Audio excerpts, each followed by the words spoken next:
body go. Okay now. To question between my bed. I see. I see what the wedding forget me. Okay. Papa you look at me. One day Ikeyanya. Mama say na wa me to go kwa. Aga na wa mu jelomba. Owe butike. Aga nilu le butilo wane mo. Ata ga wanke ya di pa ya jomba.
Ladies and gentlemen, sometimes you just have to act like you are drunk, like you are crazy.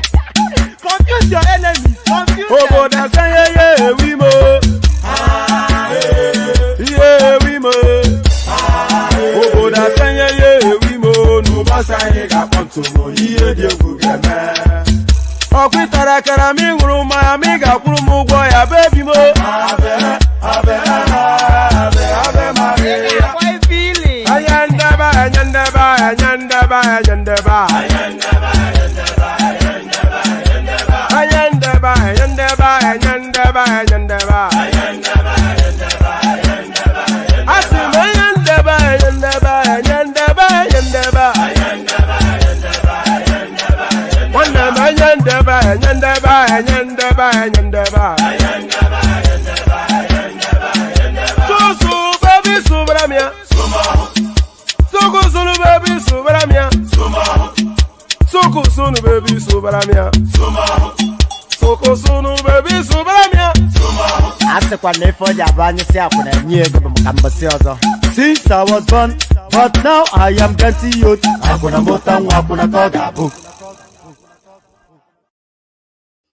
And there it is right there. Since I was born and now that I am getting old. So so there it is. So good day to you. Good to have you. Good to be in your company. The weekend starts here. The weekend starts here and the weekend starts now. Pardon me. Pardon me. I'm not quite sure. I've got a frog in my throat. The weekend starts here and the weekend starts now. But this wasn't the anticipation that you had. So let me just address it frontally. We advertised and, well, by we, I advertised and trailed a different sort of session that we're having now. I made the promise that Dele Farotimi was coming to join us, but clearly he's not here. So firstly, apologies for that. And then secondly, why? It's not from want of trying. He spent a good 30-40 minutes trying to get into the studio. He spent a good 30-40 minutes trying to get into the studio, but absolutely categorically no success. I was constantly on the phone to himself and his personal assistant, and they tried all manners of tricks to get into the studio, but just to no success. But there's a reason for that. The reason why he wasn't able to get into the studio is not too far from this headline. So the reason why Dele Farotimi was not able to get into the studio to come and interact with you is not too far from this headline.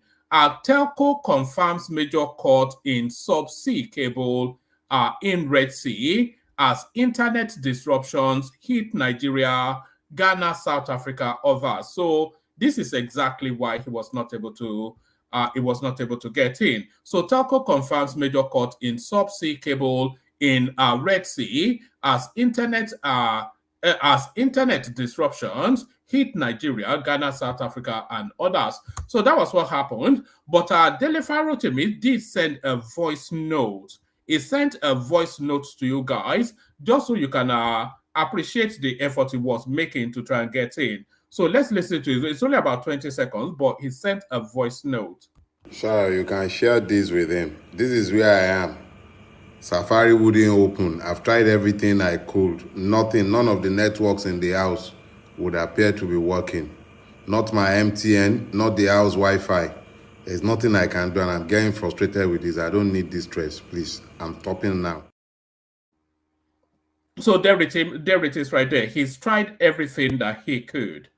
But for reasons of that headline that I just shared with you, he wasn't able to get in. But not to worry. So we are holding him in abeyance until we can rearrange. He's coming fairly shortly, but unfortunately not today. But he is coming fairly shortly. So we'll make the arrangements tomorrow, and then I'll make the announcement as to just what has been agreed. But apologies from Mr. Farotimi. He did want to come and spend time with you, but alas, Nigeria happened. It wasn't even Nigeria that happened this time around. It was the deep sea cable that happened. I wonder if it was sabotage. Who knows? And by the way, a lot of people are not getting, like I sent some money to somebody and they didn't get the bank alert, so they couldn't even confirm if they got the money or not. I'm not quite sure what sort of experiences you're having, but a lot of disruptions within the system in Nigeria for reasons of for reasons of this headline. So there it is. So, nevertheless, we'll have our usual session, and we kick that session off with this. We kick the session off with the. Oh, we kick the session off with this. Chief of let me see. Did I want to?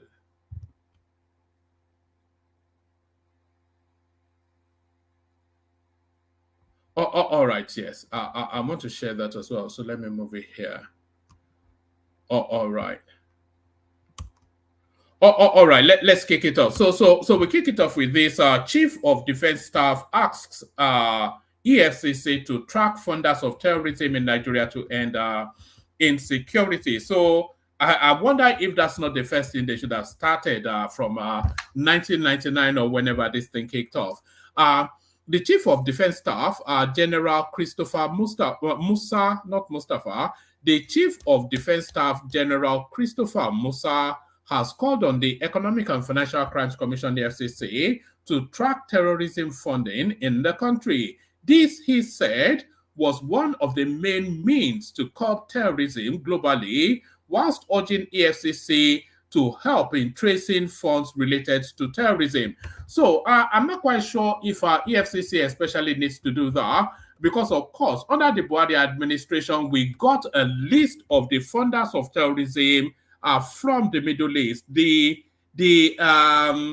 Emiratis, they've already done that heavy lift, and they handed the list of names to Abubakar Malami. So what happened to that list of names? So if you start from there, maybe you start to achieve some sort of success.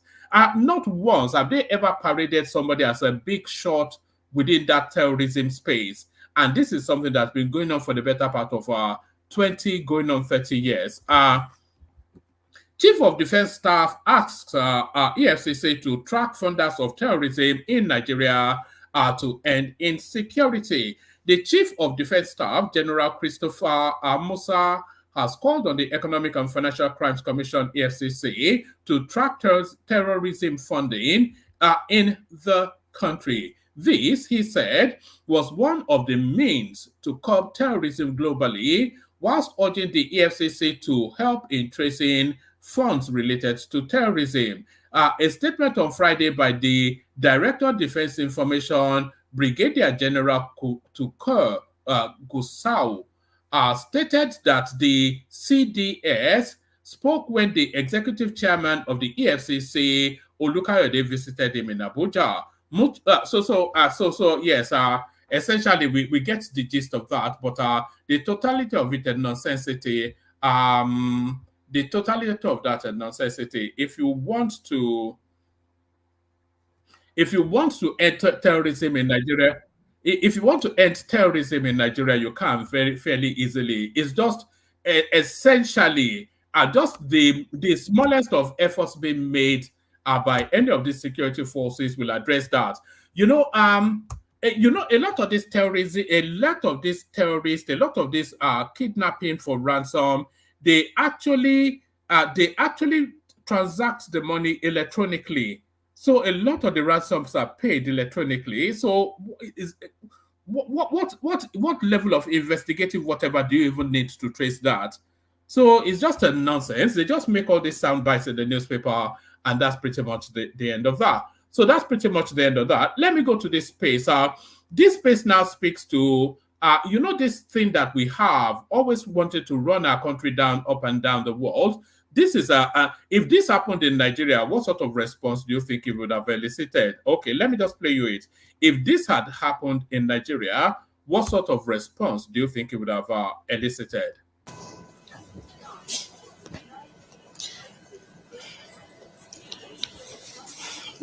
This is a broken down train in London. It's one of the newest trains, and now it's broken down. I'm sure if this happens in Nigeria, we'll be the first one to go online. Oh, look at what Buhari has done. Look at what Tinubu has done. But here we are. It happens everywhere. It's just that our perspectives are just wonderful. We need to change the narratives, Nigerians. It happens everywhere. All right, we need to change the narrative, Nigerians. It happens everywhere. So that was a brand new train. You heard that guy say that. Imagine if that had been the Lagos Ibadan rail service that broke down in the middle, the whole of the internet would have gone aflame. That they spent a million, and this is in London, UK, and people just waited quietly for things to be resolved. It never went beyond this guy. He's not a reporter. He's just a passenger waiting to board the train who just happened to be Nigerian, and he captured that moment in time.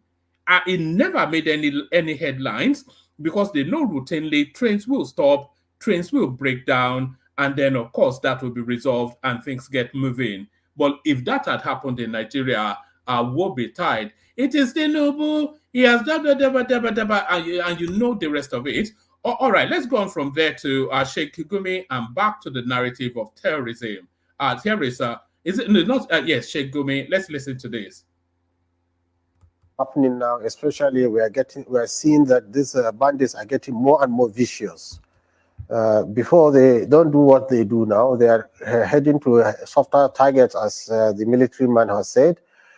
We can only attribute that to the kinetic approach, which is overemphasized. When we hear even politicians talking about the non-kinetic, but nothing is done about to overcome these people. Let me give you an example. Now we are fighting bandits. They are anonymous. They are phantom. How can you fight somebody you don't even know? We said, let's go in, let's know them, let's map them out. Map them means know who they are, where they belong, and what are. All this intelligent information is virtually not there. How can you know somebody from satellites, from drones? And the harsh, high-handed approach to the matter is what is making it worse. Now they are kidnapping small children, and they are threatening death, which they don't do before. So I think what you need to do is generally go back to the drawing board and truly be non-kinetic. Shigumi, it's not the first time that you'd be volunteering yourself, to intervene in getting abducted persons, including students, back to their families. A lot of people would actually say, look, this whole idea of negotiating with them seems to be counterproductive, and that's why they're gaining more and more confidence and, go into the schools and abduct as many as 200 students. Now you say, look, how do you deal with people that are unknown largely? How do you yourself, how do you gain access to those people to the extent that you're able to negotiate with them? And what gives you the confidence that when you step in, they will actually, let this abductees go? When the victims of the train attack, a committee was set by the military then in the former government, and they were able to contact them. The same way, journalists have been able to contact them. They are not there, difficult to contact, but what you don't know is they are foot soldiers. You need a program, just like you have for the Niger Delta, a program which will bring them out of their forest. We're trying with the premise of educating them, giving them healthcare, giving them peaceful life. This is how you entice people to. I object to this approach on so many levels. I object to this approach on so many levels. Firstly, these people they have killed so many people, and then a sort of response to that is to reorient them, reprogram them, and feed them back into society. And once these people have tasted blood, they can never really live any sort of a normal life ever again. These are not people that are going to go and learn to be a mechanic. When they kidnap somebody, they get 10 million, their share of it. They go and lodge in an hotel in Kaduna and carry prostitutes until the money runs out and they do it again. Then you want to tell him to go and become a farmer. You want to go and tell him to become. Is never going to be of any productive use to society. Any of these people, they are never, ever going to be of any productive use to society. So that's the first thing. But the second most important thing is they have killed so many people. So what's the repercussion for that? What's the justice for the families that have been that's been ravaged and savaged. So all of these pata cake approach. And my biggest objection is to this guy on the screen, this Sheikh Gumi, who throws agbada all over the banditry and savagery that is going on, almost threatening the state that more will come if you don't pay up. Why has this guy not been picked up? That's the biggest question. You see, we operate a feudal system in Nigeria. We don't operate a democratic system. Actually, it was when I was researching our guest that I came across that when he was saying it in some sort of space. We operate a feudal system. We don't operate anything that purports to be democracy. Because with the feudal system, there is absolute impunity and immunity at the topmost end of it, and then cascading the foot soldiers of the impunity and immunity, they get a bit of that too. But then the bulk of us, where just the hoi polloi is the mass that can be trampled on and brutalized. And the very identity of that, the poster boy of that narrative is this guy right here. Or the poster narrative of that submission is this narrative being presented here. Here is a situation where near 300 people have been kidnapped, and this guy, quite calmly, nonplussed, not at all bothered, is issuing subtle threats against the nation state that is going to get more vicious.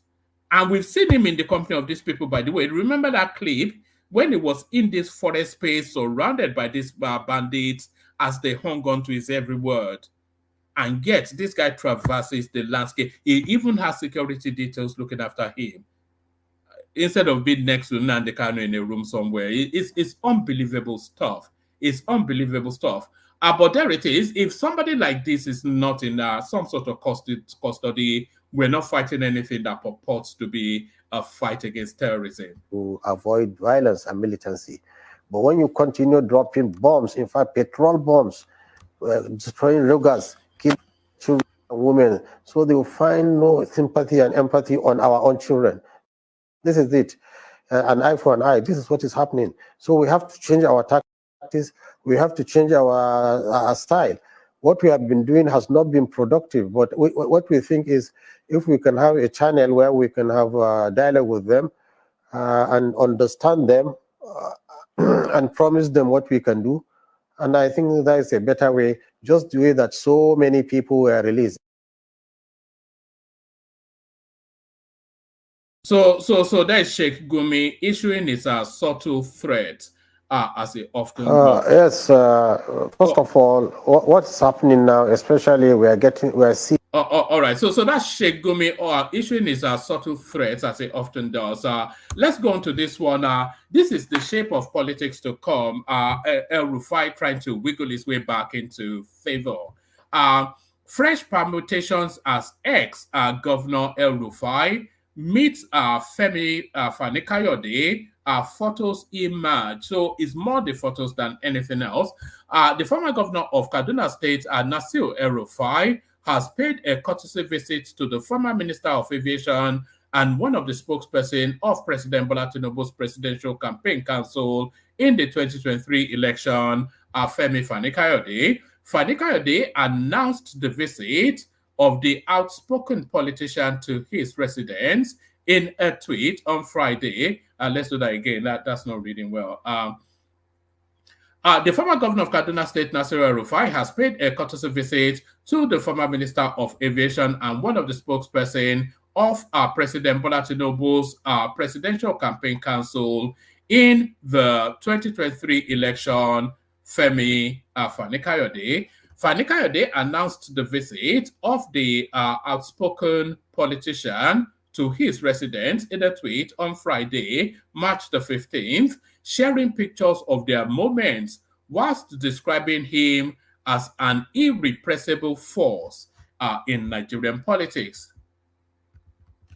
El Rufai was instrumental in the 2023 presidential election and the victory of President Tinubu in particular. However, when he was screened, the Senate rejected his ministerial nomination, citing security concerns.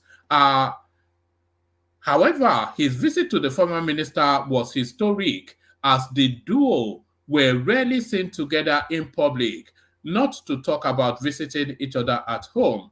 Also, the visit was when many politicians were already talking about the 2027 election, even though the elected officials in the 2023 elections were yet to spend up to a year in office. So this is I don't actually think this is the politics of 2027. I think this is the politics of now, and this is El Rufai getting bored and needing something to busy himself with. So speak to Oga. In the tweet, Fani Kayode said, the former governor of Kaduna State and the former minister of the FCT, Madam Nasir El Rufai, in my Abuja home this afternoon. We discussed crucial national issues and had a fruitful and productive meeting. Malam is an irrepressible force in Nigerian politics and has been one of its primary movers and shakers for the last 23 years. So it's really just to put out the picture. So look at that. This is I'm not quite sure how short. It must be 5'1" or something. This little midget from Kaduna State. Look at how Fani Kayode draws over him. But I think it's really the picture more than anything else that they're looking to send out as a signal to the space. So, Daddy, I want to come home. Essentially, what El Rufai is saying. Daddy, I want to come back home. So we were caught up in this, so we might as well read it out as a news headline. Telecommunication companies confirm major cut in subsea cable in Red Sea as internet disruptions hit Nigeria, Ghana, South Africa, others. Just a few paragraphs from this. I wouldn't even bring you this, except, of course, as I said, it affected our guests being able to get into the studio. There were multiple major submarine cable cuts in the Red Sea on Thursday, which resulted in severe disruptions in Nigeria and some African countries, including Ghana, Cote d'Ivoire, and Liberia, as well as South Africa. The damage disrupted internet services in the affected countries. The affected submarine cables come from Europe and passed through the east coast of Africa. It had a deep cut in the sea, and the cut affected other submarine cables connected, such as the West African one, etc., etc. Banks, payment systems, schools, organizations, agent banking outlets that had their internet services connected to main one submarine cable, etc., etc., were affected. So anyway, so that's just to give you then some of the details of what led to this session taking a different turn. So let's go from there to another one. So let me play you this. This is a throwback. This piece now is a throwback. This next one is a throwback to before the elections, but everything being said here is still in play. Everything being said here very much still in play. Buhari ruled for 8 years, and Tinubu just okay. This is the commentary of whoever posted this. But I want you to watch this because when I saw it, it struck me. But let me, of course, always an intelligent delivery by Lamido Sanusi. Where from the fiscal side and the monetary side, the challenges that we have, and the decisions that will be taken to correct are going to be very painful decisions. So let me first of all, please request our politicians, you must prepare the minds of Nigerians for difficult decisions. Anybody who tells you that it is going to be easy, please don't vote for him. Because it's either he's lying to you or he does not know what job he's going to get. And there it is right there. Because, of course, Lamido Sanusi, he knows all the numbers around the Nigerian space. And he's telling you that, look, whoever is telling you that all you have to do is screw a bolt there and unfasten a knot there. That's essentially those sort of narratives that you were hearing from the obedience space is just saying, Ignore that. That's a totality of a nonsense. The country is completely being brutalized and bastardized, and you are going to go through pain. And he was telling you this long before the election took place. So there is nothing happening now that was not already in the anticipation of happening. Difficult decisions. Anybody who tells you that it is going to be easy, please don't vote for him. Because it's either he's lying to you or he does not know what job he's going to get.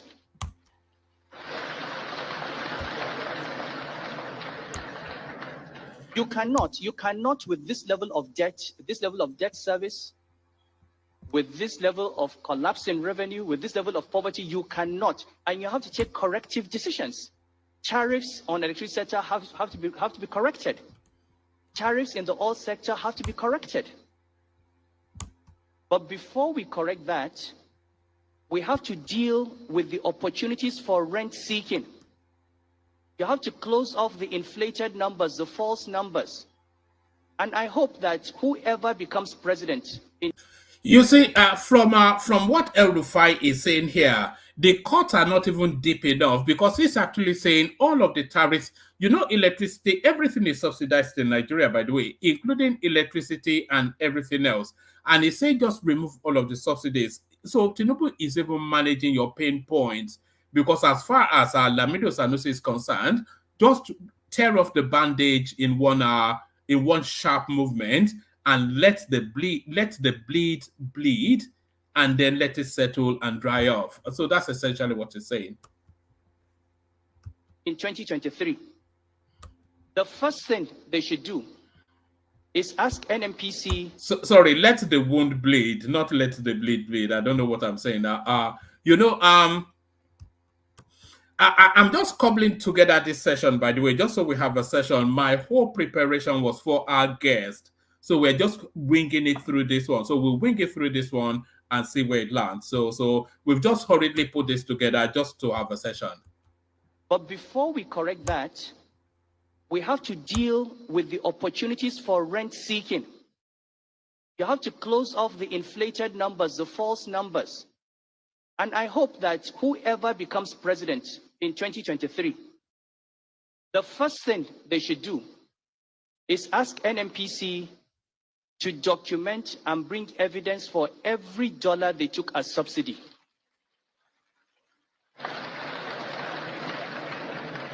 They must give the ships that came, and we can verify from insurance companies if those ships were in Nigeria on that date. You must bring evidence, because that is what the law says. There must be proof before you pay subsidy. There must be proof that you brought it in at the price you said you brought it in. Because if it's not too much of a step down, because he has so many senior positions now, it might well be too much of a step down. But if he's willing to take some super governmental position wrapped around that NMPC space, I wouldn't object. I think the country needs Lamido Sanusi, and they need him in some of these spaces that he's often speaking to, that NMPC should render accounts. They've never rendered accounts, and it just shrouded in mystery, like some Illuminati sort of a setup. So that's what Lamido Sanusi is saying there. Let me play you this last one now. This one is a blast from the past. Somebody sent it, they saying, so we just play it and then we start off the session. I would say see where it lands. Like I said, we're winging it today. We're winging it. So this one now, also a throwback. This is I think you may enjoy this. Let's have it. This is Tafawa Abubakar. This is Abubakar Tafawa Balewa addressing the U.S. House of Representatives. Let's watch it first. What always strikes me is just how well spoken they were back in those days. So the pitch perfect Queen's English, almost all of them, especially the Northerners. They had education in the North then. I don't know what happened now, but they had education in the North then. United States invites Prime Minister Balewa to speak in a special session convened in his honor.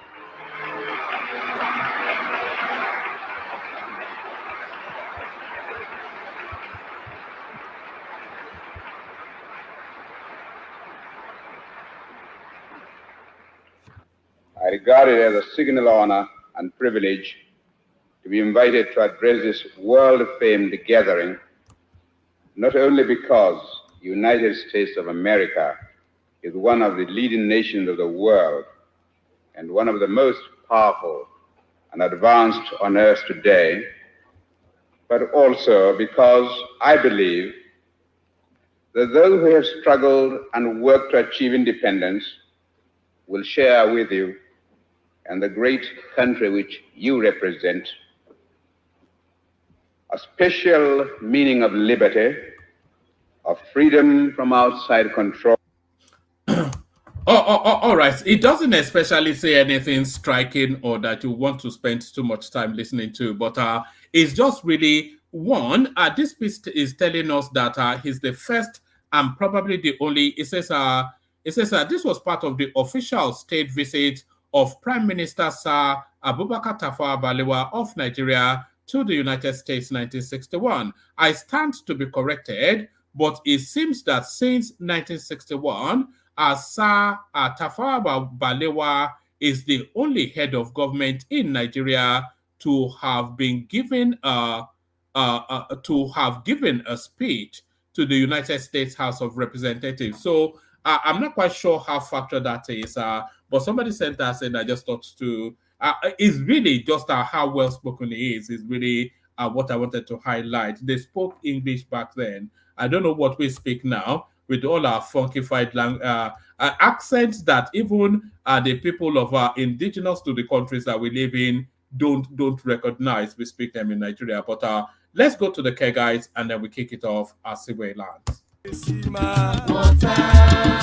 Only water, where they see ma. Water, only water, where they see ma.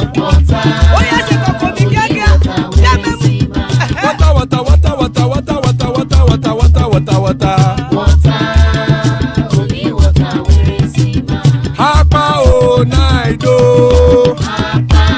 Hapa o naido. Hapa you don't come o. Hapa o naido. Hapa o naido.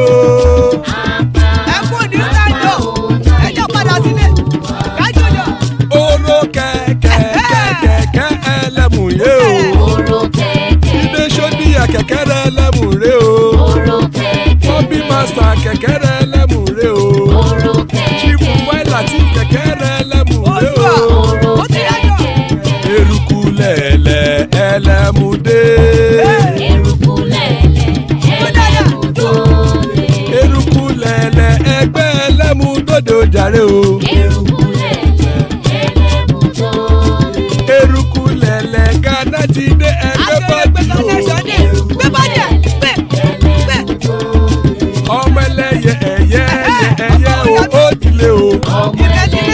Odúyẹ̀lá ẹyẹ o ó dìlé o. Petrosonama ẹyẹ o ó dìlé o.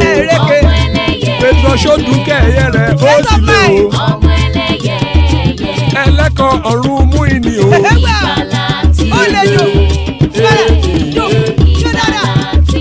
Àkùkọ ọ̀run méjìkọ.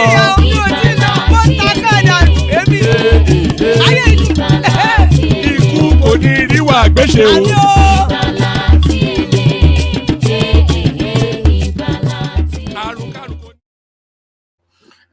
And there it is right there. Ikuko Neru Agbeshe, may death have nothing to do with us. And just a bit of a heads up. I'm not going to be spending that much of a time with this session. A lot of it will be driven by Thomas. And I'm glad to say then Thomas in the house. So good to have you, Thomas. Father of the bride, Ajanle Koko. Good to have you, Ajanle Koko. Bishop Joyce Sosa. Good to have you, Bishop. And the majestic Prince Daddy. Good to have you, Prince Daddy. So good to have you all. Let's kick it off then. Who wants to kick it off? Shall we kick it off with you, Bishop? No, please. Gassin. All right, let's kick it off with Ajanle Koko. We've been doing that quite a lot. Ajanle Koko, hope you are ready. Yeah, what's up, one man? All right, brilliant. I'm sure you must be disappointed, Ajanle Koko, that you are not speaking to Dele Farotimi rather than having to speak to me. I was wondering what is going on. We didn't hear no what do you call notification, nothing. I say, well, we see. So, but you know, I was you know, I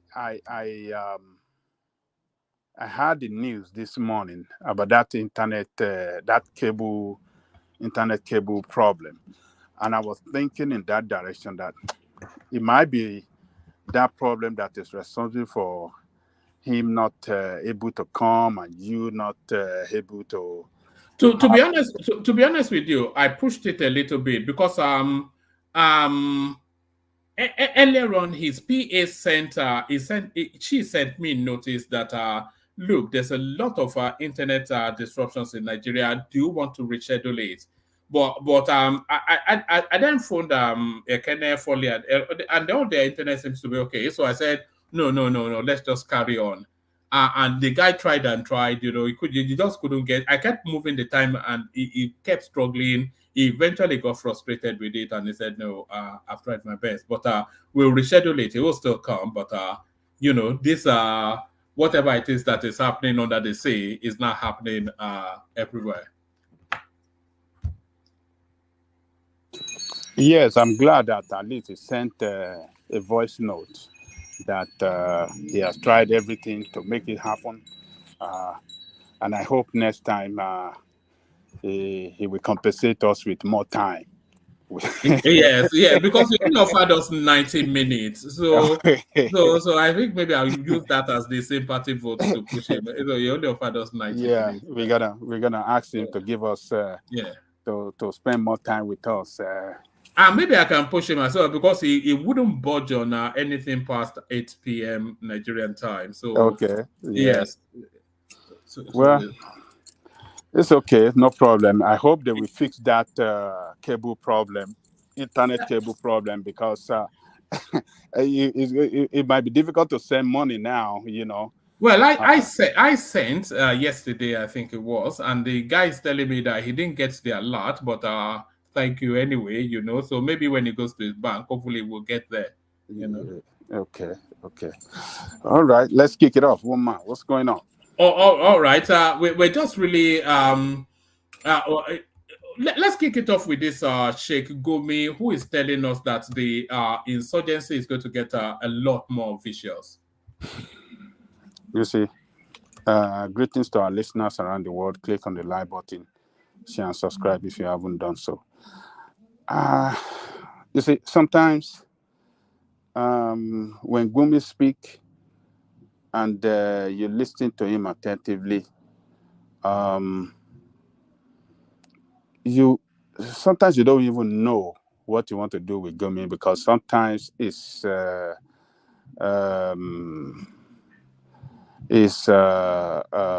opinion and view on these issues, kidnappers and their activities. Sometimes you want to agree with him that maybe negotiation is the best.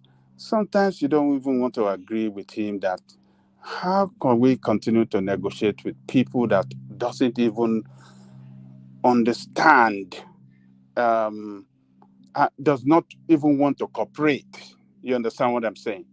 If they are willing to cooperate, if you are willing to come to negotiation table, bringing a demand that the country will look like, and work out some agreement with them, then you can say, okay, yeah, let me go with his suggestion that okay, let us negotiate.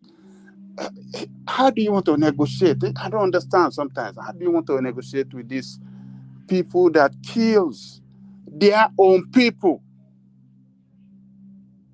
They kill Nigerians in their various villages in the north. Do you think it should be picked up?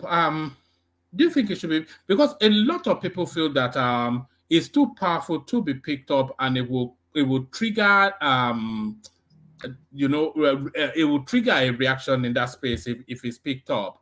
But then they've picked up Mietiala guy. Nothing's happened. So that he should be picked up. The sheikh.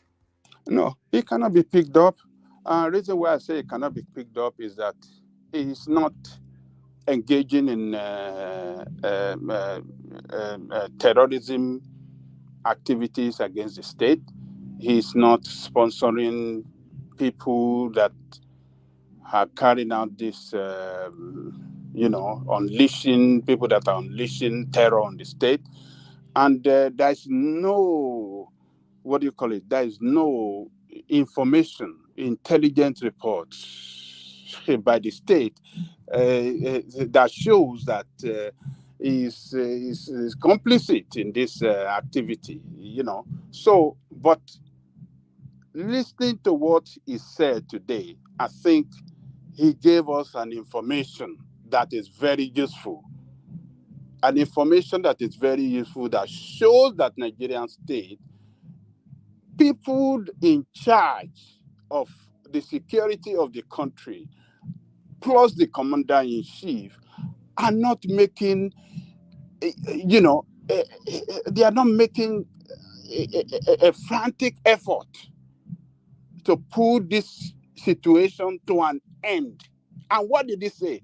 He said that the people in authority knows all these guys that are carrying out this. In fact, Ajale Koko, this terrorism really it started under the Obasanjo space, and I think all the way through we have not seen anything that looks like progress. That we've not had any significant arrest. We've not seen any significant anything. The only time we sort of wanted to start to see the beginnings of something significant was under Goodluck Jonathan, and they shut it down very quickly. You see, I don't want to agree with you in totality that this terrorism started during the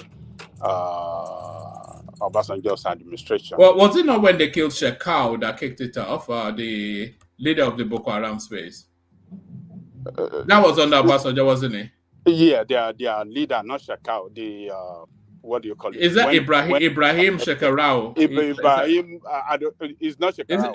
Is it not Shekarau? No, it's not Shekarau. Right. I can't remember the name, but they arrested him. They put him in police cell. Police kill him in their own cell. And after that, his boys group up, went into the bush, and started unleashing terror on the state. So, and when they started that, their terror act against the state, they started it during the Goodluck Jonathan time. So, but going back to Gumi in his interview today said that the people in authority know the commanders of these boys. He said they are full soldier. Those one are different thing entirely. But the people at the head that command these boys, he said Nigerian authority knows them. And that is the more reason why he's urging that when you know these leaders of history, call them to round table, let them talk with you. What is their problem with the state? Sorry, Adanle Koko. Afemi just corrected us. Mohammed Yusuf. Mohammed Yusuf. Yeah. Okay, Mohammed Yusuf. Okay, that's why he's saying they know them. Why can't we invite them? Why are they unleashing terror against their own country? What do they want? And he's comparing their situation with that of Niger Delta. That the Niger Delta Avenger boys were hitting at the petroleum workers, kidnapping them. Do you find that parallel? Do you find it a bit mischievous? Trying to draw a parallel between the Niger Delta, whatever it is, militancy, and the Boko Haram insurgency, the banditry. It's two different spaces, isn't it? Two different, but you could actually describe the Niger Deltans as somewhat freedom fighters, like Robin Hood figures, but these ones are this was a jihadist now. These are bandits. Yeah. Yes, two different, ideology. You understand? Niger Delta is a resource control. How do I say? Narrative that look, you people are stealing our resources. You are taking our oil. You are using it to service Nigeria, and we are getting nothing in return for this thing. So we know what the Niger Delta boys are fighting for, and the government, show the understanding with them, has them to come to negotiation table. They agree with them. They pay them some money. They sponsor them some their education abroad and so many other things. And they give them derivative increase and other things. So that's one. He was comparing them on that kidnapping similarity between the two of them. That these guys are kidnapping, the other guys that the government negotiated with and settled, they were kidnappers too. So, but there are two different scenarios, and they are incomparable to me. But he is comparing them on the basis that their similarity of kidnapping. It's a bit like this. Is this lump them all together thing that we do? Yeah. It's a bit like saying Nnamdi Kanu, Sunday Igboho, and Oshowore. I mean, totally different people. Totally different. Yeah, totally different. So, but and different situations as well. And different situations, but that information. Permit me. Yes, sir. Why not trying to model up the water? When the activities of the Niger Delta started, it was nothing short of criminality and terrorism. When you blow up facilities, you kidnap expatriates for ransom. There's nothing Robin Hood about it. And it was the beginning of Obasanjo's attempt to stop bunkering, because the bunkering was a very lucrative business. So when he decided to stamp out the bunkering, those boys resorted to kidnapping for ransom, and a lot of people were killed in that process. So yes, why I'm not saying we should draw a parallel, but they are not too different. Kidnapping for ransom, kidnapping people, destroying lives and properties is exactly the same thing these bastards and the nuts are doing. Yeah, maybe the approach seems to work a little bit. Maybe so he is asking for, which I don't support, that the same approach, because honestly speaking, I did not support the approach to the Niger Delta military there. We created a new class of don't let me just use the word, but they are not really too different entirely. But people died. People that they kidnapped their family, their relations, and the rest that died in the process. They started from expatriates, and they were kidnapping senior oil workers of Nigerian extraction and the rest. So it's just plain criminality and terrorism. Thank you. Well, I think it is mischievous that it is comparing them and lumping them together as the same narrative. They are not, because the Niger Delta guys are not destroying their villages. They are not killing their people the way these people are killing their people. They are not kidnapping children from school. They are not, sacking people out of their villages and taking, levy. They were not doing that.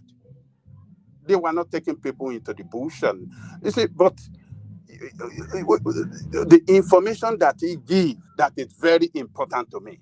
That I think that, if we're a serious nation that really want to fight this war, it is enough for the state to act upon. It's a Nigerian state. The people in power, they know the head of these people that are taking these people, that are sending their foot soldier out to destroy the state. If Tinubu today, I will invite, what do you call that, Commodore Adewumi? Remember one man. Hello, one man. Yes, they picked him up instead, didn't they, and locked him up, or they harassed him. So was it not Falana that rescued It's him? Falana that said, if you do anything, we will go to court, and the whole world will hear. Because Commodore Adewumi was telling us what he knows, what he knew back then that was happening in the government. And the people behind this terrorism in Buhari's administration, the people, those people, government officials at the top level, even inside presidency, he mentioned it that they are in the presidency. It was very, very specific. So if I were Tinubu, I will invite Dr. Adewumi. Commander Adewumi, this is what you said during the time of Buhari. Who are these people that you know? Because we have to take these people out of place. These people must be arrested. If Adewumi is very sure and intelligent, according to him, because he was an intelligent officer, if the intelligence then pinpointed them that they were part of that criminality and terrorism against the state, they should be picked up immediately. And through them, we can get more information and then engage these guys in a more decisive way that we can eliminate them and restore peace in that part of Nigeria. So it is just unbelievable. It's unbelievable. So Gumi giving us that information, I think, is very, very useful. So if this administration is very serious with their security, people are in charge of the security of the state, the Inspector General of Police, the Army Chief, the NIA Chief, the Nuru Nibadu, or what did they call it? Which position did he occupy? NSA. NSA. They have to get these people arrested and then get all their elements within the government, fish them out, and then get more information and act upon it and restore peace in that region. So that's the way I see it. I think we cannot totally throw away what Gumi said. Some things he said I don't agree with. Some other things he said that I agree with. Did you watch his full interview with Did you see I watched it almost to the quarter to the end, but most of what he said, I heard it. Is what I'm telling you now. So it was quite revealing, everything that he said. But look, we have to recognize one thing. We have to recognize the fact that we are tribal people in Nigeria.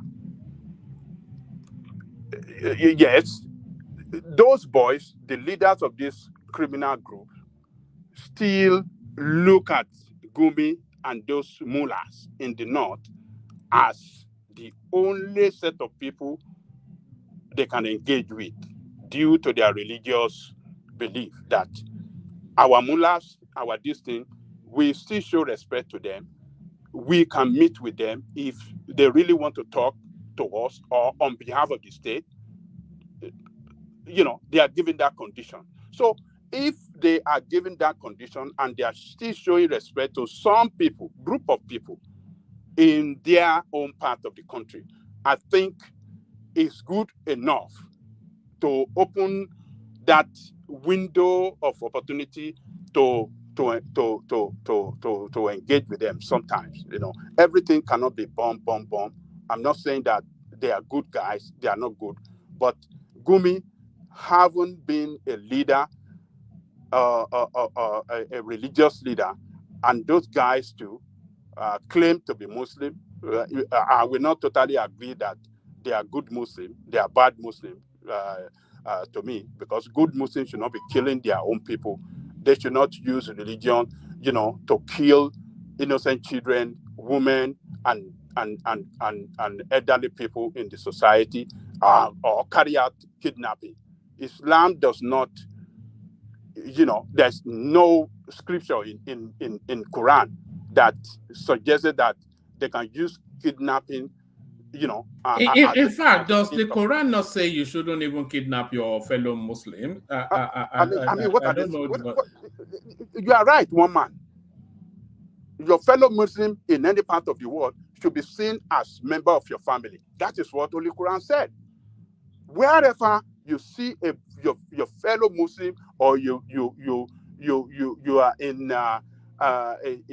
happen to meet your a fellow Muslim, you should welcome him. You should give him that good treatment. Give him, accept him as your family. If he's on the journey to somewhere and he couldn't go ahead with that journey and he's stranded, you should take him home. Give him good sleep, food, give him accommodation.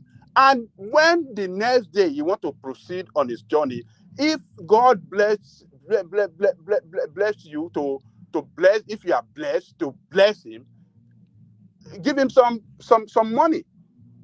You understand what? That is what the Quran says. So, but all these people, we don't understand. It is not an Islamic ideology. It's just a criminal ideology that, the state should pursue vigorously and now know how they will defeat them. But one man, Wike had a meeting yesterday or a day before yesterday with a media team in Abuja, during which Wike, revealed that Nigeria does not have tracking devices. Instead, the police and the DSS does not have tracking devices. Yeah, no, I did not see that, but I saw him in a previous film that he had it in Port Harcourt when he was governor, but they don't have it nationally. So they will come and borrow from it. And every year they get $10 billion. Can you see that, one man? The people in the government are the ones that are destroying this country. They are the ones destroying Nigerian state. They are the enemy of that country. They voted so much money on the yearly basis to buy equipment, to buy all these, devices to monitor our security and fight insecurity, but they fail to get those things, to buy those things and put it to use to save life. They failed to do that. But rather, all this money was stolen. All this money was stolen by these people. Head must roll. For us to have Nigeria work well, head must roll. And as I suggested earlier, and I'm suggesting to President, if he has some of his people listening, invite Commodore Adewumi, sit him down, let him reveal to you all that he knows about people in government, in the past government, and if there are still some elements in his government, he should let him know them, and he want to take them out and start serious. He want to start a serious fight against insecurity, terrorism, criminality in that country. That is what the president should do. He should invite that guy, and we will start to get it right from there. There's another northern colonel as well that speaks all of the right language. I can't recall his name, Colonel something or the other from the north. That he speaks all of the right language towards tackling these insecurity spaces, but they never listen to people like that. They never listen. Those are the people that the president should invite. They can help. They have so much information to give to the president. To give to the administration to use in fighting against this insecurity, against the state. That is the only way you can save lives. Imagine one man, do you know how many people IDP camp and millions of people in that northern part of Nigeria in IDP camp, for God's sake? How can we have government? How can you have government in a democracy and you have people in IDP camp? That I don't know whether they don't have, I don't know if they have any feeling, if blood runs through these people's veins. I don't know. How can you be a leader and you sleep comfortable in your whole house? You have 24 hours electricity. You have 24 hours security around you. You can eat whatever, but your people that voted you in power are living in IDP camp and you don't want to do anything. All effort been made so far amounted to nothing, achieved no result. It can be you know Ajale Koko, with and some of those people have been living in those IDP camps for years. So what that tells us is that the government has gifted the land of those people away. Because immediately and within hours, not even days, they should have sent sufficient enough people to go and repel them from those lands and move the people back. So why are these people in IDP camps when they have homes? The homes are being occupied by insurgents. So now the government, they tell us that their primary function is to secure lives and properties. It's all within the geographical mass that is Nigeria. It's not a foreign country. So why don't you send troops to those spaces, go and savage those insurgents, put posts there, and return these people? Why are they years and years in IDP camp? And one NGO will come and throw bread at them, the next one will come and throw milk at them, and all the girls are just being, raped and whatnot. It's just Ajale Koko, one man, can I please ask Ajale Koko one question, please? Carry on. Yeah. Ajale Koko, do you believe that those people, their house is still under attack till now that we are speaking now? Or do you think people are scared to go back to their habitat? I don't think, I may be wrong, but I don't think those places are still savaging till now. I don't believe that, Ajale Koko. I don't believe it. Yeah, that's my question to you. Thank you. Yeah, No, but why can is I the just government? chip in, please? Yeah, why is the government not recycling them? Yeah. Nia, come in. Yeah, let's hear from you. Yeah, it's like our perspective is quite different from the people in the north, and especially the Fulanis. Now, I will cite 3 examples. The first one was Rufai, when he said on national TV that he went to other nations to meet some Fulani people to give them money. He spoke on national TV. Now, they came to Nigeria. Then, if you remember, the governor, I think the present governor of Bauchi State, was saying that all Fulanis, anywhere in the world, they are Nigerians. They are Nigerians. Bala Mohammed. He says so. Exactly. Then, even our one of our analysts here, was either Ribadu or Hazan, mentioning that Fulani in Niger or in Nigeria, they are free to roam around with their cattle, that they can go anywhere. They don't have border. And that is what I want us to have, that understanding, that the way we see it down south is not the same way with them up there. I have an uncle. He was the commandant of Operation Safe Haven in Jos. he always come on channels, maybe for security, something. He has explained and explained how this thing can go ahead and what they are doing. Like Thomas was saying that their houses are not salvaged. The point is, when they are uh, sent packing, they depossess them of their land. And what happens is they occupy straight away.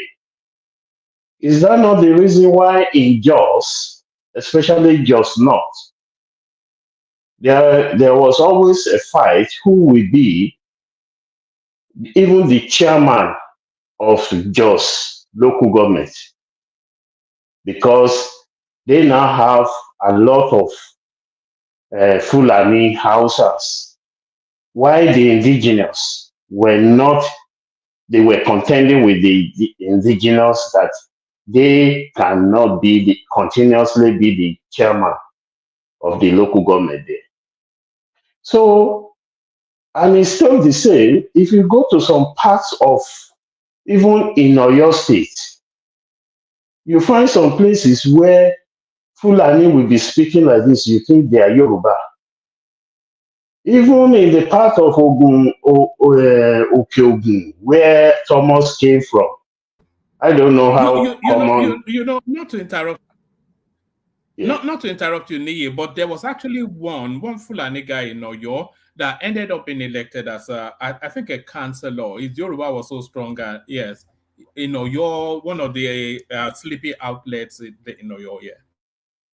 And that is it. You know, in those days, there was nothing like Hausa Fulani. They normally call them Hausas in the north. Gradually, we started hearing Hausa Fulani, Hausa Fulani. Now, we now have more of Fulani in politics than Hausas. And the same thing is happening in the Middle Belt. And that is why if you look at all the north or the northern, the Middle Belt, they keep fighting them because they want to take the land. I will give you another instance. In Kwara State, all the Obas are under the Emir of Ilorin. In Jeba has Oba, but they don't want Jeba to have Oba. They want to install an Emir. Do you know, times without number, that guy has been put behind bar. The Oba of Jeba, simply because they were fighting them that they cannot install an Emir. It's just simple, but sometimes we think, oh, because we are educated, or it's conspiracy theory. It baffles me sometimes when we think, oh, we know all these things. If you have never been, Nii, do you think we are getting it wrong the way we are? Because these people, they are very similar. Oh, we are getting it wrong. Yeah, let me land this. They are very singular in their intentions, and they're very clear, and they're very deliberate in their movement as well. Yeah, they will continue to push. They're not in a hurry, but they are clear on their destination. Yes, they will continue to push. They will force you out, but we are trying to use some sort of intellectualized, civilized sort of. But these people, they're not really interested. If you want to speak English, they have English speakers in their stock. They will tell them to go and speak English, but they don't care. They want to dominate you, and they'll keep on coming. And we're speaking English to them. Are we claim we're educated and clever? No, we are actually getting it wrong. You know, Baba Jale Koko was saying that what Gumi was saying, he agreed with. In fact, there is nothing new that Gumi said today or last night. I listened to it. It's still the same rhetoric. Now, what he was looking for is he knows that many of these terrorists, they are not Nigerians. But he was pushing, that is to tell you the Fulanization theory. He was pushing so that they can have something like amnesty. Abati, Dr. Abati still mentioned it today that Buhari tried it.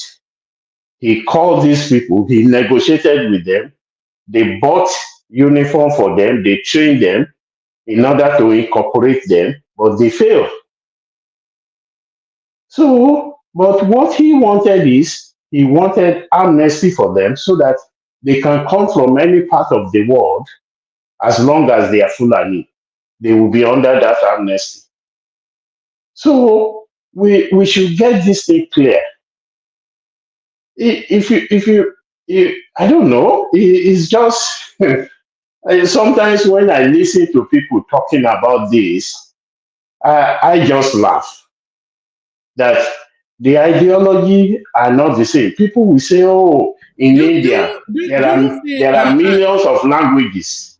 Do you think do you think it should be a fire for fire approach? So if they come and savage your community, then you go and savage their community, and then ultimately, there is need to sit down and renegotiate. I will not deceive you, because some people, individuals, they are more powerful. If you have been listening to some politicians in government, they will be telling you that some people are more powerful than Nigeria itself. So, are you now telling me Gumi says government knows them? Oh, yes. How about the 400 names that were sent from, was it Qatar? Was it not given to the government? Could they do anything about it? No, they can't. And they know it because they are more powerful. If you pick Gumi today now, you see what will happen. Sorry, Nii. There's always something that I've always thought that we, especially in the South and in the Middle Belt as well, that we feel that no matter what, if they come and kill like 300-400, you just take it and take it. Because if you try and push back against these people, they will unleash all manners of terror that you would not be able to handle. Do you think there's that fear that these people can unleash on phantomable? They can. They can. The other time when they and then we live in fear of them. Yes, the other time when they took some people and some children, that is some pupils in Ekiti, they pay ransom before they release them. And what we have forgotten is, Gumi was mentioning foot soldiers, and we don't listen to that. Do you know those people that are collecting millions are not the ones spending the money? Have you ever seen any of these kidnappers that were apprehended looking sumptuous, looking good? No. Only the Eastern ones, only the Eastern kidnappers. Those ones are just criminals. They go and buy they are criminals. Yes. Now, some guys were apprehended and they were asking, how much were you given? He said, they made so amount. How much were you given? 10,000 naira. So you just realize that they were being given something, just a peasant money, just something for you to feed. And that is why they can go on and go on. Even those ones that were apprehended in Kwara State, that they used to hide their guns somewhere, you need to listen to how much they were given. These children that were kidnapped, one guy that escaped was saying that whenever the military helicopter was parading up there, that they will ask everybody to lie down, to lie low. Nobody must raise his head until When the shopper goes, then all of them will get up. But what I know is these guys are not in the bush. Look, I don't know how many people have been in class before. If you have a class containing 20 children, you see how difficult it is to control them. And we are talking about 287 children. How is it possible for them to be somewhere and they will not be talking? All these children are in people's houses. They are in people's houses. That is what is happening. If they are outside in the rain,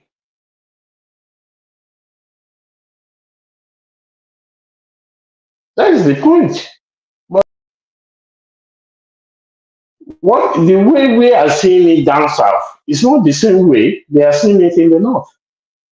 If I tell you in a Gogon now, there is no single Fulani or herdman that can mess up with their farm anymore because of what they have done. But we think we are all educated. Oh, we can't do that. Nobody can.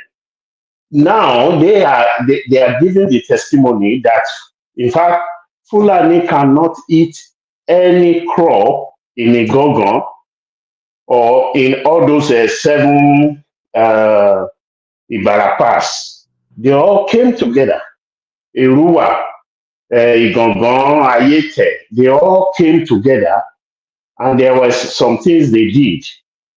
None of those Fulanis can ever eat their crops anymore or get their land.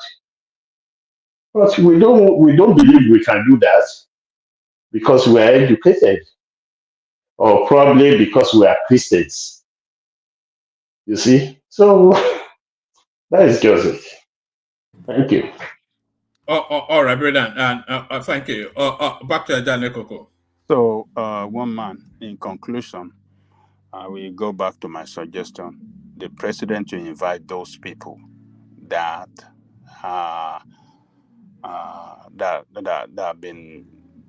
have information concerning these people. Collect more information from them. Use your intelligent unit within the security apparatuses to, pursue a strategy, map up a strategy that, can defeat the war. It's intelligent. I think it's lack of, intelligent or poor intelligence that is responsible for the poor performance of Nigerian armed forces in the execution of this war. We lack good intelligence for us to use to defeat these people. That is the main problem. That is the main problem. How can you be saying you are fighting in within some element, some criminal that are just sacking, killing people and they run away? And for 10 years, how many years now? Is it not going to like 15 years? And for 10 years, let's say 10 years, 10 years or 12 years, yet they are growing in number. They are expanding. Their food soldiers are increasing. They capture more land day in, day out. What are we doing? What kind of leadership are these that our people should be going through suffering in IDP camps, sleeping, begging for food? One man, let me leave it there. All right, brilliant. A little comment on the headline on the screen. Ajahn Ekoko, Olubadan buried maid's tributes. Correct me if I'm wrong, but was it not just barely 2 years in that post? Did the last one not just die not that long ago? Yeah, just 2 years ago. So he's 81 years, an old man. What to think? Consider for the man is old. The man has spent additional, over time now, 11 years over time, above the regular, 70 years. That is a mark for everybody to spend on Earth. So he's 81 years old. So people at that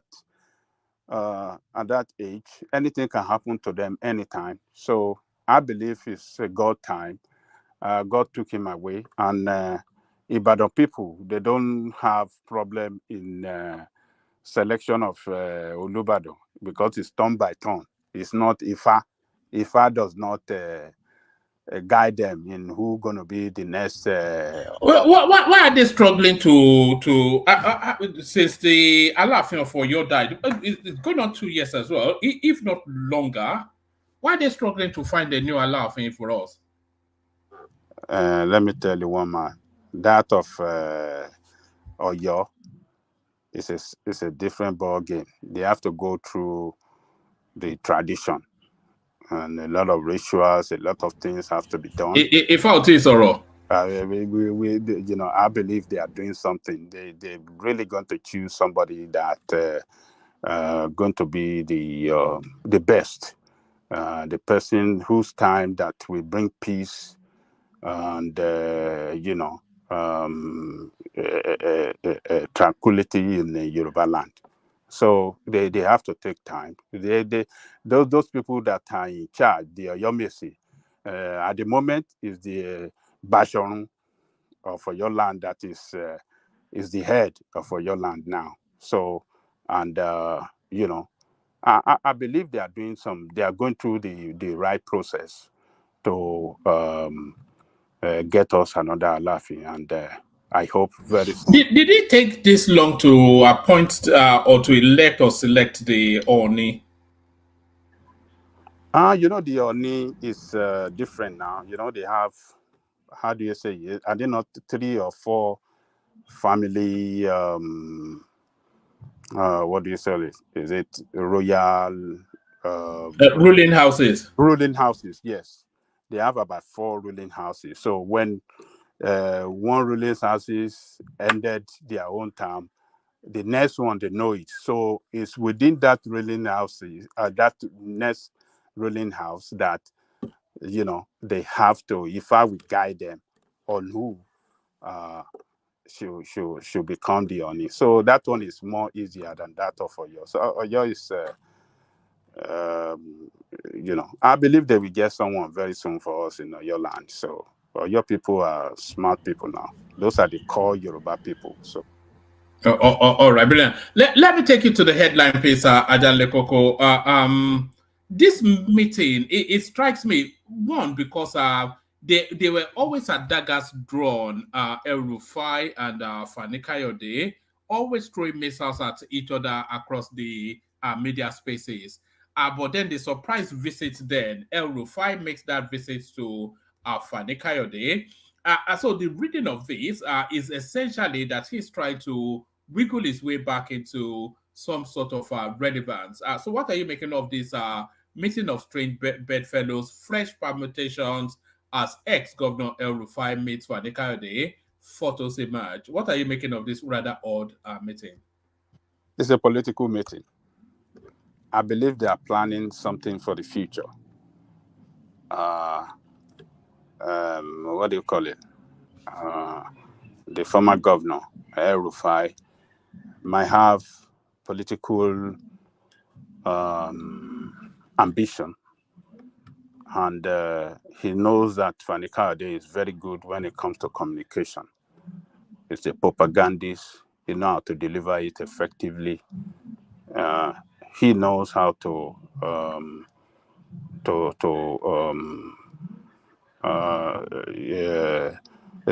carry out that publicity of his boss, or whoever is representing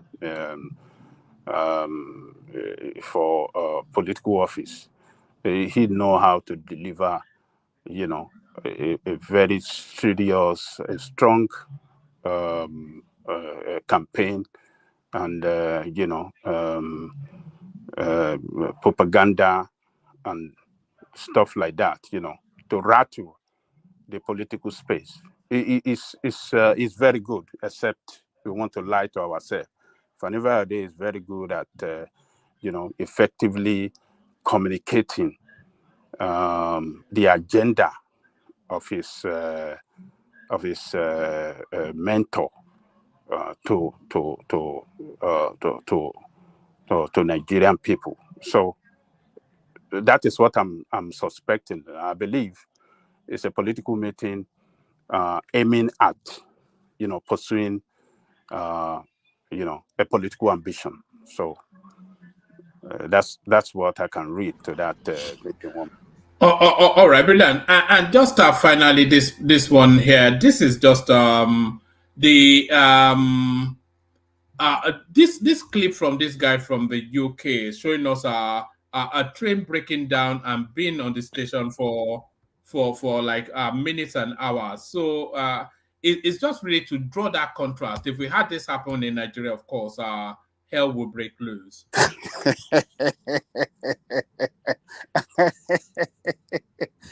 Imagine if this was the Lagos Ibadan rail. Imagine what the obedience will make of that. Look at that, though. Did I not tell you? If you go to Ethiopia, they spend and then they will go. They will grind the life out of you just for nobody reported this, by the way. And why would they? How many times would they report that a train broke down? Of course, a train will break down. That's part of the nature of the faith. About woman, let me tell you. Yes, train can have technical problem, but the difference between that of Britain and ours, while that of Britain will get a quick and fast, solution, ours will take several hours. So that's the difference between the two. Technical problem could happen sometimes with the train, but the response, the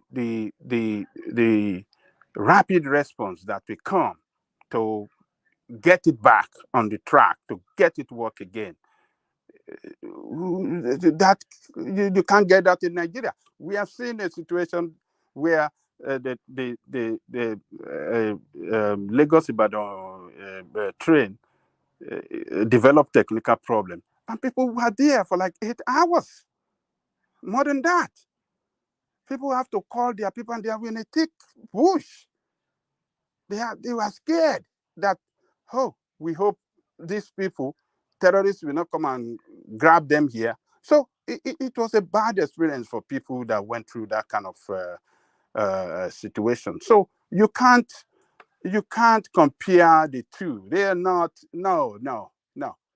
The Heart of Britain, quick response, get the problem fixed as quick as possible, and get the train back on track to continue moving people from one place to the other. So it's not the same way in Nigeria. It's not the same way. So the obedient that you are claiming, they will have been shouting, hey, or person like us who will, who want a running, a working country. Yes, we will talk about it. Why can't we get a new train and it won't work and it will break down and people have to spend several hours before they get here, and the train will be off the line for many days again before they put it? That is not a good way to run a system. That is not a good way to run train service. It shouldn't be like that. So that of the Britain that you say, I believe it won't take all that day or days or before they get it fixed and get it running again. So that is just the way I see it. So Oh, oh, Thank you. all right, brilliant. Thank you, Ajale Koko. So thank you, Ajale Koko. Let's go on from you, Ajale Koko, to I think Bishop dropped temporarily. So let's go to Prince. Prince, good to see you. Yeah, you too, woman. How you doing? I'm Hello, good. everyone. Good to have you here. Yeah, our special guest, Dilip Pautini, couldn't make it. He said the internet is down in Nigeria, right? So Yes. yeah, unfortunate, but it is what it is. Prestige was actually here when I was when I was battling, negotiating feverishly with his PA, and we were both negotiating with her, me and Man of Prestige. Yeah, I confirm, what one man said. Yeah, I witnessed everything. Thank you very much. Yes. Oh, okay, cool. Yeah, but that's fair enough. He did his best. We'll get him next time. Yeah, sure. No worries. Okay. Hello, everyone. Like, share, and subscribe, and love the show. Yeah, we're trying to make the best out of it. So it's all good. Yeah. So we have our usual normal session. Where do you want to come in? Do you want to come into, because I would never even watch this, except of course it tells the story of what is going on in our country. So here it was a train. It's a brand new train, by the way. This one we're looking at, it just suddenly broke down, and then of course people were ushered off the train, and then they're put on the platforms, and that was it. Wasn't even anything. It's just that a Nigerian was there, and he had to capture that moment to reflect back on what is going on in his country. So what are you making of the narrative that this guy is telling? Yeah, just like Angelica Koza's submission on it, it was right on point. If the obedience at a complaint, though, they just run around and say stuff, they would have been justified if that happened in Nigeria. We don't have a culture of maintenance, so that's the problem. If say, and I know you know that woman, there's nothing that goes on in Nigeria, in general, that doesn't happen in the West, in London, or in America. It happens.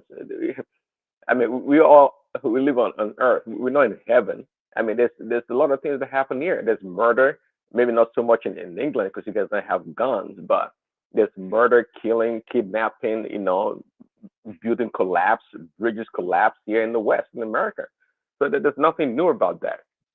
But of course, they have a culture. They have their orientation to approach and dealing with things is much different. We don't have that base. We don't have that structure. It's not our culture, if you want to put it that way.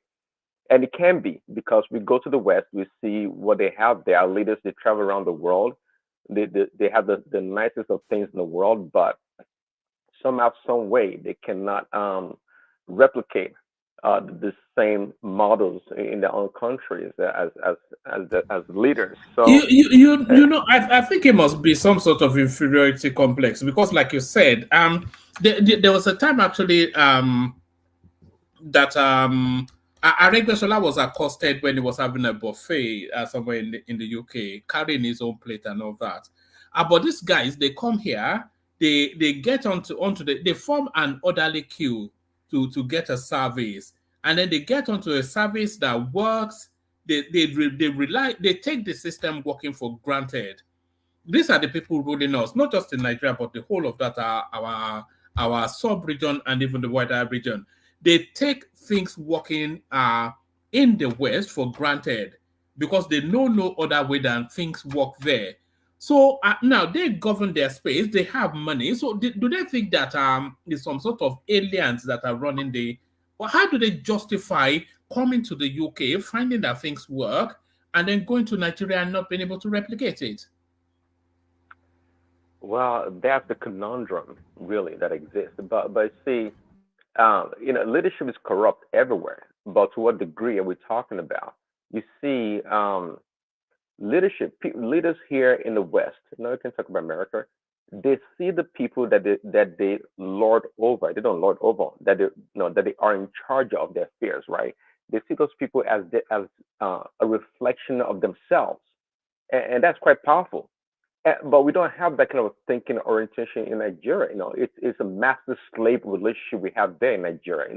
It's an oppressive state, highly oppressive.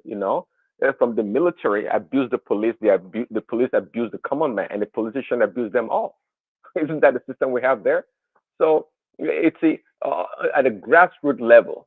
Okay, in America, the leaders see the people they rule over as a reflection of themselves. Again, so they try their best to do right by the people, and of course, in any system, there has to be accountability and auditing, in which we enjoy here in the West. So I mean, to me, that'll be the stark difference between the two.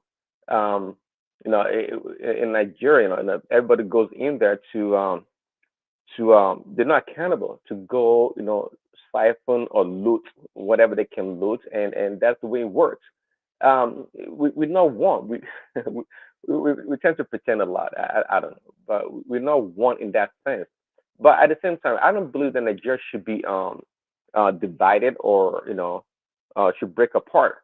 If we have a system of governance, this regional thing that we're talking about here that we had before, I believe we had it before, that let each region take care of their own affairs in a larger scale, and somehow in the center they find a way to work things out. So this is the problem. I always someone gets there, it takes their own Yoruba, Igbo. See, this is the way it goes. We don't have that commitment, and it's tough to have a country as one when we don't have that spirit as a nation to do anything. So that's why. It's quite, actually, when it comes to sports, the way we unite is quite magical. If it asks me, it's quite magical. But apart from that, everybody we seem not to care. We seem not to care about what's going on. So to the train thing, yeah, Ajalekoko said it right. It's not the same. A train breaking down. Come on, here in America, a train breaks down for hours. I know you heard about it, like about a year ago. So when Biden came to power, there was a train. It was a cargo train with explosive. It didn't take you long, did it? Okay, let's do Well, I Bible heard Prestige bashing. Boys. I heard Prestige Boys. Oh yeah, carry on. So, well, anyway, but there was a cargo train that had toxic chemicals that passed through a rural town, and it went off track, and a lot of chemicals were spilled in that place. It made a whole mess. So the question is, how can that happen in America? I thought they have everything perfect. Of course not. It can happen anywhere, but at least they have the resources. They have trained personnel. They have all these things.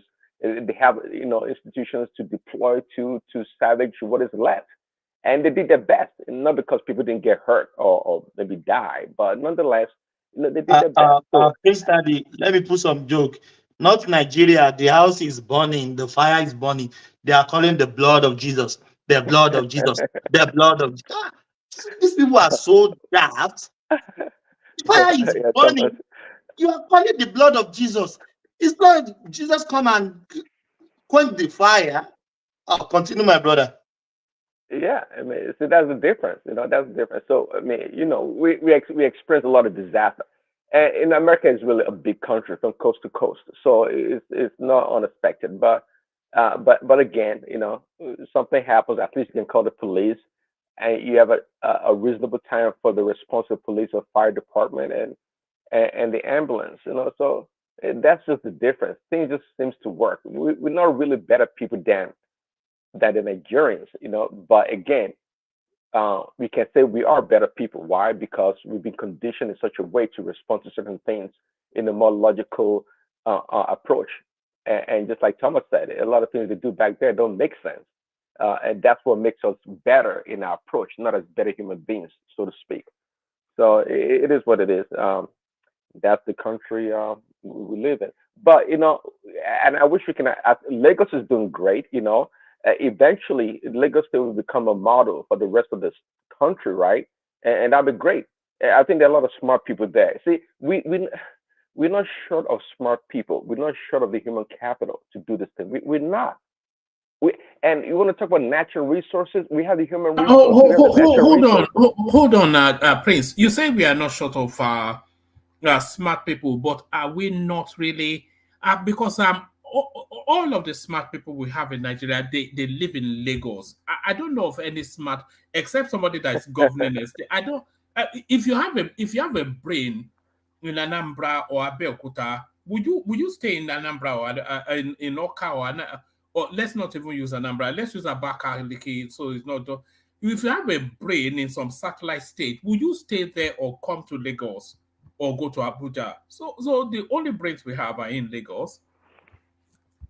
But Mama, what you just said there is not unique to the Nigerian space. It's a phenomenon elsewhere around the world. You know about Silicon Valley. You heard about Bellevue, Washington, and even in New York. Why do people go to New York? They leave their village, like here. They leave their countryside.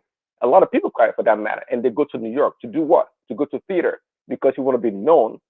If you want to be out there and work with the best to be the best, you have to go there. Why do people leave their rural areas, go to California, to the movies? Same thing. So Lagos is the center, and it's not surprising that all the smart people, brilliant people are concentrated in Lagos. It's just natural. Just like you can say all the terrorists are concentrated in the north. That's where it goes. So wherever area commands the talent or the resources, that's where people congregate. So it is what it is. But overall, even with all the smart people in Lagos, I think there are still plenty of smart people all across that country, plenty of them. So we're not short of smart people. Again, natural resources got plenty. So and this is the conundrum, quite frankly, because now you have all the. That's why I say maybe you need the white man to come back rather, and help us put things together. You say that in jest, but no, land that point. But that might not well be in jest. A lot of people they're starting to have that conversation. Is the black person capacitated to govern himself? I think some people will say they are not. Well, yeah, in jest, but also about being serious about it. It is true. We have everything. It's like you have all the materials to build a house, not just a house, a nice skyscraper, but you can't put it up because you just can't do it. You can't organize. You don't have the skills and talent. We have everything as a country. We have more than many countries in this world. Imagine, Prince. Imagine if Nigeria was occupied by the Israelis rather than us. Imagine. You can only imagine that. If you knew what the Israelis did with what they have. I mean, it's amazing.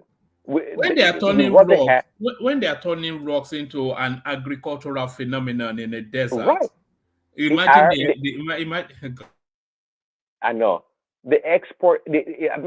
One of the top leading countries that export fruits or vegetables to Europe, Israel, the Jewish people, in a desert. One of their top material scientists that developed the drip technology for agriculture. They make do. They make do of what they have. But here we are. We don't have to do none of that. We have it.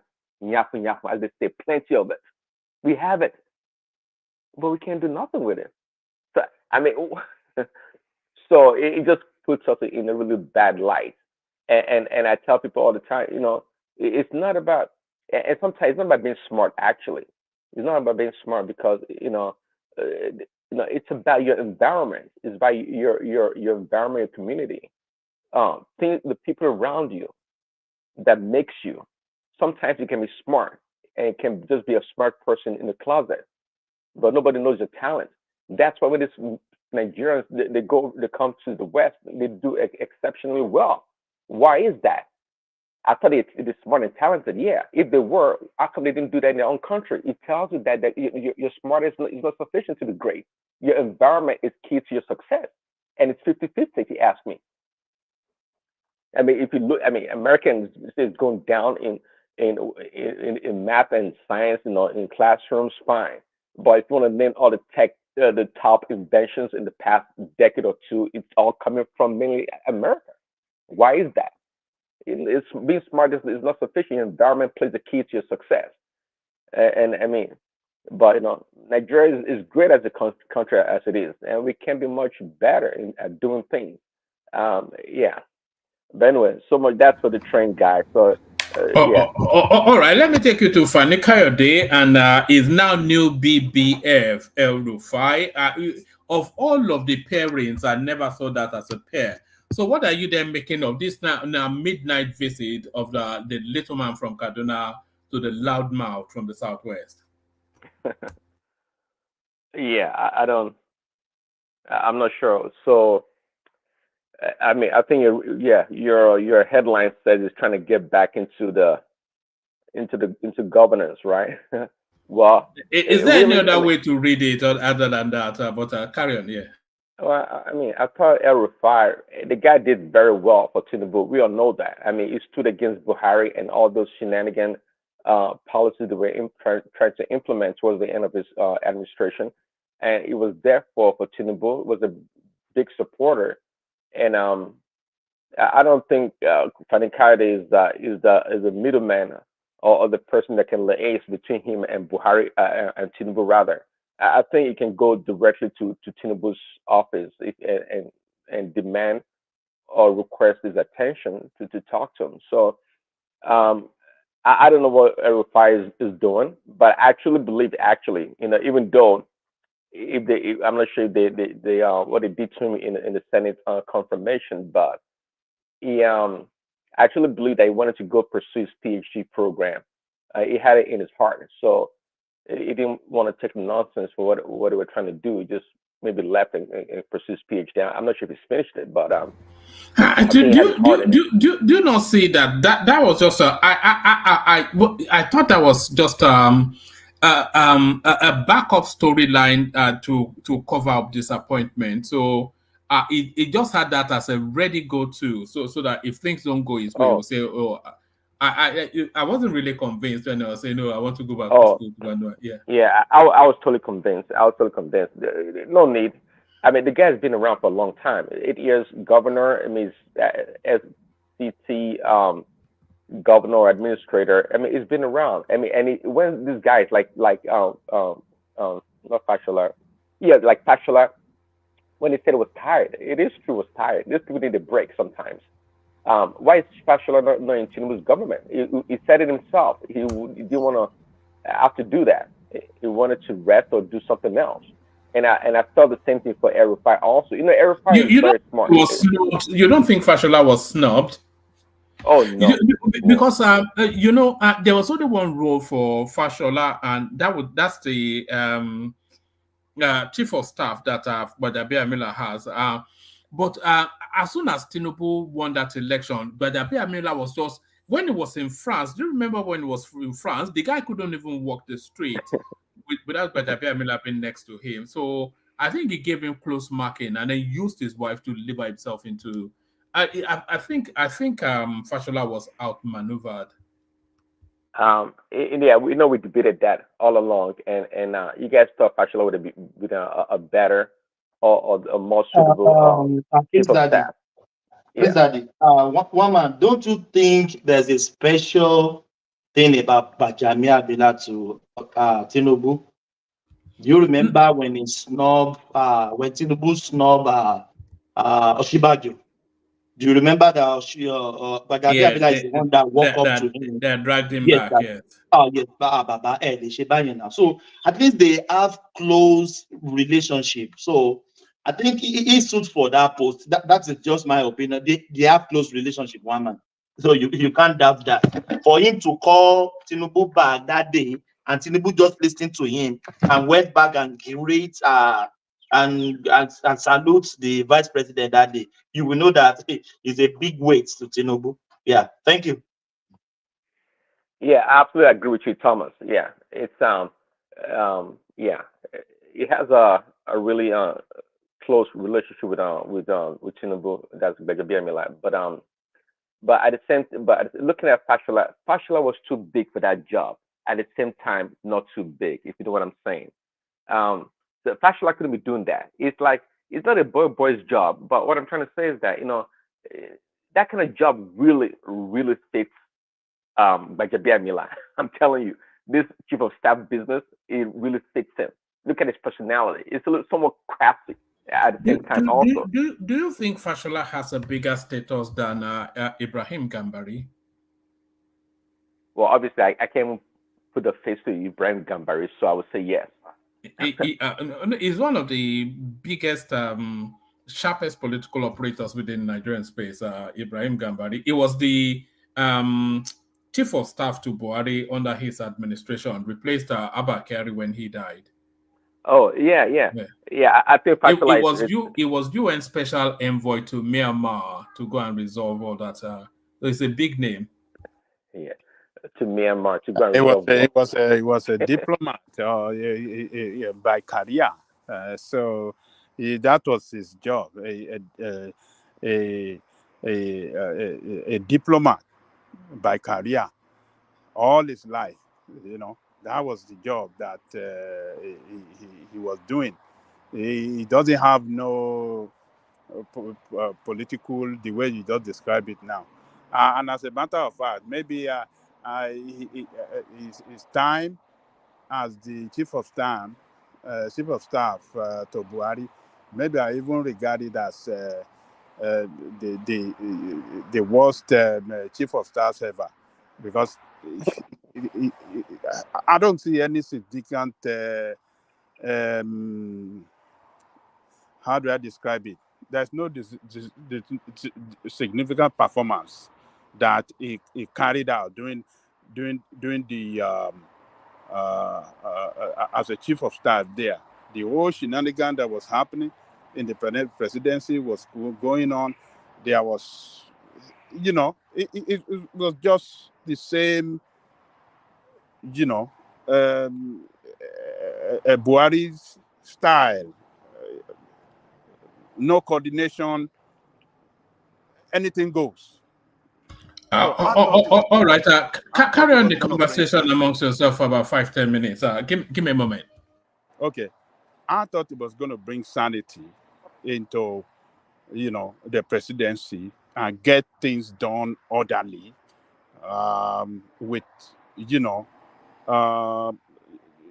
total discipline in carrying out the duty of that presidential office. But hey, man, nothing significant done. So we can continue, Baba Prince Daddy. Yeah, Jalico, that's what I was saying. That I mean, I could barely put the face, the name to the face. So absolutely, Fashola is a much bigger personality in Nigerian political space. And yeah, but again, I think Bajabia Mila was a much better fit for that job. Not Fashola. Fashola was, again, too big for that position, at the same time not too big. So and it was tired anyways, just like Rufai. They needed a break. But who knows? Rufai could be back anytime soon. I agree with you that Bajabia Mila is the best for that job. You know my own reason? Because Tinubu at this time must have a very good relationship with the assembly. And Bajabia Mila, being a legislator, all his career in office, since he assumed office, he has been in Abuja as a legislator. He knows all these people and he knows how things work there. He knows how they can manipulate things. So he can get the job done easily for I agree. The president than Fashola, who doesn't know in and out of that space. Look, that assembly itself is a separate entity that governs on its own. You understand? The way they govern Nigeria is different. And he will still have his caucus in the house. There are people that listen to him. They can frustrate you and they can get the job done for you depending on how you play the ball with them. So, but Jabia Mullah knows how to play the ball. He can play the ball. He can guide the president how to play the ball. He can guide the president. No, this is not the best way to get this passed through in that place. Let's do it this way. Let me corner this. I can meet this. He know every one of them to their houses, and he was their boss. So it's a good pick as far as I'm concerned. Yeah, it's a good pick. He has some shortcoming anyway, according to some people saying, "Oh, he didn't do this." There are some certain things that happen, particularly the way they nominated some names for position, and they have to retract that name again at the point of announcing the name or at the point of confirmation. They will say, "Oh, we are sorry, your name is not among the list," when they already announced earlier that he is going to be among. So those shortcomings, yes. But the best man for the job for the Tinubu, considering the number of years been coming with Tinubu, considering his experience as a legislator, he is the best man for the job. Yeah, I agree. It's a perfect fit for the job and for what Tinubu wants. Yeah. Um, so I don't think so I don't know why Rufai would go through what's his name, Fani Kayode to get to Tinubu. I'm not sure about that, but at least we know though it's a good sign. I think when the whole debacle for the confirmation happened, a lot of people thought Rufai would become a thorn in the flesh about Tinubu's government, and I don't, and he was going to be making troubles. I think he actually said one or two things right after the failed confirmation. Then it went away, but now he is resurfaced. So what do we say? Well, it shows that it's still in a good he has good rapport with the APC leaders or the people at the top there. So which is good. Because no matter how we look at it, Rufai is a very good asset. It's a solid asset in politics in general, and for the APC for sure. So I would love to have him back. Maybe get a position that's critical. And they talked about the power. The Minister of Power was kind of reserved for him before they gave to somebody else from Kaduna, I believe. So it would be nice for him to come back. It doesn't have to wait. Hopefully, it doesn't wait till the next election, to come into the Tinubu's government. But if he can find him something right now, it can definitely make an impact. And why not? Maybe it should be. It knows a lot about this security thing. But by the same time, the reason why some people came against him during the confirmation was that it was linked to he had some security issues, and that's why he was disqualified, which is kind of interesting because it deals a lot with being in Kaduna, being the governor. It dealt a lot with terrorist stuff in his state, and it knows a whole lot. It is definitely an asset when it comes to this terrorism stuff or this kidnapping thing in the north. And it has a lot to offer. So I hope he comes back and gets a nice position to be a great contributor to the country. Yeah, Prince Daddy. Prince Daddy. I'm not sure. Okay. You can go ahead. I'm not sure. I'm not sure it's because of Tinubu that he visited Fani Kayode. I think it's for a bigger picture, for future, because El-Rufai can walk to Aso Rock to see the president, but I think he's trying to prepare ground for a bigger future, especially after 8 years of of Tinubu. So don't be surprised if you see him in the southeast tomorrow or in the south. Don't be surprised. Then you will know the reason why he's doing all those things. And for the like doing what in the southeast and south? no, like visiting, because that Oh, visit is political visit, nothing more. on for Tinubu or on his own behalf or what? No, on his own. It's not because On of his own Tinubu. It's on his own. He's to run next time preparing. as a Yeah, okay. just like they normally say, a politician always think of next election. Uh-huh. So, and that is exactly what is happening. They are already calculating. They are already making moves. That okay, we will allow him to run through these 8 years. Then the power returns back to the north.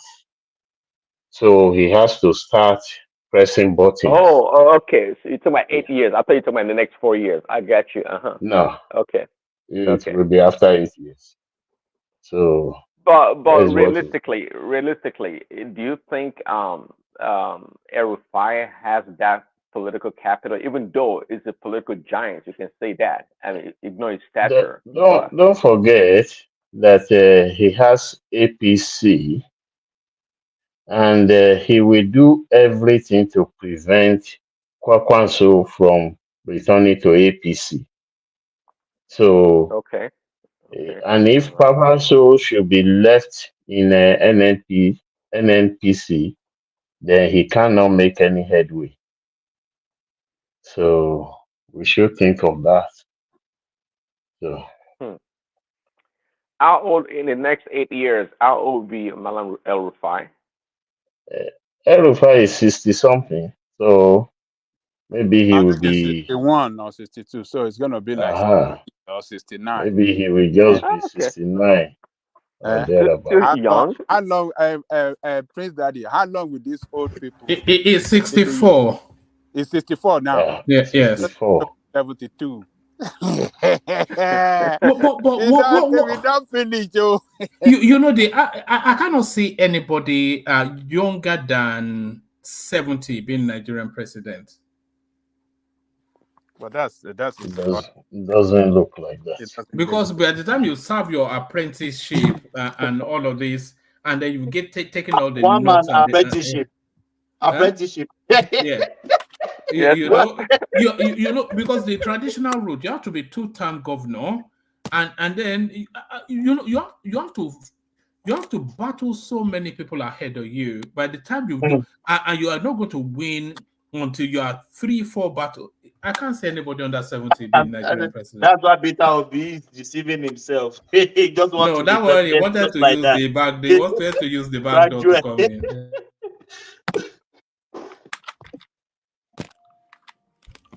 But who do you think is next? Who do you think is most next in line in the north to replace Tinubu? I don't think that person is known yet on the political scene. Actually, I think after Tinubu, actually, I think there'll be a younger person in their 50s, maybe. Yeah, in the 50s, late 50s perhaps, or early You 50s don't think to of take Shetima, over. the vice president. You don't think of Shetima. How old is he? Well, that's the person I'm talking about. It's How old is he? something. I think it's 50, maybe 58 or 50, Uh-huh. 56. Yeah, I will think of Shetima, but mind you, Shetima came from the Kanuri. And even I was thinking of Zulum, Professor Zulum, but he too came from the Kanuri side. Yes. Well, So, this and Do you remember when Ribadu someone was someone that will come in.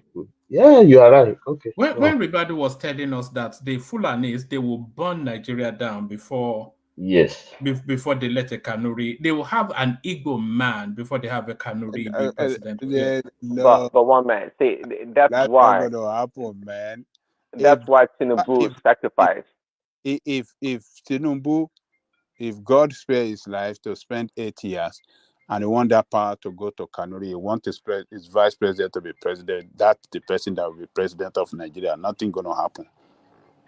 Commander-in-Chief of Armed Forces in Nigeria, with all the power, he can use it to effect whatever he wants. Yeah, but he doesn't want to burn down the country in doing so. But anyways, I was gonna say, Tinubu went out of his way. He went out of his way to choose a Kanuri person. Okay, and part of his calculus has to do with the diminishing of the Fulani hegemony in that country in a lot of ways, because he didn't have to go all the way to choose a Shitima. He didn't have to.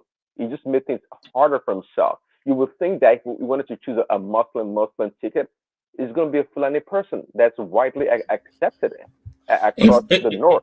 You are right, Prince. In fact, on paper, there is nothing that says Tinubu should win. He went with a Muslim ticket and a Kanuri instead of a Fulani. Exactly. That's my only concern. Like, this guy, man, I have to give him a lot of respect. He's stretching it. He's just stretching everything he's doing. He didn't have to go for a Kanuri. He just I was like, wow, but he did. And for him to do that, this guy is a long-term planner. He's not obedient jumping up and down. He's a long-term planner. Hold on, but strategist, yeah. Prince Daddy, this is strategy. Then is to cut some of the block vote that could be coming from that part of the country for Atiku, is to share some of that vote from that part of the country with Atiku, having known well that their party strongest hold in the country is Northwest. You understand what I'm saying? And all the leaders of the party were all committed to him, the governors and all the rest, like Ganduje from Kano and some others, from other part of Kebbi and some other part. So he picked Shetima to divide that vote, block vote that Atiku would have won, which will have constituted a very threat for his political victory. So that is what he did. And that state, by record, always deliver 1 million votes, maybe close to 1 million, if not million. So that's a huge vote. If that could go on the sentiment basis, if that could go for Atiku, that could cost him that presidency. So he believed the people from the Northeast will see. Ajande Koko, you are breaking up a bit. Oh, can you hear me now? Am I still breaking? You're clear to me. Yeah. Am I? So I don't know. It could be me. Maybe it's from me. Maybe it's from you. So he was like, I won't allow the Northeast vote to grow, largely for Atiku. So let me break it into pieces with him. Let me have somebody that is well known as well, somebody that performed very well as a governor, particularly from the state that delivers million votes, in the previous election. So that was the strategy. And what matter is Muslim.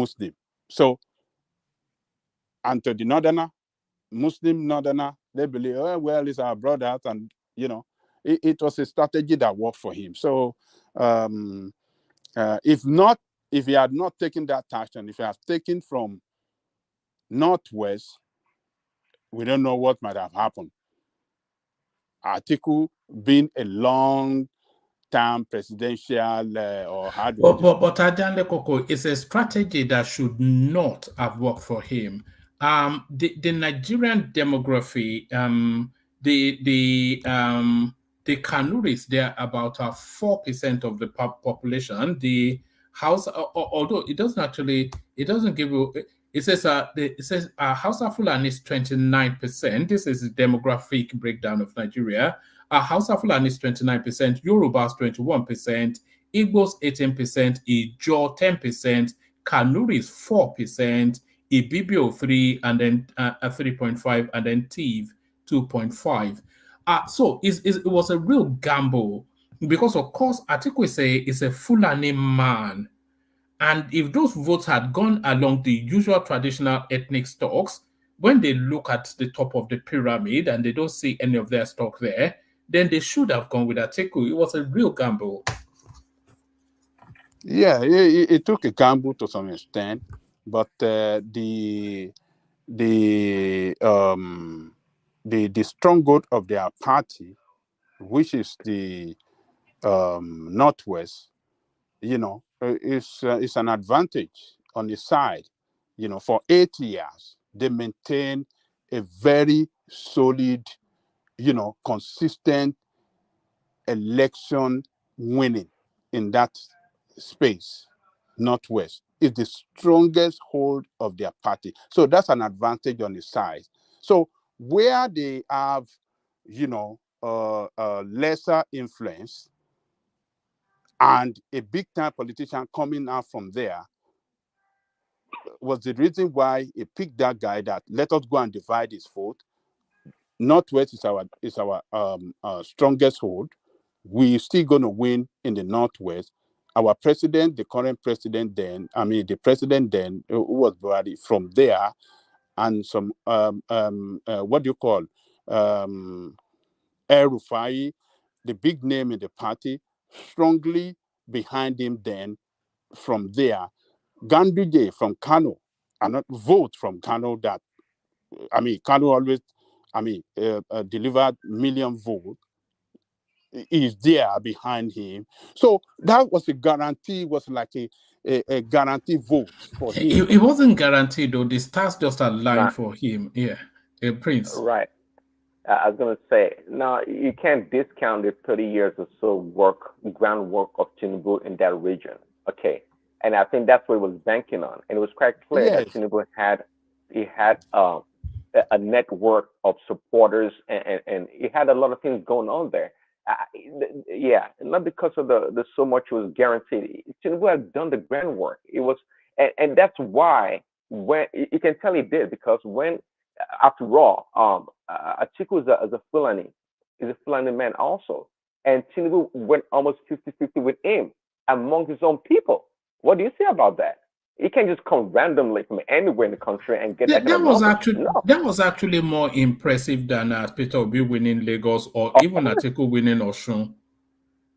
Absolutely. It was neck and neck with Atiku among the Fulani people, Fulani Hausa people. It did extremely well. People forget about that. Atiku would have wiped anybody else in that country on the floor with that vote. But Tinubu competed strongly. Even forget about Kwankwaso in Kano State. Look at how impressive Tinubu did in Kano compared to Atiku. It was also neck and neck with Kwakwanso in Kano. Or was he? No, I think Kwakwanso. It wasn't neck and neck. Got about a million votes, and Tinubu about 500,000, and Atiku was which is quite impressive still, Yeah. But remember what caused him caused Atiku the election was Atiku inability to manage his party well. No, I just go. Sorry, I'm not wanting to insult people, but Atiku is a doofus. That guy's the worst of the kind. He's the worst politician ever. I'm telling you. He just threw everything away. His luck. He just threw it away. He just threw it away, and couldn't we just grab it in the air? Say, "Oh, I love you. This is mine. You don't want it, and take it, and run away with it." You see, the stars did that line for Tinubu. In the G5, Peter Obi, all of these people working for him. Yeah, all of them because all of them were working for him, or whether they were doing it according to agreement or unwittingly, they were all working for him. That's why you don't mock this guy, Festus Kiyamo. He said during the inauguration he's going to have a front row seat for Peter B. Because Peter B was, just like you said, was working for them indirectly. I mean, what Peter B did was the best thing that to ever happen to Tinubu for real. The best that ever happened to him. If Peter Obi was not in that race, we'll be discussing the pros and cons of President Atiku right now. Yeah, it would be. It would be. Yep. So yeah, but it is what it is. So to wrap this up, one man. Again, somebody said it earlier. Rufai doesn't need to go to FFK to get to Tinubu. He has a direct path or door to doing that. And somebody said earlier, I can't remember the person that interjected, said maybe Rufai is preparing the ground for I after. was the one. Yeah, who's that? I'm sorry, who's that? Yeah, Nioma, me. Okay. So Nee was saying that maybe he's preparing the ground for after Tinubu, Tinubu's presidency is the next person to go. Who knows? So that might be it. And what do you do with a question like Sheikh Gumi? Because it puts me in mind of that Sound of Music. What do you do with it? But I know this guy is just he just has this dark aura about him. Issuing all these subtle threats against the nation state and doing it in the comforts of he's actually beaming into your home to make these threats. What is it? What are you making of him telling us that if we don't pay up, the insurgents, the Fulani bandits will get more vicious? Well, he's telling you, in other words, that the Nigerian state is held captive by these people. That's what he's saying. I can a civilian, whatever his position is, be uttering such a comment that if you don't pay up, the people that pay up are weak people. That's just a weak state. I mean, what gives him that impetus to say that? I mean, what is driving him? He obviously knows something, and I think somebody said he's untouchable. So there we go. They can't touch him. They can say whatever he wants to say and get away with it. He knows a lot of things, but pay. Well, Timmy said he's not paying. So, yeah, pay. The money they're asking for, if they know the meaning of those numbers, is irrelevant. It's 3 times the budget of Nigeria. So is that what it's asking them to pay, or half of it? It's crazy. Yeah, it's really crazy.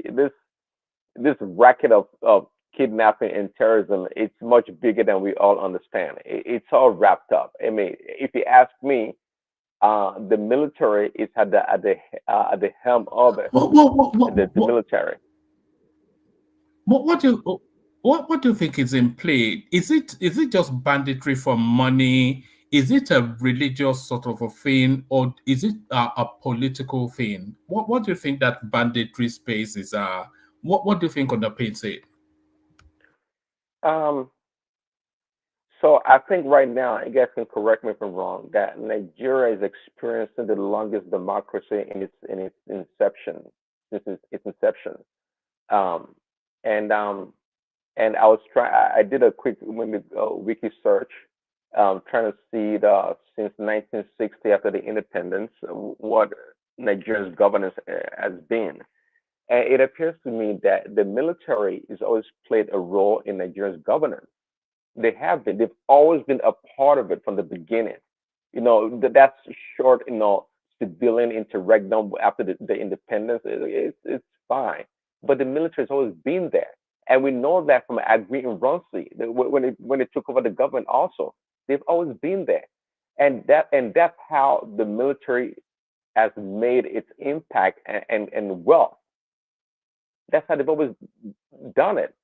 So now you say we're running a democracy, and the civilians, and they know very well, because the military is, again, part of our politics. They know what is going on. They see the civilians, these corrupt politicians, stealing all the money and all the resources. That's why, and the other day we talked about bunkering in the South. The Navy and the Air Force and the Army, they're all involved in it. They need to get paid off. They're not stupid. The Nigerian military is not like the American military or the other militaries. They have to confine themselves in the barracks for what? Stupid. Why should do the civilians have two heads? Are they better off than they are? Stupid. They equally Nigerians as we are, except that they have guns. So if you ask me, I don't have any documentation to prove it, but sometimes through logical deduction and reasoning, you can draw a really decent conclusion on what is going on. The military is involved in this kidnapping thing. They are the final say. They know everything, and that's how they're getting paid. You're fighting insurgency. Are you kidding me, one man? Okay, so if you give the military the budget to fight these terrorist people, okay, and they squash these terrorist people, and then what? They get nothing else. So it's in their interest, just like a business, to keep the charade going on, to keep it going. Whatever weapons they buy, I don't even know if they buy weapons. They buy the weapons, they sell them to the terrorists. This is not going to work. This fighting terrorist thing is not going to work. And if you look at it, it would be good for somebody to, if this, Arise and Rufai, this guy do their job, I guess, this journalist, to give a really nice timeline of this insurgency thing since 1999. I mean, how it all came about. Because since 1999, we've not had military in power. And we've always had this insurgency or terrorist attack and kidnapping going on. So that's how the military gets paid. They have to keep this aura of insurgency or of insecurity rather, so people can be frightful and fearful, and so to depend on the military so they can go to the government. We need more weapons. We need this and that, and they'll provide them with all these things.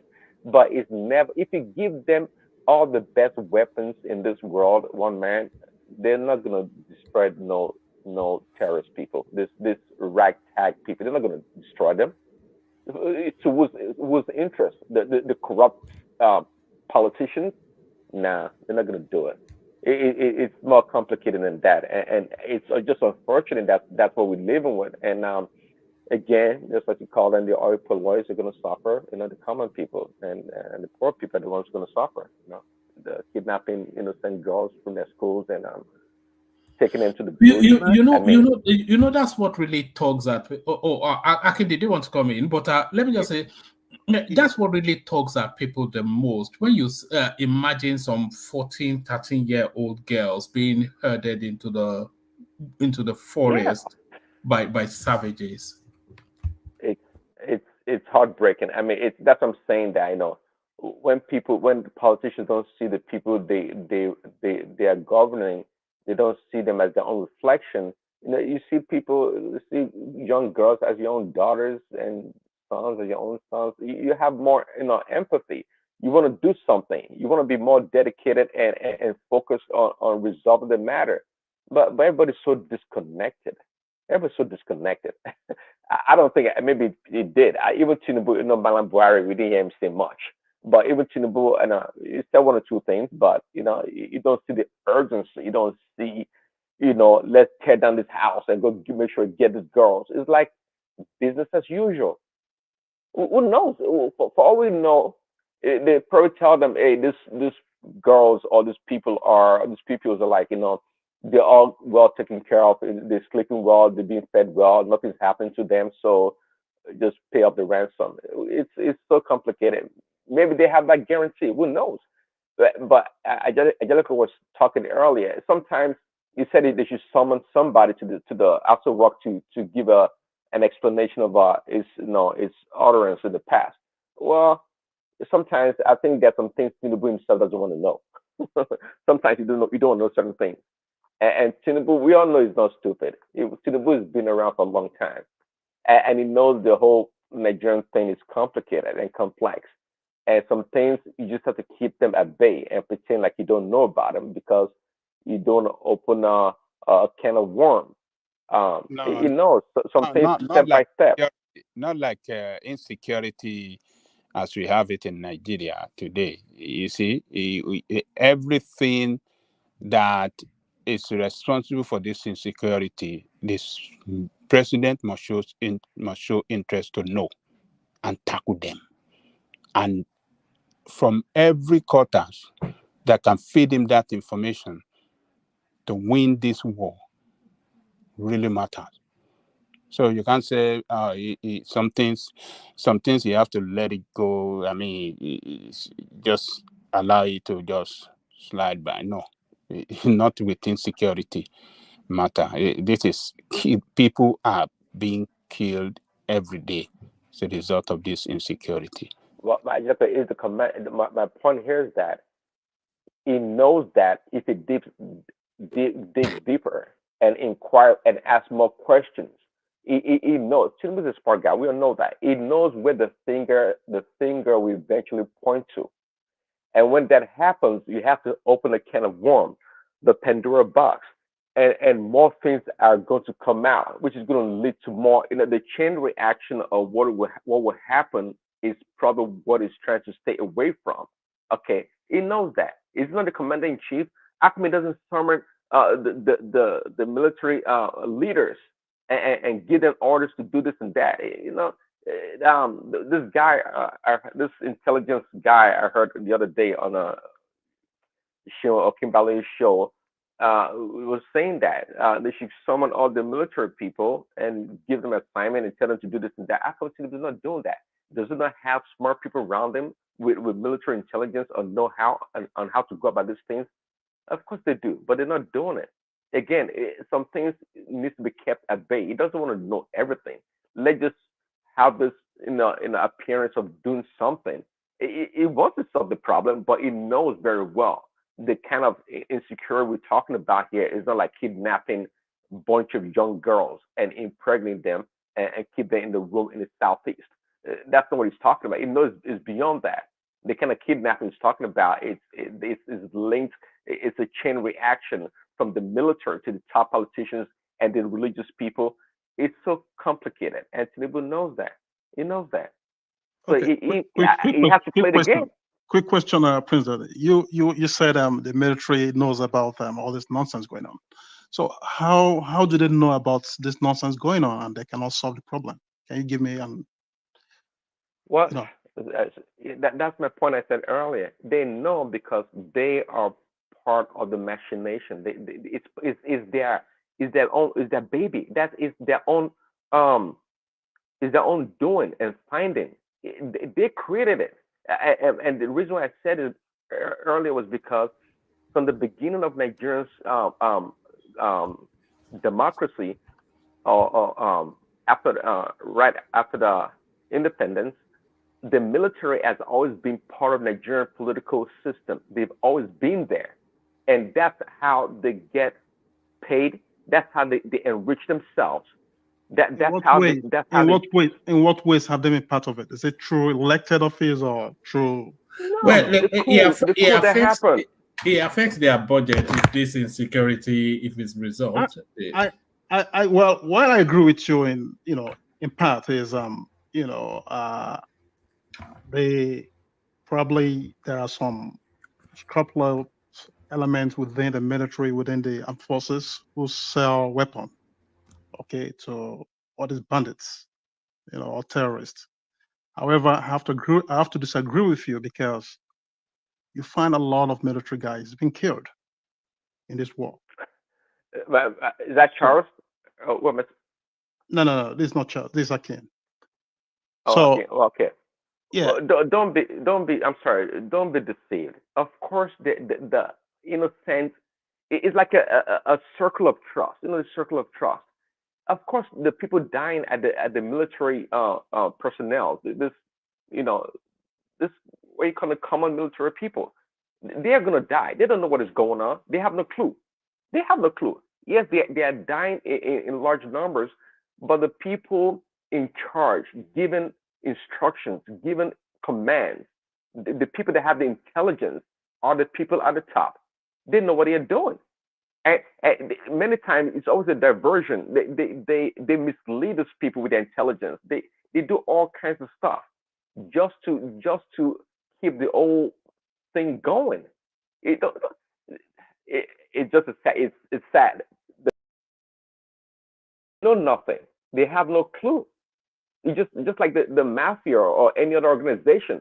the people But inside at the Prince core of Daddy, it. how long must the president look away though from this from this problem as you are suggesting, or as you are telling us that he doesn't want to rock the boat, he doesn't want a chain reaction or kind of reaction that could worsen the situation. That's why he's taking it easy and stuff like that. Look how long this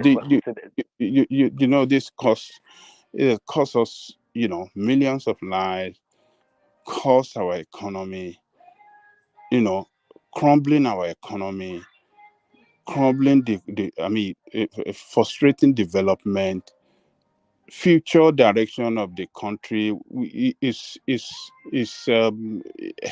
don't even know where we are heading towards.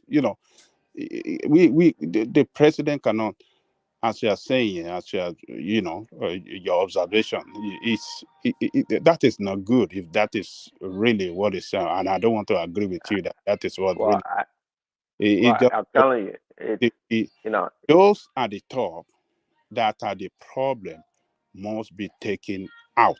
If they are not taken out, we can't win the war. That's the problem. And I they have agree with given you. so much for it. Do you know how much? Do you know that for the past 8 years or 9 years now, defense, the vote for defense in our budget has been the most, the most substantial in the budget, allocation. And Defense. as that abated the terrorism, as it helped. That's what I'm saying. We are not winning. We are still voting money for them. Because you can never win. It's a bucket. It's a bucket with holes in the bottom. You can never win. Why? Where are you gonna win? So if I said it earlier. So if they finally stop insurrection or these terrorist activities, then what happens to them? They're all gonna go poor. It's not gonna happen. And they look at these politicians buying themselves with $160 million, what you call it, SUVs. I mean, they're not gonna do that. Back in the day, see, listen, Angelico, I tell you, as you know, I think you support Do you know military intervention. Even I within tell the you military? this though.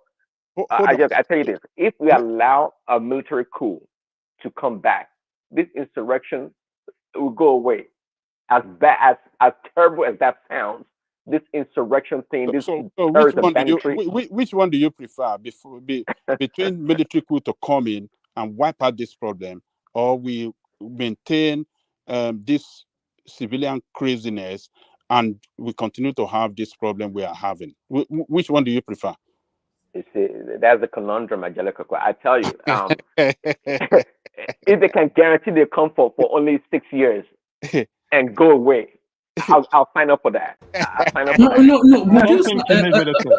No. Would you sign up for if they came for 2 years and they wipe out this right now. insurgency I'll and then do that right now. give us a new constitution and then they leave if we guarantee?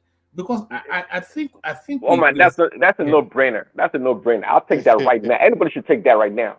Yes, I think we still have a military coup. I think we still have a military coup left in us in that country. I don't think so.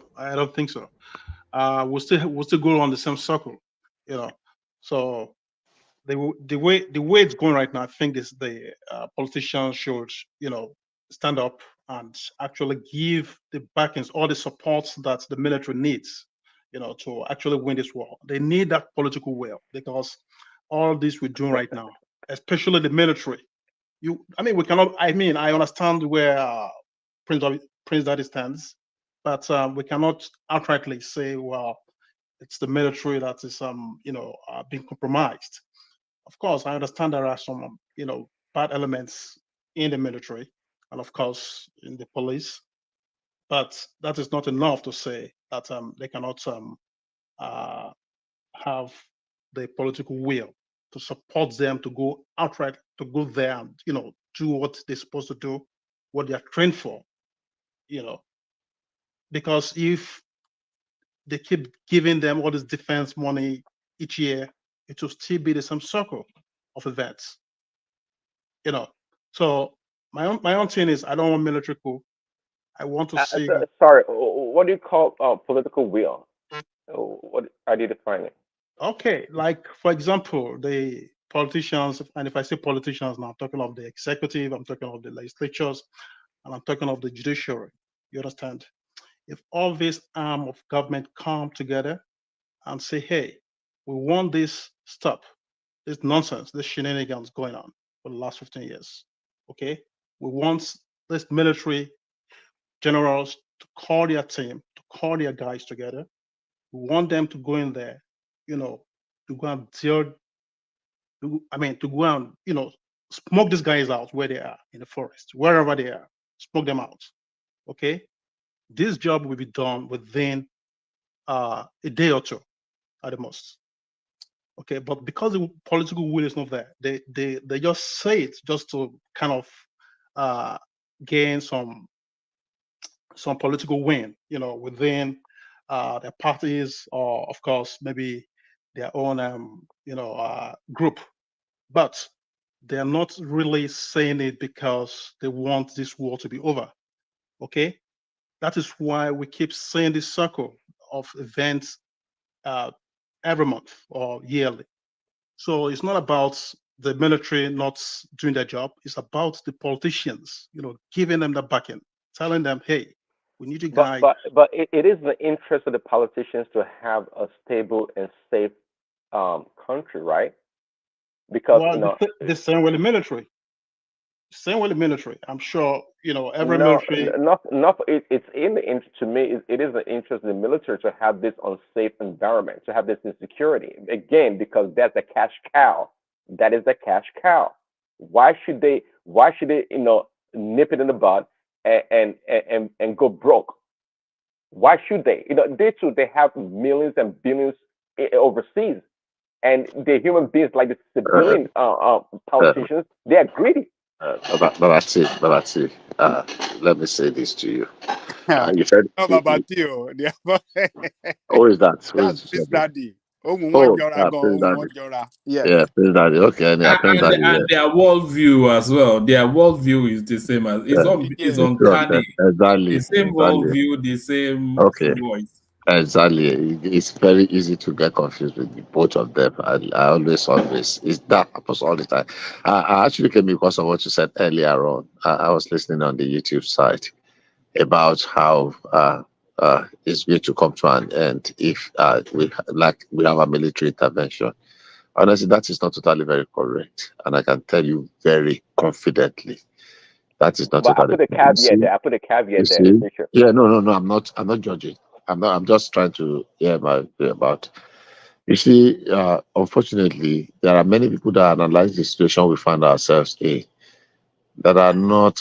They see things from their own view, from their own perspective alone, and they're not seeing it from the other view. There are too many things that are different from what they seems to be like.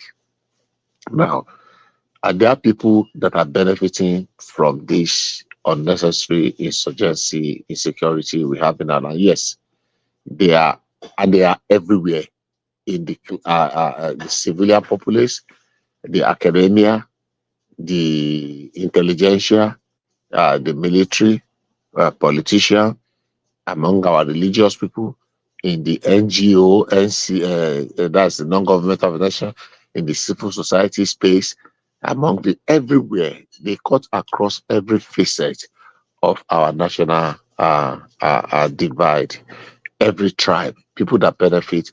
In Yoruba, we used to call them Arijeni di Modaru because they benefit from the chaos that is on ground.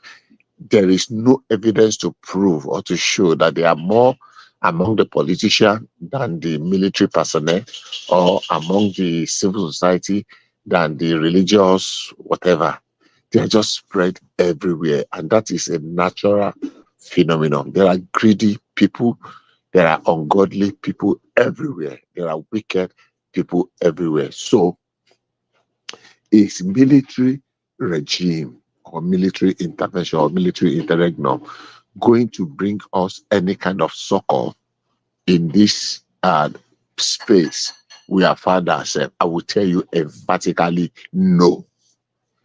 the number of people in the military, the number of the turncoats, what do you call them? Our Dale, what's the right word now? Or Dale in the military that are benefiting from this. They are very few. The saboteurs. They are very few, maybe 2%, 5%. The same thing among the politicians, the same thing among the clergy, the same thing among our society, because the criminals among us are just about 10%, 10%. Unfortunately, they cut across every facet of our national life. So, if we say today, oh, let military come and rule, is it going to be different? I can tell you emphatically, no. If we get our political, there are things, fundamentals that we need to deal with. Somebody said something earlier on. I think it was Niji, and it was spreading certain things that I really was not very comfortable with, unfortunately. Because they are not fact-based. They are not factual. There are certain things that are very popular nowadays that people tend to spread. But when you subject them to very little, what do you call it, interrogation, they just crumble. But that is not where I'm going. So, the military regime will bring draconian laws and rules. Yeah, it might appear to work at the initial stage, but honestly speaking, an hungry man that is very hungry and desperate, at some point will do everything, even if it means himself losing his life in the process. He will not send anybody any message. So there are things we need to take care of that are very fundamental, that are germane to the survival I of didn't say people. military should come. No, I I didn't know. support But you said that. Yeah, I mean, okay, maybe, okay, maybe I should do that, because the impression you gave was that if it had been a military rule, they would have been able to tackle the problem we have, and that's what I am saying. That is not necessarily very true. That maybe that, yeah, they will bring on Dacronia, but the more you are looking for a solution, the more other people to accept we actually reduce ourselves to looking for a very holistic solution that is going to tackle with the problem we have from the root. I did say something here a couple of months ago, weeks or months ago, and I keep saying it. There is never going to be a time that insecurity will be a thing of the past in a society like ours that is growing. Even the society that are not growing in population and in needs and wants and challenges, they are having security challenges because some people are just crazy. There are animals amongst us that what they want to do is, what am I going to do that inflict pain? Because they are sadists, and their sadistic nature tends to give them pleasure when they inflict pain on other people. Otherwise, I will not see any reason why somebody that is comfortable in every ramification, every will go and be amassing weapon and something to inflict pain on other people. I can't, except there is somebody that can explain to me how. So, in as much as we've had people, and when you ask them, the reason why they do whatever they did is not because they are hungry, it's not because they are poor, it's not because they are thirsty, it's just because they are sadists and they just want to inflict it, and they enjoy seeing other people in pains. Then that means we are not going to get out of it in a short while. Some people just see, and they start from inflicting pain on animals.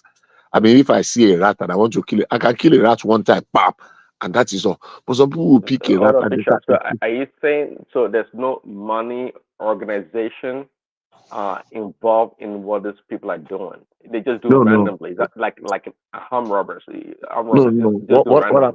What I said is that okay, I was not actually addressing it from that angle. I'm addressing from the angle of the fact that if military comes in, they are going to deal with it better than we are now.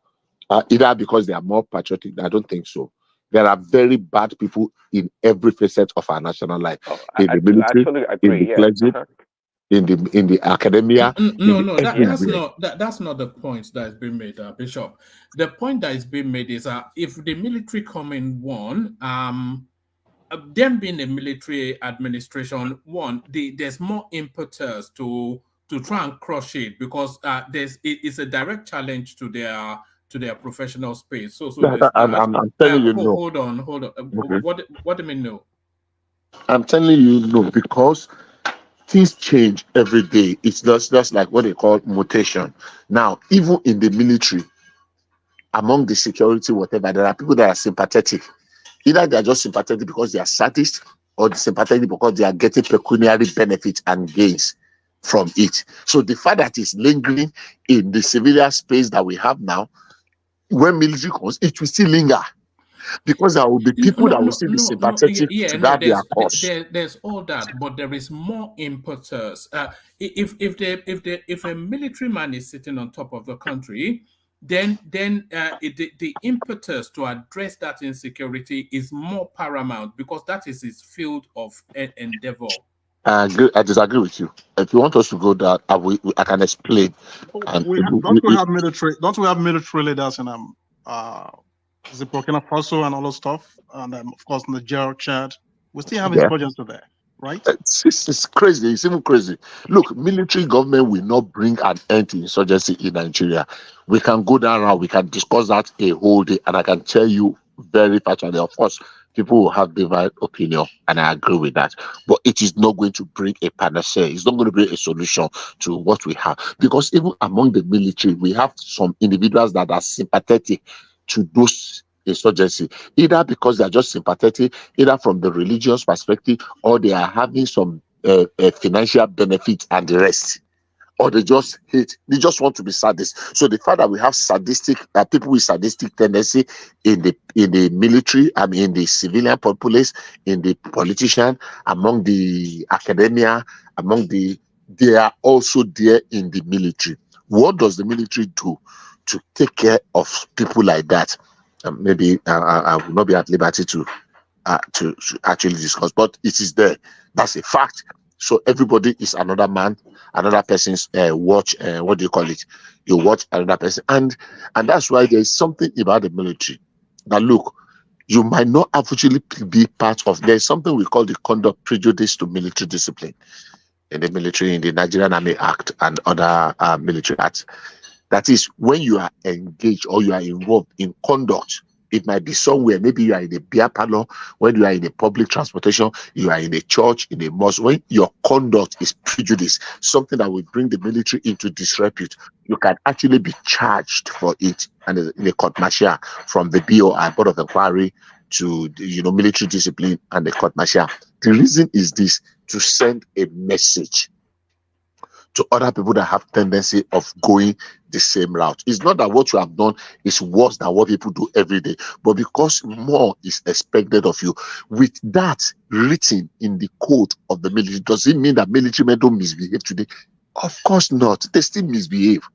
They still do a lot of excesses, because how well are we able to dig into the background of an individual that is coming into the military? Some of them are criminals. They've been able to hide their past, and that is why having a national identity that will be able to dig into the past of every individual that wants to join any organization, be it the police or the military or any of the security agencies, is very important. So we can know what are the tendencies, where have you been before, what have you done before, what is likely to sway you, towards one ideology. So in summary, military government is not a guarantee that it will reduce, much more less bring to an end the kind of military, the insurgency we are having at the moment. No, not.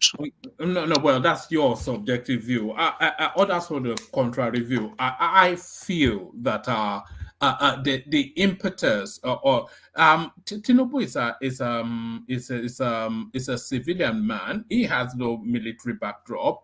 But if you had somebody of a military backdrop, there is there's more of a connect between the forces and the person sitting at the center, and then the person that's sitting at the center is main area of specialism is security.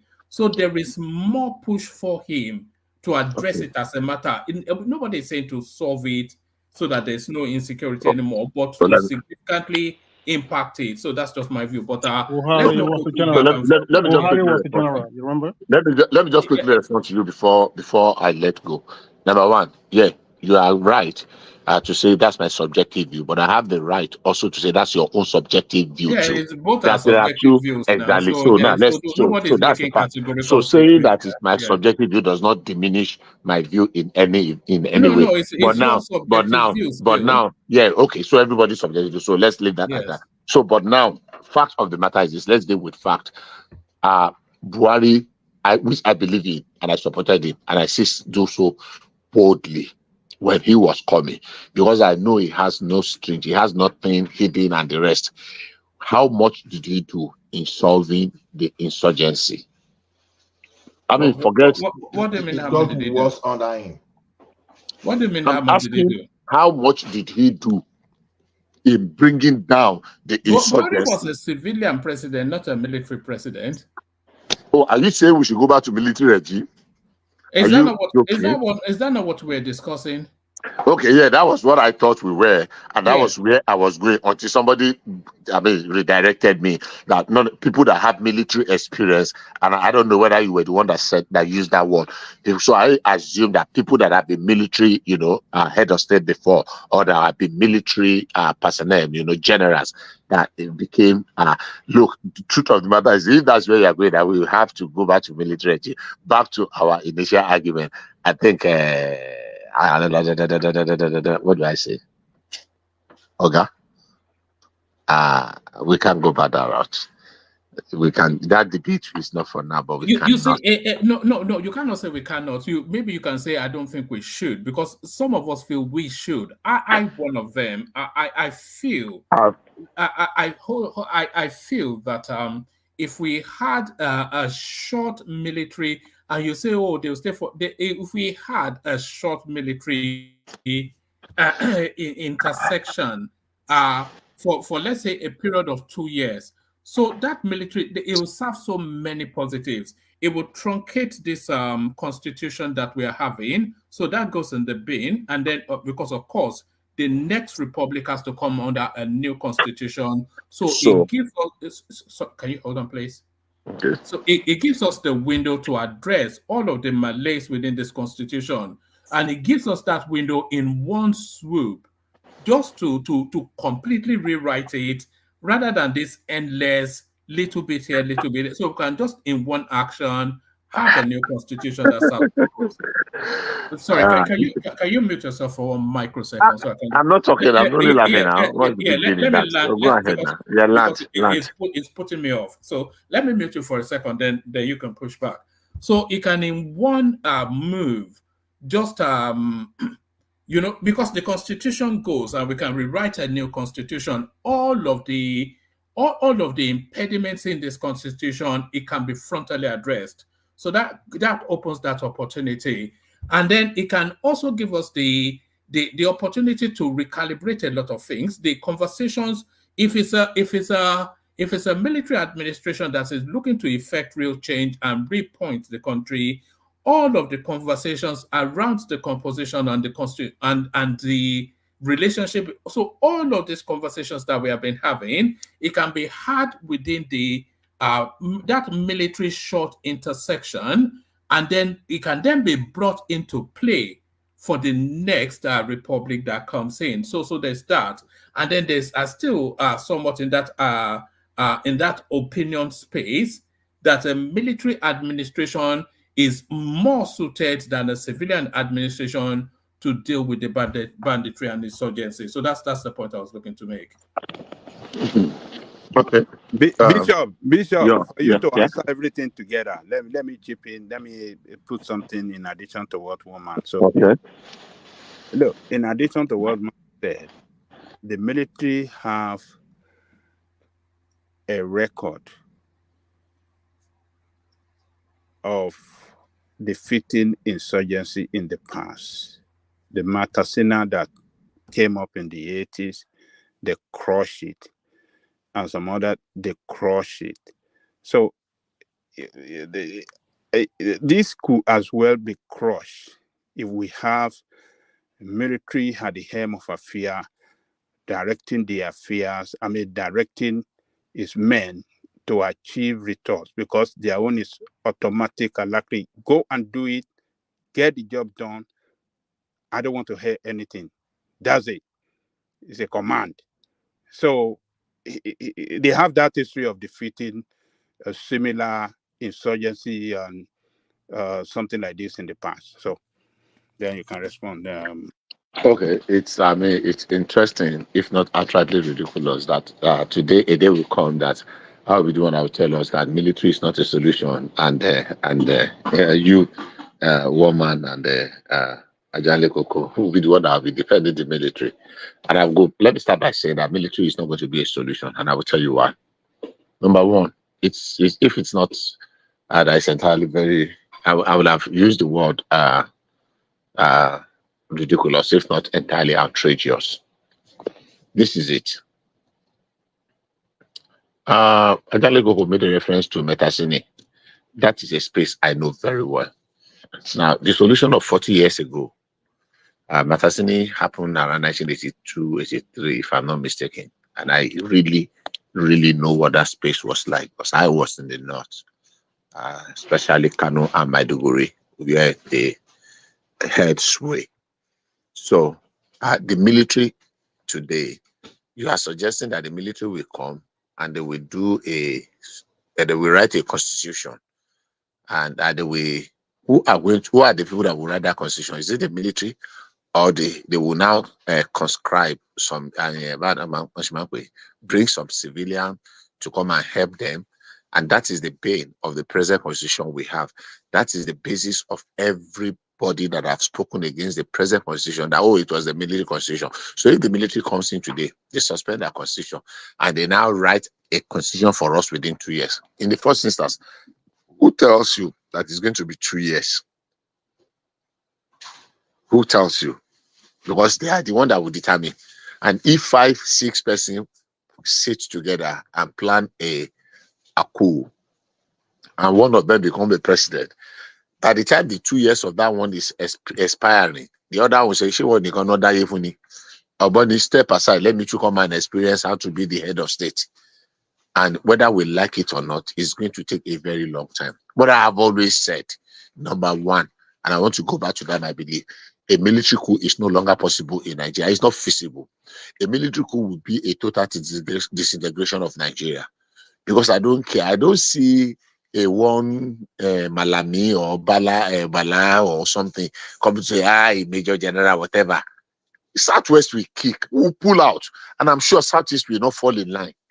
So a military intervention in the Nigerian political space today is going to spell an end to the Nigerian state. I have said that repeatedly. No military coup will succeed. Not because they will not succeed, but they only lose a session. Because they will not make a military coup and outpost one governor to come and rule Oyo State or Lagos State. We won't take it. And I'm sure people in Anambra State will not take it. And people in Delta State will not take it. So the fastest way to disintegrate and dismember Nigeria today is for somebody to come and say, Major General, whatever. So let's put that on the side. Secondly, will they write a constitution that we will accept? No.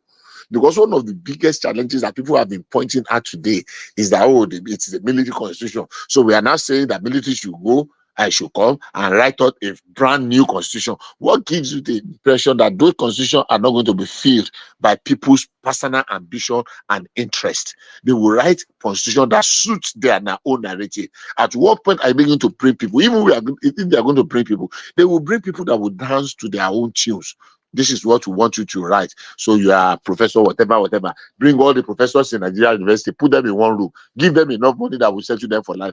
Tell them what they will write. They will write what you want them to write. The best way is that our constitution will begin to evolve over years. Will I say 10 years? Maybe more. Maybe 20 years. Maybe 30 years. But once we see that we are on a journey where we will get it right, we cannot get it right in one first swap. That, we just want everything to be in order and be an El Dorado. Then we continue to deceive ourselves. My position is this. I am not undermining any sector of our compatriots to contribute their own to what is going to be Nigeria, what we want it to be. I am saying it's not going to be like a magic wand.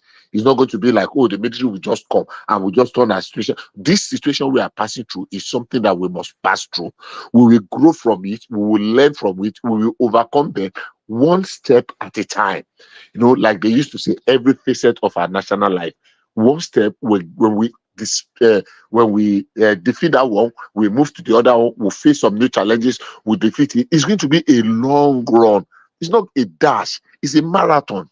So for me, military intervention will not bring anything better. In fact, it's going to take us back, because you cannot question in the military. The first thing they destroy under any military regime that we have experienced in Nigeria, you will have the judiciary and the executive. The first one they always deal with is the legislature. So you cannot make law for them. They make either edicts or decrees. Some people will just sit down. It's not subjected to any debate on public opinion and the rest. So this is what we want. Look, let's change the rule. I think VAT is too much for sharing with the state. Now we collect the VAT. Let the federal government be using the VAT. And it becomes a law. And you cannot say anything. So when they gather people and say, this is what we want you to put, look, the VAT of 20% must go to federal government. And that is it. If you don't want it, they remove you and put another person that will toe their line tomorrow. That is the truth. We saw this thing happen in the previous years. We are gradually moving away from them. Let us endure that process until we get out. If we go back to that stage, somebody will wake up tomorrow and say, you know what, we are not operating 36 states again. It's only a military decree, and you cannot question it. You cannot. And say, no, we are reverting back to 12 states. And we collapse Osun State, we collapse Ebonyi State, we collapse, let's match them to this other state. Because that is the mentality. It is go, you go, come, you come. So for me, yes, the pain can be very excruciating. But if we endure and we go through the process of this military, because democracy is the best. I mean, for now, it might not be the best in the best sense of it, but it's better than everything, especially better than military dictatorship. So anybody that is saying that military will come and reset, they are not going to select anything. They are going to set us back donkey years. And that's my submission. Thank you. All right, brilliant. So excellent. So that's the excellent, Bishop. So a difference of opinion there. So that's always what we want, a difference of opinion. So thank you, Bishop. Prince Daddy, did you want to wrap up and then we go on to Niyoma? Yeah, a couple of seconds. I share Bishop's position about the fear of having military come back and setting us back or setting back democracy. That is true. But I think you and I and others who just have this wishful thinking that if we can have an agreement, like if it's possible, that if the military comes, they can be there for 2 or 3 years and wipe out this insurgency, and they can return us back to democracy. That's what we're talking about. It sounds kind of unrealistic, at least, or not feasible. But if we could, like a wishful thinking, if we could have it, that would be ideal. And the reason why I suggested is because I believe the military is compromised in so many ways, and they are the ones charging this insurgency, kidnapping, and terrorism going on. They have to be, because they are the ones with the guns, they are the ones with intelligence, and there's no way they're going to settle for squashing this insurgency and go broke. They're not going to do that again, because the civilian politicians also, they are looting the country. And the military, again, they've always been part of Nigeria's politics. And now that they've been kept at bay for quite a while now, since 1999, their only way to continue to enrich themselves and sustain themselves is to keep the shenanigans of insurgency going. All right, thanks, one man. All right, brilliant, excellent. Thank you, Prince Daddy. So thank you, Prince Daddy. We're going from Prince Daddy to Niyoma, who takes the floor now. Niyoma, are you ready? Yeah. All right. I think the Oma may have gone into the fridge to help himself to about chocolate. I'll hand No, over. sorry. I thought Oh, you were muted. So yes. I was surprised that you were quiet throughout that military civilian conversation. I thought you had strong opinions on that space. no, because I didn't even mention anything regarding military at all. So that is why I just kept quiet because I don't believe that military should come and take over. They will destroy. It's like we want to solve one problem and we create another problem. That is what is going to happen. And you can't tell those military guys that just come for 1 year or 2 years and go. Who will dictate to them? Nobody. So we just realized they will destroy it more. They can just come now and start creating states as they like, and nobody will be able to talk. So I don't believe that they will be able to solve the problem anyway. Yeah, they can solve the problem of the insurgents, but they will create more problems that we will be dealing with in years to come. Okay. All right, brilliant. Come into the conversation at whichever point you'd like. You might want to. So we're talking about Fani Kayode's meeting with El Rufai, and of course, it's not to go and sample towards Shinkafi. So politics in play there. We're talking about the Olubadan passing and what that means for the Nigerian state. So we're talking also about. The chief of defense staff is asking EFCC to track the funders of terrorism in Nigeria. So we had the list of names from the Emirates, but what's happened to all that? So all of that. But with your permission, let me take my leave, hand over to Thomas as you are listening in the background as you talk us through some of these talking points. Thank you, everyone. See you tomorrow. Tim Ajek, the super chatter for today. So thank you, Tim Ajek, who did just rattled off a few in the Ayo fashion. So thank everyone. I'll see you tomorrow. Thomas, are you there? Thomas. All right. Thanks, Moment. Yes, Daddy. Yes, Daddy. All right. Thank you, Daddy. Thank all right, you. Over to you. All right, cheers. All right. Well, it's quite unfortunate that the Olubadan didn't really last long, just 2 years, because he celebrated. Do they always last long? When we No, don't, but some of them can last for 5 years 5 years, or yeah. more. But So this one is 2 years. It's just Oh, because that Oba in Ibadan, sorry, it's very ridiculous to me. No, it's not.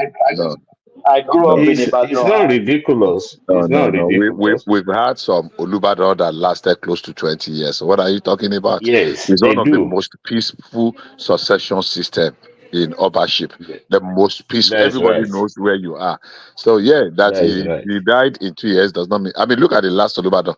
Look at Oba Daniel Akinbiyi. Look at Oba what's his name? The other one. So yeah, he died early. Well, that's what it is. But it's changing now. And in another 20, 30 years, it's going to change more. I can expatiate more on that when I have the floor. But then it doesn't take anything away. Thank you. Thank you, Bishop. Yeah. Yeah, what I'm saying is all right.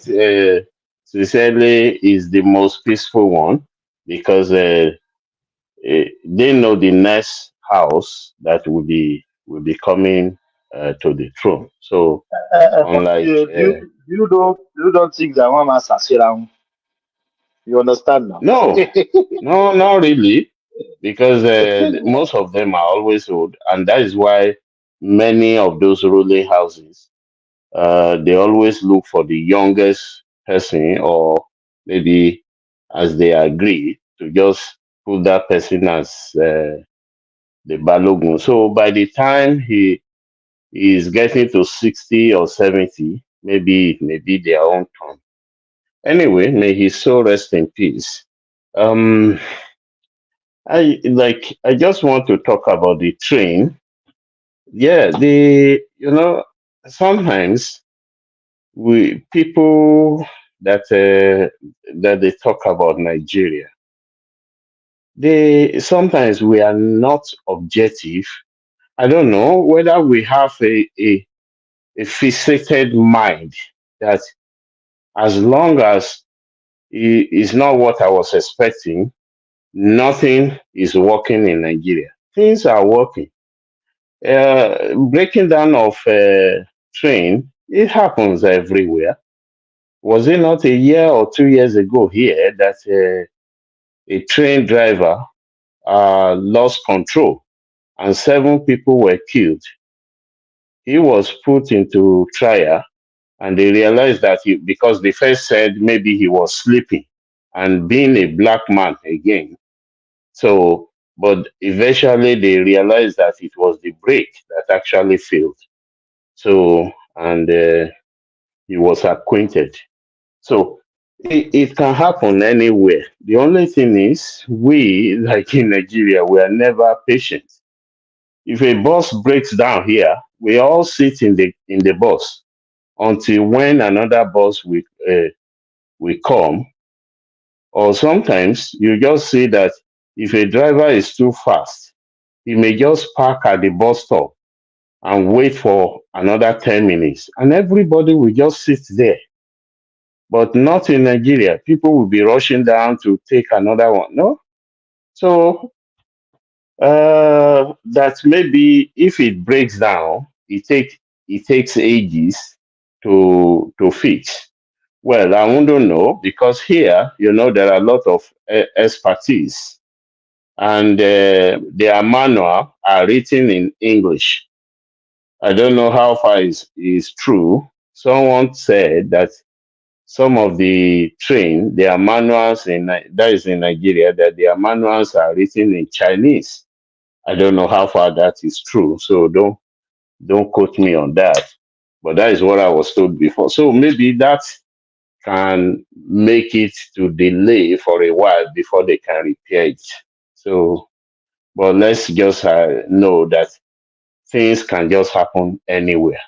So You are 100% right. I don't dispute that.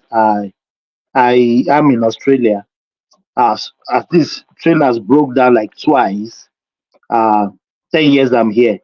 Bus, couple of time, but they will just send another bus to take you to your destination. That is it, and they will tell the bus, or things happen everywhere. But we think maybe our problem is our any eventuality in our home space is the worst. Yeah, it train breakdown everywhere. Accident, even here, accident. Train derail, but they yeah, fix it in a twinkle of eye because they know what to do. So I don't think that is peculiar to Nigeria. Yeah, it's only if people want to be, want to be, you know what I mischievous. mean. If they Serious, want to yeah. be It mischievous, happens. they just say nothing is working in It Nigeria. happens. Nah. So, It happens everywhere. Yeah. Go on. well, then what is the other one? Like about Peter Verify and Rufai. I mean, is it Rufai? Nasir Rufai and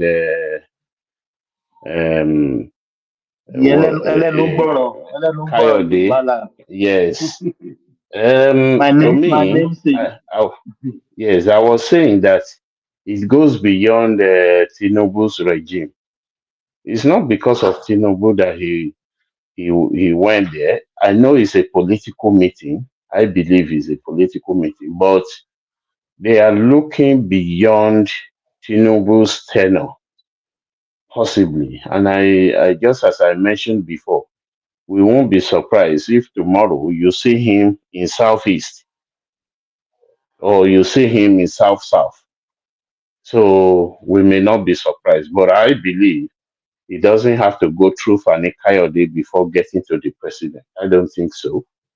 So that is the way I see it. I think he is already preparing ground for that. So But these people can do their meeting in secrecy if they don't want us to know. So that means they want us to know. That's what we no, they know. You want know us. what I mean? Yeah, definitely, they want us to know so that you will know that he's still much in the race, in the political cycle. So that is why they do that. It's for the optics. So Yeah, nothing yeah, more. exactly. It's for the optics. Yeah, that is it. Yeah, because sometimes I think these people can make a secret. Tinubu can come to Australia that you don't know. They can jet out of the country you don't know secretly, but they always make it, yeah, like just for people to know. That's the optics. Yeah, you're right. Yeah, good. So I don't even know the other topic. Uh, Yeah, yeah. I think yeah, I think you cover, yeah, you covered everything. Yeah, I think I still have some my own topics. yeah, Maybe and I'll bring it about on. Gumi, yes, about the Yeah, insurgent. Gumi, yeah. Yeah. I think that's the main topic of today. Yeah. Yes, to be sincere, I've just said it before that I don't think he has said anything new. The only thing is they they are pushing for something because let's be factual. Possibly, maybe only those people at the helm of affair may know the reason for the insurgents. But to be sincere, we are only speculating. We don't know whether it's political, whether it's religious, Maybe it's or land grab. land grabbing, or even the military using that as an avenue to siphon money. Nobody Or can people are say just wicked. specifically. Or people are just wicked. Yeah, but if you listen to Gumi, you will know that they are pushing an agenda. And like I mentioned before, all these things they ask 10 Fulani or Hausa man, their views are always the same regarding this. And I gave example. I said if you look at also Rufai the other time that he said, oh, he went to different countries to go and give them money there just for them to stay away. Why do you have to go to other countries looking for Fulanis? Look at the governor of Bauchi that said there should be a program, and that program should involve all any Fulani from other countries. That because all Fulanis are Nigerian and they are free to come to Nigeria. He said it publicly. I listened to that interview. And I gave the third example, which is someone that is even close to the platform. I think whether it was Hazan or Ribadu that Ribadu, said, yes. I think yeah, somebody else that there. Yeah. said Fulani across all the countries are just the same. They are free to And he gave us move their their view. He yeah gave us their to move view. the Yeah. animals from one place to another. So you will know that they have the same view. It's not new. If you observe recently when there was argument about padding of Budget. of budget and so on. Look at all the northerners that were talking that day. Possibly apart from one of them, almost all of them were just a kind of supporting that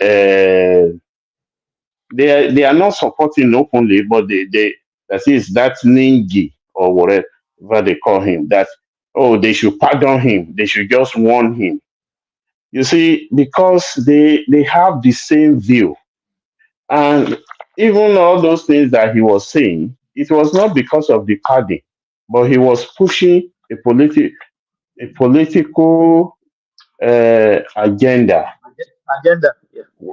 by involving that oh they what they gave to his constituency is only 2 billion. Why some constituency are having this or having that, and meanwhile they have forgotten he knows definitely how they share the money. for their constituency in the House of Assembly. But he just brought it to the limelight just to cause a kind of rancor, which is unnecessary to me. So I know they do pardon, but for him to bring that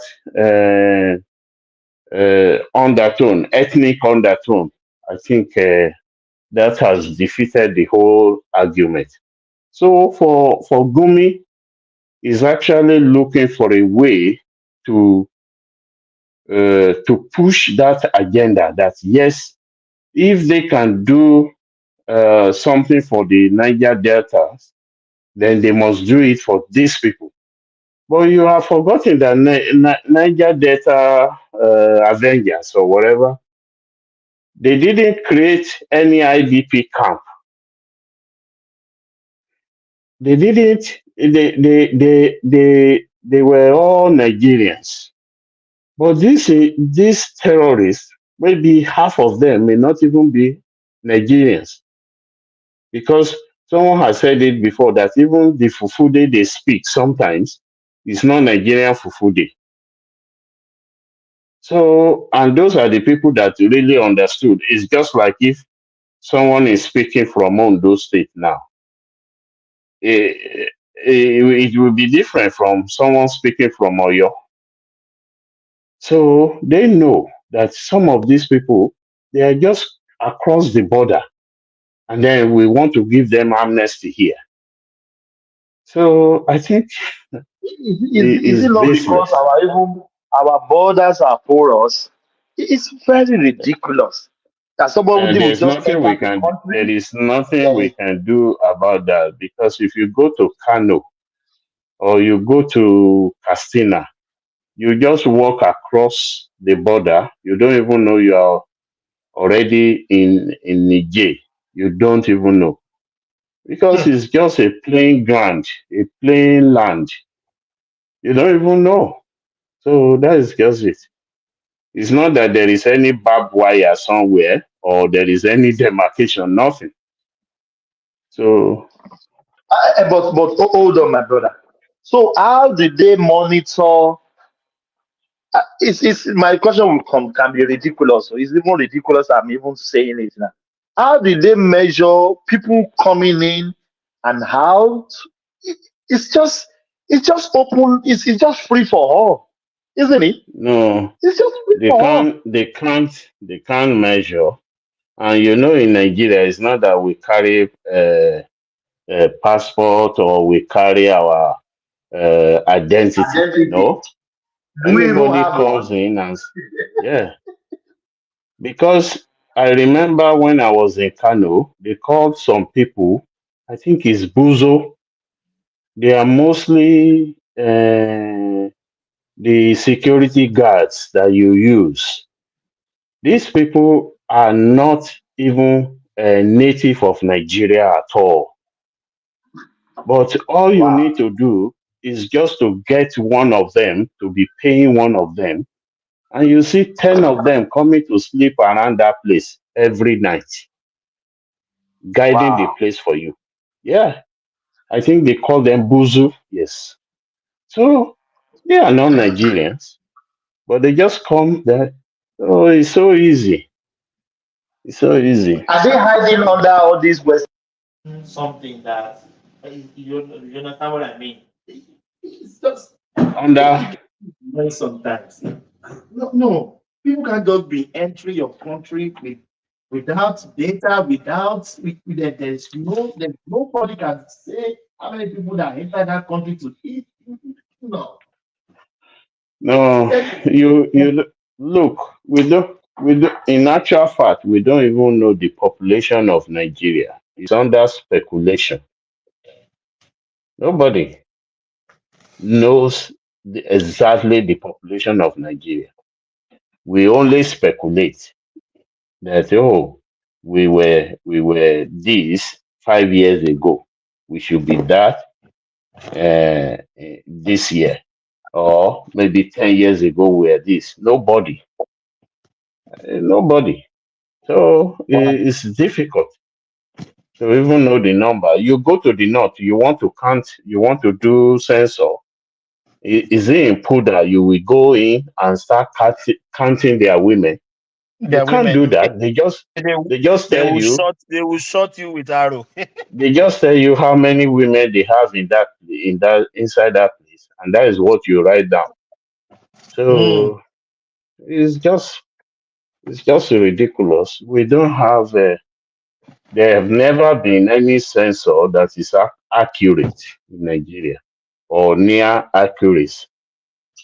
Is no, we don't have that. So, Even let's just say we even conduct censor. Even the next day, you don't know how many people will even enter the country from all this border that is porous. You don't yes, know. You don't know. We are just sitting on head powder, my brother. Because sometimes you we just know, eh, yeah, it's just for instance the local government creation was not based on population. It was just based on land mass.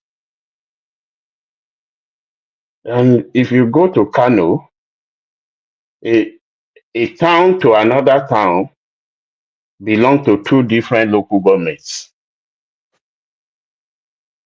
which is very rare in the south. You go to Wudil in Kano, it's a local government. You can trek from Wudil to Gaya, it's another local government. From Gaya to Ajingi, it's another local government. From Wudi to Brini Kudu, it's another local government. So you just realize is walking distance. Walking distance. yeah, you just realize most of these things is due to land mass. It's not that you have population there. No, like in Gaya local government, there were only two transformers in that town. One was inside the former governor of Kano State, Gaya something, and the other one was in the city center, in the town center. So you can see how big that town is.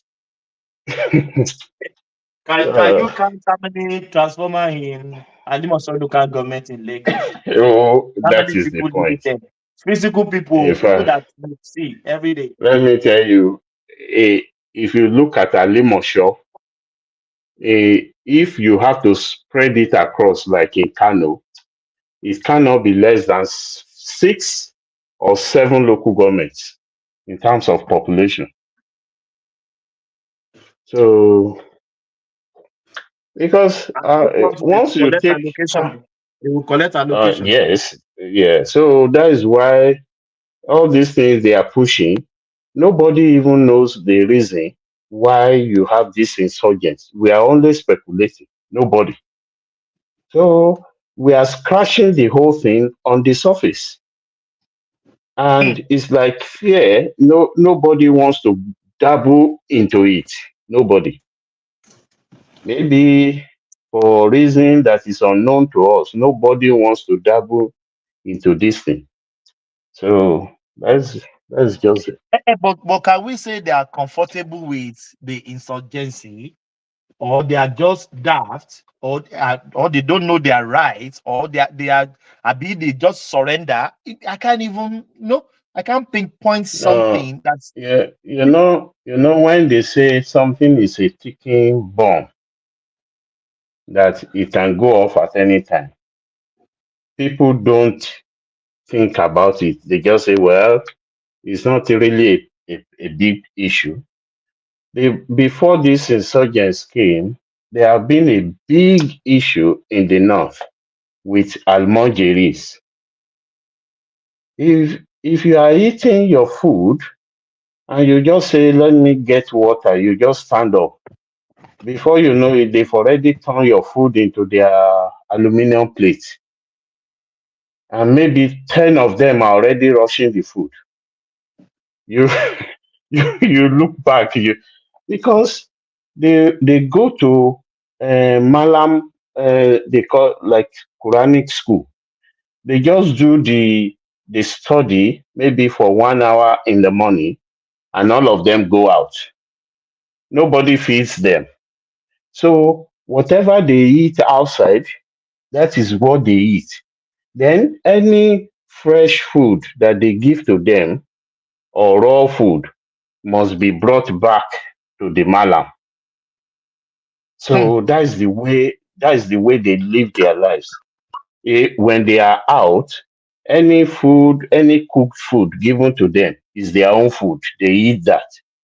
But if they are given any raw yam, raw beans, or whatever, it must be taken back to Back. the malam.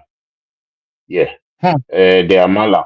So, and you see all of them, 20, 30, just roaming on the street, doing nothing. And that is why whenever there is any My riot, brother, those my are the brother, people they use. my brother. Is our Yeah. life different? I, I, I'm very sorry for saying this. Before you gave birth, you'll be envisaging, this child is going to be lawyer, is going to be a nurse. You have a big dream before giving No, birth. But these people, they just live like this life is. You understand what I mean? No no, focus, they do. no. Some of them are well read. Some of them are well I read. know those ones that But I know those ones. I'm talking about uh, these ones. They are imagine but raised their parents. They just get back to the them. They don't poor, just the care. poor among them, they give birth to children more than any other person.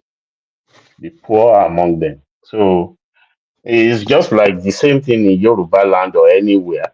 The poor will always have 5, 10 children, while the rich will just have maybe 2 or 3.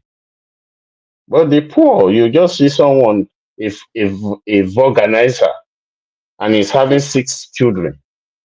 And 2 and 3 So, wife and No, one uh-huh. but the north is excessive. The north is excessive. They have 20 children, 40 children. No, they do. They do. Yeah. It's So excessive. and of It's course excessive. they I don't know if you've heard of this slogan, Boko Haram. Boko Haram means Western education. Western Western education education is haram. is haram, of It's course. So evil. Yeah. it's meaningless to them. What's education in the West, what it does for the West, what it does for the Southwest, what it does for the Southeast is meaningless. So that's how they stay. But In my the brother, south, my brother, you I just let me say this. I'm sorry, maybe because my worldview, eh, because you have to have a focus in life. These people, they don't have any. They just give back to them. They don't care how they feed. They don't school. yeah, Forget about school. you, They just in the south, a village will try to even have primary school or secondary school for by themselves. Maybe they call it community grammar school or something like that. You hardly can find anything like that. In the north, it's either government girls college, government day school, government this, government that. When I was in the north, the school where I was teaching, if you see their labs, things that equipment that were there. In fact, some polytechnic down south cannot boast of that. Like when you look at all this equipment like microscope and just mention anything, donated by World Bank, donated by federal government, donated by World Bank. You just wonder. And they are rotting away just all over. Nobody is using them and they are there. So it's not that the few of them, the elite, they don't keep their children there, mind you. Their children are well read. They are well read, but it's just the commoners that their children can be anything. And so it's just the same. You find one allergy feeding about 200 almongiris, giving them cocoa and kose. Jesus So, Christ. and that is whenever there's going to be riot, those are the people they use. Because they because will just command them like a military man. yeah, and That's another thing that is common there is they can pack almondiris from Sokoto and bring them to Kano, just dump them there, and that is where they start living their own lives. Take some almondiris from Kano, just go and dump them in Kaduna or in Zaria, and they begin their lives there. So they don't really need to have any parent or whatever or anybody that will say, "Oh, what you are doing is not good." No, it's their lifestyle is different completely. So that is what that is yeah. why those elites they want to keep them that way because they can use them at any time. Hmm. Hmm. Wow. Wow. Wow. Because I just no our worldview is no. We are so I would different love to people. portray Yeah. that point. I would love to portray that point. We can barely hear you. Folly B. Yeah, I said I would love to portray that in my brother's points. Oh yeah. Go on. Yeah. Go on. How are you, my Yes. brother? Good. Good morning, everyone. Good morning. Yeah. Actually, the source of the problem in the north is because of cowardness that they actually adopt at the early stage of their life. The people we are calling Hausa today, they have a culture that look like Yoruba culture. They have a culture that look like all these Ghanaian people's culture. They have never a Muslim, neither a Christian. They have their whole way of life at the early stage. In the north, people will call Hausa used to have a crown king, not a what's it called, emir. But when the problem started in the north is this: after the conquering of the Bonu Empire, instead of them to gather themselves and fight back, they surrender their power to the Fulanis. And they started penetrating them through religion. And instead of them to like still hold to whatever they have, Fulani changed all their leaders and they gave them their own people as their leaders. So that is where the problems actually start from. So through their religion, they penetrate them, telling them that they should not even bother for education. What they need is almanjiri. Almanjiri simply means people that are looking for knowledge, which is the same thing as education. But if you want to destroy a country or you want to destroy a community, take their culture away from them and give them your own culture. You've conquered them already. And I think this is what these people did to them. So the emir now and the whole king in the north were being removed, and the emir emerged as their leader. Because of the emir intention of taking control of everything is the reason why they did not expose them further. And because of what they were teaching them through religion, they all accept that they are slaves under their leaders. And if anybody wants to prove me wrong, we should just try and see what is happening in Kwara State that belongs to Yoruba land. Kwara, Ilorin is a typical Yoruba land that we are having our king as people that have a crown. But immediately when they took over Kwara as well, they changed our king to emir. Till today, what is helping us in that area is because we are too interwoven. Yoruba people were still mixing with them. They didn't have the capacity to take over the whole environment. It's the reason why we are still having people who are a bit elite in Kwara. And this supposed to have moved towards the Yoruba side. If not because Ibadan, Ekiti, Osun, Ogun, all of them came together to fight the movement towards our side. And that is why the whole scenario stopped at Ilorin. That is why it didn't come down from our side. That's it. They will have done the same thing.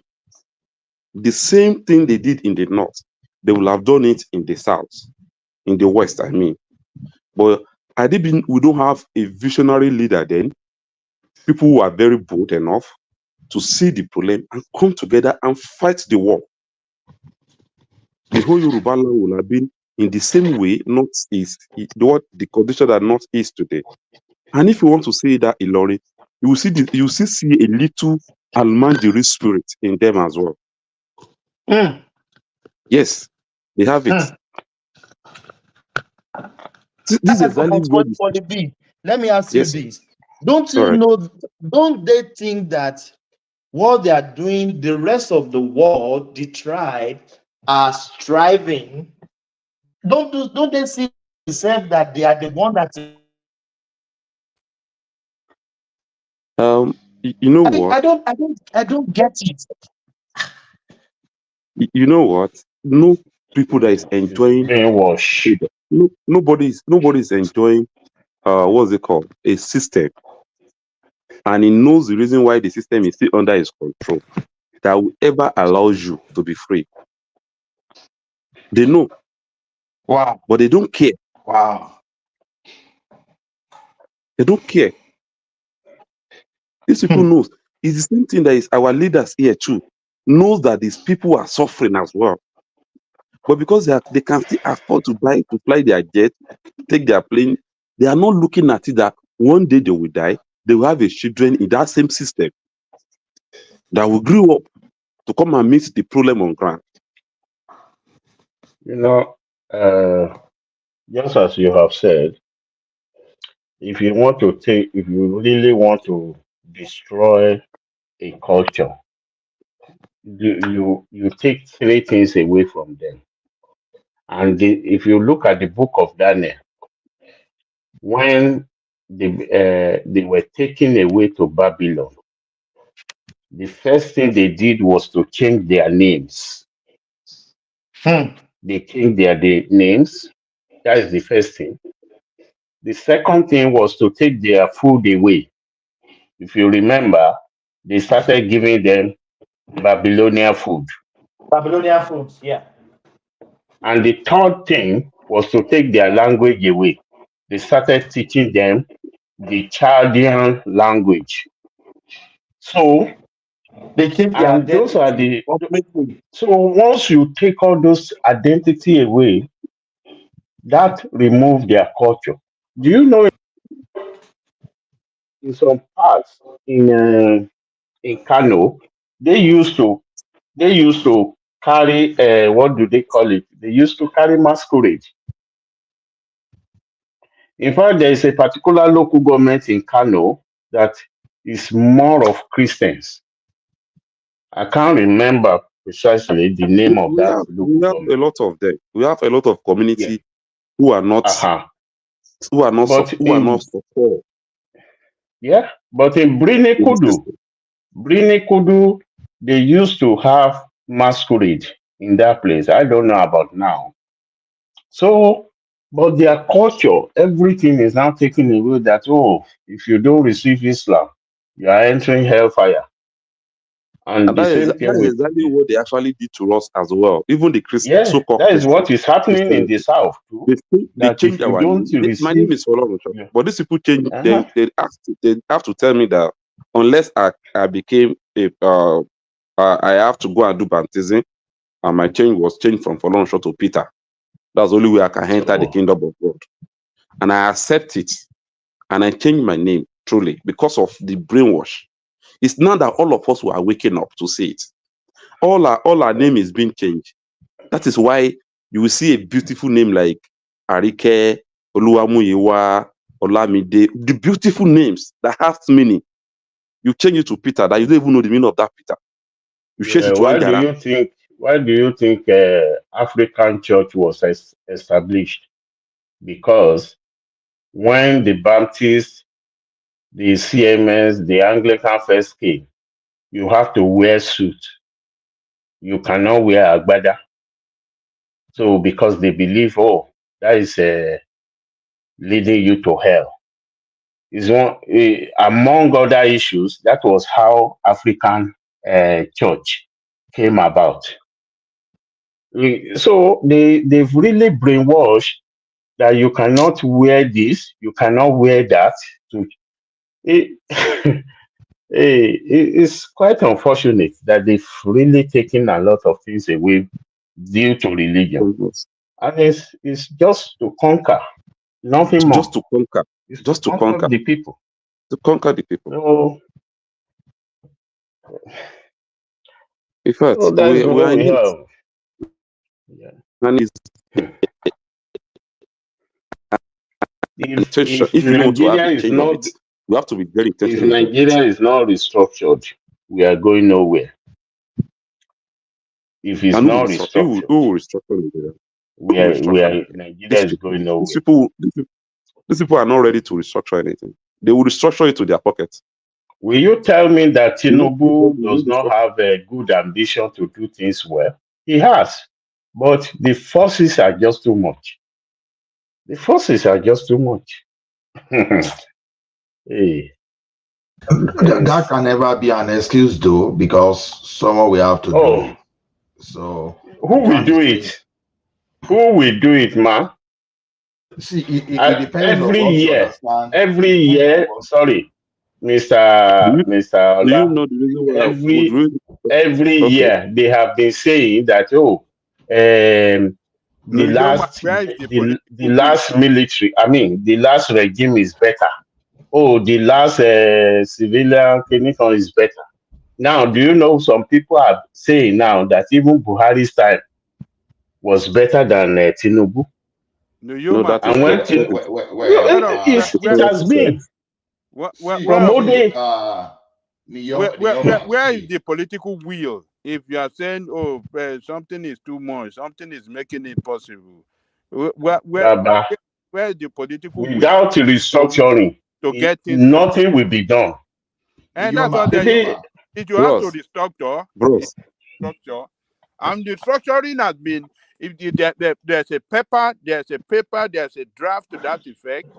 The 2014 constitutional drafting this thing restructuring paper that was submitted to Jonathan to Who is going to bail the cat? Tinubu should do it. He's been campaigning for restructuring. Do you know the problem we have? For restructuring since 1999. The problem we have, sir. There should be no excuse. The problem we have here, sir, is because the citizens are not ready to organize themselves. Just a minute. All right. We can't keep giving these excuses that we can't restructure. You see, one thing is this. When I talk of restructuring now, I'm not even talking of this sovereign whatever. That one is a waste of time, because if that is what we want, then you are not going to do anything. Let me give you an example, and it's my favorite example here, and it's a form of restructuring. Like him or hating, if Obasanjo had not done Land Use Act, all regions in this country would have had the situation of Kaduna South situation, especially when Buhari was so desperate to introduce his own cattle route that never existed, and all those Eruga. You know, under the Western region and even up to the UPN period, we used to have our own farm settlement, even that included animal husbandry and co. So no needed for all those grazing routes. Only Buhari knew when he got his own grazing routes. So when we talk of restructuring, what we are simply saying is, you know, you can now, why can someone come from the foreign country and our military will be incapacitated even in the south. It's just because you are not in charge of your security. Now, starting with the state police, starting by making sure that you increase the forest guard forces and you arm them properly, at least to deal with these people brutally, so that the excuses of looking up to Abuja to help you is a form of restructuring. You understand? So that means from that angle alone, you restructure your security.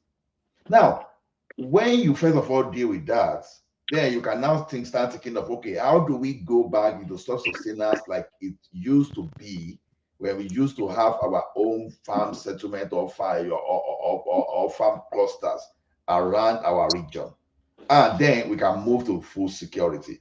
So everything is not all about, oh, we have to give oil and gas. No, everything is not about oil and gas and all those resources. It's anything that can make us to take decision on our own. Okay, our universities, we can decide to say, okay, we are going to fund our universities ourselves. Federal government, back out. We don't want all this federal character and all this educationally less disadvantage. But there was nobody that mentioned oil and gas. All we were saying is there must be restructuring. And restructuring That's is why not I'm giving the narrow. example of restructuring. It You know, when we covers say a lot of. restructuring, we don't talk about the restructuring we have. So, because if everything is all about we want to take our money, you may not hear it, but let us even start with the one we can have. Okay, like this issue of electricity we talk about now is a form of restructuring when you say, okay, both state and federal can both do electricity. So I may decide to say, okay, Leoma is my foreign investor. Let me give it to Leoma to do for me. That's the kind of restructuring we are talking about. So, it's not a big deal. If Tinubu and Co, if they are not doing all those things, then I'm sorry, Tinubu will just become another Buhari, and it will be so unfortunate for the country. Okay, sorry, please. Can I say something before you go? Please go ahead there, Bishop. You see, when you were talking, something came to my mind. That's Allah, I believe, right? Yes, okay, thank you. Good evening. How are you doing? Now, yeah, I mean, you can always I'm fine, thanks. Yeah, you know, something came to my mind when you were talking, and I remember in 1986 thereabouts, when Babangida actually introduced SAP, Structural Adjustment Program. There is one interview that he had that stuck in my head, and I always make reference to it because I listened to that interview live on 98. And what was it? They asked him. That was when the issue of SAP, SAP, Structural Adjustment Program, was raging, and he came to Lagos from wherever he traveled to, and at the airport, some journalists were asking him, "So what is SAP?" And he answered them, in a very jovial and funny manner. I wish I could get that clip. SAP it could mean anything to different people. It could mean a different thing to different people. It could mean, of course, what we all know was that it's structural adjustment program. I mean, jokingly said, I remember very well. In fact, I must confess, that was the first time I heard the word acronym. SAP, it's an acronym that could mean anything. I could mean, he said, the journalist kind of said it's structural. He said, well, it could as well mean stomach adjustment program. Now, back to the present. You see, restructuring, we have found out, has no definite meaning, not any sensible or, it's just, it could mean so many things to different people. You just referenced 2014, what do you call it now? Conference that Jonathan, I never agree with that, but I will tell you something. In that conference, one of the major things was that there was an approval, a recommendation to create 8 additional states. When I used to discuss with people on that, then I said that is even enough to throw that thing into the dustbin. We have states that cannot survive now, no matter what you say. Look, if we say, let us have a survivor of the fittest. So everybody that can survive now, let them live. People that cannot survive, let them die. That's okay. But the truth of the matter is, people that cannot survive today, how do you know they cannot survive tomorrow? We are not all fast learners. There are some people that are slow learners, but when they catch up, you'll be shocked. Ṣé kìí ṣọmọ iná ni tí ó lè fìdí kò zero ó láyé ìgbà yẹn? So if we give up on people that are slow learners, that don't have the potential, I mean, no, not the potential now, the capability to be able to excel now, doesn't mean we should give up on them for tomorrow. So one of the reasons I have my personal, and it is entirely very subjective, about that Jonathan thing was the creation of additional state, 8 states. I thought we had too many states that cannot survive on their own.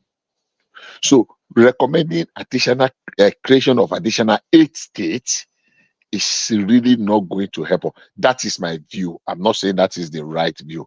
And I'm just trying to put it in perspective that, look, sometimes our own ideas might not necessarily be the best when we allow things to play out the way they should. So back to the crux. Back to the crux, yes. You are making sense now. If the current one can't even take care of themselves, they cannot survive. sustain. Exactly. They can't sustain. Why will you create another one? We had 8 states. I mean, sorry, not 8 states, 15 states that after 5 years we have recommended and by law implemented a national wage. They are not able to pay the minimum wage of 30,000. 15 states. As I'm talking, I'm not talking of yesterday, except they just changed today. Many states are not paying. I thought that all the civil servants in those states should have gone. So back to the where we were before. Now, the crux of the matter is this.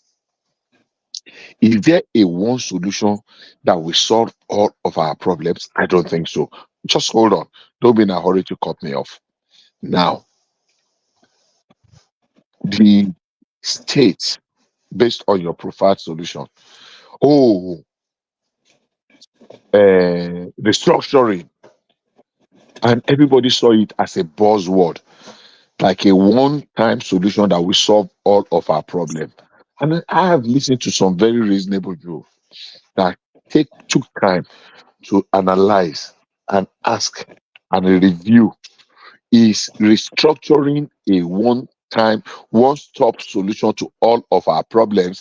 I will tell you no. Let me give you an example. I used to live in the South, and I'm not talking of living there today. I went to the Southeast, South way back in 1993. That was my service year. And I saw what happened in some communities that Shell and whatever oil company just said, okay, let's give you. In fact, there was one community in Ogoni. The only thing that caused almost a civil war, I don't want to mention their name, but people that are there will know, Pidere, Kedere, and what have you. What caused a civil war in that society was just 14 million naira. Not dollars, just 14 million naira was what caused almost an internal, and people died. I'm not talking of 10 or 20 people. I'm talking of over 100 people just because of 40 million. When we had the crisis, Google and check at what's the name of this crisis that happened in Rivers?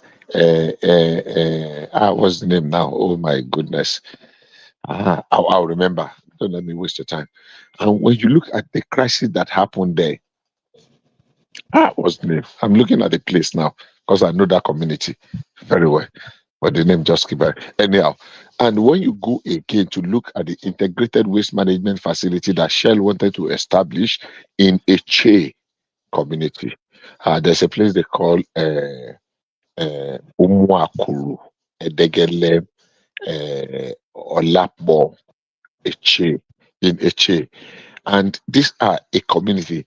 And you realize that if we think that this restructuring we are talking about is going to bring the permanent solution, then we are really mistaken. Because if you give restructuring and resource control, which is a major thing, to some places in Niger Delta State today, in another 2 years, a civil war will break out.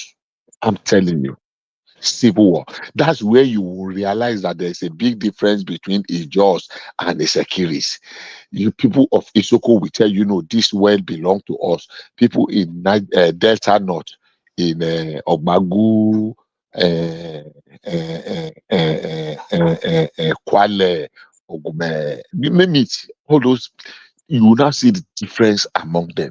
So, can we all agree that, look, you cannot have all you want and live together as brothers and share whatever we have for the benefit and the betterment of your neighbor, your brother, your sister? Because in Eche, Umwakuru, that community, they actually belong to the same father, but the man had 7 children, and all the 7 children had different villages. But when issue of money came up, all of them, they became enemies. Omo ya kan náà ni wọ́n, àmì ọmọ bá kan náà. But they became enemies. So if we think by any imagination that, oh, resource control, oh, restructuring, because the biggest thing about restructuring that everybody is clamoring, especially the ones that are blessed with natural resources, they are looking at now is just resource control. Oh, let us control our resources. If you give them that resource control, I am predicting it will be the beginning of another. I don't know why they laughed, Asha. Bishop, like I said, we need You are to making start sense. it. You are making sense.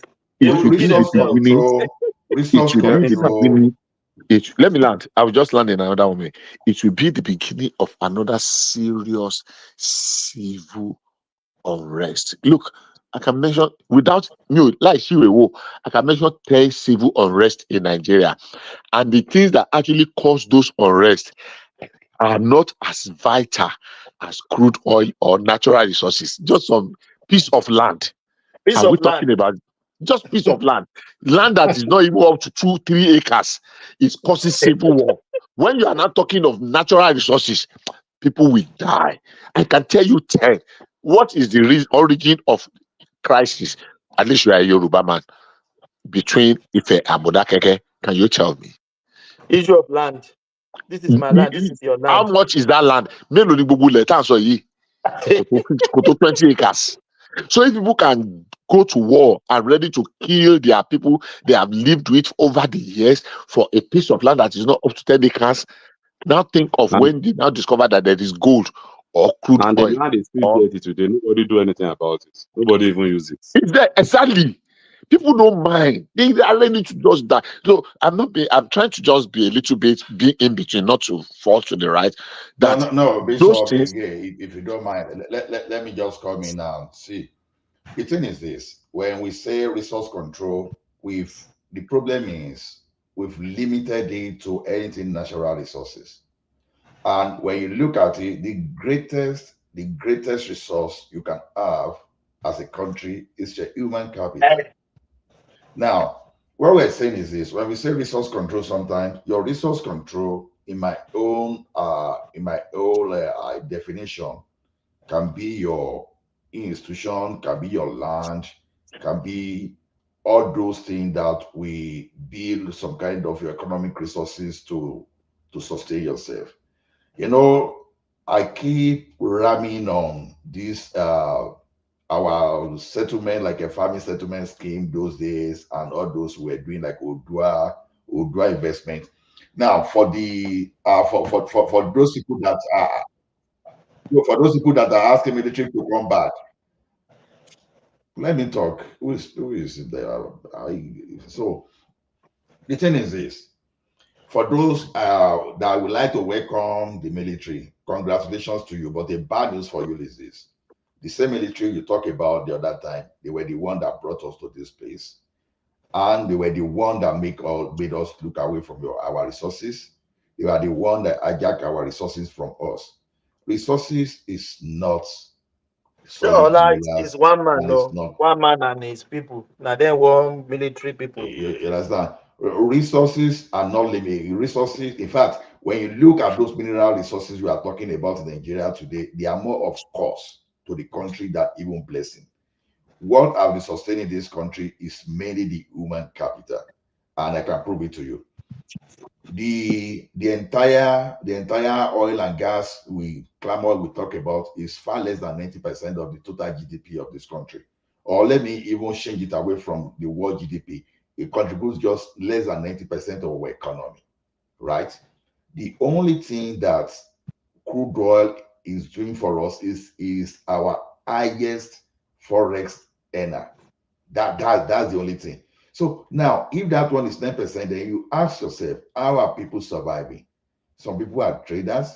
Some people are into other skill like engineering. Some people are into movie production, and they do a lot of things that we help the country. So when we talk of resource control this time around, is this: I want to group the capacity I have within my environment to better the life of my people. My police, my police structure is my resource. I want to be able to decide how to govern my community, how to govern my state. Then yeah, sorry, I keep programming this thing because from Nwosu to Bamidele Otiko, Ekundayo Paleye, Bode George, Oyarubilem, and all those people that managed to destroy Odua investment in the southwest those days. So, like all those Odua textile industry then, and also and like Fashola farm they managed to destroy our line, all those in our resources. So what I'm saying this time around is even in the like of Obafemi Awolowo University and the University of Ibadan, they hijacked that they forced to be federal institution. Those are our resources. Now, for the federal government hijacking these resources, that is the excuse they are to allocate so much of the money we are getting to themselves. Once they are able to allocate that money, it's one of the reasons they are doing politics. You know, for politics of attrition, and whatever they are doing at the politics, because so much resources are the center. But we are only saying, allow these resources to have their things back. Give us back our schools. Allow us to police our territory. Then, whatever, you can have arrangement with every region like it used to be before. Maybe go back to our 50% derivative. So you go and produce your tobacco, go and produce your hide and skin. Then we just need 50% to contribute to the center. So see, I understand the territory of that Ijo and all those you are talking about, but I can tell you, Ijo, South is not the only part of that country today. Do you really know that the northern part of the region normally should be the most viable environment in our country today because of the expanse of land and historically because of what they contributed in the First Republic? But unfortunately, the military that came that had destroyed those structures now pave way to all this hijacking of resources. Ola, is it not the same military people are saying they should? So one man said just for 2 years they should come and quench the insurgency, and they will give it back to the democracy. I will pardon one man. I will pardon one man for that statement because he is the anchor, so he can say anything for people to discuss. But where I can challenge people is people that were alive, that were already elders when the military took over the country, and they had the best education. They understand how the military destroyed that country, and they are now the one now even finding a way to justify. Sorry, my brother. Let's assume military destroys, and let's assume we have democracy. Almost 22 or 23 years ago now. 23. Yes. Are they not also doing the same thing that the military did to us? Are they not destroying the country more? No. At least, if you said democracy, the military. Thank you, Oli. There is no At least since this these is people have military come, destroyed at least we're supposed to be seeing a kind of change Ajale that Gogo, would you are have happy now, propelled Abi? us. They have Yeah. destroyed the mall. It's worse off under Uh, civilians than no, even I beg to disagree with you, please. And I think this is where I actually believe. I don't believe in I don't believe in what military, but I believe that we don't have democracy yet. I believe we can actually let me respond rearrange to your the system. question now. Let me respond to your All question. right. You see, one thing we've not learned from the military is this. I will give you something. If military have not come, probably we will all be better off in terms of, no, we may not necessarily become Abiola, but in terms of our ideology, our thinking. All right, everybody. Yeah, mental Udaro. position. Udaro. Yeah. Thank you. Yeah, one of the guests, Neil. Yeah. Go on, Ola. So our reasoning, our level of thinking already is for totally here. different. And so Yoruba, let me tell you one thing. South Africa, We have example of what happened between 1966 even up to 1979. We saw how the military how they dragged us back, and we are still giving them credit. Okay, now from that 1979 to 31st December 1983, yeah, the civilian administration, they are corrupt. Given nobody say they are not corrupt, but the type of expansion, the kind of fiscal expansion going on, that taking care of the population, give you job, at least guys, all those, they were there. Immediately the military came, they halted everything again. And if the military is tackling security and everything is moving fine, you will say it's okay. But they will grant you from the area of human capital development, and the security you think they will give you is a false sense of security. I can tell you, in Lagos State, security in Lagos State is better today under the civilian administration than when Marua, that everybody is just celebrating when he was there. So, head or tail, the way you look at this thing is the military, they are supposed to do things, but they will grant everything, and everything is okay. Give them koboko, chase them away. When you see them, buy them immediately. That's the only thing they do. They won't do anything about capacity planning. How are they going to develop you to even become better? How are they going to expand? How they are going to bring investment? They don't do that. They only focus on something. But the problem with the civil education today is that insecurity. But despite the insecurity, they are doing some other things that benefit your life. I swear, if we continue with Buhari administration, with Thomas, Prince Daddy, Bishop, Ajali Gogo, Folibi, and probably myself, we won't have enough money to even get back to this country today, because they already brought us down. They destroyed the entire middle class, and it's remained like that up to the time that Obasanjo came back and restored restored that.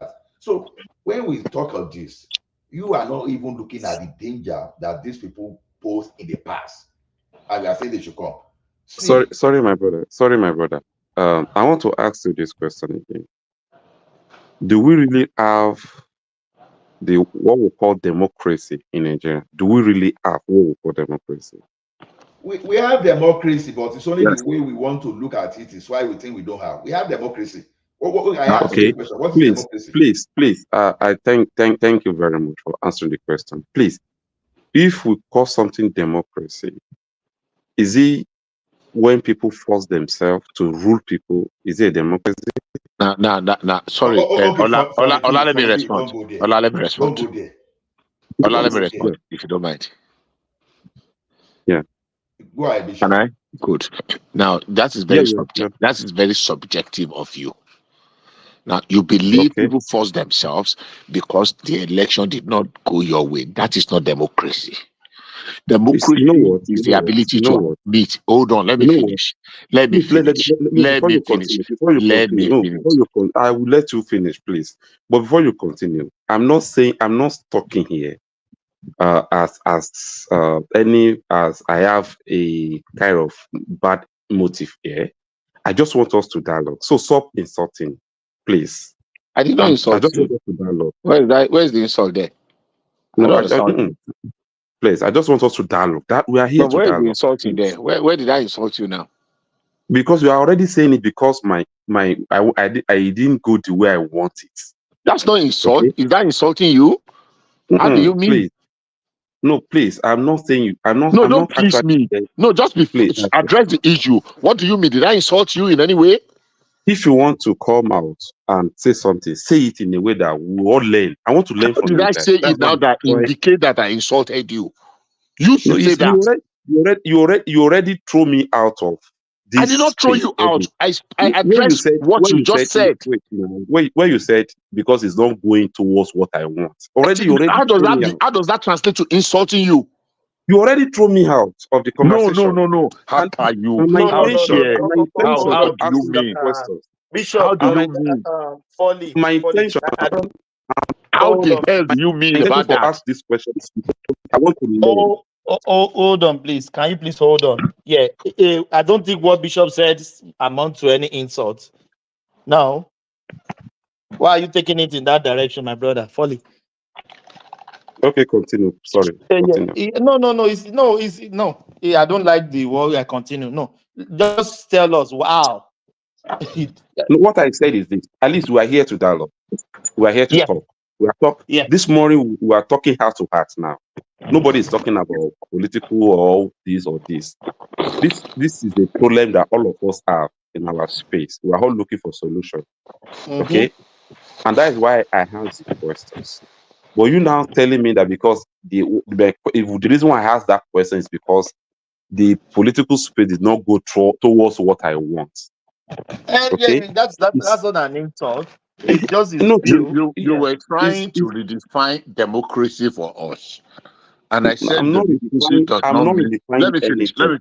Yeah, I've listened. I'm just telling you. And I was trying to say democracy is not only when election or electioneering goes your way. Because you gave us an impression that we did not have a democracy because the will of the people was subverted.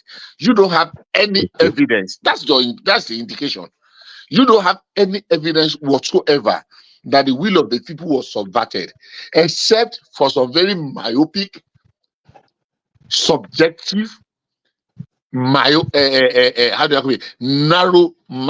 narrative. Now, we have institutions on the land that were saddled with the responsibility, 3 layers. A body called INEC that conducted an election. And they said one candidate won. And after that, you had an opportunity of challenging it. And you went to, the people that lost went to a court. And the second layer said the candidate won. And they went to the 3rd layer, the Supreme Court of the land. And the same Supreme Court said, and people still come out repeatedly pushing this narrative that the will of the people. How do you want? How else do you want it? If not that we are just being my brother. This our conversation this morning is not on. Isn't it on Tinubu? It's not Tinubu. I'm as nauseated as anybody could ever be. I'm going to let that be. I don't want to get to that. Because if you people have been so fixated on a narrative and you think if it is not, let me land. When I land, you will come in. Ask him to explain what. No, it's me. He has explained. I'm responding. And then, look, if you don't want me to, I will leave. I don't want to come. If you don't want me to talk, you say I should allow him. He has said it so. Let me finish my own narrative. We are having a conversation. So what are you talking about? All right. Bishop. Yeah. Respond.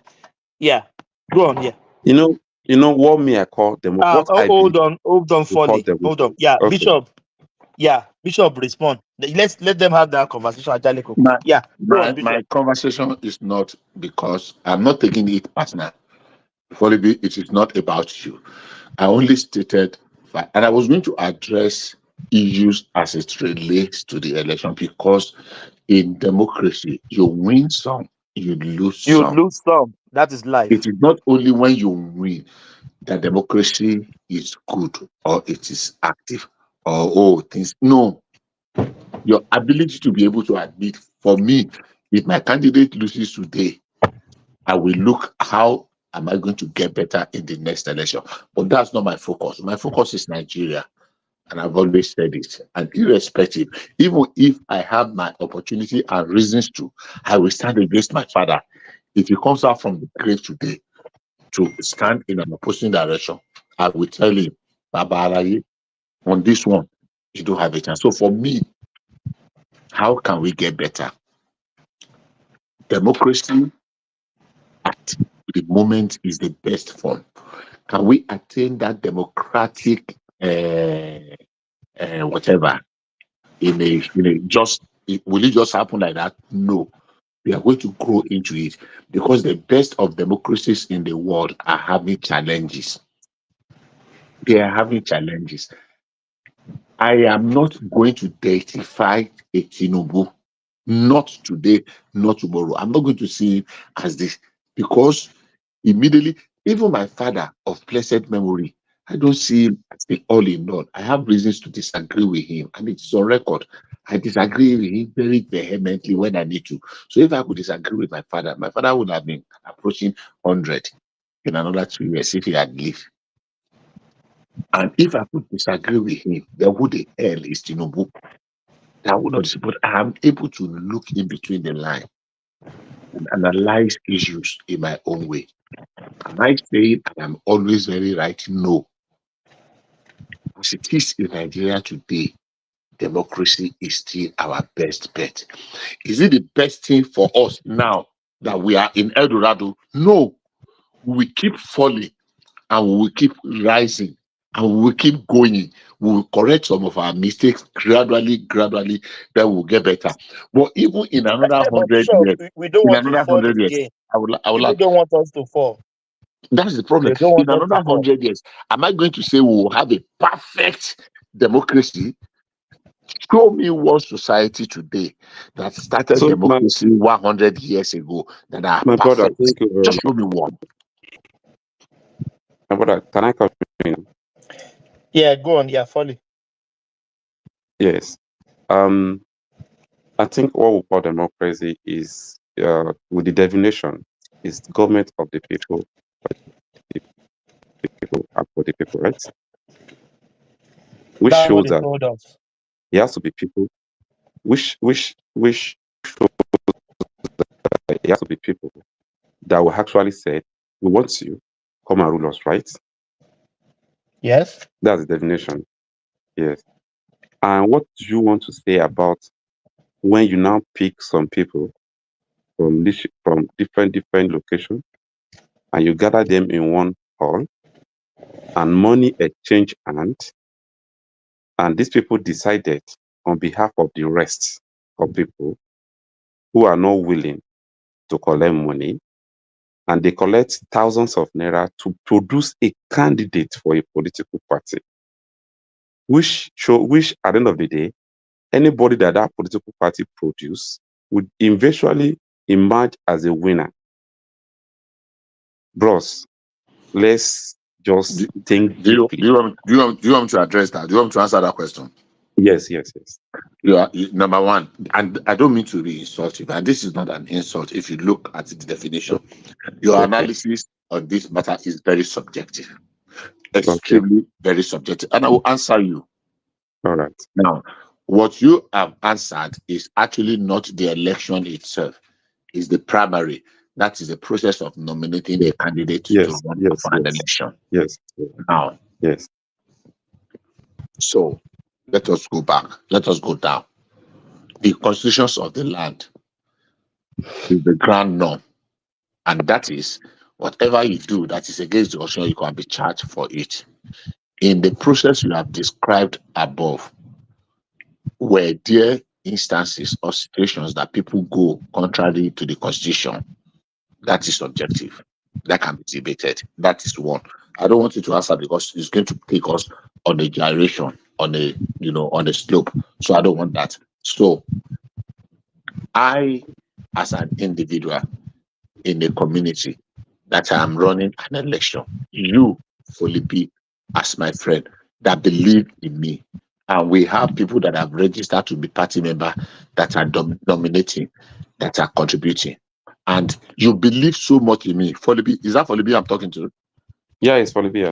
But Folibi, so you believe so much in me Yes. because you know my antecedent, you know my moral stand, you know my professional competence and qualification, and you know where I stand on issues.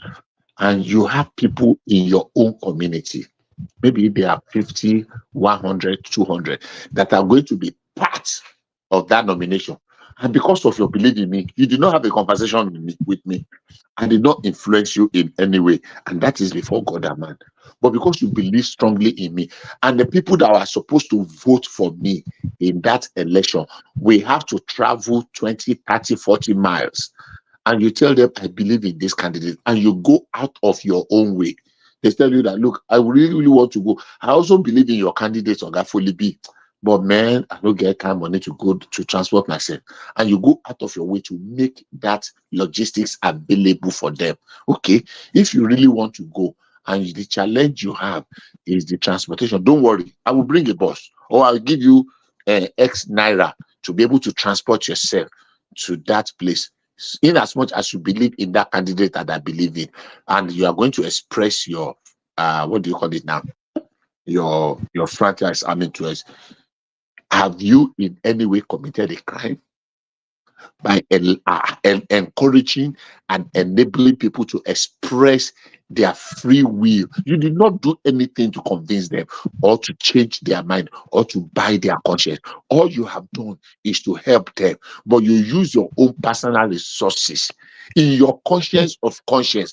If tomorrow somebody come now and accuse you that, oh, you did, will it be fair on you? I just want you to answer me yes or no. Would that be fair on you?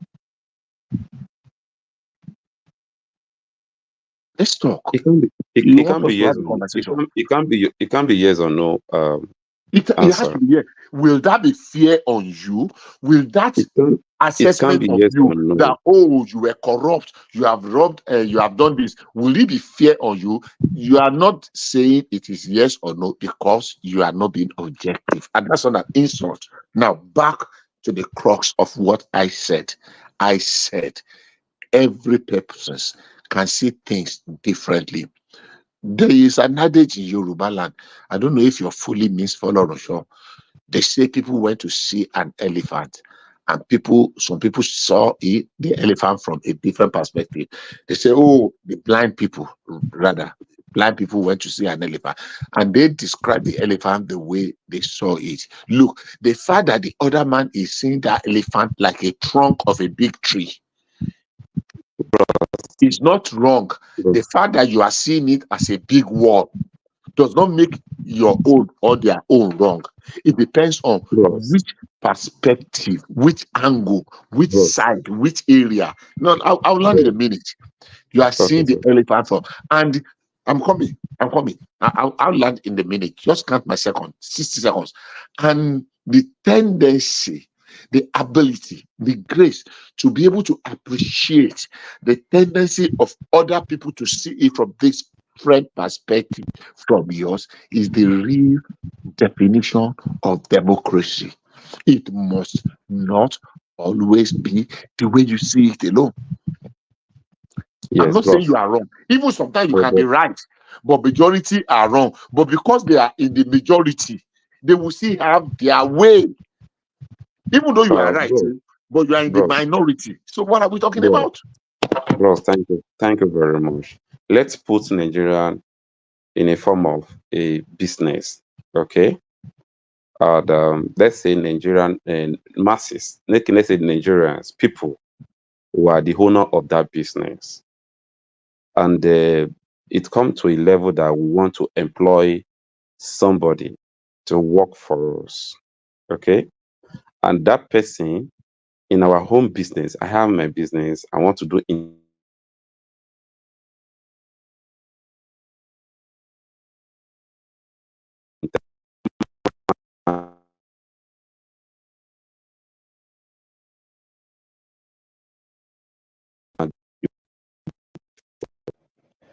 I'm just trying to put Sorry, you I'm are just trying breaking. to put this. You are Oh, okay. breaking. Yeah, yes, Oh, yeah, we sorry. can hear you Can now. you hear Yeah, me clearly now? yeah, we can yeah, Yes. you can hear you. Yeah. Okay, let me come again. I said, let's put Nigerian business at the owner of.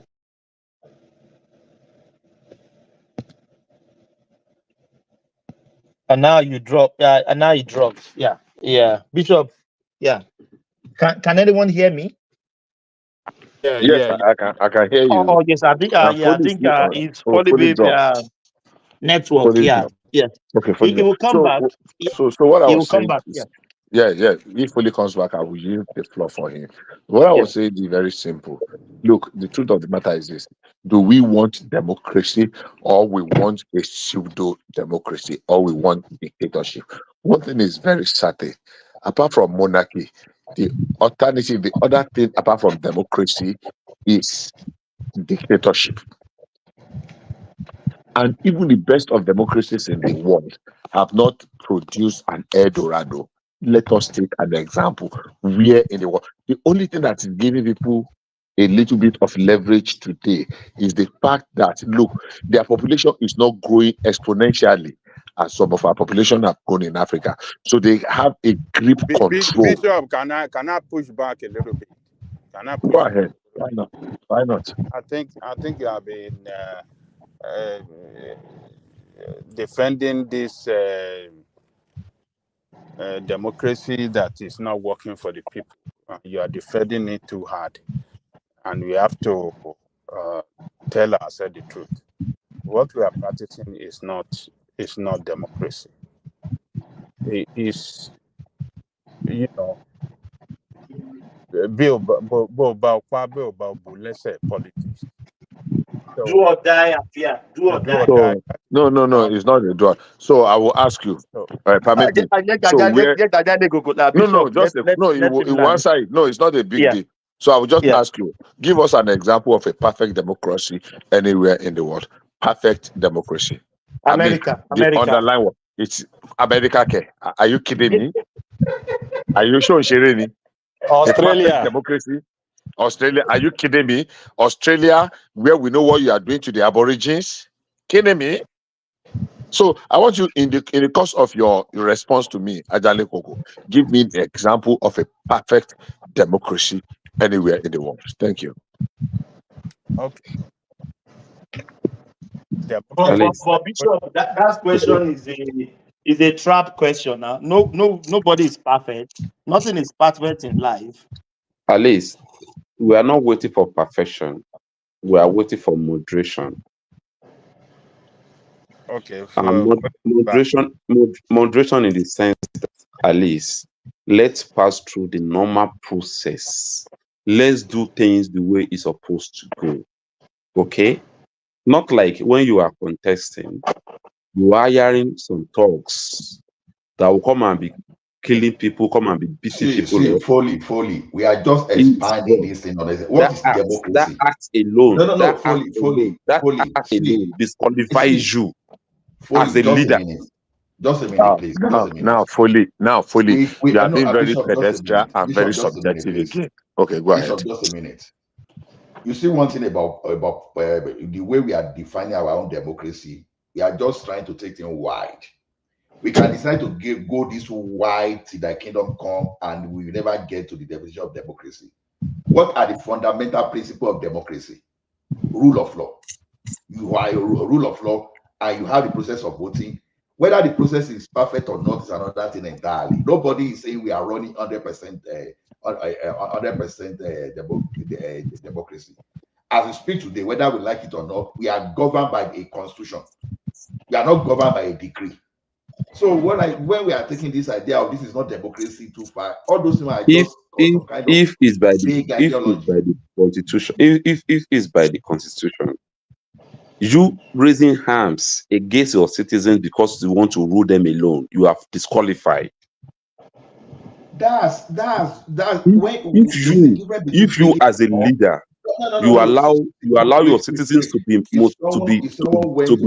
dealing with because you want to emerge as a leader, you already be disqualified. criminality. Not story. This is what is affecting us. No. I think. Okay, I'll land your thoughts so The that I fact can that some people I want to talk. are criminal in nature, it does not invalidate. It does not. And It does not unfortunately discard the for us, fact that that we is have where democracy. those are the people that is moving our Ola, society. for the B, Ola, I think Ajani Koko wants to say something. Ajani Koko, yeah.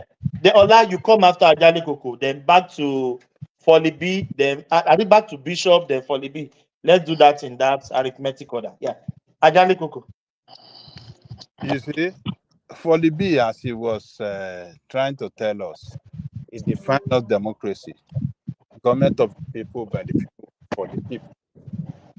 But a democracy where the interests of the people are subverted for the interests of the politician to prevail, that is not democracy. And that is what you have in Nigeria. Democracy that does not guarantee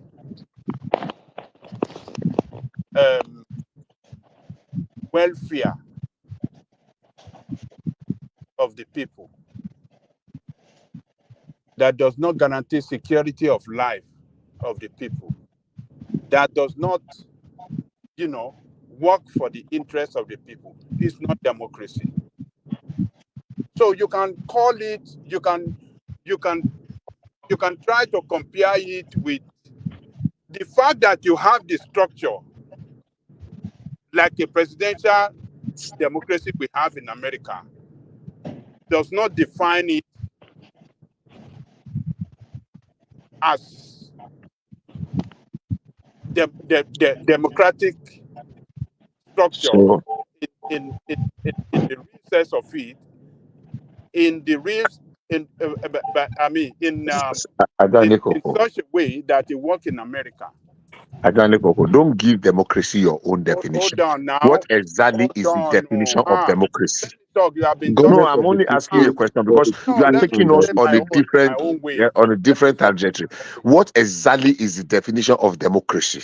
Can you give us the definition? Government of the people, by the people, and for the people. That is even long. It's not The for the democracy. people in Nigeria. Hold That is what on. we are contesting again. Wait. In Democracy simple does not terms. represent the interest of the people in Hold Nigeria. on. No. I think you Okay, are being let me very land now. subjective. Let No, me hold on. land. Give me a second. Okay. So simply means democracy means the government of the majority, right or wrong?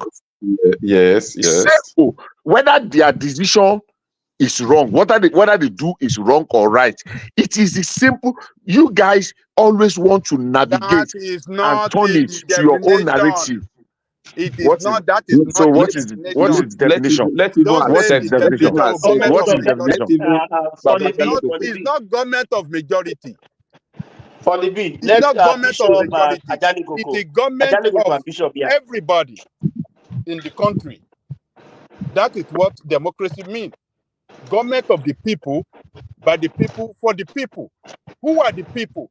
The people in that country that run that democracy. It does not define it as government of majority. So, Bishop, don't twist it. Okay. It's not government of the majority. So, Thomas. what I'm trying to say here is that the interest of the people is not being represented here the way Ajani Koko, democracy is how do you run in measure Nigeria. the interest of the people? How do you know the interest of the people? Are you telling me, hold on please, are you telling me 8-point-something million that vote for Tinubu is not the interest of the people? No. That is, I mean, you are taking it to a different dimension. That is not what we Even say. if you go that way, sir, what of people that vote for Peter Obi and Atiku? Is it not more than Peter Tinubu? Thomas, please let us follow the order we are talking about this because I need to respond before I go. Please. Yes, Ajani Koko. Then yeah. When I'm talking about the interest of the people, it means interest of all Nigerians. All right? Interest of all Nigeria borders around security of life and property, number one. and the welfare of the people. Number. So, but what you have in Nigeria, security of life and property is only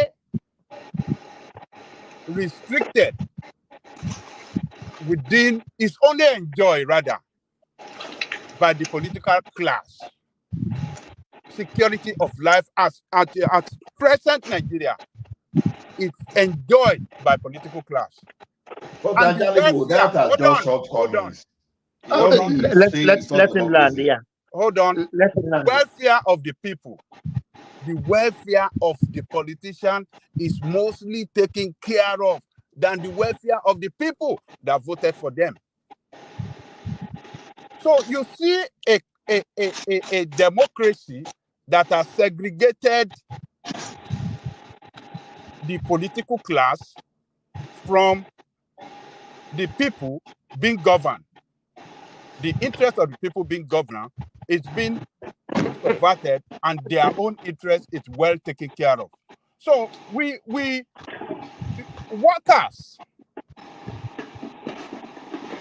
workers' interest is the welfare, represent the welfare of the people. Workers are not well paid in Nigeria.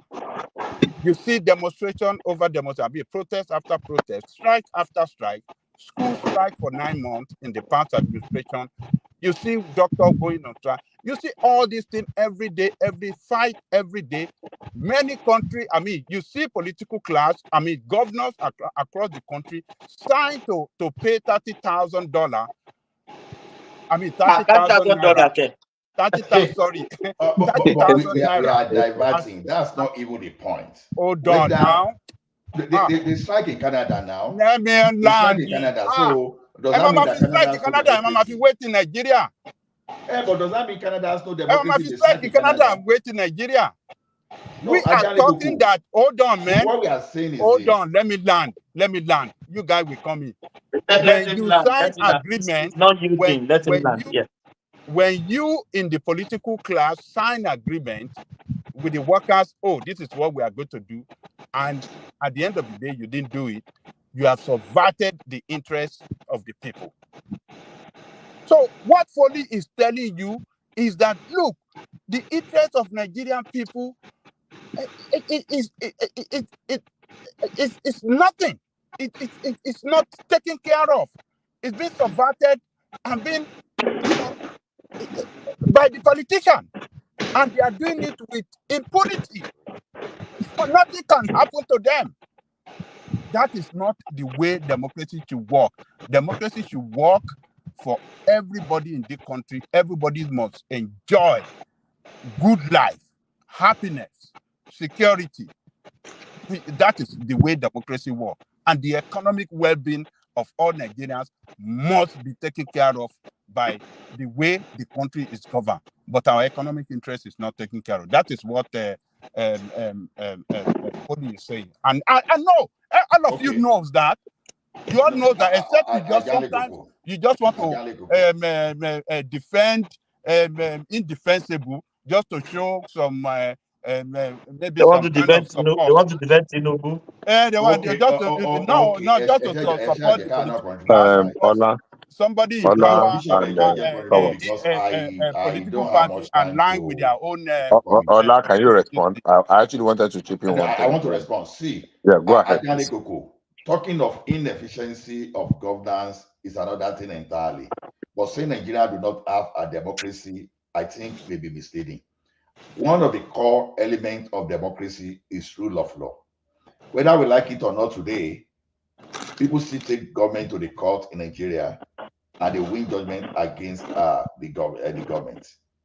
We want to say, some people do not obey, that's another thing entirely. But whether we like it or today, people win cases against the government, and those are the kind of things you dare not do under the military, under military government.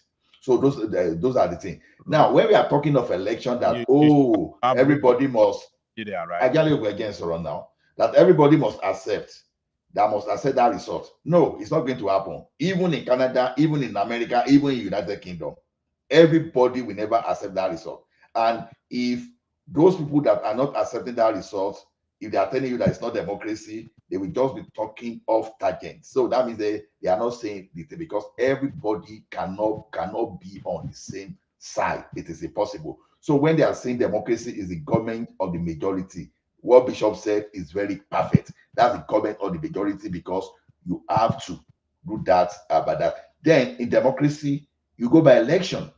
You don't So go you by call it maybe by government of majority. Is that what you call democracy? That's what the democracy is all about. It's government of majority. No. Okay. No.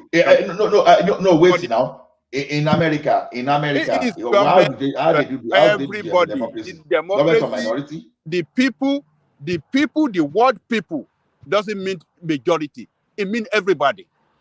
No, See, Haba, Ajale Koko. How can you be reinventing the wheel? How can you I don't say even know everybody? At what point will everybody will come out on the same with the same voice? Everybody. What do you mean, everybody? How? Hold on. And you people you man saying Ajale Koko, and like the you point of view. understand it. General Thomas now, Hold on. Let me push back here. Let me push back here. Hold on. Back here. I would really allow me to push back to Ajale Koko. Hold on. Let me You talk push back now. here. At this very juncture, you people are deceitful here by majority that democracy means majority of the people. No. Baba, on the first that's the page. principle. Hold on. Let him land now. Let him land. On the first page. Thomas, you are not being fair. I understand. I respect Ajale Koko as the header in the forum, but No, you allow me to push back. And when you are saying nationalism, Ọlájọmá bínú kò ń ṣe wípé mo ń tẹ̀ láti jọ ń tẹ̀lé Ọlọ́run. Give me 1 minute. And because of Bishop particularly, when America on the first page of the American Constitution, they wrote, "We the people." So This can I answer you? is the Can I answer constitution you? of the people. Can I answer We you? the people mean Ajana Koko. everybody in America. Ajane Koko. Hold on now. Let me I land. beg you to hold on. Let me Hold on. land. Stop Let me misinforming. land. I beg you. No, don't land. Let You don't me need to land, land. mother. Let me land. Bishop, I'm pushing back against let you. him land now. Let me land. Let him land. You respond. Let me land. So when they say "we the people" by the Constitution of America, on the first page of Nigeria of American Constitution, that we the people agree with this Constitution, it means all Americans. And the same thing, they define the democracy, the word democracy, government of the people, by the people, and for the people of that country. The democracy we have in America is for American people. Same we have democracy in Nigeria for Nigerian people. But when you see some people enjoying the goodness of that democracy, neglecting others, then that is not democracy. Okay. So Ola, before you go ahead, Ola, please before you go ahead. Bishop, Ola, please come before you first. go ahead. Then Ola. Ajane Koko. I'm going to put my final word. Bishop, I will soon. No, I won't take 2 minutes. Just count me. Count down for me. Somewhere, Bishop. Just count down for me. 2 minutes. 1:27. I will be going somewhere, Bishop. I will be going somewhere. Okay, if you insist. Yeah. Let Ola respond. I'm still talking about this thing. So when you talk of this party system is part of democracy, that control over the abuse of power is still a part of democracy. Now, if you don't want to accept that that control, when some people were trying to push Uga upon us there, we have a National Assembly that stood up against that, and that's kind of where we say democracy.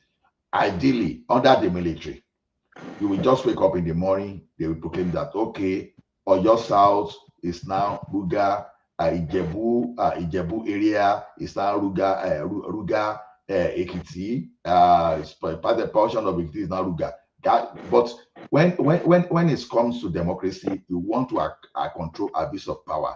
As everybody is claiming today that we are not practicing democracy. You cannot abuse power anyhow. Even as tough as Buhari was, people still pushed back and he was unable to implement whatever evil agenda.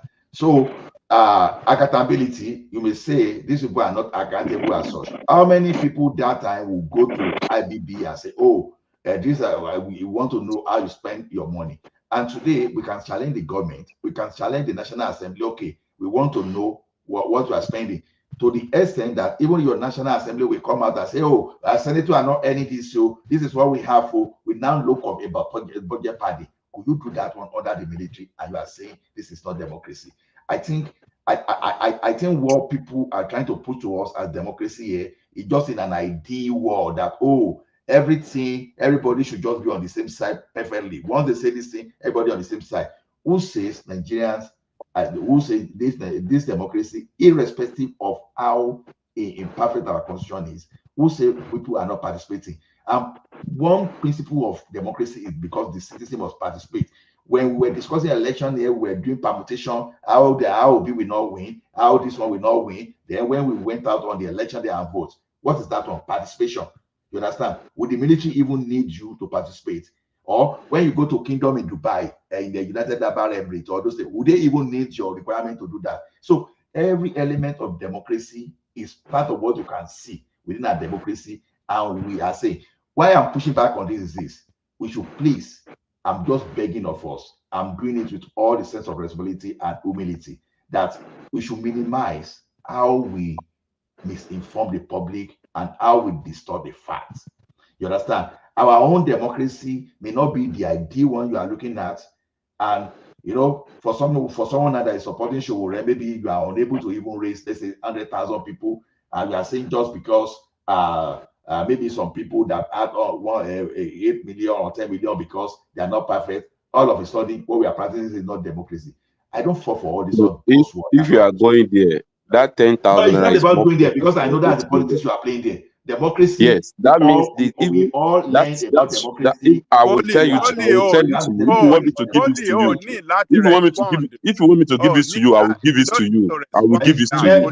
Bishop That means the 10,000 are more better than your 8 billion. Thomas, I'm done. This is their own democracy. Let them enjoy it. They're enjoying their democracy. If what you call, if that your 8 billion, this process that you take to get that 8 billion is what you call how the democracy should run. That means we are more better than you. Fully. Ola, please, Thomas, let me first start by saying this. It's not, I can't remember what I wanted to say when Ajale Koko. If by Ajale Koko's definition, if what I just had tonight, that democracy is when 100 of the people agrees on a particular subject or topic, that is where it is democracy. To say that I'm disappointed would be an understatement. That 100 of the people have to agree before it is democracy. I cannot believe I had Ajale Koko say that. And I processed it over and over again. And that was exactly what he said. And fully just added. Let me finish. No. Let me finish. What I said? That was what you said. That was exactly what you said. That was why are you doing this? I'm not doing anything. That was exactly what you said. Let me That's finish. not what he said, Bishop. You are turning it around. Let me finish. I insist very, very strongly and firmly. I guess to know that even Almanjiris are better than most of you here. Almanjiris on the street are more better than you, many of you here upstairs. Thank you. Let me finish. Let me finish. For fully whoever you are, that's the limit of your understanding or capability to understand and analyze issues. So I'm not going to respond to you because you don't deserve that response. I am an Almajiri and I am a proudly one. So the irony of it is that my Almajiri, my being an Almajirinchi is better than you 100 times. I don't care who you are. So back to what I was saying. Permit my unfortunate distraction. Now, Ajale Koko, you were very clear that the people. So you gave us a different You are now lying. definition. You are now lying against me. That is I what I'm saying. agree. It's not what I said. You are It is lying. there on You record. are lying I openly. dare There's no you. record for that. You are lying. Ajale Koko, And I just stop dare lying. you. I dare you to call for a replay of what you said. I dare you If you don't 1,000 times. understand, I can I said, explain to I you dare what I you. mean. You don't Let me understand. finish. That's Now because you are you listening had to your biased say. mind. Let me You don't have my listen to say. people. You just Let you just me have twisting everything. my say. Ajale Koko, You are I lying insist. against me publicly. Let me have my say. I heard what you said. I listened to you. And what you said can be summarized to mean that the democracy only means not just when majority. You said all the people, of the people, all the people. You emphasize that. But I'm going to dwell on that. I'm just going to go forward.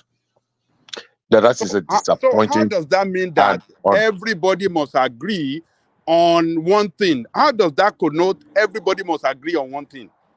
can I When I just say land? it's the Can I government just of I will everybody, let me how land. does that connote that we Let me must land. agree on the The same truth thing? of the You matter see the is way this. you are twisting it? This is I'm very not bad, twisting man. it. Ajale Koko, You I can't be challenge doing you. things like this And now. is there a methodology or a fast whatever that can help us to reverse back to what Ajale Koko said and we play it back? Please, if there is, let us play back and all of us listen to it again. While I'm waiting for a response on that from what's his name? Oga Thomas. Let me just continue to submit. Now, I put it to you once again. I am not afraid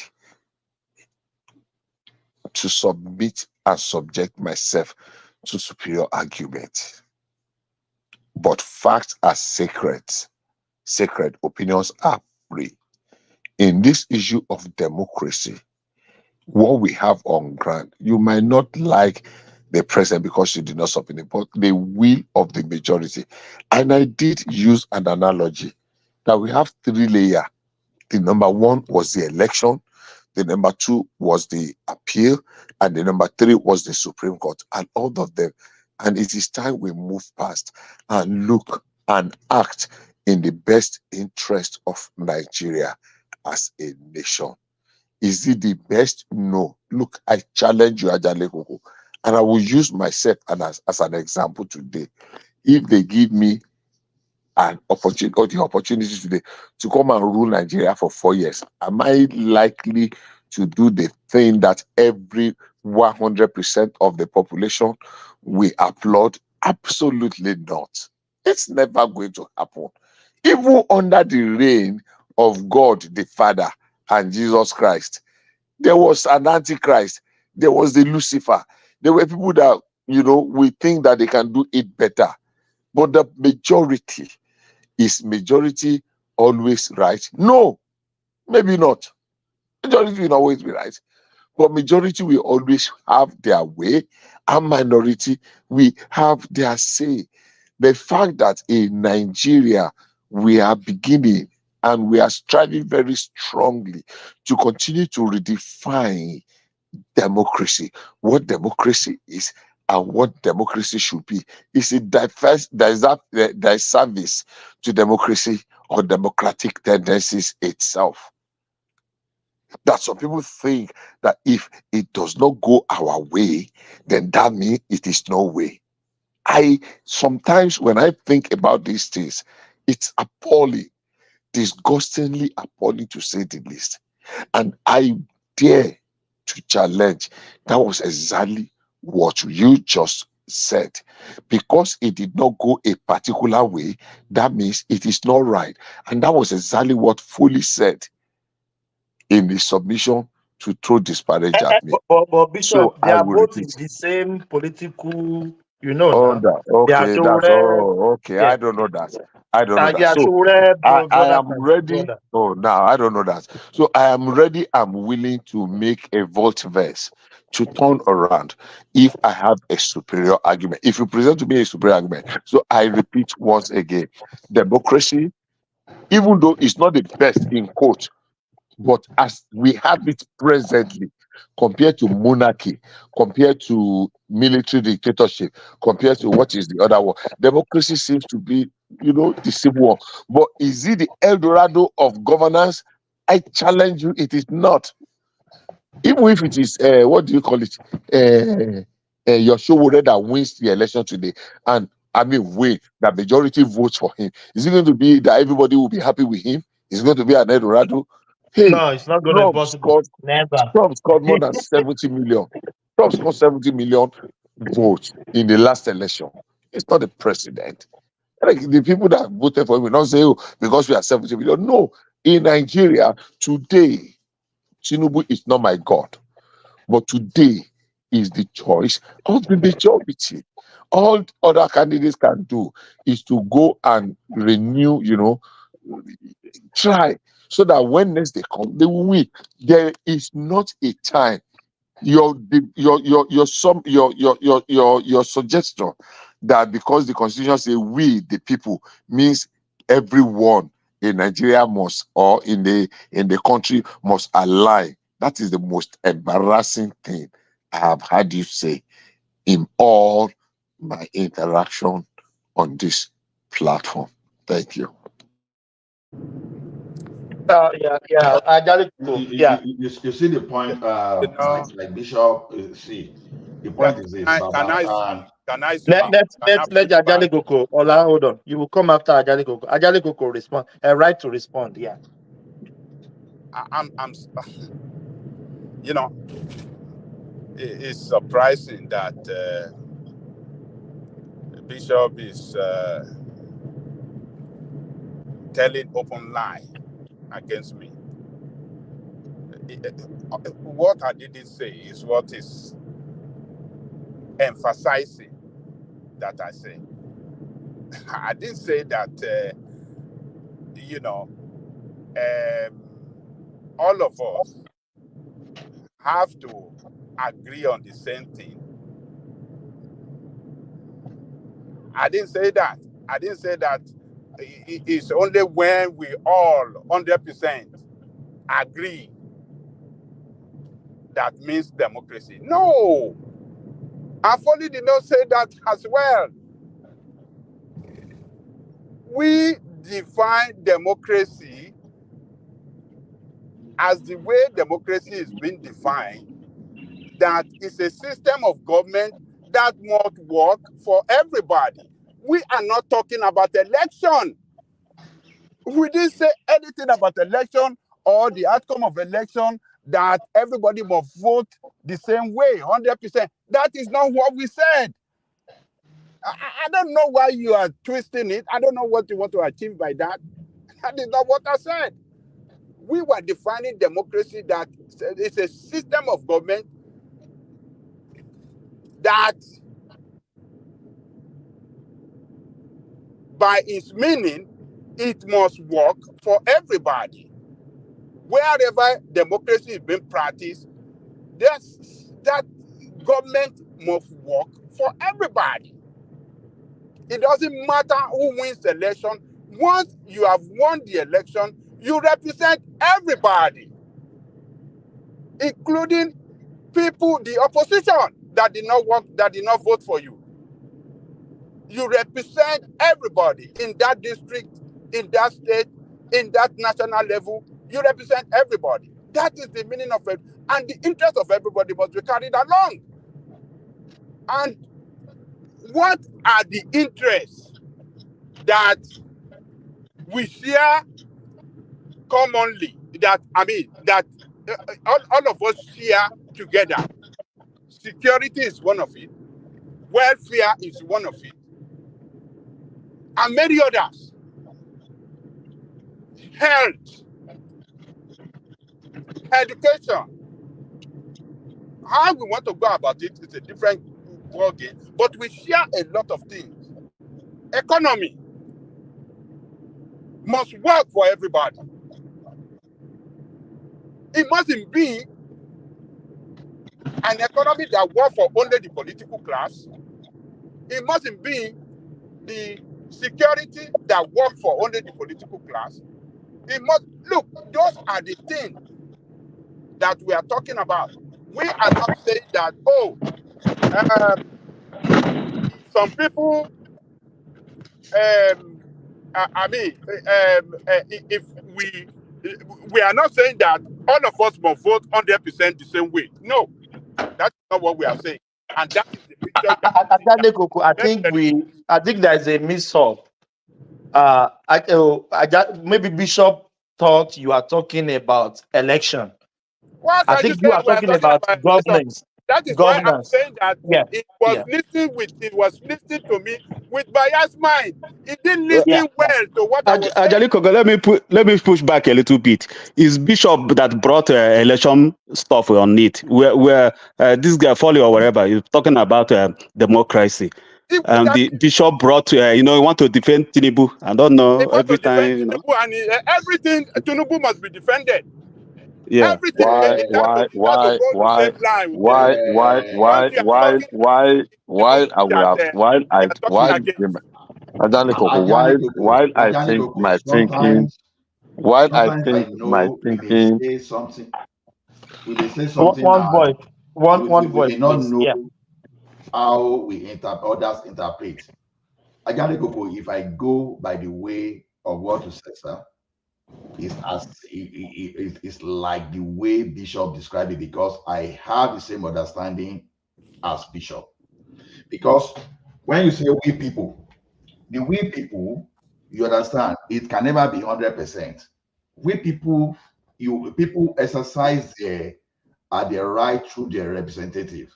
How do No, I? we are not talking about election. This is the problem. That is You guys It's what are not I'm not about saying. listening. election. We are Ajani not Koko talking about Eduro, We are election. not not talking about Ola. about election. election. We are Ajani Koko, talking it's not about about election. democracy, the way Your democracy is representative at the defined, National and the Assembly, wait element of now. that make democracy work. Thomas. Yes. Yeah. Let's Ola land. Ola, hold on, please. Hold on. You will respond. Please hold on. I think in the conversation, there was no election. But maybe, I'm just saying this, maybe everybody know the politics of Folibi. So maybe Bishop thought he was going in the direction of the election. But what we are really discussing about is governance, how to take care of the people. We are not even, nobody even mentioned election. That's right. At all. That's right. Yes. Yeah. The governance of the Thomas, state. it was not even what The B system of mentioned or this government. thing. It is a statement made by Ajani Koko that we are analyzing. Because sometimes when you speak, you don't have control on how people interpret you. This one is not a matter of election. When you are saying we people, see, 200 million people, Nigeria will not come to Abuja and agree on the point. You exercise your right through your representative. You understand? Your representative is not everybody that we accept the representative. But the thing is, we have a rule of majority. Okay, this is what the majority wants. And whatever that representative that you've elected by majority or that you're choosing by the majority, whatever it say, it stands for the region. So you may see as some people that begrudging, no, this one is not representing me. That's yours. But the fact means that the majority support that person. That's what matters. Now, when we are saying we are not practicing democracy, that's just some kind of wide statement. And in the long term, it can be dangerous in the sense that, oh, we believe this. See, we can say our democracy is not perfect. We can say our democracy is not the way we want. In every system in this world, you keep improving, because any day human being will not improve on the process they have on ground, then the entire universe will cease to exist. The only reason that you and I are engaging, that we have job to do today, is just because we must improve on what we have yesterday. But saying we don't run democracy in Nigeria, that one is just like how do I say it? Uh, It just That is, we are doing hold on. Okay, why if necessary. you have democracy that does not work for majority of Nigerian people, how do you define that? You still call that a democracy? That's what we. You are You still repeating call that a exactly the same democracy? thing we're If you saying want to now. go by the definition of democracy, do you call that a democracy? When Okay. you are able for majority of Nigerian people, Ajalekuko, let me say this also in the part of Bishop as well. At some point, Folibitu was going to side of election. And he mentioned, and I quote him, he said, if somebody calls some people at the corner, then bribe them to do something. So he was going in direction of election somewhat. So we know the politics of Folibi is about people are being forget about cheated. politics. Forget about Yeah. this But politics. really, we are What really is talking said? about governance here. What yeah, is but the said? question What is, is Ajari circulating Koko, Ajari about? Koko, Hold on. Yeah. Battle. Yeah. Yeah, the question is, what Volobi asks is it democracy where you force yourself to govern people or bribe yourself to the office? Is it a How do you force democracy? yourself to govern That's the people, my brother? problem. What are you talking about? You are still So, repeating what we are What are saying. you talking about? Thomas, please permit me. Bishop, If you please don't mind. answer this question. How do you force yourself to govern people? Now, Did that is people No, did Tinubu Ajale Koko? that That is is subjective. come on now. Let me start You from what Bato said. Now that is subjective. The only reason why Bato is saying, assuming, is that because you are saying because it did not go your way. Their way. That is So it. you believe that the other people that went their way forced no, themselves. not even that. Not that it didn't go my way. I listen. Hang on, you, Bishop and the Thomas, you guys, we live here. We live in the diaspora. We know how works. So back then in Africa, in Nigeria politics today, if you beat your chest, you know that this guy bribe himself for that place because they do There whatever is they can to get to that because you place they said are. so. Because you say so does not make it so. Are So there yeah. challenges? Let's have a conversation. Let's not argue. Let's not push. Because you said so does not make it so. And I will tell you why. If it had gone the other way, assuming without conceding that the election took place and your candidates, whether it is Atiku or or Peter, or exactly had won the election, and Tinubu's candidates and supporters are coming today and telling you that the election is not good because their own candidate did not win, and they are putting all this position you are putting. Are you going to support them that actually you are right? What Yes, you are I will saying. support them. I will support them. I will say if my candidate lost I'm coming. If let's assume that I supported Obi won the election on the end of the day, and they find out that Obi win the election, I will not support him. I will agree. So you will just But believe I am what not people even say so. going the Let me finish. direction of Let me election. finish. I am just So defining you will democracy. just believe. What's the meaning of full democracy, and how democracy should work for everybody? That is why it is defined as government of the people. Representation of people in the parliament. In the parliament. I mean, once somebody has been voted to represent a district, you are representing everybody. And that is what the word people mean. When you are president of a country, you represent everybody in that country. You are president of everybody. You are not just president of your party. Or you are not only representing the interest of a party. The interest of Nigeria is what matters to you as a president. So that is what I'm talking about. Government of the people, by the people, for the people. It has nothing. It has the election part of it. The election is secondary, but the representation is what is more important. Representation in the parliament is what important, or as the governor, or that is, who are you representing? What is the interest of the people you are representing? That is what democracy means. So that is what I'm speaking to. I'm not election, how we go about election. That one, I'm not going on that side at all. It's that one is by the wayside.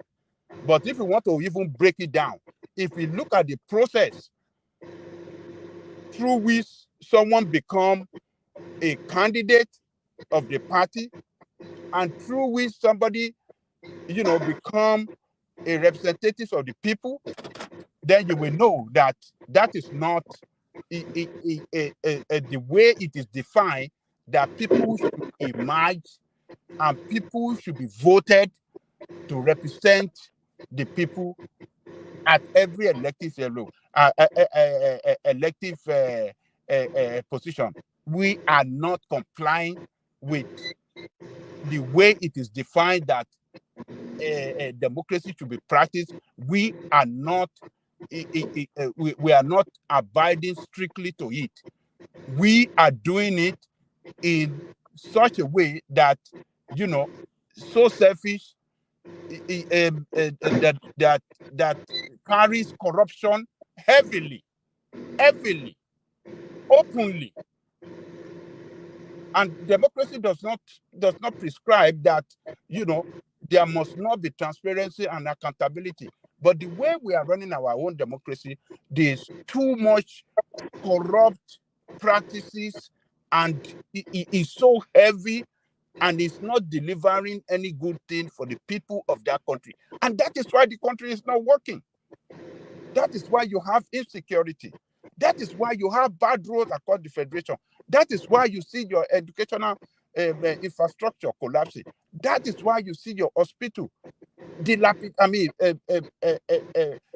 facility not functioning as is expected to function.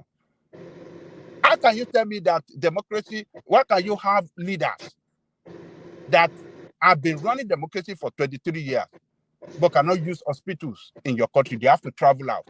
No, but Ajale Koko, when they don't have there are so democracy, many all things those that things, is yes, wrong that all those facilities they put it in place when there's democracy. The fact that you have the structure of democracy on the ground in your country does not necessarily mean that you conform fully with the tenet of democracy.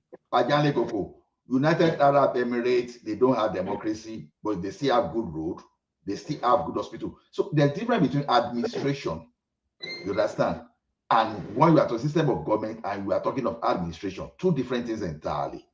We are talking of the word of democracy itself. Look, government, no, hold on. Ola, don't twist it now. Government, we have I'm not twisting. We have different, hold on. We have different form of government. And government, whether you like it, whether elected or not elected, is to administer the state. Okay? But democracy is defined as government of the people, so that everybody participates in the running of the state, that directly and indirectly. But that of the United Arab Emirates that we are trying to be, those ones are Lord. They lord their own interests on everybody. Whatever they say is final. It is not like that in democracy. So the system of government is different, but irrespective of system of government, the main function of government is to administer the state. So administer the state is a different ball game. So, but democracy, we usher in a better government, and that is what. But do we have better government in Nigeria? No. So what is the democracy? What does the democracy mean? Ajane Koko. So, while I understand and I accept, I agree with your right to be critical of your criticism, it does not make it right. Now, let's get to the fact of the matter. If you are going to permit and allow, you are not just fixated on what you believe it is right. If you could admit for a moment that it is possible that you can be wrong, you can actually be wrong, because no man is infallible. I challenge you once again. Let us go back to what you said. If there is a mix of listening back, playing back what you Bishop, said. let's forget about that now. No.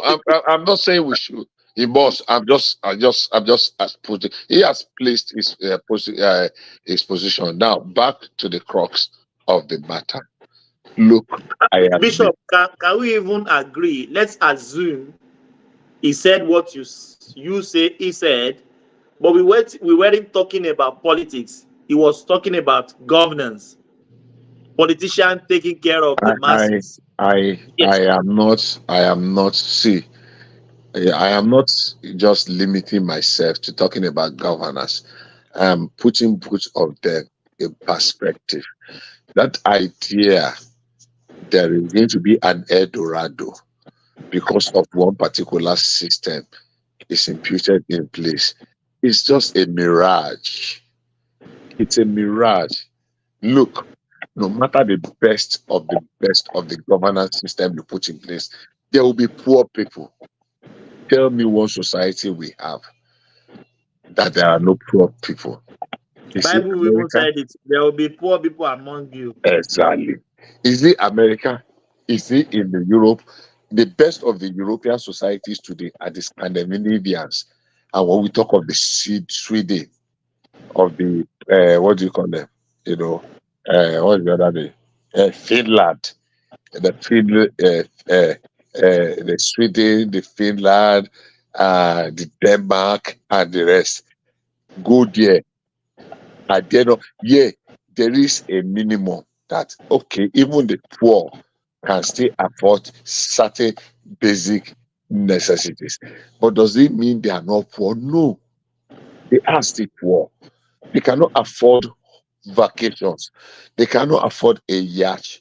They cannot afford a cruise. They cannot afford some certain luxury. Bishop, let me tell you something. I met a white here. I said, when are you getting married? He said he can't afford to train a children. I said, really? I was telling somebody. I said in this country, he said his wages is not.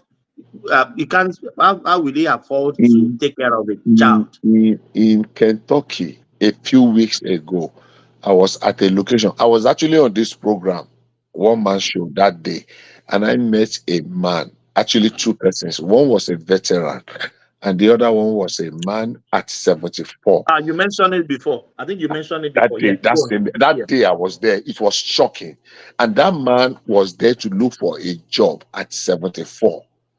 And he said they need to work more because if he did not continue to work, they will not be able to continue to pay their mortgage and their blah, blah, blah, blah at age 74. And I felt so bad. And I'm not going that route. And I'm saying every society, they have their challenges, even in Nigeria. Now, back to the crux of the matter, the conversation we were having. Look, truth of the matter is this: democracy does not mean we are going to eliminate all the problems of our societies. Even in democracy, there will still be poor persons. In democracy, there will be people with divergent opinion. In democracy, there will be people that did not agree with the rule of the majority. Now, when Ajale Koko spoke earlier on, he was very clear in his own definition that it is the people, the government of the people. And I said the people does not mean 100% of the people. And I challenge Ajale Koko, and I'm saying it over and over again. Please ask Thomas or whoever, let us have a playback. I'm not saying it because I want to be sanctimonious. I'm saying it because, look, we can move forward. I love Nigeria and I want the best. But I know in as much as it is being peopled by human beings, we're going to continue to have our challenges. And the better or the earlier we learn to accommodate, understand the challenges of this, the better for every one of us. There is no El Dorado anywhere, at least not yet. Maybe until that time that the kingdom of God will come and the new Jerusalem will descend from heaven. There is no El Dorado. The best of democracy will still come with its flaws and challenges. And that is how it is. And that is how it will continue to be. Thank you very much. Yeah, Thomas, where you said, Thomas, where you say you meet a man, the man said that in wage, because of in wage, he cannot train a kid or he cannot raise a kid. Like are you saying, is it in Australia or United States? No, in Nigeria, in Australia. So this person now, because I live in Australia, yeah. So this person now, even if in wage, like in financial year, this guy make 30,000, and they have maybe it's married that make 30,000 in a year. Both of the money is $60,000 in a year. So why can't them take care of kid, even if this person is not working? How do you know he make 30,000 a year? No, I just comparing the wage because I know that is the last wage here. Even if you are getting a Centrelink money, it's about $20,000 in a year, in a financial year. So if you are working, definitely it must be in that threshold. That's the poor people here. It should be around $30,000 in a financial year. So if this person is married to a woman, okay, these two people they're making like $60,000 a year. So they're not. I don't think your statement is correct. No. Do you know maybe his wife will be working? Even if your wife is not working, even if your wife is not working, it should be paid by Centrelink. My brother, the life you want for your kids is different from the life I want for my kids. That's the luxurious life. So you're not gonna generate it like Yeah, you don't know. No. That's the luxurious life you're talking about. You're not gonna generate it because of I'm not working. That's why I cannot have a kid in Australia. I don't think it's true because I think even if you are not working in Australia, you can have kids. Go back to take care of it. Everybody knows that. So what are you talking about?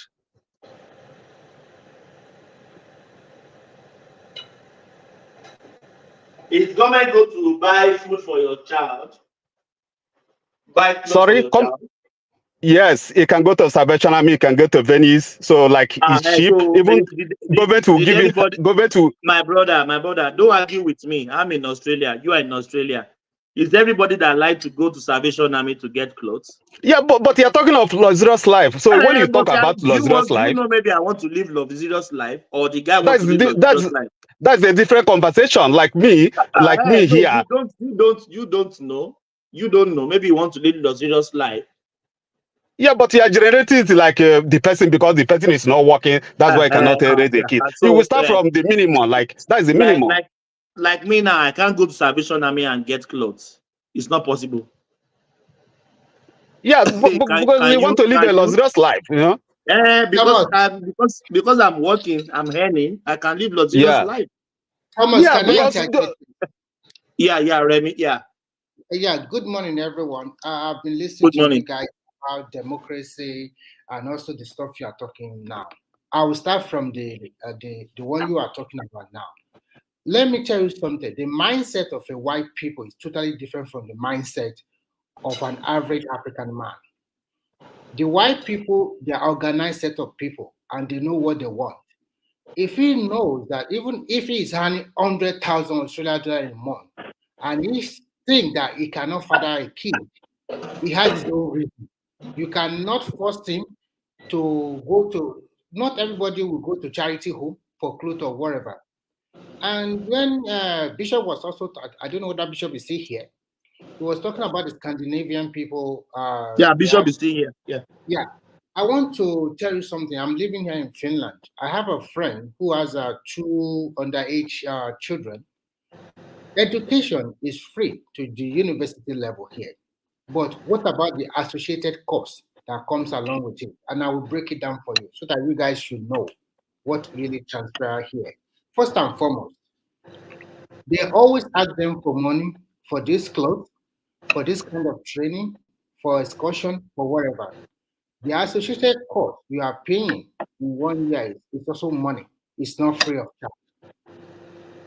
And then second condition, if the income of both parents is above some certain threshold, they will ask them to pay some kind of money. Money, yes. Yes, they will ask them to pay tuition fee for their children. Even if your kid is in the kindergarten, you will pay. So, but if you not just oppose it with Nigerian situation, then you might also say we are not doing the right thing. But I also want you to think about one thing. The total population of Finland is 5.2 million people. And the total population of children, I cannot tell you often, I don't have the figure. So, and Nigeria is over 200 million people with a country not organized or planned for the last 4 or 5 decades or 6 decades since we get 6 decades since we got our independence. So, and an average white man, they don't want trouble in their life. They have everything planned out. They have a kid, if he up to 17. They are very organized human beings. Yeah. So Very we organized. are organized, and they don't force themselves to have children as we are having children. They think that life is to be enjoyed in this world, not when you die or when you grow old. But our own philosophy is that we want to accumulate the wealth and then later we enjoy. That is most philosophy of an African man. But their own philosophy is totally different. I know that in where you live in America, if their children is 17 or 18, they can just let them go and do whatever they want. The same thing here. At 17 or 18, if they have good parents, save money for them, they can buy them a car, rent them an apartment, or maybe they push them to Remy, sorry for cutting you. The guy talking to me Nabato is in Australia. White we say here, Remy, listen very well. They don't want to work because of too much tax. Have you heard that before? The same thing here. They don't want to work. We blacks, we are dying for shift, up and down. They will calculate the tax they are going to take for their pay before they work. Do you know what I found out? Personally, I think that Nigeria can also be a developed country like all this country. But can we pay through our nose? Can we pay? Yeah, if we are paying through our nose, pay this tax, pay that tax, pay that tax. If the citizens are not going to cry, they are not used to that kind of system.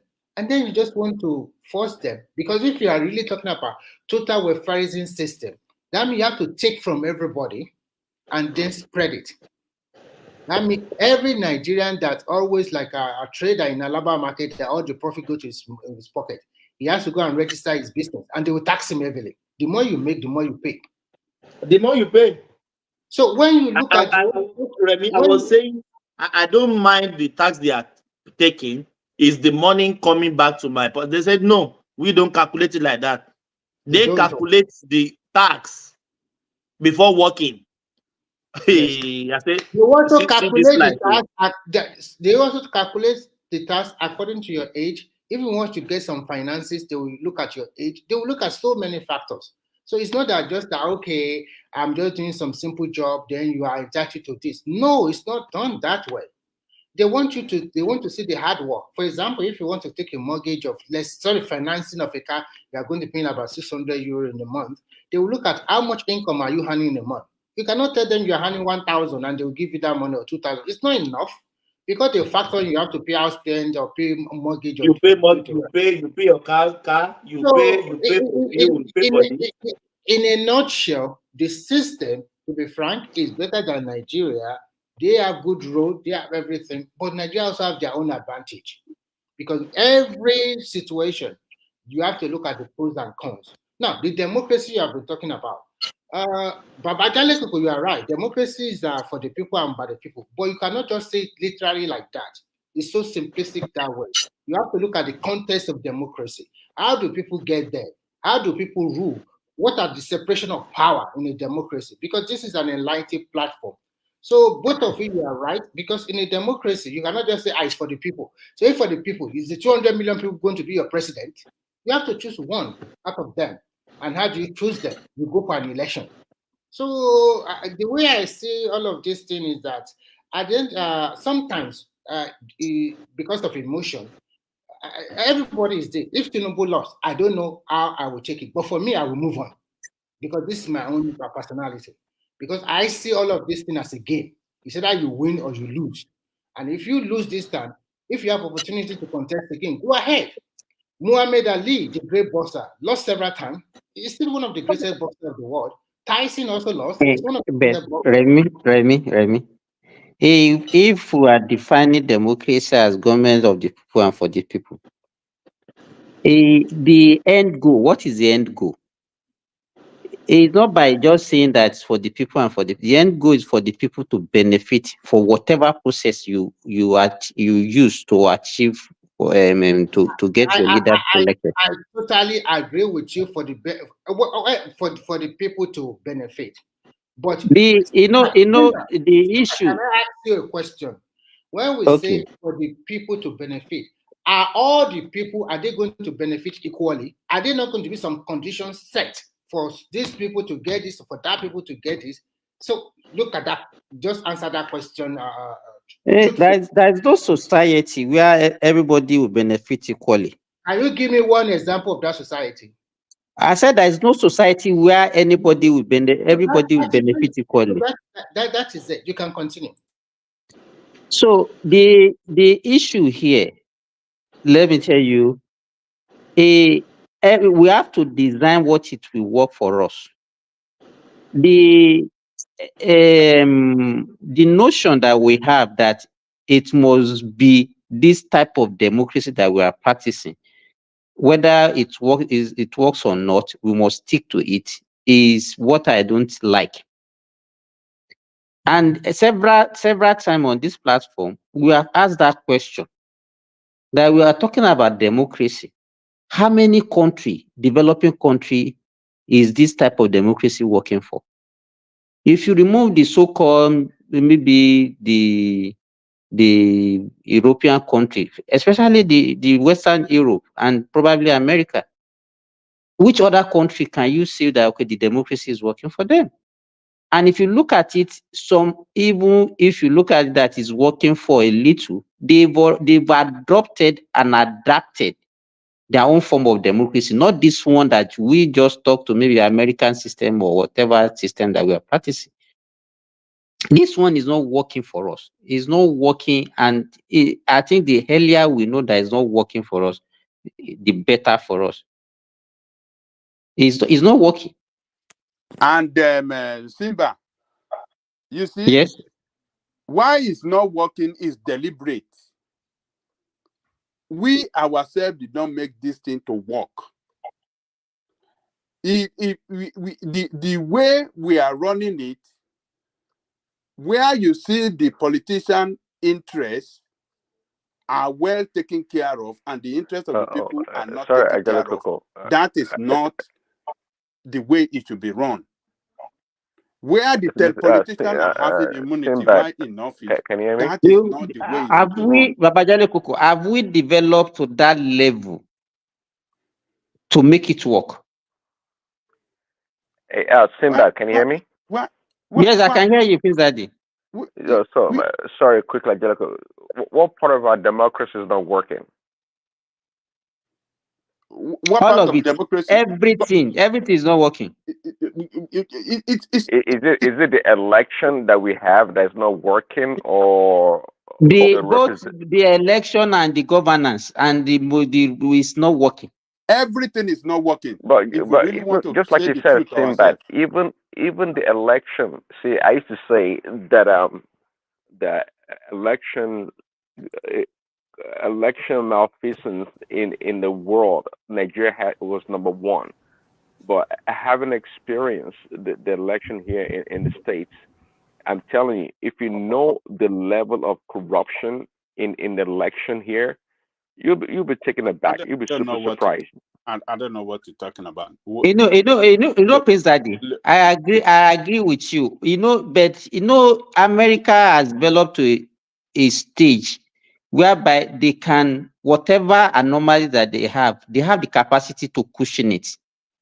You understand? You mean the system is strong enough to exactly to absorb whatever anomaly but like they've automated most of their, like, if you get there as the president now, almost half of your budget is already allocated to something, so you can't even change that. It's already automatic. Ours depends solely on who's in charge. Okay? You know the difference between the difference between okay, guys. Let me say this, Prince Daddy. Right. the difference between the way the system runs here against the way it's run in Nigeria is that the institution here run the democracy. The institution is more powerful than individual. But in Nigeria, you see individual in power, powerful than the institution. How many years does it take America to build that This institution? is not how many years. It Look, is, hold on. Let's say Hold on now. Hold on. You see, all these excuses, all these excuses that we want to justify, to justify the non-working of our democratic system, it's worrisome. Baba Ajale Koko, what you've been saying this for years. What do you think is the solution? The people have to change. Exactly. Yeah, the major problem. Hold on. I'm supporting you for the first. Let me tell you the foundation. Let me tell you the foundational. The root problem of this democracy. The political parties. When you have a political, hold on now, let me land. When you have a political party administration that is corrupt, then that will not deliver a good government for you. Because right from the political party, the corruption emanated from political party into mental power. Let me chime in before Babachi goes. That problem is very easy to solve. I've said it on this platform.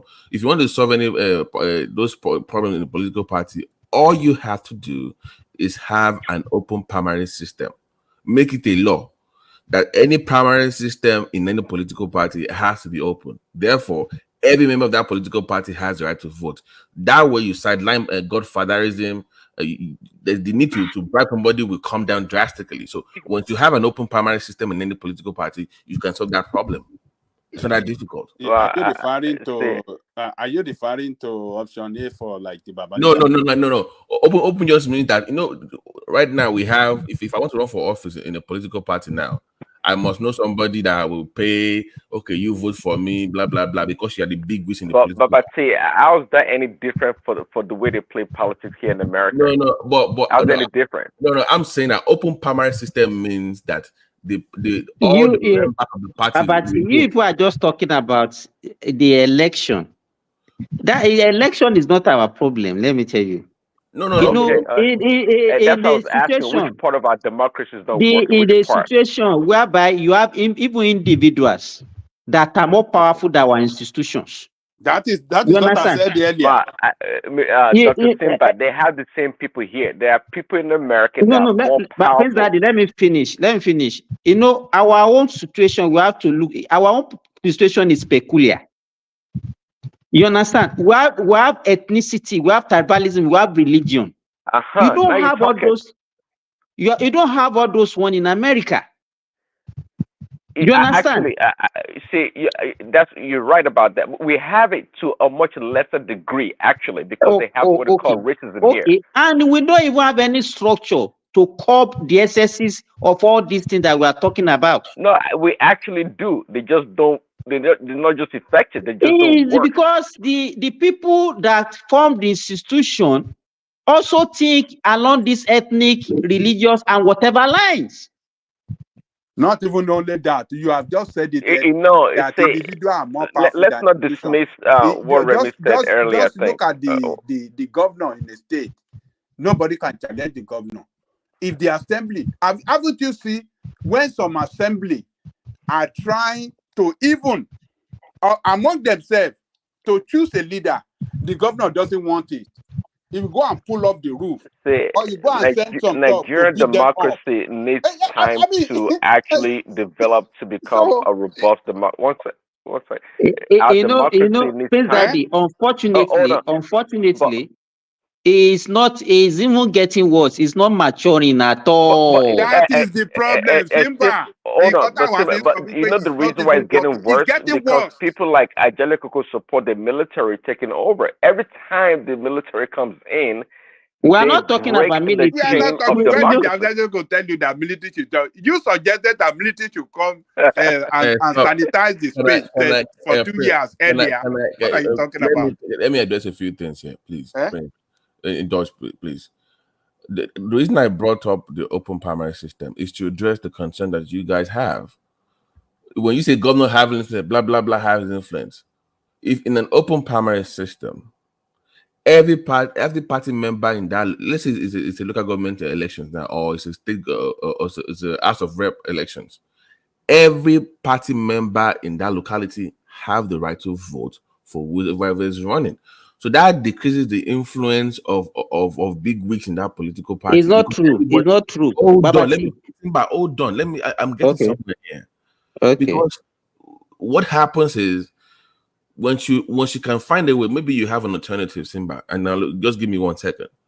The problem is quality of leadership.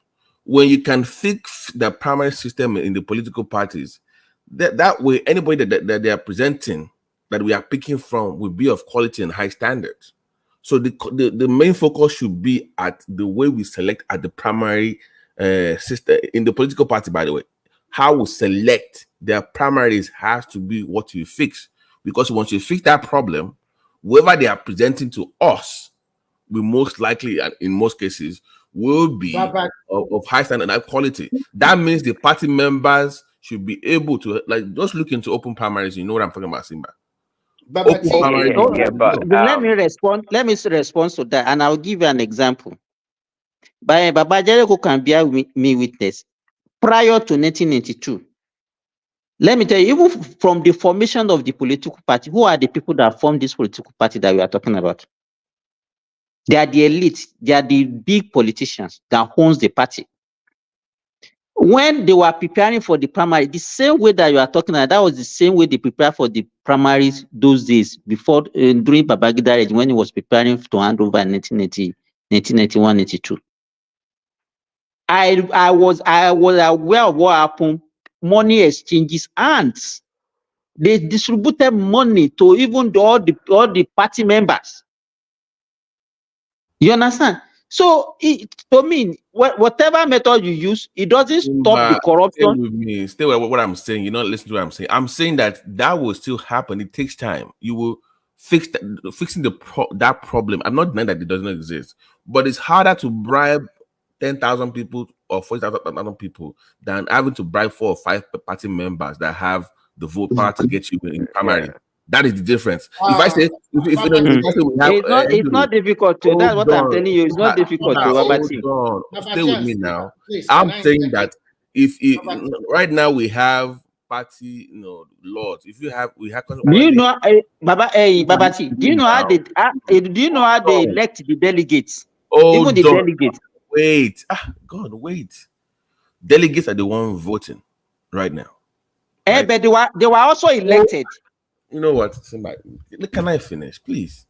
Okay. If you have 100 to 200 delegates, it is easier to bribe them and get your way than if everybody else votes. Now, what you will now ensure as a government is to make laws. I know they have law that is illegal to bribe, but enforce those laws at the primary elections.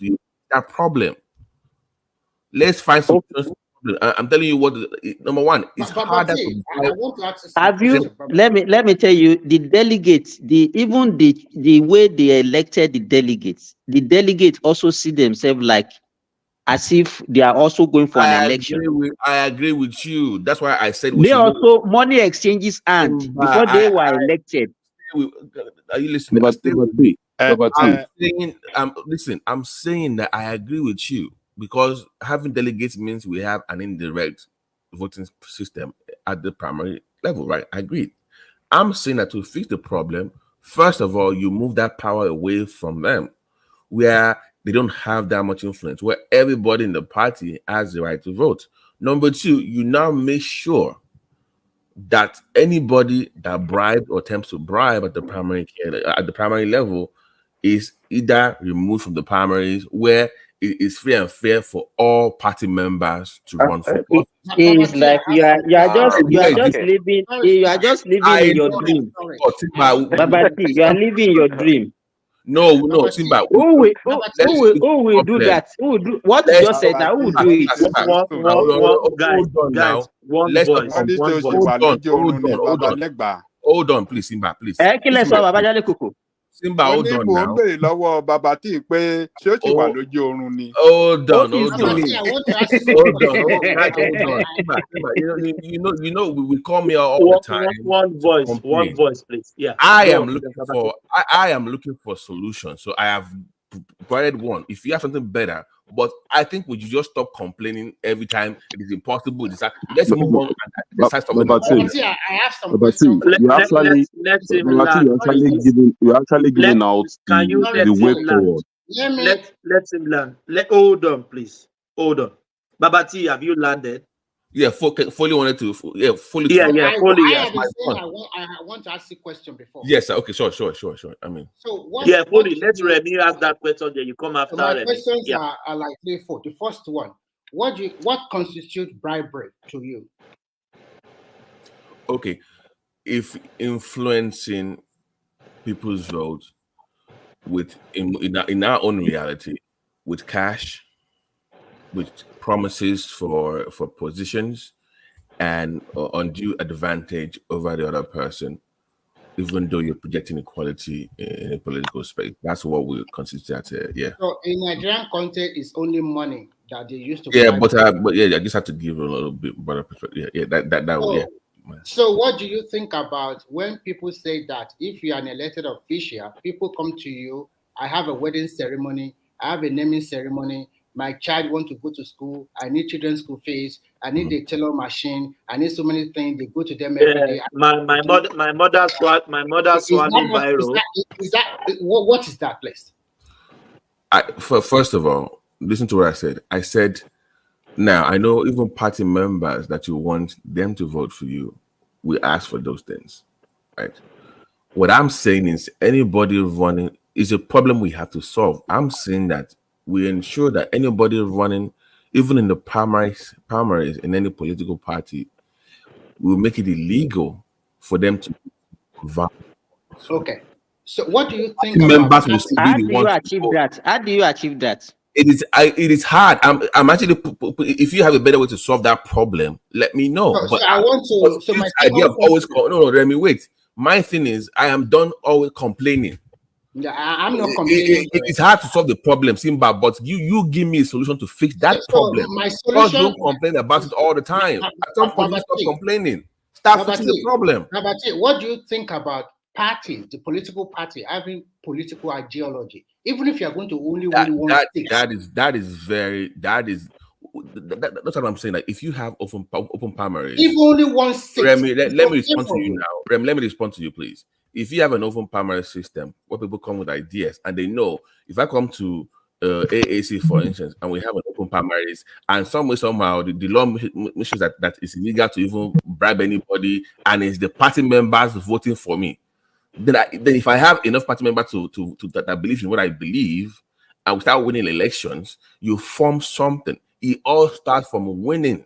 You can believe all you want in what you believe, but if you don't win, it will not stay for long, because people are naturally bandwagoners. Most human beings are followers, they're sheepers.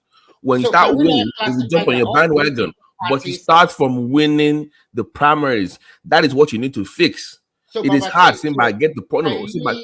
Hold on, Remy. It is hard to fix the problem, but I'm telling you what the problem is. Tell me how to fix it. Better fix the problem.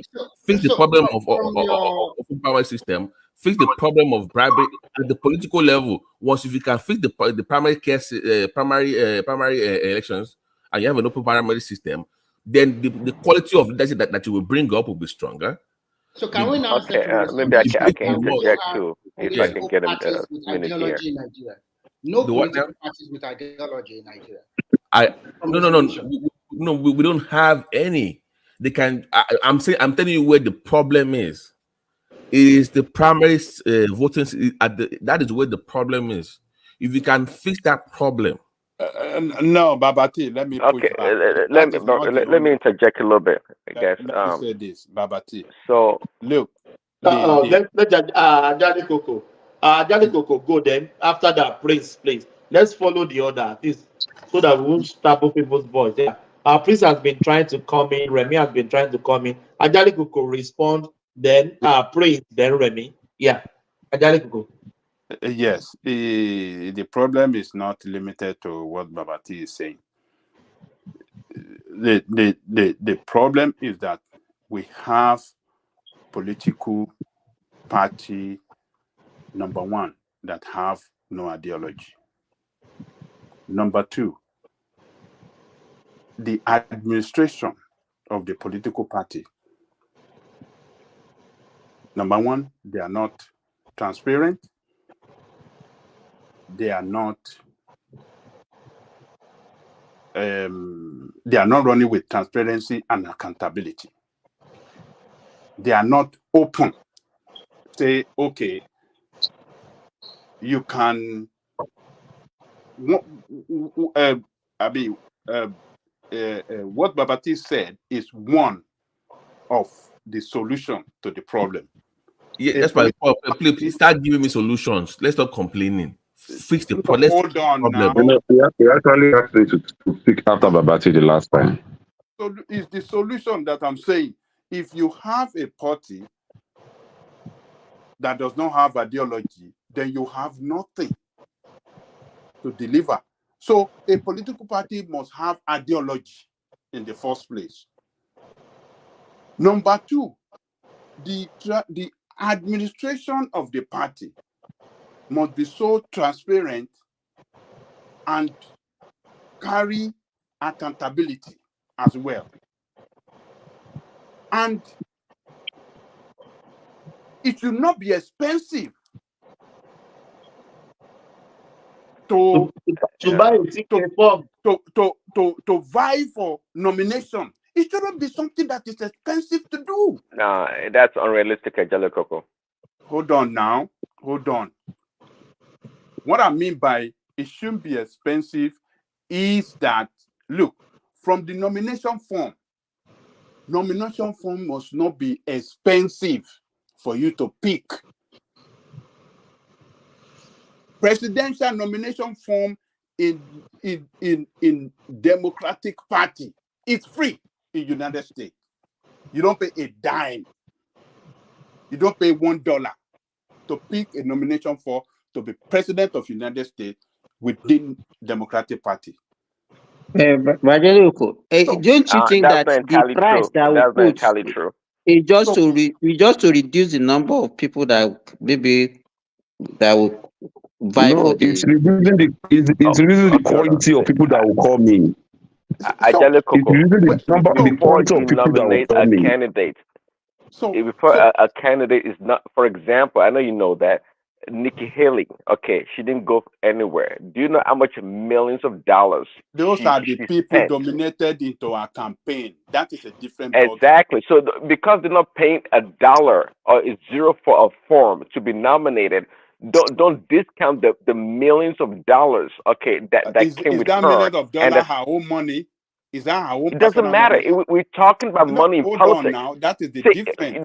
Hold on. No, let me chime in now. See, you can't say because in Nigeria you have to spend like, I don't know, 100 million naira to buy a form, then it is terrible. But here in America, there are millions it is not terrible. What sometimes. are you talking about now? What is terrible here in America that you are talking about? Sorry. When you pick nomination form for in America for free, and against what you paid 100 million for, 100 million in Nigeria. What are you talking about? You said the problem. You tell us the solution to that problem. You just that's what I want to hear. The solution. Didn't hear me. Please, can I have it? Can I have my say? Let's freeze that the land. Let's freeze that the land. Let's freeze that the land. Yes, please, guys, let's just help ourselves. Please. Well, I'm an organizer. I was No, direct you out. No. Just follow General Thomas. After Obajale, Can you remove Simba, please? General Thomas will remove anybody. Maybe we remove Simba. Simba, your patient is crying. Remove him. Your patient is crying. Go and give him injection. Yeah, let Wicked people, land it. Yeah, Let land me it. land. Yeah, Prince Daddy. Yeah, So Prince let me Daddy. land. Let me land. I will land it quick. Yeah. So what I'm suggesting that we must have a political party that have ideology. Number one, we must have a political party. Ajale Koko, hold on, please. Yes. What do we really mean by ideology? Is it their manifesto? But what they stand for? The ideology of the party is that what is that party stand for? What do they really? What is their core value? What is the core value of that party? Is it a conservative party? Conservative, or socialist? Is it a socialist party? Is Yeah. it how do you describe it? The ideology of democratic Do we have party? any ideology in Nigeria, Ajale Koko? What is APC? What is the ideology? Are they Of course we have ideology. Of course they we don't do. have ideology. So They do. the only party that I It's a know that have mixed ideology. Mixed ideology.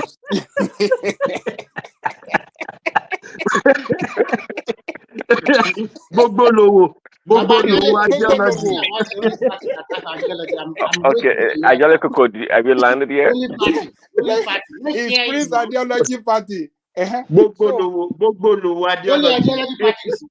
Which party? So, ideology number one. Number two, transparency in the running administration of the party. Nomination funds should not cost nothing.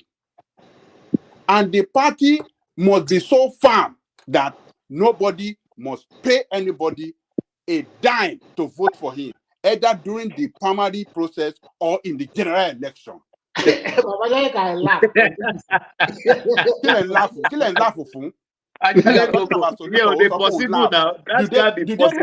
they pay you to come and vote in Scandinavian country to you live? Or do you think that they pay me in America to vote? Does anybody Nigeria now? Because you are not very important, and they don't so whether they pay or not. So you are paid. I have to come in. I don't want you to pollute the mind of these people. Okay, you feed them with a lot of propaganda. I think we should allow Boboyi to talk now. So that if you don't have a party like that, you can't have a government that will work for you. So my brother. If you don't have a party that carry all these elements I just mentioned, you can't have a government. We want that to fix everything across board, not just one. That's the thing. Don't think you have one coming up. Fix it. Put laws into make sure that everybody is forced to go into what you're talking about.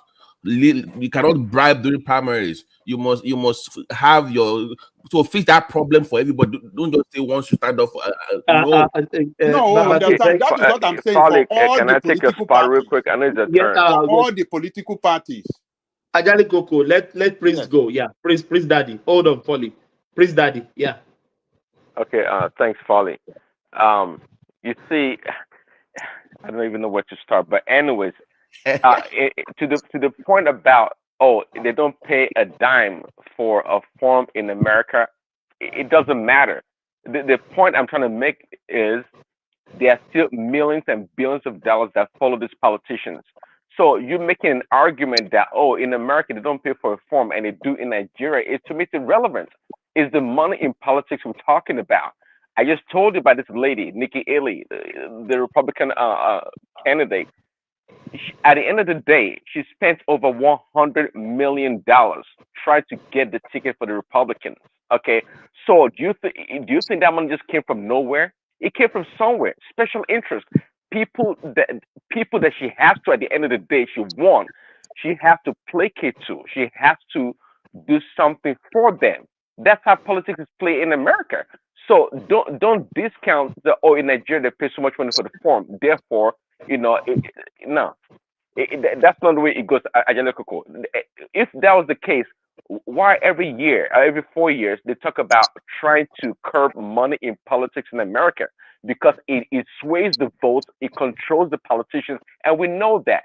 So the way politicians are controlled in Nigeria, so too they are controlled in America.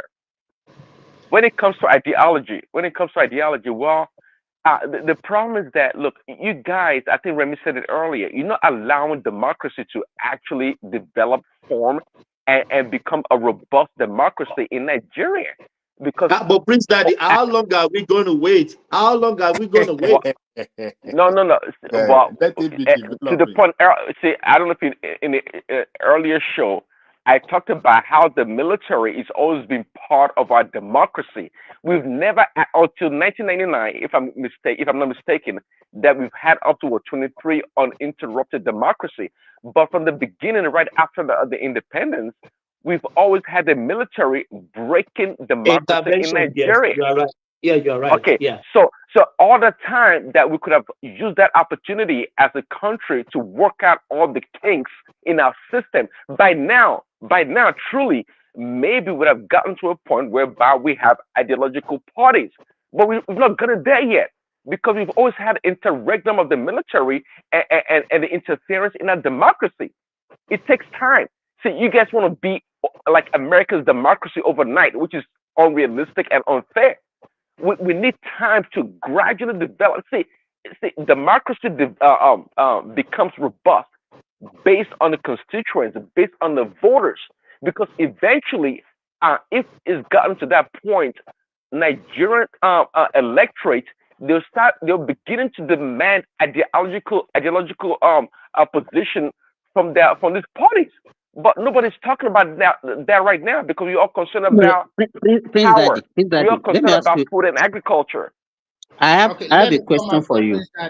Let me ask Prince Daddy. Please, let me ask Boboyi a question. There, Remy, come in. Yeah, Remy has been trying to come in. Yeah, go on, Simba. Prince Daddy, what you are just saying now, how do you think we can address it? Because let me tell you, the mindset of an average Nigeria has to change. I think that's part of the solution. People go into politics. The citizen. The citizen, yes. Yeah. The people go into politics, they see it as a business. They see it like a job. They see it like to make money. Yeah. To make money. That is the primary aim. You understand? If that mindset, I get you. We need to change. We have to change the orientation of our people towards politics. Everybody. Well, that is true. That's what we're trying to get to, and that's why it's not strange that the politicians always use the money and the economic tools to control the and people. the candidates. They are all doing it for money. As our politics continue, democracy continue to grow. Okay, if it grows in tandem with our economy, that will also help our democracy. There's no doubt about that, because when people become truly independent, truly independent and free thinking, then they're more likely to demand more and demand quality from their leaders. But Prince Daddy, how do we? Because if what you are just saying now, our people has to be developed first, for them to be at least financially stable. You understand, to some extent, right? So that that if we still maintain this kind of poverty that exists in our land, we are joking. That's why they use that as a tool. That's why it's one of the tools. The next question is this. The next question is this. Then, with the way we are running our government, how are we going to achieve that? Liberating our people, empowering our people financially, so that they will not even be looking at all this small money that they used to save them. For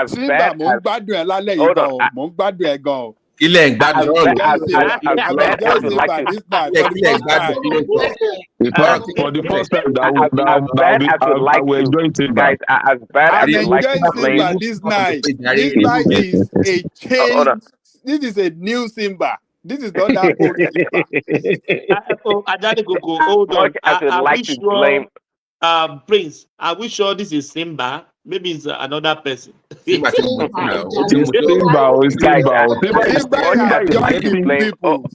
getting it already. as So much I'm as I waiting like for to Remy to blame the join us. internet and social media, as much as I like to blame the internet and social media, I don't join even them. though you know, Don't join them. even though you know, we Complaining. have this Don't join them. group of Tẹ people they gbóhùn call àwọn the ọlọ́tẹ̀ bàbá obedience, lẹ́gbàá. right? Even though we have this group of people they call the obedient, they tend to maybe abuse the use or the purpose of the internet or social media. But I tell you today that the same social media or the internet is going to be a tool to help us perfect our democracy, because now, based on the information or what people learn out there, they're more likely, to put pressure and demand more from their leaders. So the internet, the social media is going to help us also, because now, due to information dissemination and information being available, okay, I think people are more likely to be educated, even though many of this, and we can tell it's actually happening right now. You see all these young people or people that are novice to politics saying things they don't know nothing about. But at the end of the day, what they're saying is building critical young mass. people that are not given education. Is that what they are But saying? that's the point. What it doesn't. What they're saying though is building critical mass. Young people critical that mass. are being, pushed into poverty. Young people that have no Well, future in their country. it's a Are those tool, the and it's people that helping. you are saying that can It's going to help our social media? democracy. Okay, can I come in now? But President, You're breaking up, Coco. I couldn't hear. Remy, just let's hear from Remy. Okay, thank you very much. I think I will look at it from three factors. Number one, everybody, politics is local. Remy, hold on before you go on. I think we always shine away from poverty in that country. If there's still poverty, we'll still have this politician having the mind of people in their hands. Prince Daddy, can anybody bribe you to vote in America?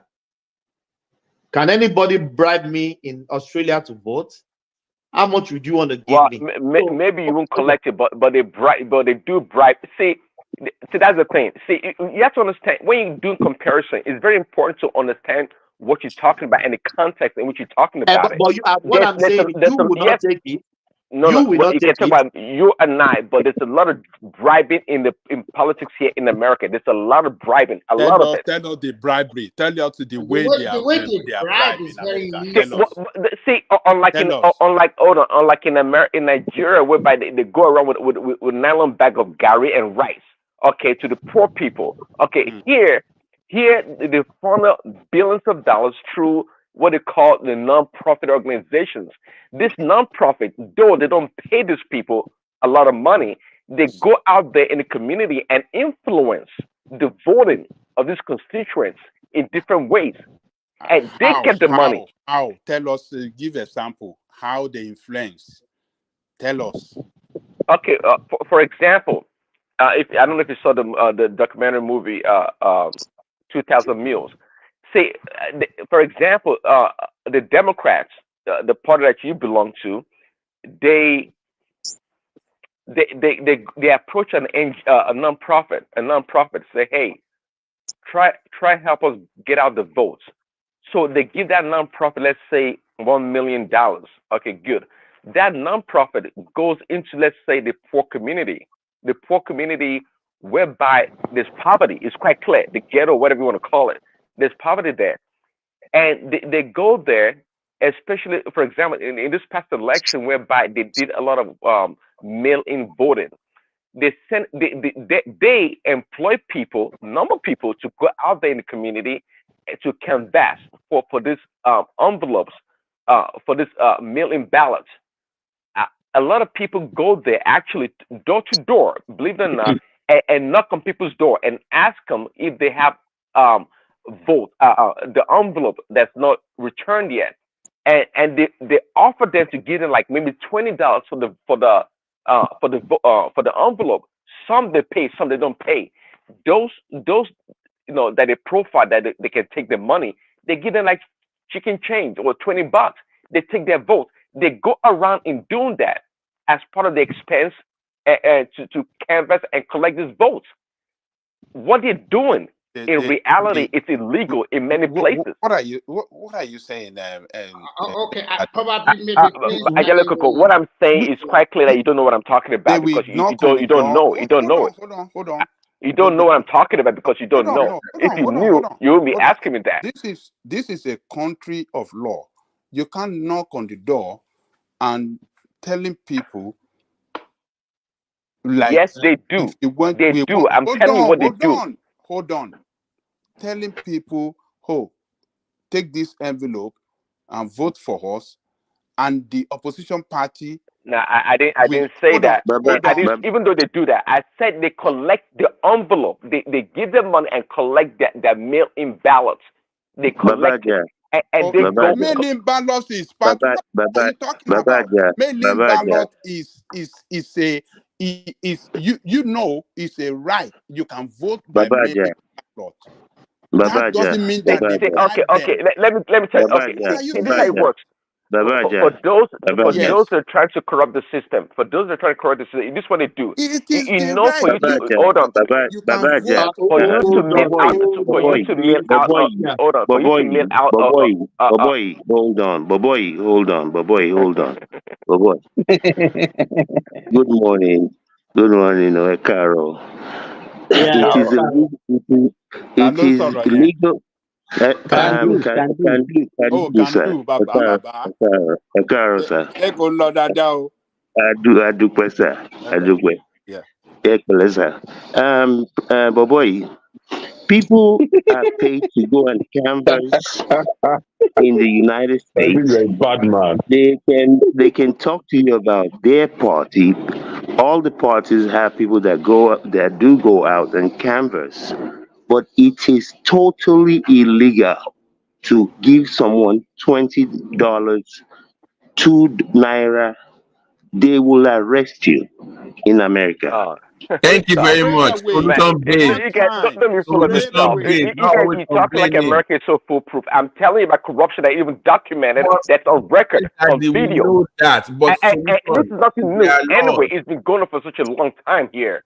So let's you guys complain it. I'm enjoying Gary. Don't mind Simba. Solution. Let me come in here, please. First and foremost, Nigeria is not America, and the politics is local in every country. So you cannot be comparing America with Nigeria every time. It must stop. We copy their system, and we are not practicing 100%. And that system does not suit that country called Nigeria because of the current experience are too large.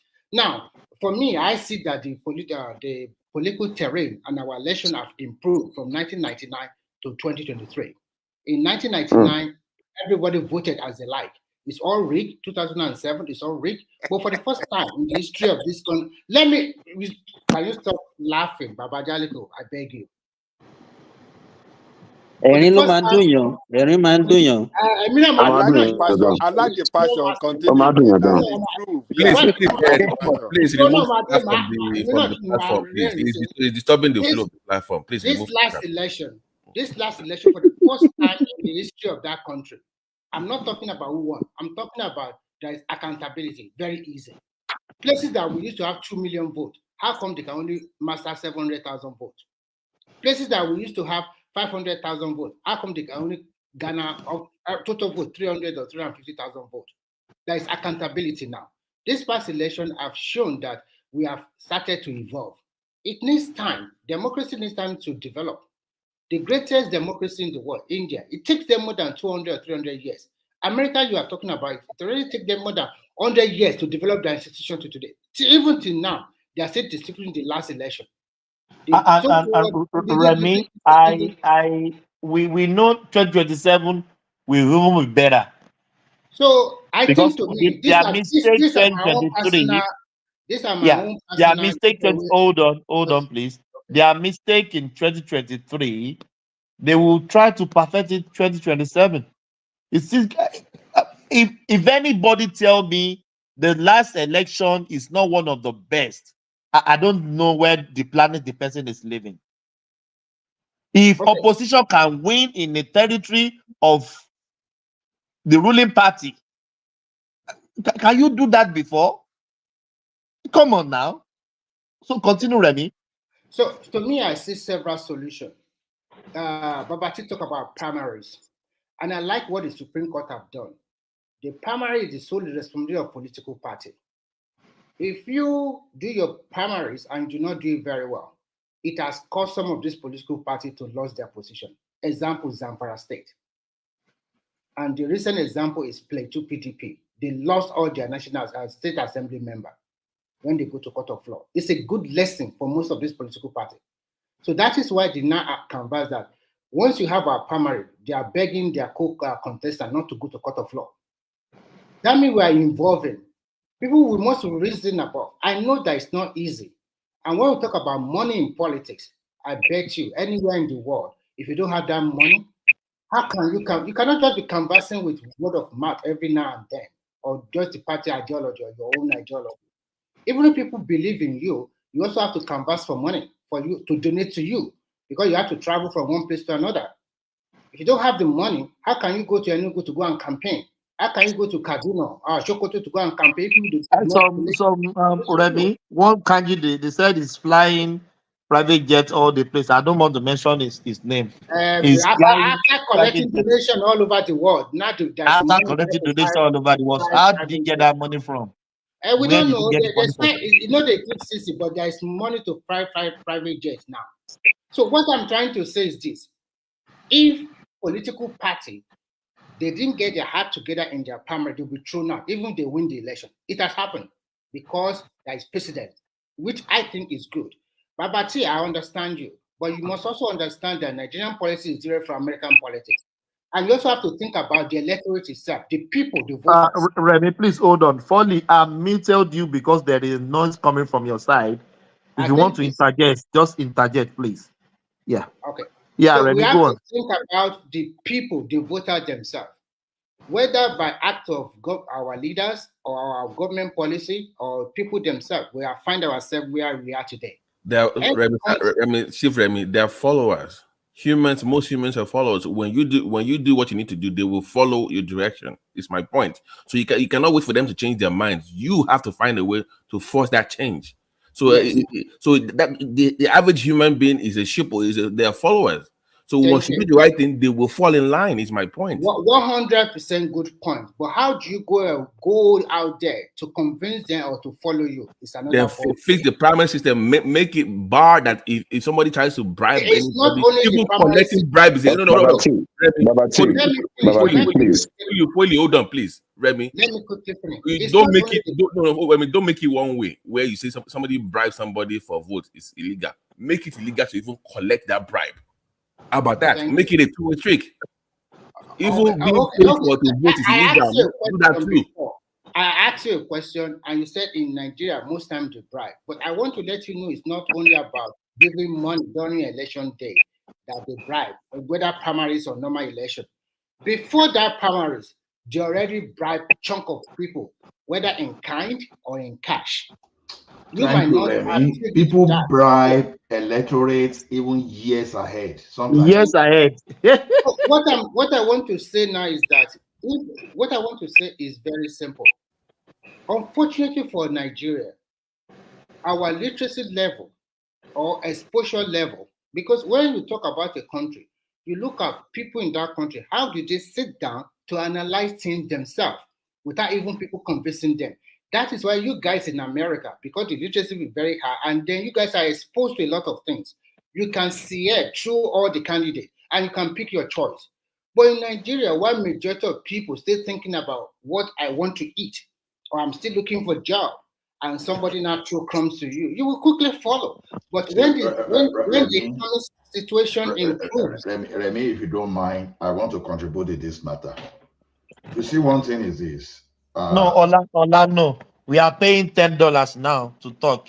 So pay your $10 first. Is it US dollar or Canadian or Australian dollar? No, US dollar now. Come on. Or Zimbabwe dollar. No, Liberian dollar. Why,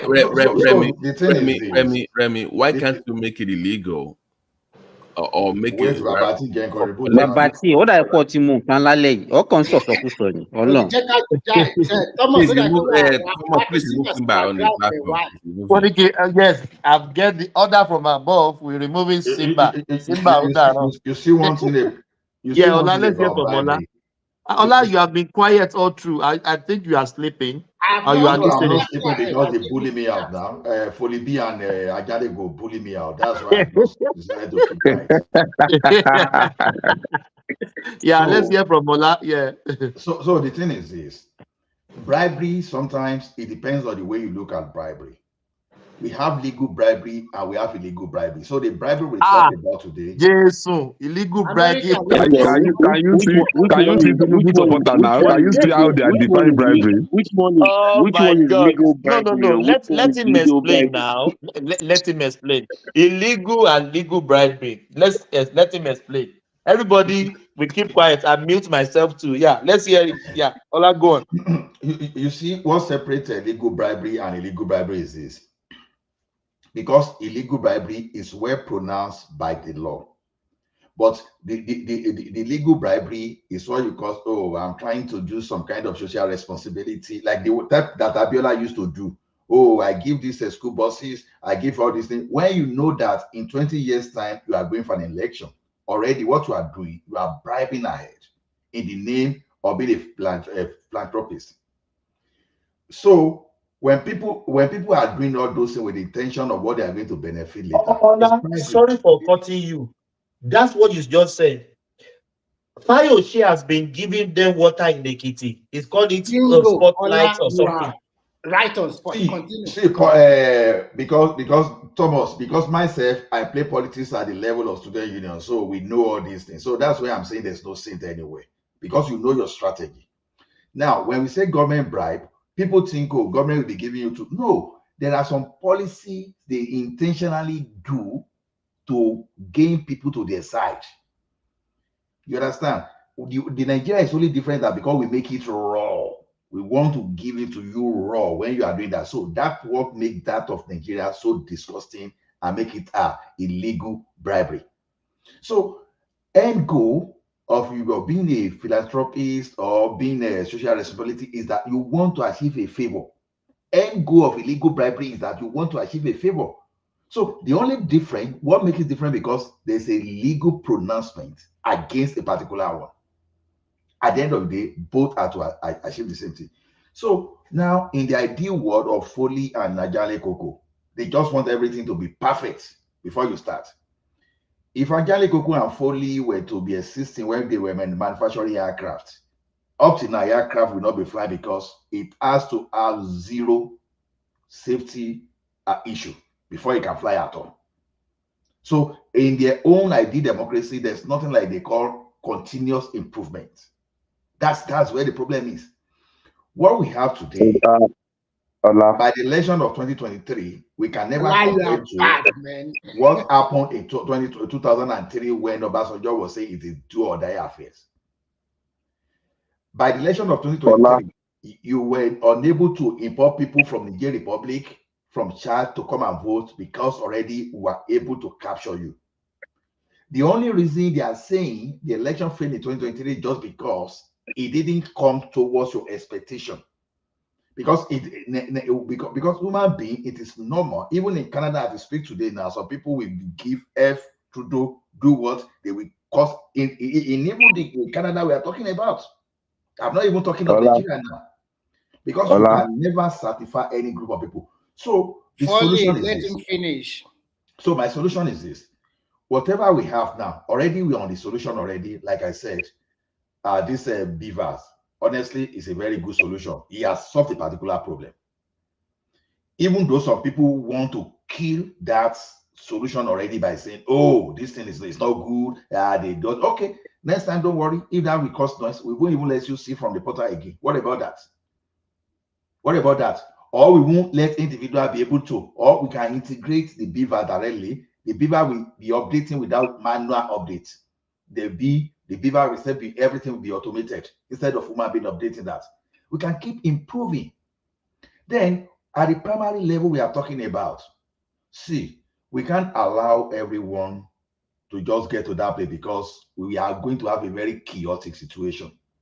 Even me, as I did so, when they get to that level, to me, I want to go and test my strength now.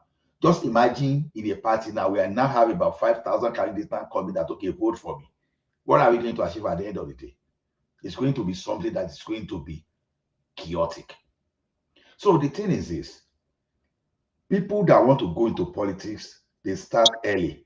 Oh, Foley B brings some. I have someone in my community, they can't pay school fees. I give school fees. I show my face. I've been doing that for 10 years, so I do. Oh, this guy, they want to give back the next week. Okay, I organize a program. I put the program on ground. We come out to contest.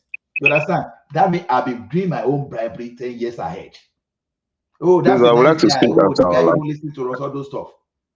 See, we are not going to get a perfect situation. We will continue to edit. So at that primary we are talking about, what you can do is this: everybody should pick his own this thing, go and register with the party and get involved in that local party. And make sure you talk enough to make it enough to gain support for whatever you want. Register your own Ola, please, I would love to come in since you keep on mentioning my name. Not conclude. You have to wait for me to now, because you are actually bullying me now, that's why I'm mentioning your name. Please, let me. I allow you to talk. I've been here for how many years now? I didn't say I anything. just allow Ola to talk now, so we cannot.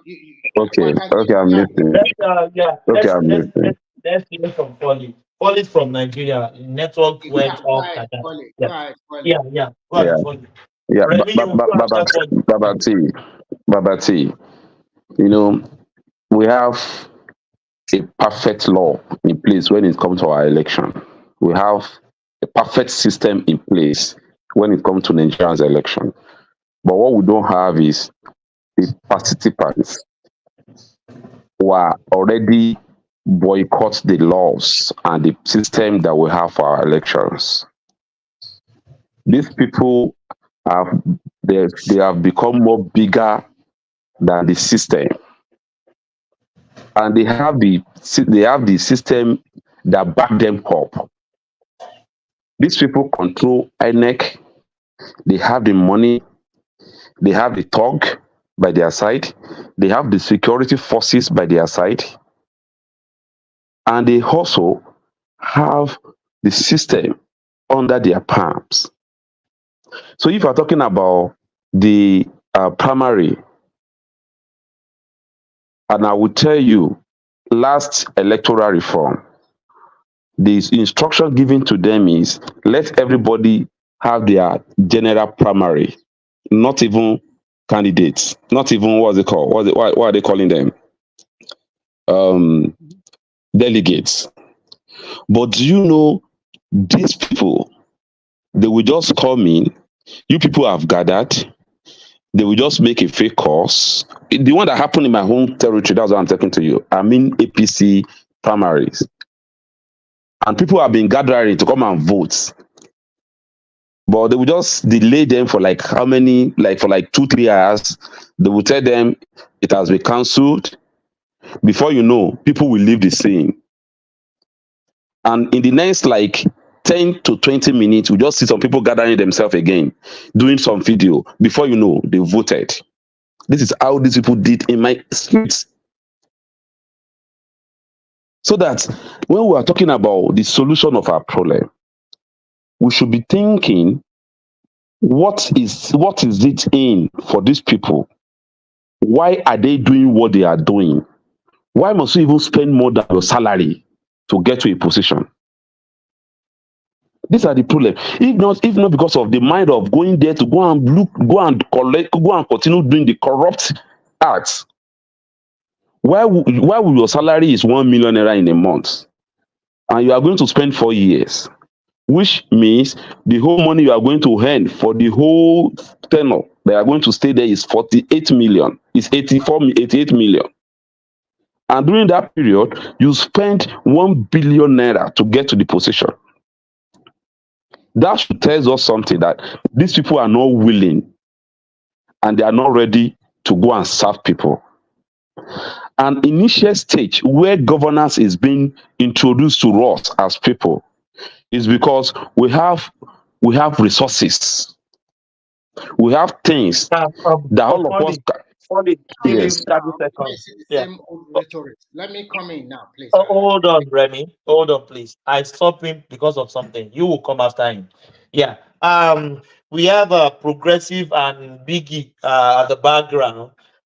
Guys, we are 10 on the screen, and the 10 people I have here, they are very. Just put me in the background for them to come into it. Yes. Then I'll bring you back. Yes. The 10 people on the screen, they are very strong view. Everybody's active, so that's why I didn't bring you in. So, but I'll put you in the background. I'll bring you back then. Maybe Bishop is no more there. You can hack him. Who is that? Bishop is no more there. You can hack him. Bishop, are you there? Bishop, yeah, I know you will be listening later. I'll put you in the background. If you're back, just tell me in the private chat. I'll bring you back. So I'll bring Progressive and Biggie on the screen. So I'll put Babati. Yeah, I'll bring Babati back. Yeah. Ask Ajale Koko whether he's there too. Ajale Koko is here now. Oh, you don't know that. Ajale Koko is here now. He's taking on bad minutes of people. What did you matter? Ajale Koko is okay. Yeah, go on. Follow me. Ajale Koko bá ti dákẹ́ bá oúnjẹ ní oúnjẹ náà náà máa jẹ tiwọn. So the problem we have here. The problem we have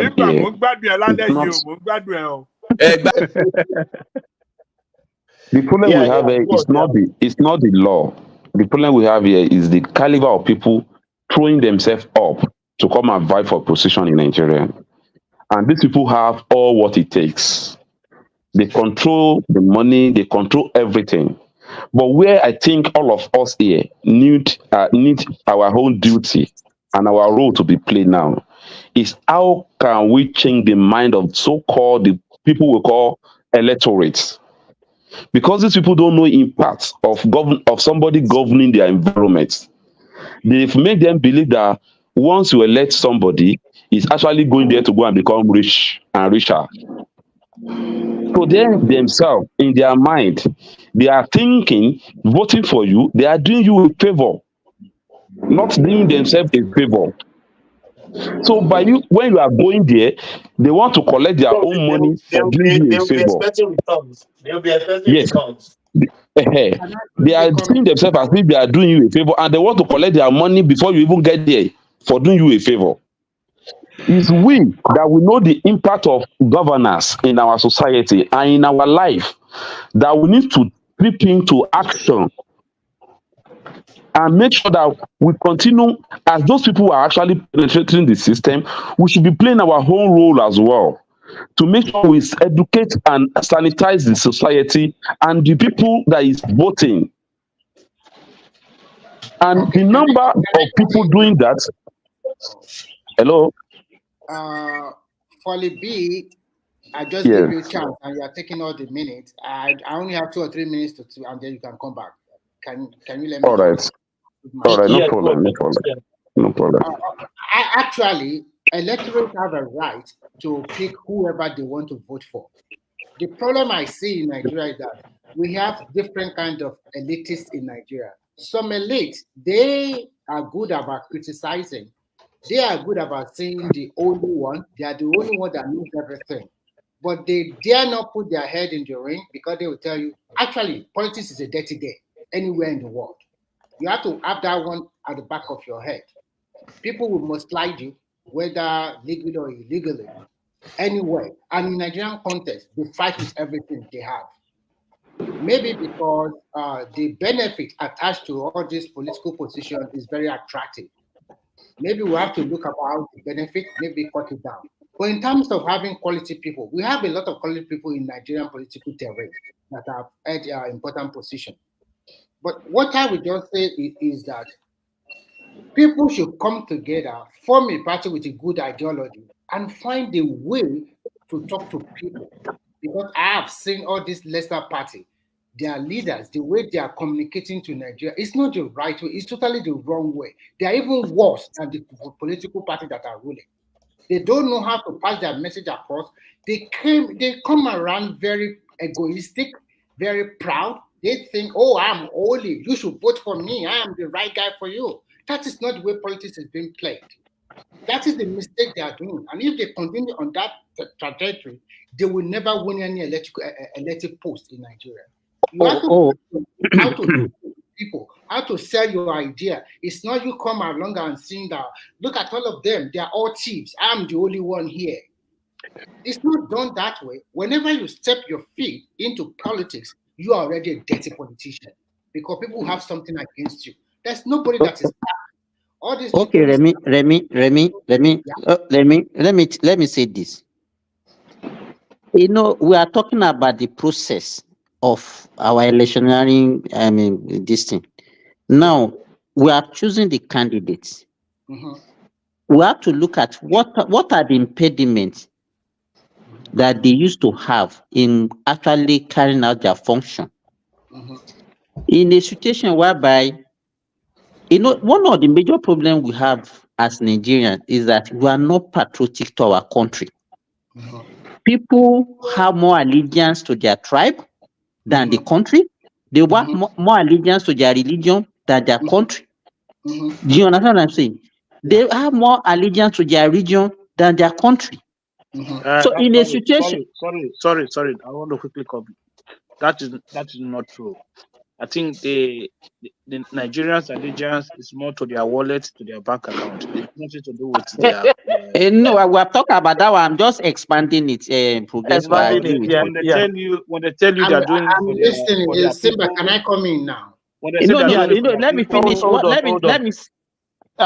Simba, finish it. Yeah. Let me conclude. Now, in a situation whereby we now have problems, let's say, okay, somebody is corrupt, but for the fact that he's a Yoruba man, or is an Igbo man, or is an Hausa man, Hausas will not see it as an issue, or Yoruba will not see it as an issue.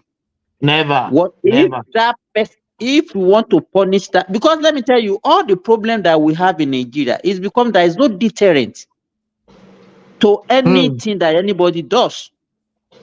And in a society where you don't have punishment for doing any ill things, there's no way you are not going anywhere.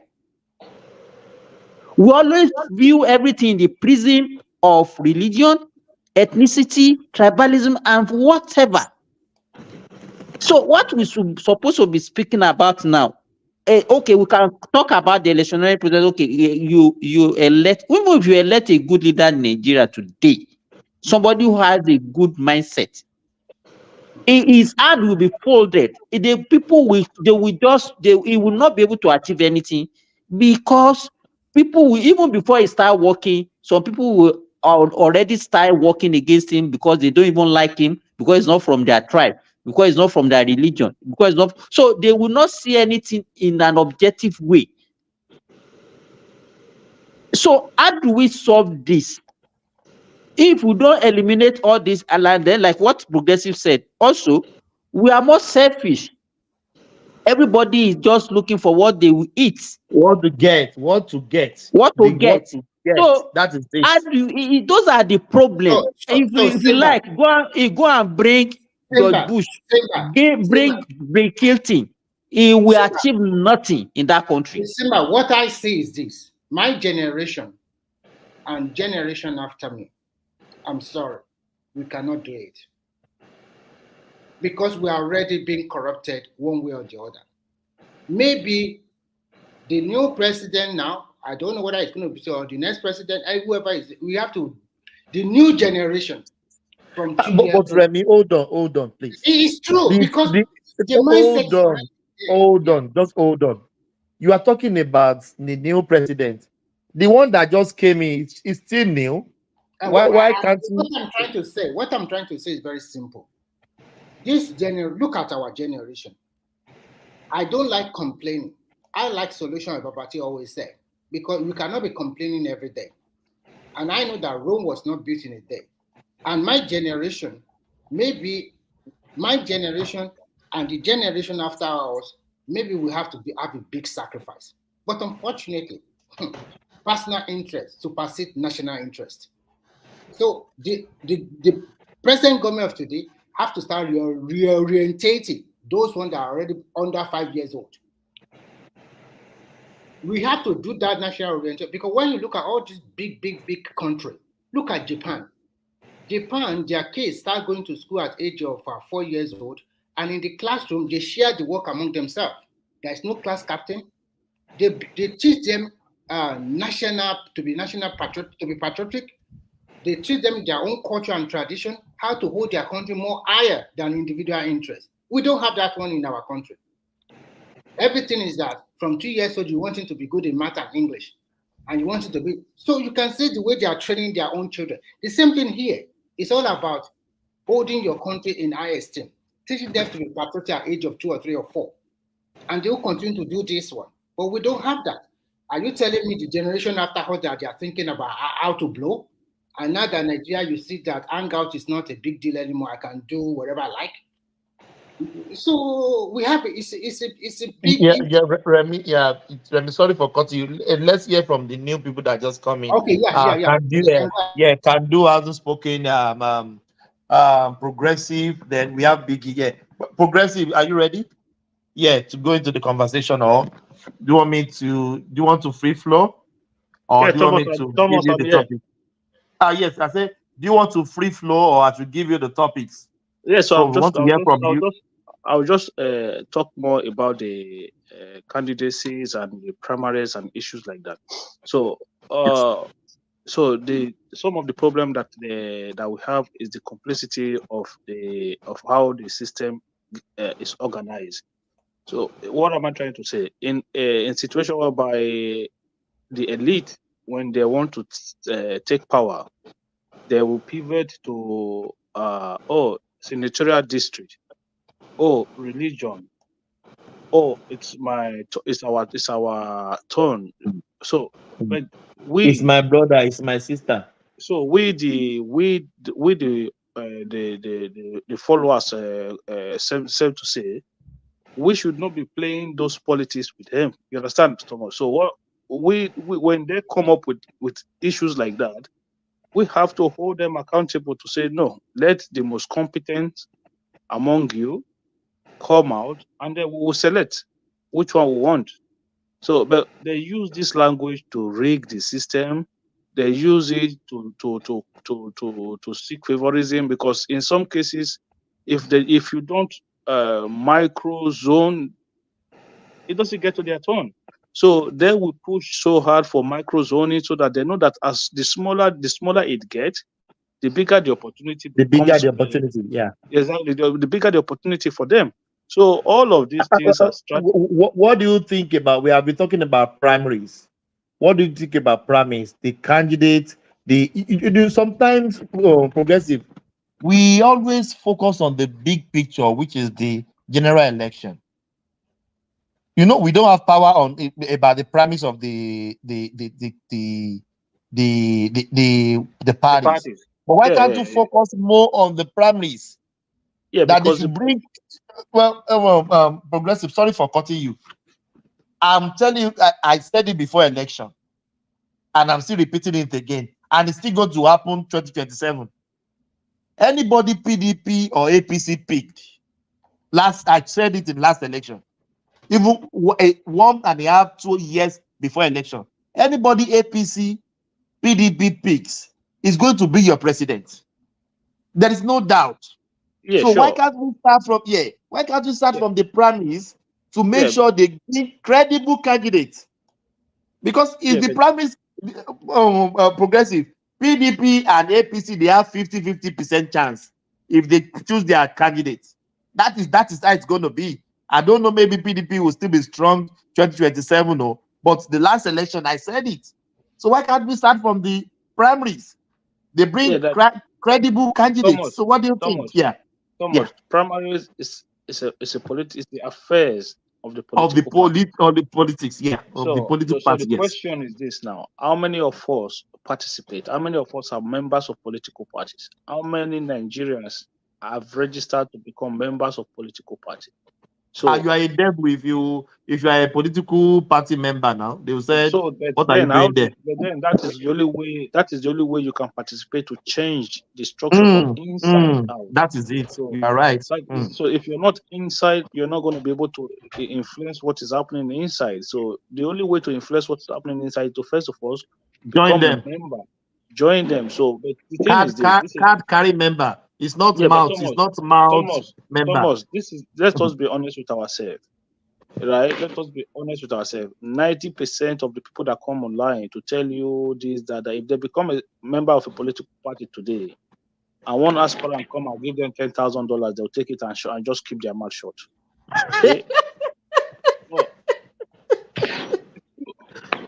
it's true. The same people that come on YouTube, TikTok, especially Foley B. Where's Foley? If one aspirant just squeeze that money in their hand like this, even 10,000 is too much. We take. They will take it and just close their mouth, and then what has happened there is that the system they become Have you taken one before? They become victim of this. They become victim of the system. So if you have taken one before, don't generalize it. Don't think that everybody is like you. So progressive. I said that I gotta go say, have you taken one before? No, he was talking to this guy that talked just now. No, it's you. He's talking to you. Progressive. Sorry. Progressive. Yeah. I want to take this. Look at people like Ruben Abati. He was a spokesman to Jonathan or Jonathan. No, to Goodluck Jonathan. And he was also the deputy governor to Kashamu Barado, the person they said accused of drug in Ogun State gubernatorial election. And they lost. And the way we criticize the politicians now, it's like he never even had any position in government. Did you not see his picture when he was in EFCC custody with a singlet and a short knicker there, like looking like some ego? Yeah, they just pardoned him. He collected a lot of bribe. You see, it's very funny. He collected his own share of the Suki Gate too. Yeah. And when he talk now, and I don't see people just, I think, oh my God. So this is the problem with us. People, it just protest, okay? As a people, we have to first of all understand the context of the word poverty, okay? So look, some people in that country have money, and then you wonder why they still money. They have so much wealth, and you wonder why are they still stealing more. Our behavior when it comes to corruption, it needs to be studied. People have to take it to the university as a course and study it, because it's almost like it's unprecedented what we do in that country in terms of corruption, because it doesn't make sense. And the only way these things can stop. See the progressive. What is happening in our country is not as if it's not happening everywhere, but in other countries, they make it more manageable. Okay, look at it from this angle. I don't know if you're in America or you are somewhere else. I live in a city of about 1.6 million people, or let's say 1.7 million, right? But we have our system of governance within our own city. We have mayor, we have our own bylaw, and we divide everything in such a manageable way. As we have provincial law, we have federal, and we have the one that applies to us. So the thing is, at various levels, they are implementing all those law, rules, and regulations that will make everybody behave very well. Policing, for example, if you overspeed, you know what is going to happen to you, because radar is there to catch you. You understand? So, but in Nigeria situation, we have a situation we put everything, we over centralized. Now, where we don't even over centralize, I don't know how to call the one of state. We over statalize. Let me just borrow that grammar and create a new grammar for that. So the thing is this: when we were operating local government system, things were very okay. You know, when we are talking of restructuring, this is the type of restructuring I want. Things were not okay. Okay, things were. You want to create another country? What do you mean by things were okay? Things seems to be. Was it looks better. to be okay No, hold on one second. Looks It looks to be better. okay because hold on one second. Things at that time looks to be okay because the level of corruption was not as bad as it is today. That was why you think it was No, okay. no, the If you corruption look, was there. The no, but corruption was that's what I'm there. saying. It was not as bad as it is today. Okay, look, I know. before I left Nigeria, I remember there was an issue with one local government chairman. No, progressive. I just want you to sort this issue of this ideology, why we are more corrupt. You see, when you say in democracy, they say power corrupt and absolute power corrupts. The more you push to certain people, the more you concentrate power around some people, the more likely you are going to have corruption, and the more difficult you are going to be able to implement and create something that will benefit people. So how do you when most power is in Abuja, then how do you start pursuing people? But if your local government, if you have a rule within your local government or within your ward that will be able to deal with you, then you've already broken that into smaller unit that make the enforcement and implementation easier.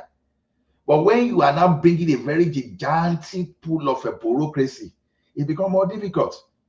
Okay, what we are doing in Nigeria now is that you have a bank of 12,000 people. An MD of the bank want to control everybody. You don't want to trust your ED to even have some level of manager, to even have some level of a team lead.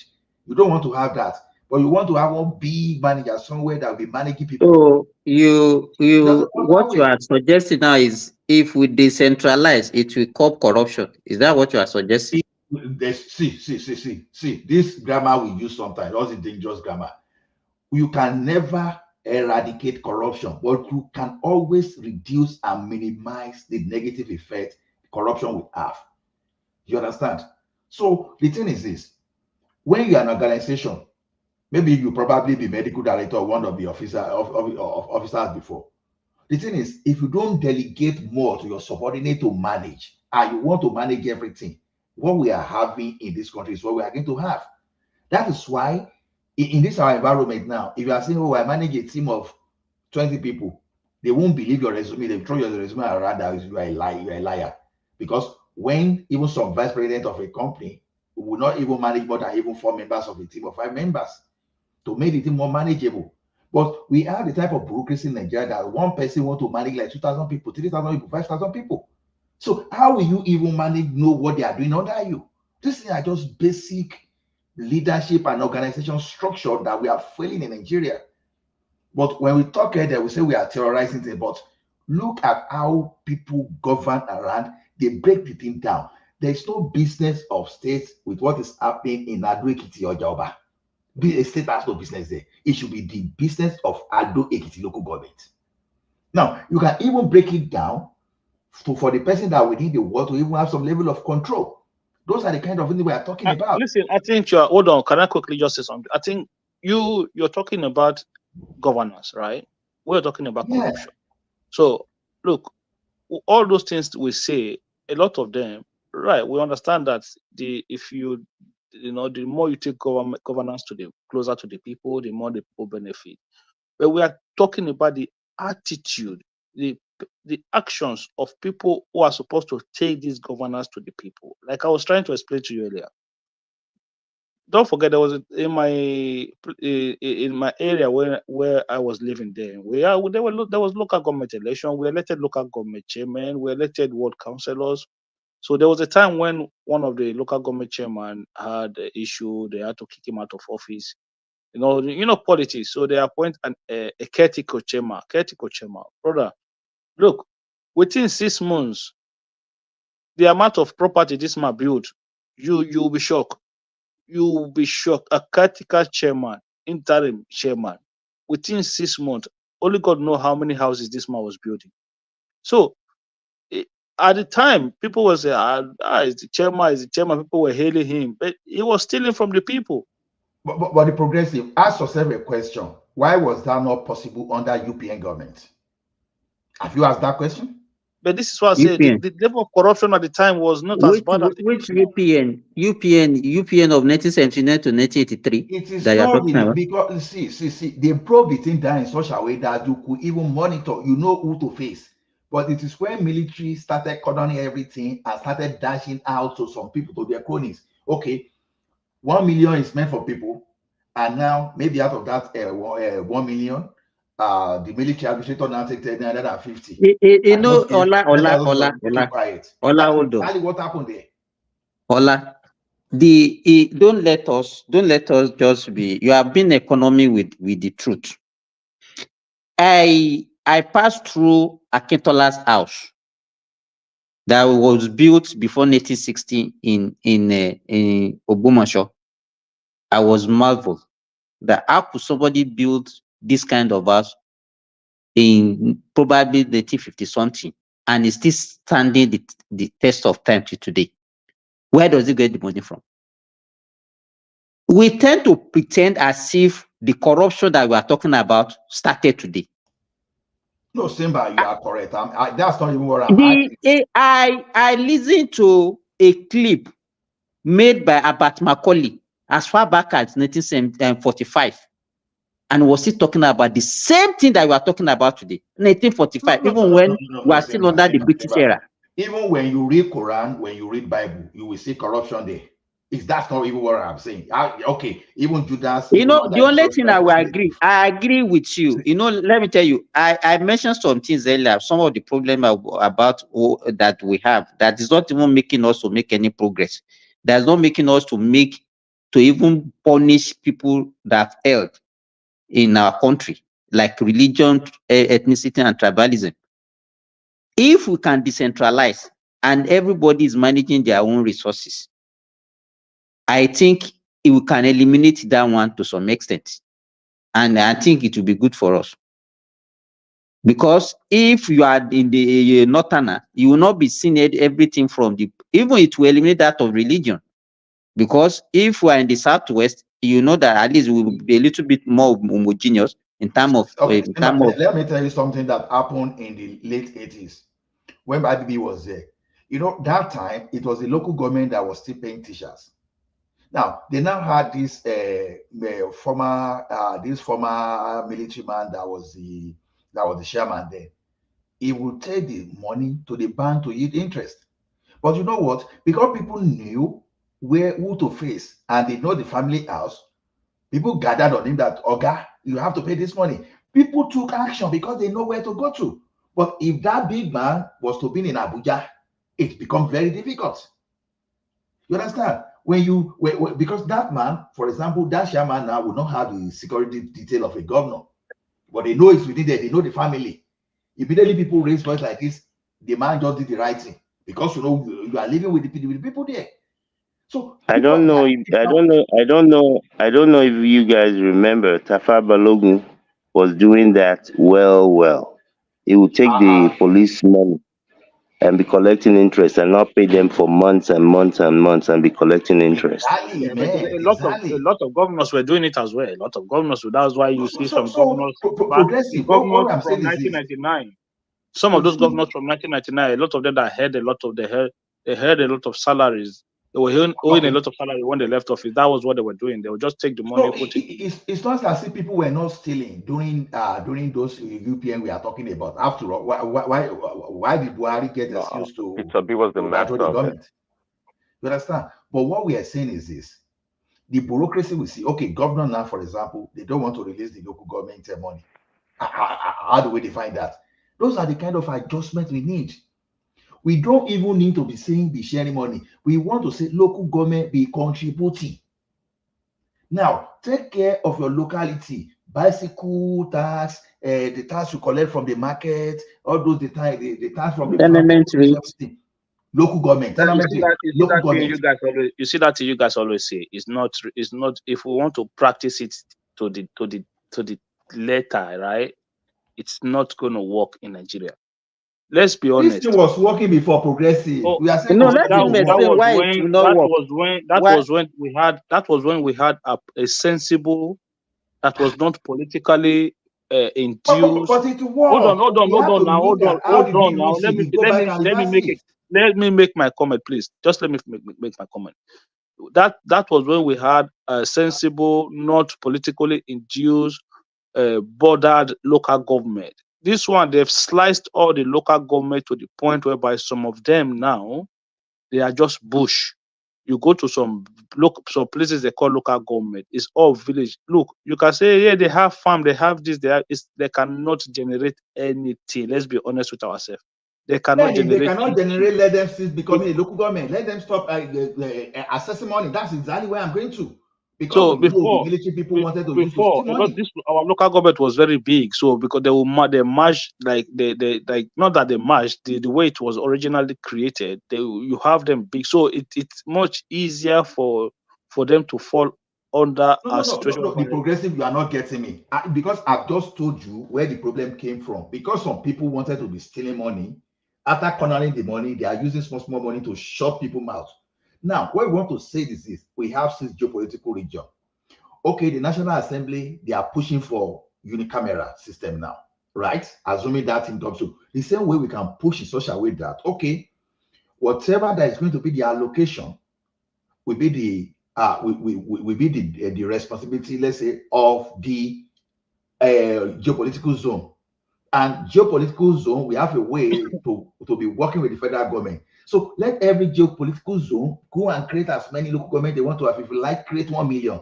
no, that one. Look, that is the problem. Look, this is what they need to do. I'm just trying to an analogy now. No, let me explain. What we need to do is not create more local government. Instead for me, reduce the local government and create more wards. I'm not saying, I'm just giving an example. Give the responsibility. I say, if anybody wants, I say, don't make federal governments, don't give. Look at this. Do you know why the state governors are resisting direct money to the local government? Because that is politics. The federal government can hijack the local government under the governors, and the governors, they love power. They won't accept that. So you're not giving them power to create local government. Then how are they not going to be the one in charge of the local government if they have the power? No, Ola, you cannot give somebody power to create when he's not even the one generating the revenue. Exactly, or the one funding it. No. Get me right. It's like you are not getting me right. See, all the city, municipality is under the control of the provincial government, right?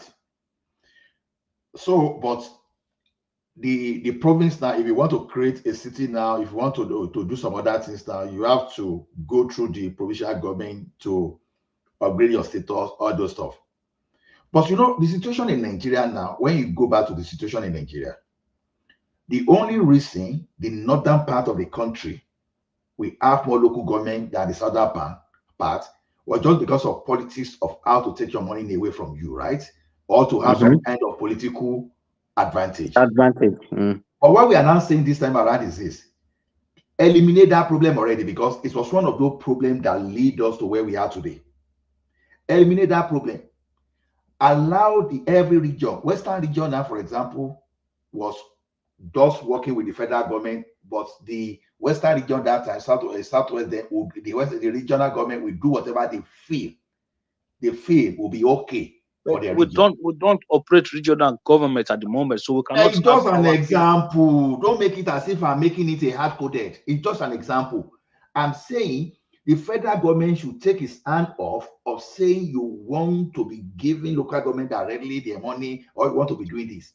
Even if you need to create extra local government in that country today, let it be that the regional government, in as much as the region are not the one controlling the resources and funding those things, it will that be a chaos. No. Okay, how do you fund those things? If you allow, let's say Southwest, you allow them to create more local government, who will fund the local government? It's not a must. They must create no more local government. I say if they now want, because you are then okay, they want. Let's assume, because there's no one of them that will not want. Farabale. When they created local government in Nigeria, the military people, they created it just for them to be able to access money from the central. That's the reason some people created it. Exactly. But now you say the federal government, okay, you are no longer creating it now. Let all this affair be under the regional government. Let them do. So it's not a geopolitical zone. Geopolitical zone will be the one that will be sharing money directly with the federal government.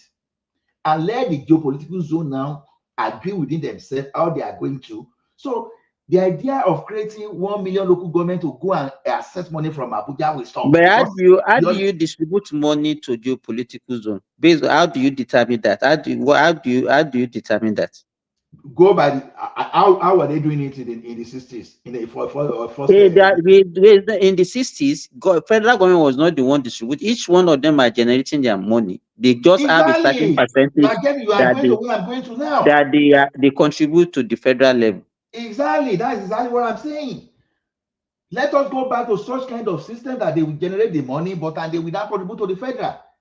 Instead of the military government creating local government just to be stealing money from the federal. That is what I'm saying. Stop that kind of kangaroo system. The northern region, if my memory is not failing me, they didn't have more local government than the southern part before the military government arrived. It's just because of your example is even that time. When we are practicing regional government, it's not based on the current situation. There was no local government. Make your example based on the current situation. Or say maybe if you say we should completely change the current system, exactly. But if you are making an example, it has to be based on the current system that we have now. No. We have to. Okay, are you saying we are not? We are resistant to changes that we don't have to change? No. Because the current system is not working and you can't change it. No, we are not resistant to change. I'm just saying, like what you are saying, we are not there. So we are somewhere. The progressive. While I was growing up, like I said, we used to have farm settlement, cluster of farms. We used to have, we call it the katakata. You know, katakata is from the word caterpillar, tractors. That we use to go and help people within those clusters of that farming. And that the local government was efficient. And when the road was not okay too, they would use it to grade your road. And they will do something. Because I remember that time when they were distributing some like Gamali, is it Gamali 20 and Gamali 20, yes. Gamali 20 and 40, all those stuff. I remember. And I remember all those pako, we call it pako that we used to do all those in those days. Even the sprayer that you back that you used to spray this thing now. So what we are, I will call it fari. So what I'm saying is this: what was working that time, the local government we have now, they are no longer doing all those stuff. They are just there as just a channel to just collect money. And why do you think the northern part that, if my memory is not failing me, that didn't have more local government than the southern part in the 60s? How come all of a sudden that they have so many now? I'm not saying that instead of the federal government, was there local government during the regional government? I think it's provincial government council, that we have. They call it some like council, council area. Those are the no local government. You say a person like me now that was born in the Mushin municipal, you understand? I know. So the thing, allow whatever every region, let them structure themselves the way they want. That will be like what Tinubu was trying to do, like creating some kind of development center, all those stuff. Let the region go and do that. But now the region should be able to coordinate, geopolitical zone should be able to coordinate their area for economic activities. So whatever you are bringing to the center, you agree, okay, we want to be giving the federal government 50% of it, or maybe 25% of it. And the remaining one, they should share among themselves. Unlike now that it's the federal government that want to share your money for you. That's the problem. So, before I'm going to leave, so I just want to quickly say something to Prince Daddy if he's still there. I heard you guys talking about ballot harvesting earlier on. Yes, it does happen in the United States. Thomas, sorry, Progressive, Thomas there. Can you want to come back? If you are there, you can bring him in. So ballot harvesting does happen in the United States, but the thing is, you don't pay people for it. So it's almost a way of helping people to submit their mail-in vote. So some people, especially the elderly people, sometimes they're not able to go out of their house to go and post their vote. So there are people that goes around to collect those votes. But the thing is, the vote had been cast sealed in an envelope with their signature in it. So the fraud that happened in those ballot harvesters I think there was some that happened in that Florida area. it was the Republican Party members that were involved in it as well. So yes, it's not illegal to cast your vote in that way, but you don't pay. People don't get paid for it. It's just what political party does to kind of help to get the vote out as well. That's it.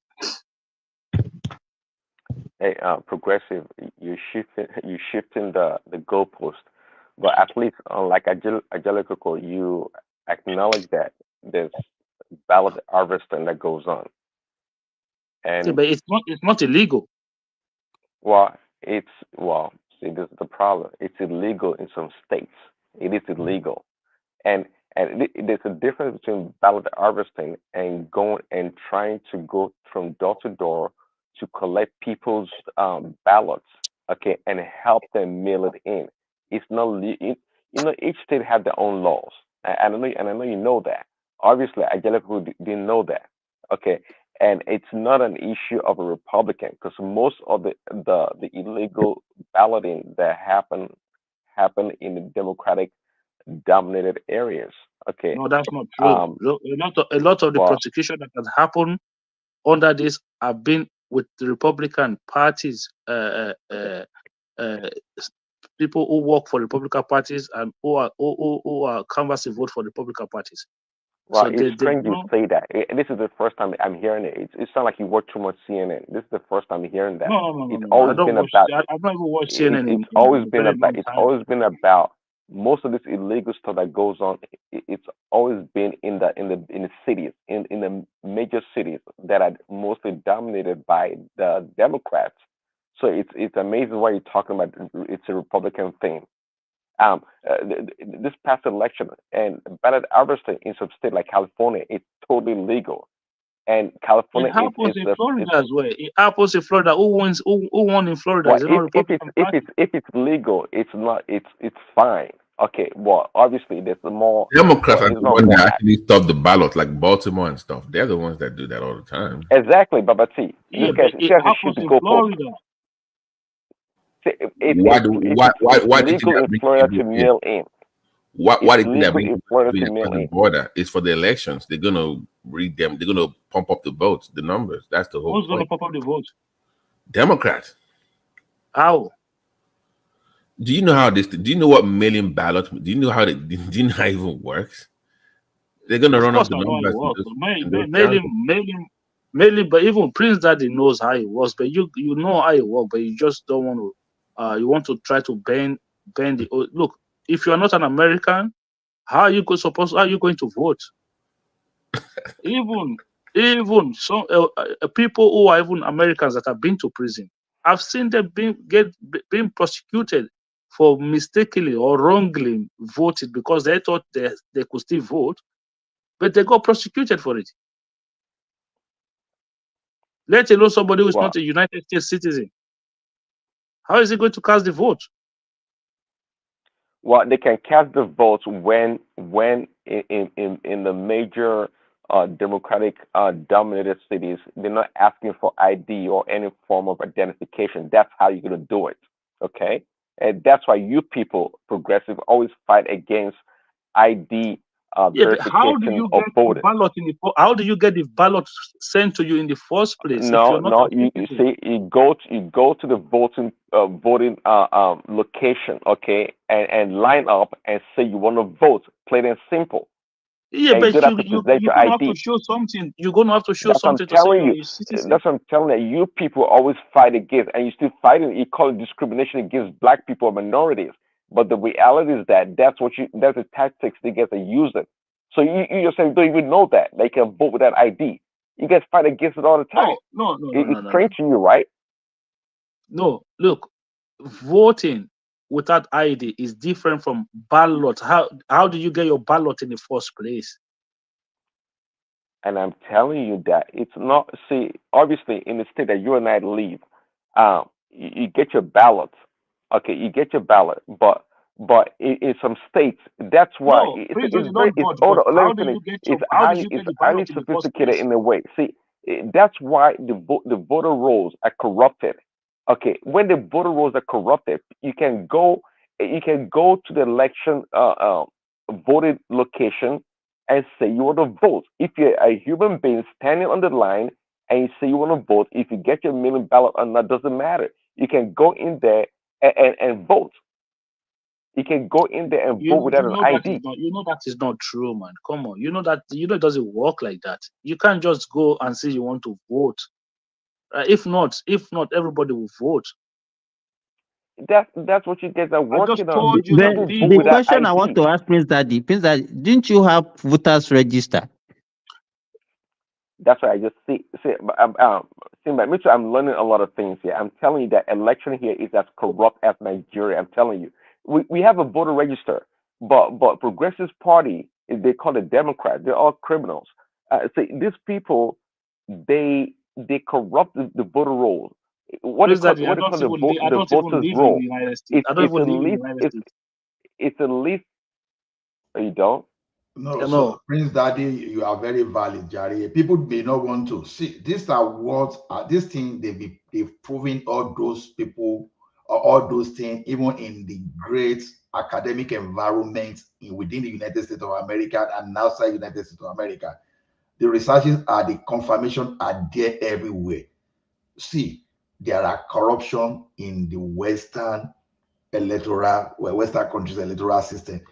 Because sometimes we don't understand how those corruption, because they were perfectly executed, cunningly and using some kind of government resources and government framework to execute it. So it now becomes. What are you talking about now? What kind of conspiracy theories are you coming up with? It's not conspiracy theory, the Progressive. I'm sure what I'm talking about, honestly. You cannot be sure. You cannot be sure if you have not seen it or participated in it.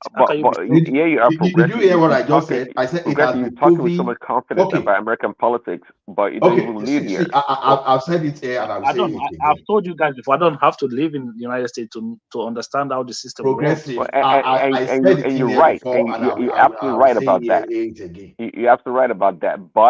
But if people that live here are telling you, like me and Babati, trying to explain things to you, there you are arguing against what we're telling you, as if you know what we're talking about. When you guys are consuming propaganda media, how are you supposed to tell me something for me to? So which media are you consuming? Where do you get your sources from, or your information from? CNN. No, exactly. I used to watch all different media. I used to watch CNN, Fox News. But the thing is, I'm more before now. I used to go. I used to watch a lot of TYT, the Young Turk. So for me, yeah, I understand you're going to say, oh, that's a left-wing media or this, that. No, but the thing is, it's a balanced journalism. Well, you're biased. Even the way you talk is quite clear. But again, you know a lot of things about the politics in America is quite obvious. But when it comes to the granular level, you don't seem to know. And we can tell you.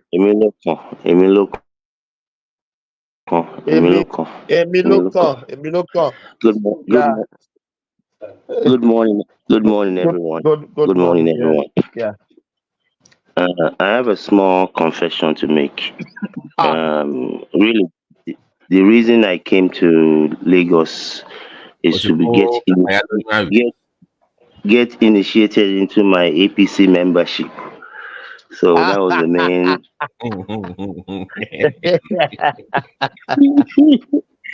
So I'm a shaking here. You did not join Labour Party. No. You don't capitalist me. You want him to join the loser. Obi is a capitalist now. You will not labor in vain, no. Don't labor in vain. In any event, I think Foley holds this space very well. I think the mindset of people like Foley with with their party system, Aluta Continual Party, Aluta Continual. Yeah, is what is going to take. But at the same time, I think enough people they have alluded to the reality that from the 10-year-old to the purported 71-year-old, It's going to take a next generation to get this thing done. That's just the reality. I mean, I'm interacting with people, and from 10-year-old, if you send them message, don't even think about the change. If you give them 1,000, if you give them 1,000 to go and buy 200 naira something, they will. I mean, they will.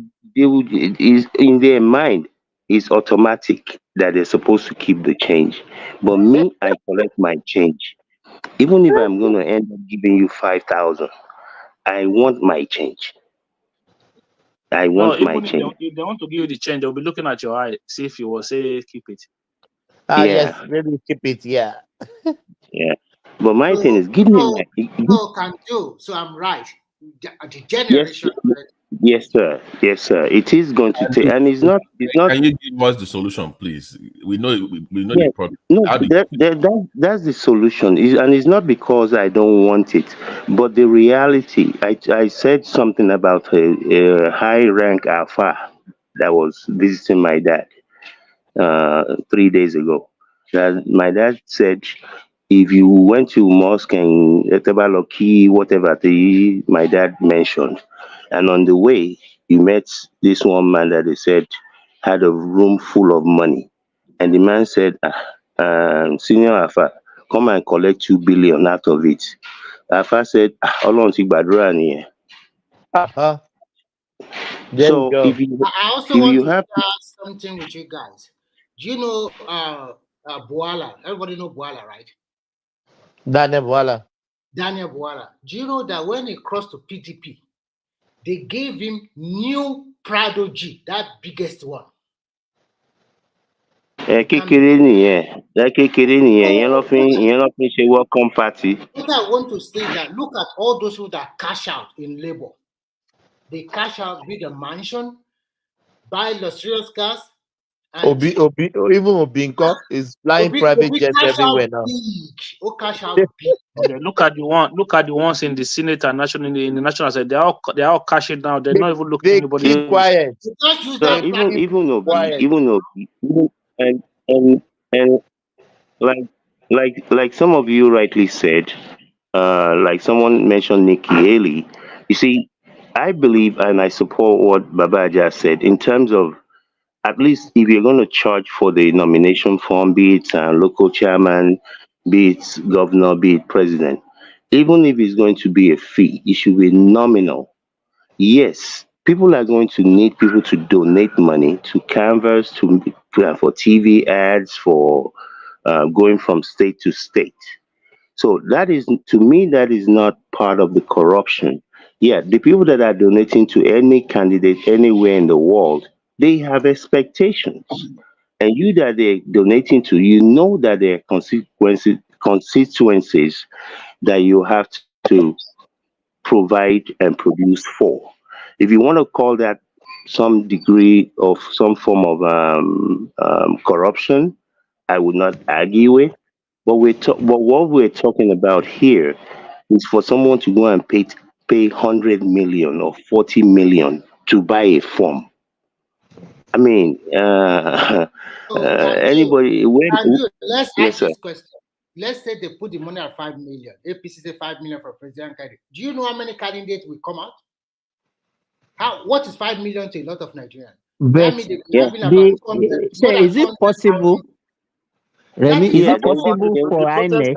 Is it possible for INEC to put a seal on how much a party can collect from INEC it? cannot do that. Constitutional review. No, those are party politics. I don't think it's INEC that. Yeah, because the parties are independent. They determine how much. Get money for their campaign and the rest. So sometimes Exactly, they use it to raise money.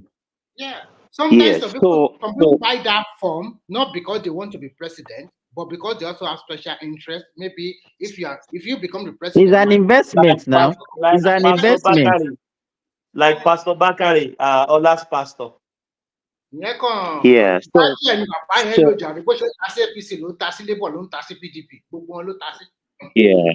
Yeah. You know, it's a very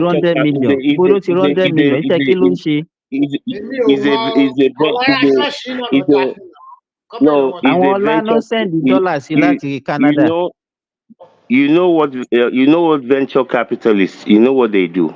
You invest here, you invest here, you invest here. You already know it's only 30% that's going to be successful. So that's what the backeries of the world are doing. But all jokes apart, my reality and the reality that I see is that it's going to take another generation. These people, whoever these people are, they're not going to just live for you. I mean, I came to this realization about 15 years ago. Whatever, no matter how brilliant you as an individual might be, no matter what resources you have, scholarship that you had to go to school, these people had enough money to send their children to the best of the best schools. So when a minister for health is needed, it's going to be their children because they can meet you at your level in terms of education, in terms of exposure. When a minister of Kinikon is needed over there, commissioner of something in Ado Ekiti or Abakaliki, they're going to be their children. So this, in my reality, I don't deceive myself. Is that it's not going to happen in this generation. It can't. The people are so strategically placed all over the place that you can't fight City Hall. You really can't. So that is really the follies of the world. I understand. I understand their mindset. I Can do, understand how can do, much their heart bleeds. can do. How Sorry to they interject Yes, you. sir. People like Foley is also preparing himself for political posts in the future. But unfortunately, it's not in the right party. That is the mistake for now. Yes. Because he's helping his Yeah. community. That He's that doing is this for Kene them, he's Baba doing Isa, that what are thing you for them. saying? It's not He's in the also right party. positioning himself. It's so simple. What do you mean that it's not in the right party? Rẹ̀mí kí So ló dé tó fi jí people bàbá that are Jálẹ̀ not kòkò? what do you mean that because it's not in APC, it's not in the right Can you party? ask Foley, Baba Jale Koko, how many votes you Baba Yin Sowore to get in local government? If Foley to vote, go count it. Mo And bet he for doesn't get 20. votes. Ṣebí ibi tẹ́ kó vote yìí sí, ṣebí òun ló ń fi ojú yín hàn ìmọ̀ yìí. Go àkófó tó àhè mo sì Eh, máa ta ẹ má ṣebí òun ló worry ń fi look. ẹ má worry. You guys are just I know you deceiving yourself. people like Listen to Ajale what praying for Kandu the is saying. failure, for the Listen failure to what of you Tinubu, don't and it's not gonna fail. listen to what Kandu is saying. I listen, huh? I'm trying to tell the end game of what also Look, now. I know it's the statement is just made But now. Baba Jálẹ̀ kòkò, let me that ask you a is- question. Yeah. Why do you think people don't see good leaders? Our people. Why do you think that they choose to follow people that are not helping them? Why do women pick bad boys? You get Look, the point? Yeah, that's another topic. We'll get there. The same thing. No, the truth is what BT said earlier on. Most people anywhere in the world are sheeps. They're followers. Yes. Whether you want to go back to Hitler or Ceausescu in Poland, Gaddafi, most human beings anywhere are followers. And if you find someone telling you about doom, they will follow. That's what they do. It's only about 10-20%, that have any original thoughts. So that's just how it is anywhere in the world. Can do. You see, yes, I agree with you in totality on that note. But another thing is this. I mean, leadership matters. When the leadership are not doing right, followers will never do right. Yes, So, sir. followership will never do right. Hey, Baba Jálẹ̀ kòkò, that leader that you are talking about will not come from heaven now. So what I mean, you leader can so go my better and want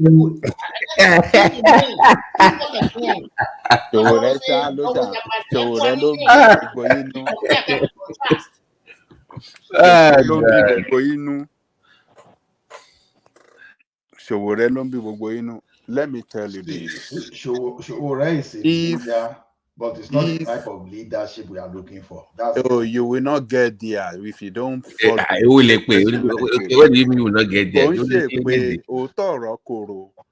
Let me tell you this.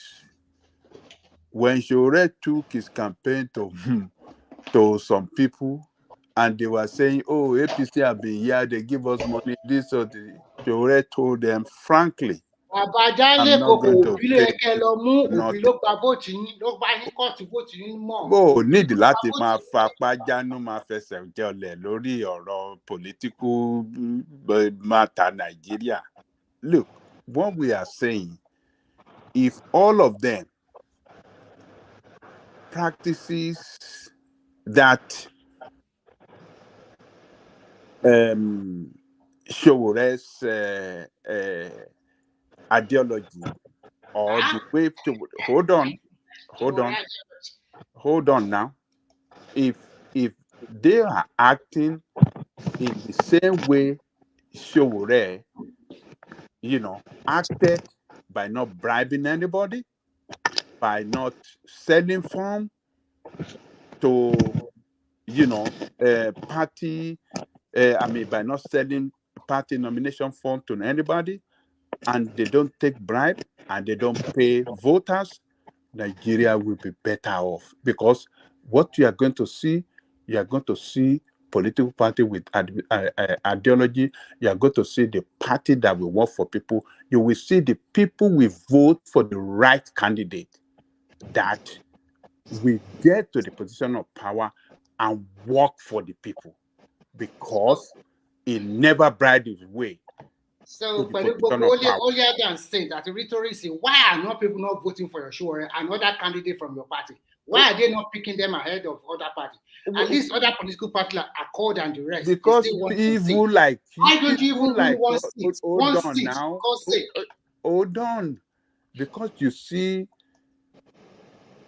evil people in other party, evil candidate that bribe people, that pay their way to power,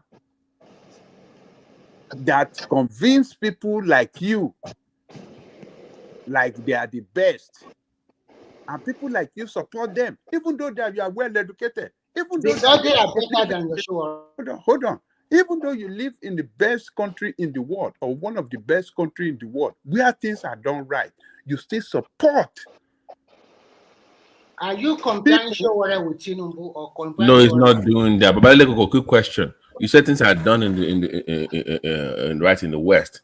You think the average American will not cross that, will not jaywalk, or will not cross that red line if there was no repercussion? It's because they put law in place. It's a repercussion that stops. Yes, because they are willing to do it. That's my point to you. Human beings are like they are followers. Once you put things in place and you enforce it, they will follow. They don't have the mind of their own. So when you keep saying that we should wait for them to change their mind, they should change the way they reason, that will never happen. You have to force them to do it. When you have bad people, evil people that does not follow the law, that hold on. What happened in 1983 when Buhari and Jagman came in? People behave now. They started behaving like they started lighting up. You're actually but Nigerians are shouting. They said they don't want them. You're actually agreeing with what Baba Ajali Koko is saying. What happened in 1983 was a good leadership. And the people but what was the response of the people? They were forced, but at the end of the day, they jubilated when that same military regime was overthrown. Look, let me tell you this. They say ìjọba tó ní wá lára Ọlọ́run ti gbé wọn kúrò. That was what they were saying, because Nigeria we are used to doing things on the way we wanted it. Nobody want to be regulated.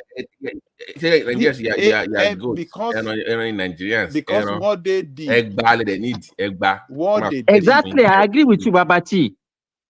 One fẹ́ change àwọn èèyàn yẹn already àti change. One ready. Irú àwọn bàbá Jálẹ̀kọ̀ kan pariwo lásán ni. One ready. Oboko ni come out every morning. Mẹ́fà. Be normal. You go and do the hair. See, we are not listening to what So, but let me tell you this, Simba. You see why people jubilated was because Buhari Idiagbon did not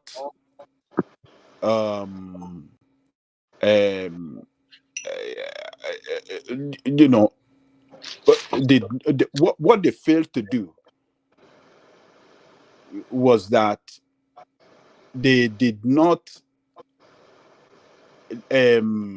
allow justice to take place where necessary. What I mean by justice to take place where necessary was that they took everybody, all the politicians,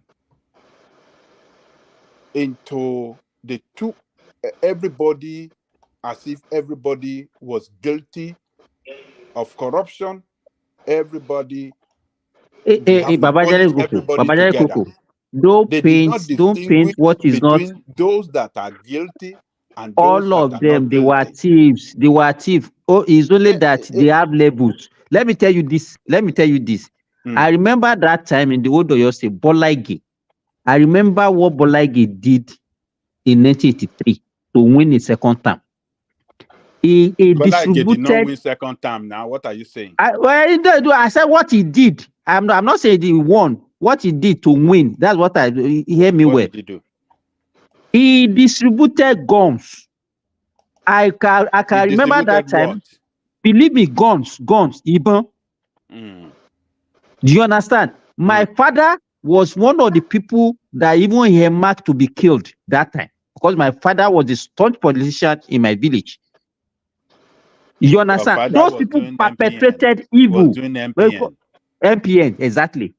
Oh, and yet MPN defeated him, right? Yes, so MPN that rigged the election. MPN, won.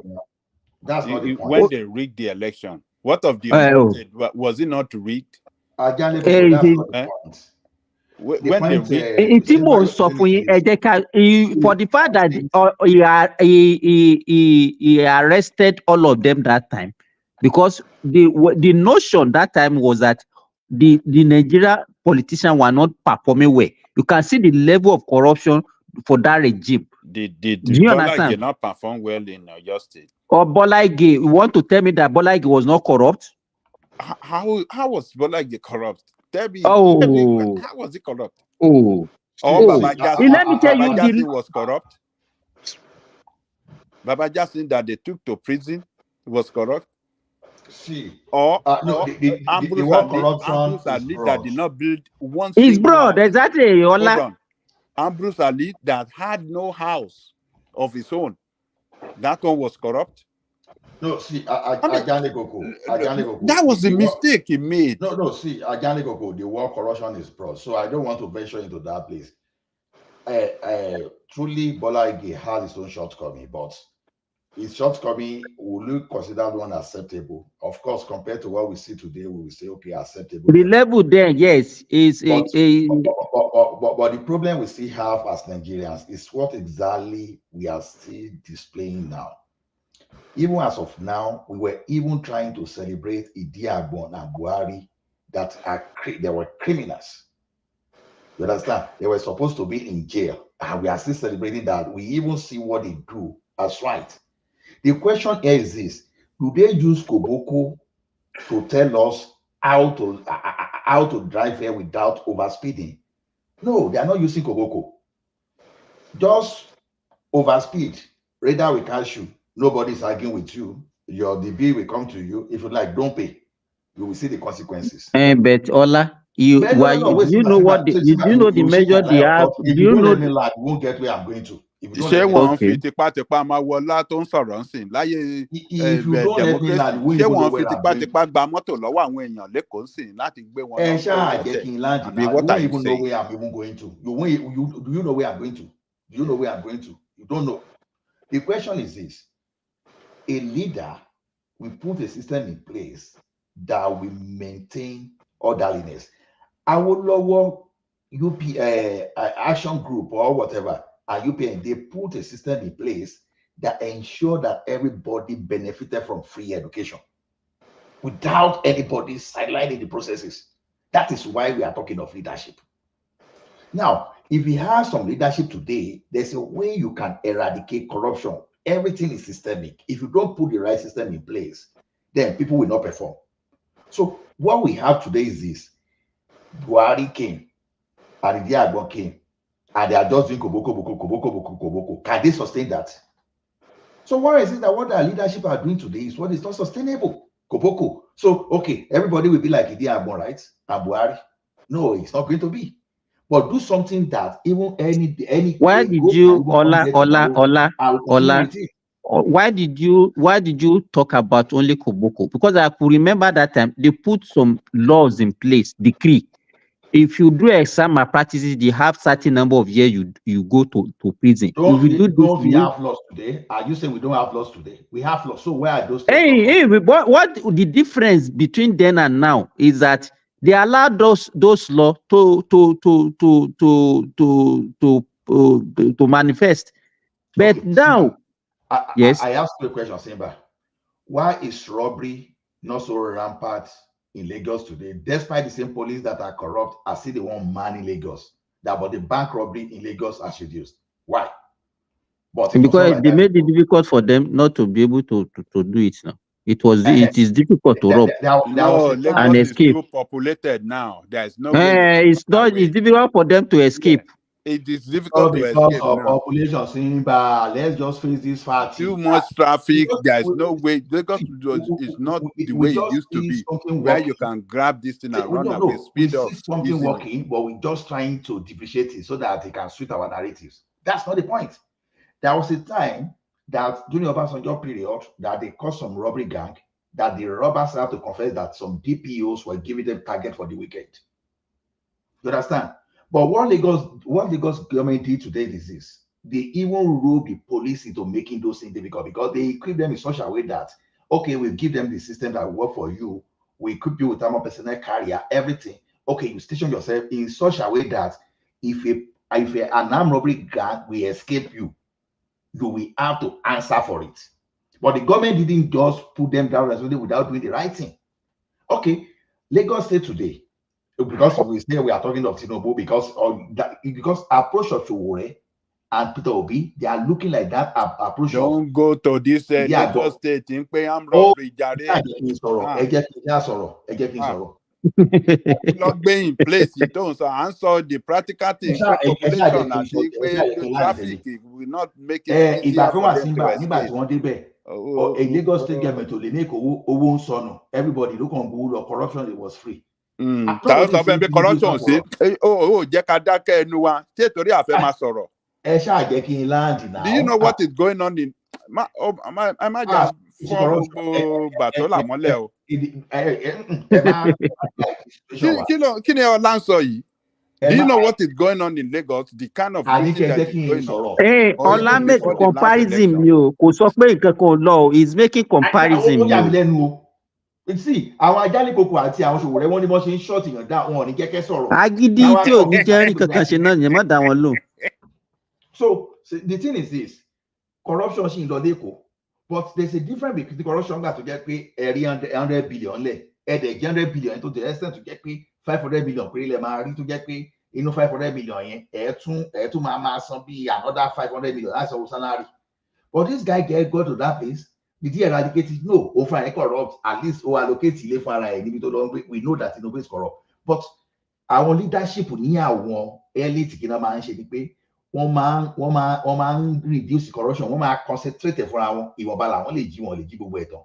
So what Tinubu did in Lagos is this: it eliminated corruption for all. Even though Oh, it stop was it! just don't even talk about this thing anymore. Don't even just talk about it, please. Okay. Or eliminate the what? Don't even. If you know the kind of looting and corruption that is going on in Lagos State, don't even say it. I don't know. I don't know if you have people there.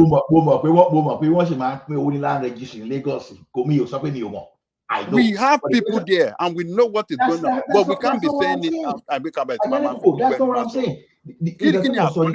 Now. Stop corruption. Okay, Ajali Koko. America lewa nísìnyí, wọ́n ní immigration system bó ṣe perfect tó. Ṣé àwọn yóò tí ń káwọ́ sókè? Ṣé àwọn yóò kí ń gba bọ́dà wọlé? Ṣé bí American system ṣe bó ṣe perfect tó? Ṣé àwọn police ṣe wọ́n gbé àwọn èèyàn up? Ṣé kò sí police corruption ní America? America allow it. America allow it. Yeah, one allow it. So because the system is so perfect, yes. America allow it. America ọba fẹ́ kọ́ wọlé wọn lè jẹ́ wọlé.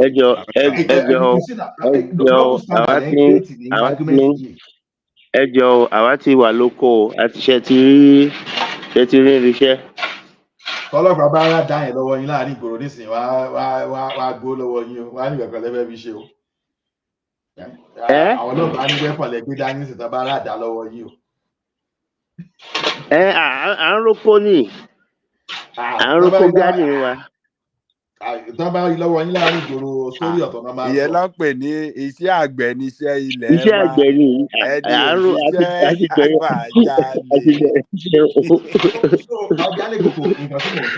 nǹkan tí mò ń sọ ni pé because I'm privileged to work with technology and I know over time how we use technology to reduce. Nínú báńkì tí mo fi ṣiṣẹ́, wọ́n ń ja olè private. In fact, tí máa gbọ́ wọ́n ń ja olè, kò ń ṣe olè bóyá ají 1,000 olè several millions, olè tó lọ billions, wọ́n ń jà. And that's a private banking system. But we have a system at least to reduce. So tí máa sọ pé a lè eliminate corruption, I have a background from where that I'm referencing. I have a background that I'm referencing. Okay, see, there are some organizations to help me. One suffering pé kì í bribe tá a bá fẹ́ ta ọjà wa. But these people wọ́n bribe ju èṣù lọ. In the sense pé wọ́n create intermediary to yẹ pé we are giving this to contractor. We are not selling directly. Wọ́n fẹ́ bribe nìyẹn. Because they will tell contractor pay the way you sell it in kòkò kan yín. So the thing is, you put a system in place to reduce. When you say you want to eliminate, I'm wondering how you want to do the elimination totally. Because I've never seen. Okay, look at even what Christianity and Islamic we preach to you today. They pay, I want you to buy dẹ́ṣẹ̀ to buy pé kíní o. Wọ́n máa lọ sọ́run àpáàdì. Then, despite the fact that everyone sọ fún yín pé this is what you to do, wọ́n rán mọ́ kókókókókó, but wọ́n sì mọ̀ pé àwọn kan ṣì máa lọ run àpáàdì pé wọ́n lè gbọ́, right? It's telling you something that even right from the foundation of our religion, everything we believe that corruption is not possible to be eliminated totally. What you can do is to always improve and reduce waste. So that's why what you can do in the system is to reduce waste. You cannot eliminate. So why you people are celebrating the like of Idiagbo is that you believe they are doing the thing. Okay, the question is this. What's the value of what you are doing that you cannot sustain? That's what I'm telling you. Okay, when Tinubu met salary of Lagos State at 600 revenue at 600 million every month, and they were using extra 600 million to pay wages of using overdraft. How come that since he has left that place now, they are not going back to that system? Because it's sustainable. But we show us sustainable. So that's what I'm saying. A log system in place. Overspeed. Okay. Emma water regulation. One thing you have full production. If you are supposed to renew your license, if you do not renew this, can you have to capture? I send the test saying that you pay penalty on that. So thinking about the capture when you're come out is a penalty. Why is the loss? Those are the kind of deterrent we are talking about. So if you can do, if you see how people are responding to deterrent, to suffer financial losses immediately without anybody without any human being interfering, they are doing the right thing. Look at this passport system. Listen, look at what they are eliminating now. Okay, one airport, listen, you won't be having contact with human being. That is how government leadership is. Ola, we are at the backstage now, or what is going on? We are not at the backstage, we are at the front. Where is Thomas? There is no more Thomas. So. Ola, I told you now. After hours, they need to give you admin stuff now, so that. Available. No. You can have. We are the backstage. We are about almost 8 hours now. 7:59. Bóyá tí Thomas bá gbọ́ á lè gbé wa lọ sí backstage kó náà kó máa gbọ́ báyìí wọ́n máa gan yẹ kó ti jí náà bóyá bàbá yẹn gan ti lọ club lálẹ́ kí wọ́n sọ̀rọ̀ bóyá ìyàwó ẹ̀gbọ́n wọn. So what I'm saying is this: ibi tí a ti ní deterrence in Nigeria. Okay, look at Ogun State. Owó ọwọ́ náà fi ń gbowó lógun state tẹ́lẹ̀ wọ́n kì í revenue. But ìgbà tán lọ gbé e-transact àti interswitch tán bẹ̀ sí gbowó fún wọn. Kí ló ṣẹlẹ̀? Owó tó ń sọnù táwọn èèyàn ń gbà àti àwọn kìíní yẹn gbà òun wọlé sàkáǹtì wọn. That was Kemi now. Kemi Adeosun when she came. That was what she. No, baba. Under kìíní náà ti ṣe o. Kí n tó kúrò Nàìjíríà mo lo kìíní yẹn now. Under ló ti bẹ̀rẹ̀. Baba T, because I was. But Ola, that speaks to my point. You brought in a system to force you want to do the right thing. But so my argument is, we must wait for people to do the right thing. That will never happen. They will never do the right thing. You must force them to do the right thing. I'm supporting you. That is exactly what I'm doing. Okay, look at gbogbo àwọn eduport àtàní nísìnyí. Ìgbà tí mo wà ní bank payment system. Ìgbà iṣẹ́ mi ní IT department wa same payment system on deep pẹ̀lú. Ní bank ìmọ̀ ẹ̀dá bá ṣe meeting. They will be forcing us that will be creative because it's quarterly appraisal. It was doing some innovative things. Abesin push a solution. See our tertiary institution. Abesin push. Our push a solution to our government agency here now because interswitch they are to switch. Our allow payment processing all those stuff. Most websites our university did not in some only in our banks no push one. Now, because when you see collect your money from the bank, you see use bullion bank to carry it. The bank will go to you say, why do you even need that? You can pay this thing online. So when you do not pay cash to all those bosses, kilo shele, owo ti won ji yen won original because our bosses me ma gba owo. One create two type of ticket, two type of receipt. Number of them are the same. How they look original? Because when they were going to check that receipt, one pay original, but owo yen oni pe nínú account. But this time around, they say, okay, the problem is that you are not even paying with this thing. You will be paying online directly. Online, all the money database integrity is very consistent compared to anything we have for Kilo shele. Institution, in fact, all of a sudden, all disappearing because everything is now online. It's just for you to say, call banking. Even if your account manager in the bank and editor inside tobacco load, they connect with IT because I want to manage the bank application. Tí o bá kò láì díjọ́ tán bá ti máa audit system yẹn wọ́n máa rí the discrepancy yẹn. So when you look at all those stuff, people were forced to do the right thing. Ó mọ̀ ṣe pé a system bó ṣe pé kẹ̀kẹ́ ìmọ̀ adédé jí láàárọ̀ pé okay o ọ̀la ajálẹ̀ kòkò you will be doing the right thing. Okay, here I've said it before. Wọ́n sọ pé highway speed 110. Gbogbo àtàjọba wà lórí kíní bóyá à ń blow 150 160. But immediately that about radar níwájú pé ọlọ́pàá wà bẹ́ẹ̀ all of a sudden oníkálùkù àwa sí 110 straight away. That's how you were. Ola, I'm just wondering why is it difficult for Babangida to understand what you are saying? Because it's a Showore man. Because they keep saying deliberately refuse to understand you. You must force their. This is the point. You must literally beat Nigerians need Bankere into submission to do what you want. That's all. But they must. Their hearts will not change. They will not do the right thing. It's not going to happen. That Showore's practice, Nigeria will be better off. Let's move on. After on your knee.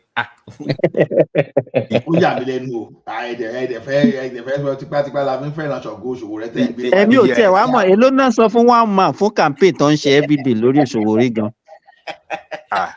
ẹ bèrè lọ́wọ́ ọlá èlò lọ sọ fún ọlá pẹ̀lú gbogbo campaign tó ṣe fún ajá ìkòkò ṣe bẹ́ẹ̀ ni patron ẹ ṣe bẹ́ẹ̀ yẹn àti patron o a máa sọ pé Tinubu ṣe ṣé kinní ọ̀dà kan ní ó ṣe kinní kan ó ṣe front gbá now. kan ó eliminate corruption ń bó ti lé corruption bàbá àṣàlẹ̀ corruption. mi ò sọ pé ó reduce corruption mo sọ mi ò sọ pé ó eliminate òyìnbó ni kíní yìí o.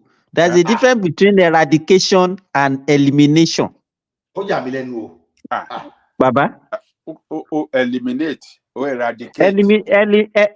Eradicate ni kò eliminate. Okay. When you say eradication, it means you reduced. Okay. Elimination means total. So bóyá òyìnbó yẹn dẹ̀ wá wọ̀ òkè báyìí. ọkàn ní méjèèjì. Ṣẹ́ni bàbá Awólọ́wọ̀ Ọlọ́run dáríjì mi o, I could be wrong in my assumption. Awólọ́wọ̀ gan jalè. Ó jalè, kò sẹ́ni tí ò jalè nínú wọn náà. Ẹ lọ wọlé Bọ́lá Ìgè ní Ẹ̀sà Òkè. Kẹ́ lọ wọlé kẹ́ wá wo iṣẹ́ kí ló ṣe tó fi kọ́lé ẹ̀. So àwọn jalè Bọ́lá tí Ìgè wọ́n kọ́lé ẹ̀ nígbà kò kọ́lé ẹ̀ ó kọ́lé ẹ̀ kó tó di gómìnà náà kó ṣe ìgbà tó di gómìnà ló kọ́lé ẹ̀ yẹn. So báyìí ṣe máa tọ́ pé iṣẹ́ ò ló ṣe ẹni tó jẹ́ pé international lawyer ni. Ó dẹ̀ jẹ́ kí la fẹ́ pè is it not kí ló ti máa ń pè àwọn tó máa ń ṣẹlẹ̀ linguist àbí kí ló ti máa ń pè wọ́n I don't even know. Orúkọ ló máa ń pè wọ́n náà. àbí èwo lè fẹ́ pè wọ́n bẹ́ẹ̀ yìí tẹ̀ bá tẹ̀ pè wọ́n báyà mọ̀. Bọ́tí kan tá a ṣe à ń sọ ni pé kò sí àìdí situation. Eléyìí tó yẹ pé à ń celebrate ìdí àgbọ̀n náà wà lẹ́gbàá pé kìíní yẹn ẹgbàá bí báwo àwọn tó yẹ kán wà lẹ́wọ̀n. Wọ́n celebrate. Celebrate wọn don't misquote people. But mo rí ṣé problem ọlá ni pé ṣé ní gbogbo ẹni tọ́lá bá ti hate bó ṣe hate Buhari. Ó hate ìṣòro rẹ̀ pa. No. In fairness, mi ò hate ìṣòro rẹ̀. Èmi kàn believe pé. Ọlá ṣe ìdí àgbọn ṣe àwọn Buhari àti ìdí àgbọn ṣe nǹkan fún Ọlá nígbà yẹn tó affect Ọlá drastic so kò sí kankan tó directly yẹn ti gbà so kò sí kankan tẹ bá mention wọn báyìí gan ó lè gé yín lórí. ṣebí nǹkan tá a fi mọ impact governors nìyẹn ọmọ tán bí ní 2000 nísìnyí àbí 2010 tó bá yín argue nǹkan tó ń ṣẹlẹ̀ láyé let me ask Simba something. And if you can remember, Simba, you know what they were even doing then? The Idiagbon and Buhari's administration. Idiagbon always comes to the media every month end to tell us the progress report of the administration. I don't know if you remember. So Edison, hello, can you hear me? On the air? I think you cannot hear me. Facing the TV. No, we can hear you, Babati. I don't think you can hear me. Simba. So yes, I can hear you. Idiagbon at the month end, once in a month, they will come and tell us the progress report of the administration, what they have embarked upon, the level of achievement, and the way forward.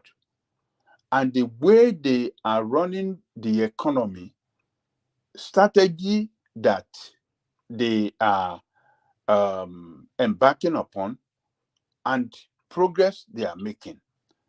And they actually achieved. They wanted to make us to be self-sufficient that time. I remember they banned importation of a lot of things. But that one does not go well with the Nigerians because we are so used to we are used to foreign things. And look at as far as back then, you know, they were looking forward. They were looking towards Brazil and other developing economy, how they can work together.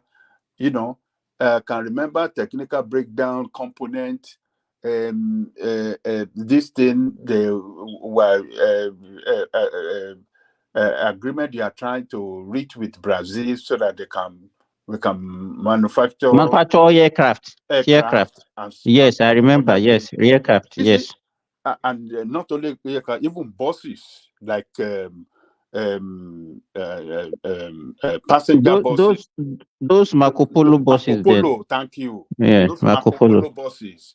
You see, they are doing some things too, and as at the time they took over, Baba Jelikuku, let me say this. You know what Ola is doing is one of the problems that we have in the country.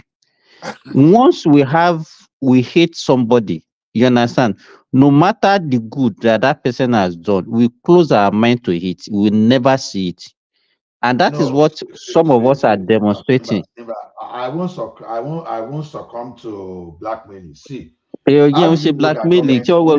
how One do you know that blackmailing.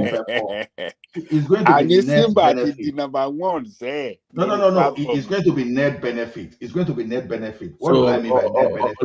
so I think based on what we've said on this platform tonight, Nigeria just needs military. If that's the why can you not hear me when I'm talking though? Me, I can hear you, Babati. I can hear you, Babati. Okay. Look, Ola, as at the time, who is speaking? Somebody speaking? Babati Losoro. Oh, sorry, Mo Bo. Okay, but I'm saying that like you know we are like once you know, I'm being serious now. So, once you know that Nigerians are they are the way they are. Buhari and Diagbon administration when they came in. Baba Ajewoko or Babati is still talking. Oh, is it? I can't hear you. I don't know why I'm not hearing him. Okay, you can continue. You want to go in, go out and come back. You can continue with your. Okay. So remember, look, when they came in, Buhari, I mean, Shagari, Oti run economy, economy. It was the economy was like minus 50%.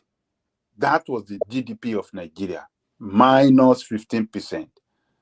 And these people brought it up to, as at the time they left, it was 5%. 5% in Kotowa from minus. So they were able to build the economy within 2 years. You know, they spend only 1 year, 7 or 8 months now. 1 8 months, yes, you're right. 1 year, 8 months. When they build the economy, but you know, economy will not build it now. All the GDP is there. You can look at it now. The GDP from where they came in and to where they left. See, Baba, novice. Check it now. I'm not a novice when it comes to economics. So, okay, the economy. How do you measure?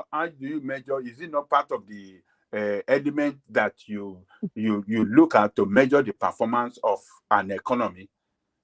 See, Baba, the productivity capacity of when I keep telling you, we are going to destroy middle class. That one is even enough signal to tell you that the economy was bad.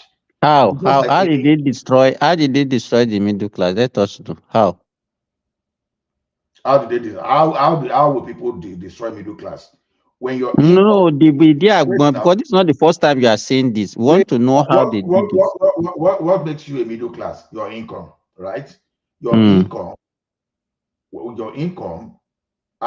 household income makes you a middle class, right? And the type of job you do that give you. Now, when you were buying something, right? Your salary could take care of you, but suddenly you are now living in an economy whereby you have to already borrow food for the salary you have to earn. You borrow food ahead from the salary for the backlog of your salary, and you could no longer do what the middle class will do. So when I finalized it there before that the outcome of what Buhari Diagbon regime represented was what led us to SAP, Structural Adjustment Program. So all this revisionism. No, it didn't lead us. It was Babangida that was trying to inject some corruption and bad economic it's policy. not our economy. Retrenchment. Retrenchment was aggressive that time. People, you know the level of retrenchment in Nigeria economy that time. Now they were retrenched, including teachers. You know what it means for people to be retrenching teachers and help workers. So wait now. So when you start retrenching teachers and health workers in an economy, you understand the implication. So when I say these people destroy the economy, I know exactly what I'm talking about. Now today, the escalation now, our technical school no longer exists. Whereas I have uncle that went through our technical school that was even proud to even be he was proud to be an industrial welder with Ajakuta then than becoming a teacher later in his life. You know, so the thing is this: as at that time, you could still access car loan that will give you 504. But by the time these people were leaving, 504 was even out of reach. Even if they gave you that 5,000, they are wasting your time. So it depends on how individuals, because like I said, it's easier for me to be able to go deep and see what happened because it affected me directly, and coupled with the fact that at least I still have little knowledge of economics and how things should run. Then not only that, and I have access to data of what happened during that time. So when people are telling me all this kind of imaginary Buhari that on our economy ranch, I can't get it's not imaginary. There is a lot of abandoned projects. Even in as much as we want to say we were in debt that time, a lot of abandoned projects that were creating jobs for people, they stopped. When they stop abandoned projects that were creating jobs for people, how would they fund the abandoned project? Those projects that were okay, Simba, Farabale. Now, when this guy canceled the contract of Lagos State, even though Lagos State paid money, they pay money to cancel that project. Tell me what benefit and what debt reduction was that one for Lagos State? Because probably Lagos State would have that was a bad level they had like this as far back as 1985. You understand? They pay money ahead, you are losing the money, and you still pay penalty upon the money. Does that make economic sense? And the job was supposed to create job for people, and they lost the job. People that the only thing I could see during that regime was that they didn't enjoy any international support. They were against the West, and so it was as if Nigeria was isolated. Yes, that was what happened that time. Simba. But how can you then? How can you? Babati, just a minute. I will keep quiet after 10 minutes. Now, look at our universities around. I can give like at least 30. A lot of abandoned projects. You go to Futa, you see abandoned project. You go to Federal Polytechnic Adokiti, you see abandoned project. You go to Obafemi University, you see abandoned project. You go to University of Lagos, you see abandoned project. Why will you wait to Farabale? Everywhere, even my own university, then they abandoned the permanent site of our institutions and the teaching hospitals that were giving us job. They abandoned it, and these people during their period they started. But the issue is this: you cannot. How can you blame a government of 1 year 8 months for all these problems? For all problems. For abandoning the project. We have record. Babati o mo gbà tá ń sọ yìí, ọmọ kékeré ni kò mọ gbà tá ń sọ yìí. Babati o lọmọ kékeré, probably Babati is even older than me. The GDP. Ó ti fẹ́ lé mi kúrò platform látàárọ̀. Ó kàn fẹ́ gbọ́ tó sọ náà ni. Anyways, I have a question for the our geriatric patient. Why do we platform like the young one? Geriatric that by ARP carding. Say, like, do you think that we need to go back to the military era then? Since we don't, that's our reality. Man, born at the end of body. So if that is true, then we need iron hand. Maybe some kind of quiet. We don't need military. We don't need military. No. But Jaloko is not talking about me. What we need something like a Chinese model of democracy or Singaporean form of democracy. That's what we need. Yeah, give Rabi. If it's still Exactly. That's what we need. Let me tell you here. Let me tell you what is happening here. When you look at the people here, they are That's what something like what Abacha was trying to do, right? exactly. You know here the people here also that you talk about the Middle East, they are disobedient too, but they know the consequence, and nobody will look at you once you are caught. Let me tell you, if you are corrupt here, what they will do is that if you escape, they will carry your family member, they will carry your wife, carry your children, go and put them in prison. So, and when people, and that is the deterrent, and that is what is actually make people to behave very well. But in our country where everything is free for all, once somebody is arrested, then you will say because it's Hausa, it's because he's Igbo, it's because it's Yoruba. They say you don't have fear of God. You don't believe it. Look, it's a Christian, it's a Muslim, this, it's that. It's just people. Look, imagine. I remember there was my sister was trying to roof her house, and then she ordered for this roofing. The guy that helped her to select the color, when you make a completely different color choice, and this guy went and buy a completely different color, like it's not even close. And my sister went mad, saying never, she will never accept it. Oh, mama, please, it's devil's work. I don't even know. I thought like the excuse was so stupid. Oh, if you go and report him, he's going to lose his job. Oh, please, for the love of God. Oh, mama, are you not a Christian? They start to bully you for your own for their own mistake as well. For their own mistake. You see that country, to get better, we have to restructure that country. If we don't restructure it, there's no way it's going to work, because it's going to continue to get better. I mean, it's going to get worse. Get worse, because you see these people in charge now, they have their own structure. They have people they are already line up behind them that will succeed them. And those one, they have some other people that will succeed them as well. So it is going to continue in that order, turn by turn order. And turn by turn order that will not work for the people, but only themselves. So because it's an arrangement among themselves, this is the way we are going to do it. So until we restructure that country in such a way that the resource control is not going to be in the hand of federal government anymore. It's going to be at the state or regional level. Yes. And we don't need two big party. It's the idea of uniting Nigerians, and when we have this party that a unity that all count across Nigeria. No, it is too expensive.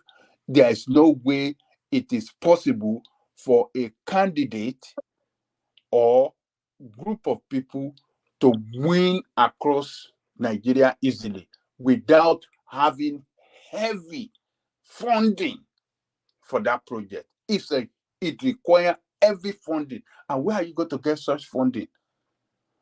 You must surrender the power of those people that will bring out the money to fund. May God bless you. And that's why you have to dialogue with bandits, you have to dialogue with kidnappers, with thieves, with so many people. So many people. A governor was seen, I think so many people. It was taking pictures with the bandit leader that had AK-47 in his hand. A governor. Mm-hmm. Yes, now. Of a state. You see? Okay, let me ask you a question. Let me ask you a question, Agalekoko. What if we now get the military? that now happen to be someone with mindset of Buhari? Because we just talk of Ìwọ àti military now. Buhari ṣá. Ọlọ́mọ jẹ́ pa Buhari ni. Ọlọ́mọ jẹ́ kó pa Buhari. Ọlọ́mọ jẹ́ kó pa Buhari. I'm even serious. It's a mindset. Bàbá gbọ́ lọ́la pé Buhari dípò ti jẹ́ pé Ọlọ́run ká mọ̀ pé ọlá ló sọ ìwúlò tó ní. No, see, I'm damn too serious. Okay. Let's assume we have leaders that have mindset of Buhari. The mindset of Buhari is not being, don't look at it, just look at figuratively. Someone that believe that, okay, Fulani is a global citizen. I want to create a grazing route for Fulani. I want to destroy Land Use Act. Don't forget that as bad as democracy is, as bad as is, Bukola Saraki and Senate, they stood against this man. Otherwise, like I said, they would have created the Ruga near Ajali Kuku's place and Simba place too. So it's just a matter of maybe in the next 20 years now, they want to become Omonile, they want to get their Oba too, they want to restore them everything. So when we talk about military, so when Bukola Saraki was not there, when Ahmed Lawan was there, why did he not create the Ruga? Baba, at least they stopped. The people were sensitized already. Saraki was just looking for cheap popularity. Yeah, he was just looking for trying to okay, that's good. Even I know Ogunjalumi are not those who I know that they didn't want to. I don't they go that kind of argument. When we see facts, sometimes we just want to divert it. Let me concentrate on my point. My point is this: if we have leaders with the wrong mindset, that everything about him is all about this ethnic group, that want to favor his ethnic group, like someone that created something like Sada Kablan that created that situation. You understand? So when we say this thing, we forget that when it is military, you don't have control again. He is going to implement everything upon you. If we say Yoruba, no, don't say we don't have control. We don't have check and balance. Check and balance. That's what I heard. Check and balance. So the thing is this: if we are homogeneous in our population, if assume that the entire land now is like Yoruba land now, and we have a military man, that is understandable.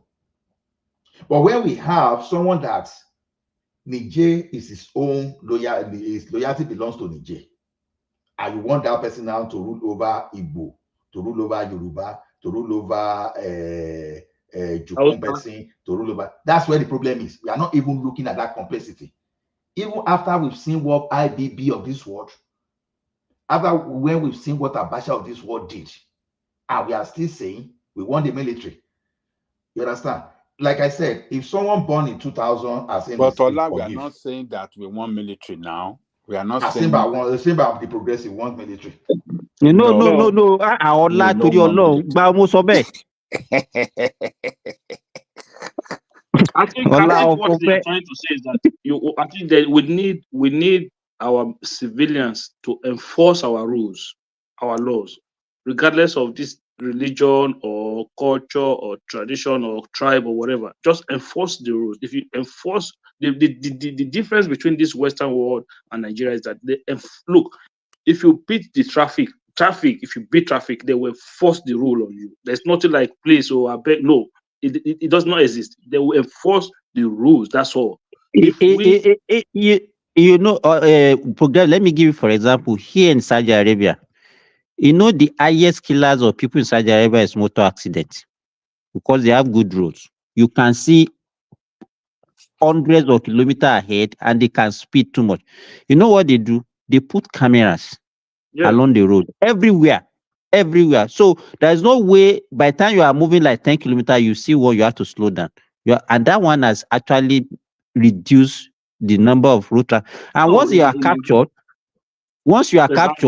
before you get to your destination, you just see that the thing will flash on your phone. It's already reflecting on your account that you are owing like 1,000 riyal, 2,000 riyal.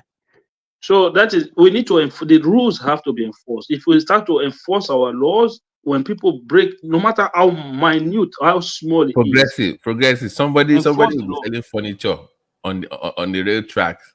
They asked him to leave and he'll be doing a giddy. They should give me a shop. They should relocate me. No, you pack the furniture, you pack the furniture, you lock the man up. It's simple as that. But you see, You will see some people who say that is the only means of livelihood that he has. Why can't they give him low things? Why can't they do this to him? Yeah, go and do it in a safer place. That's all. Do it in a safer place. But Do it it is the sense of they feel like they should give that, like somebody's that real thing really disturbed me. Progressive. People will be selling on the road tracks. They say they should leave. Maybe in a week somebody now dies. They will not blame government. Look at the way government. The same people, they will not blame government for being irresponsible. Yeah, government need to look.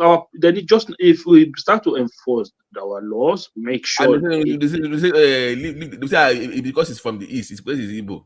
They are I watched traveling. a video on was it on X or recently one where it was in Lagos where there was this police vehicle. I think it was police vehicle trying to drive against traffic, like one way. And this guy stood on the road. I said, "Never. You have to turn back." He said, "Never. You turn back. I don't care." So you now see that just the action that those guys took in that place, that side of the road was free for those cars that are going the other way. But the other side where you have traffic, everybody stays in that traffic and move accordingly. Okay, those guys were able to clear the other side of the road and have one free lane. But so what guys was already doing was that because that side there were traffic on that side, they were not jumping on the other lane and just drive one way, like animals. Just start driving one way. Okay, the progressive. Let me make an example now. What will you prefer? Putting some people at immigration office to give people koboko, or Bumi Ojo putting his application, you sit down within your room and you fill your form you fill your form for your passport and the thing delivered to your place. Which one will you prefer? No, I'm not. I would never prefer a military government anytime. No, I don't. No, because the thing is this now. What Bumi Ojo is doing now is this. Number one is creating a situation whereby you don't need to visit that office. Visiting the office creates a system that will cause the immigration officer now to start making you uncomfortable, so that even so, you know one thing about our people too, we are too fast. We want to do things quickly too soon. Because we are there now, it's either you use money to influence those people, or those people they create a situation whereby you are going to pay their money, right? But now when you are doing everything online, do you know how online all those apps we're supposed to use? Look, all those things, what Ojo need to do is completely separate passport office from immigration. Okay, wait. I agree with you, but I'm still talking about processes, because the processes. I know. The only way that process will make sense now is completely separated. It doesn't matter whether they're separated, but what I'm even saying is this: you are the boss of that place, and you said, okay, every person within that place must process at least 300 passports every month, right?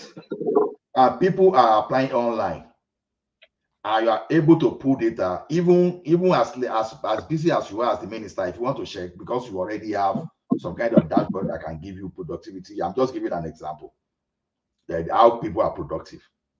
Even by running queries, you don't even need to check yourself. Okay, who are those people that did less than 300? Bam, on Excel. Bam, you're ready. Under 20 seconds, it has given you the report. The thing has given you the report. So what I'm trying to say is this: you put a monitoring system, number one, to make it difficult for even the civil servant or public servant to hide. And you don't create an avenue whereby they want to profit to make an extra profit from what they are being paid for. You understand? You eliminate that. Okay, people, you don't go to that office again. You understand? So when you reduce interaction between human and the money that government will be able to generate, then you've resolved the problem. That's what I'm saying. Now, if you go to the office, oh, guy, we are going to help you. Okay, give us more change. The money that's supposed to go to the government, they collect it and pocket it, right? They give you whatever they want to give you. But you are eliminating everything. So what I'm saying is this: when people are saying Nigerians are not doing the right thing, human beings are not supposed to do the right thing all the time. But the leadership, visionary leadership, are there to force them, to guide them to do the right thing. It's just like you give birth to a kid now. How will a kid know how to do the right thing? But the adult that understands the society, is the duty of the adults just to mentor the child to blend with the community. That is what the leadership is there. But you don't do this thing by expecting, no, you see the way your papa they do. You are supposed to be following you. It's not every time. You have some kind of enforcement.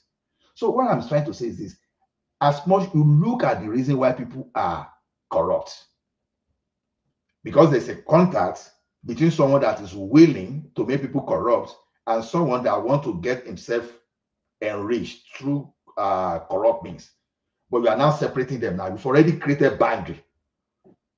You know what it means now for me not to be traveling to Ottawa, because if I want to travel to Ottawa now from here, we are talking of something like coming the return ticket of about $700. But now, you see, when I'm going to that place, $700, probably I will get an hotel and I'll be staying maybe on a nice, so maybe I'll be staying for a day or two. It's costing me 1,000 already. So there's tendency that if I get to Ottawa, if that person knows that I'm coming from Calgary, he wants to see whether I can get $200 from me. And just because I'm under pressure to go back to work, I may be forced to give that $200. But this guy said, no, you are even going to do everything from your home. I'm not only saving that $1,000 again, I'm already saving that another $200 that I should be even pay that corrupt officials. Now, if that corrupt official will not do his things, it can be monitored that, okay, Ogbeni, we gave you this kind of, how come that you are not producing? Okay, if like say you don't need that job, you are fired. Those are the kind of mechanism we are talking about.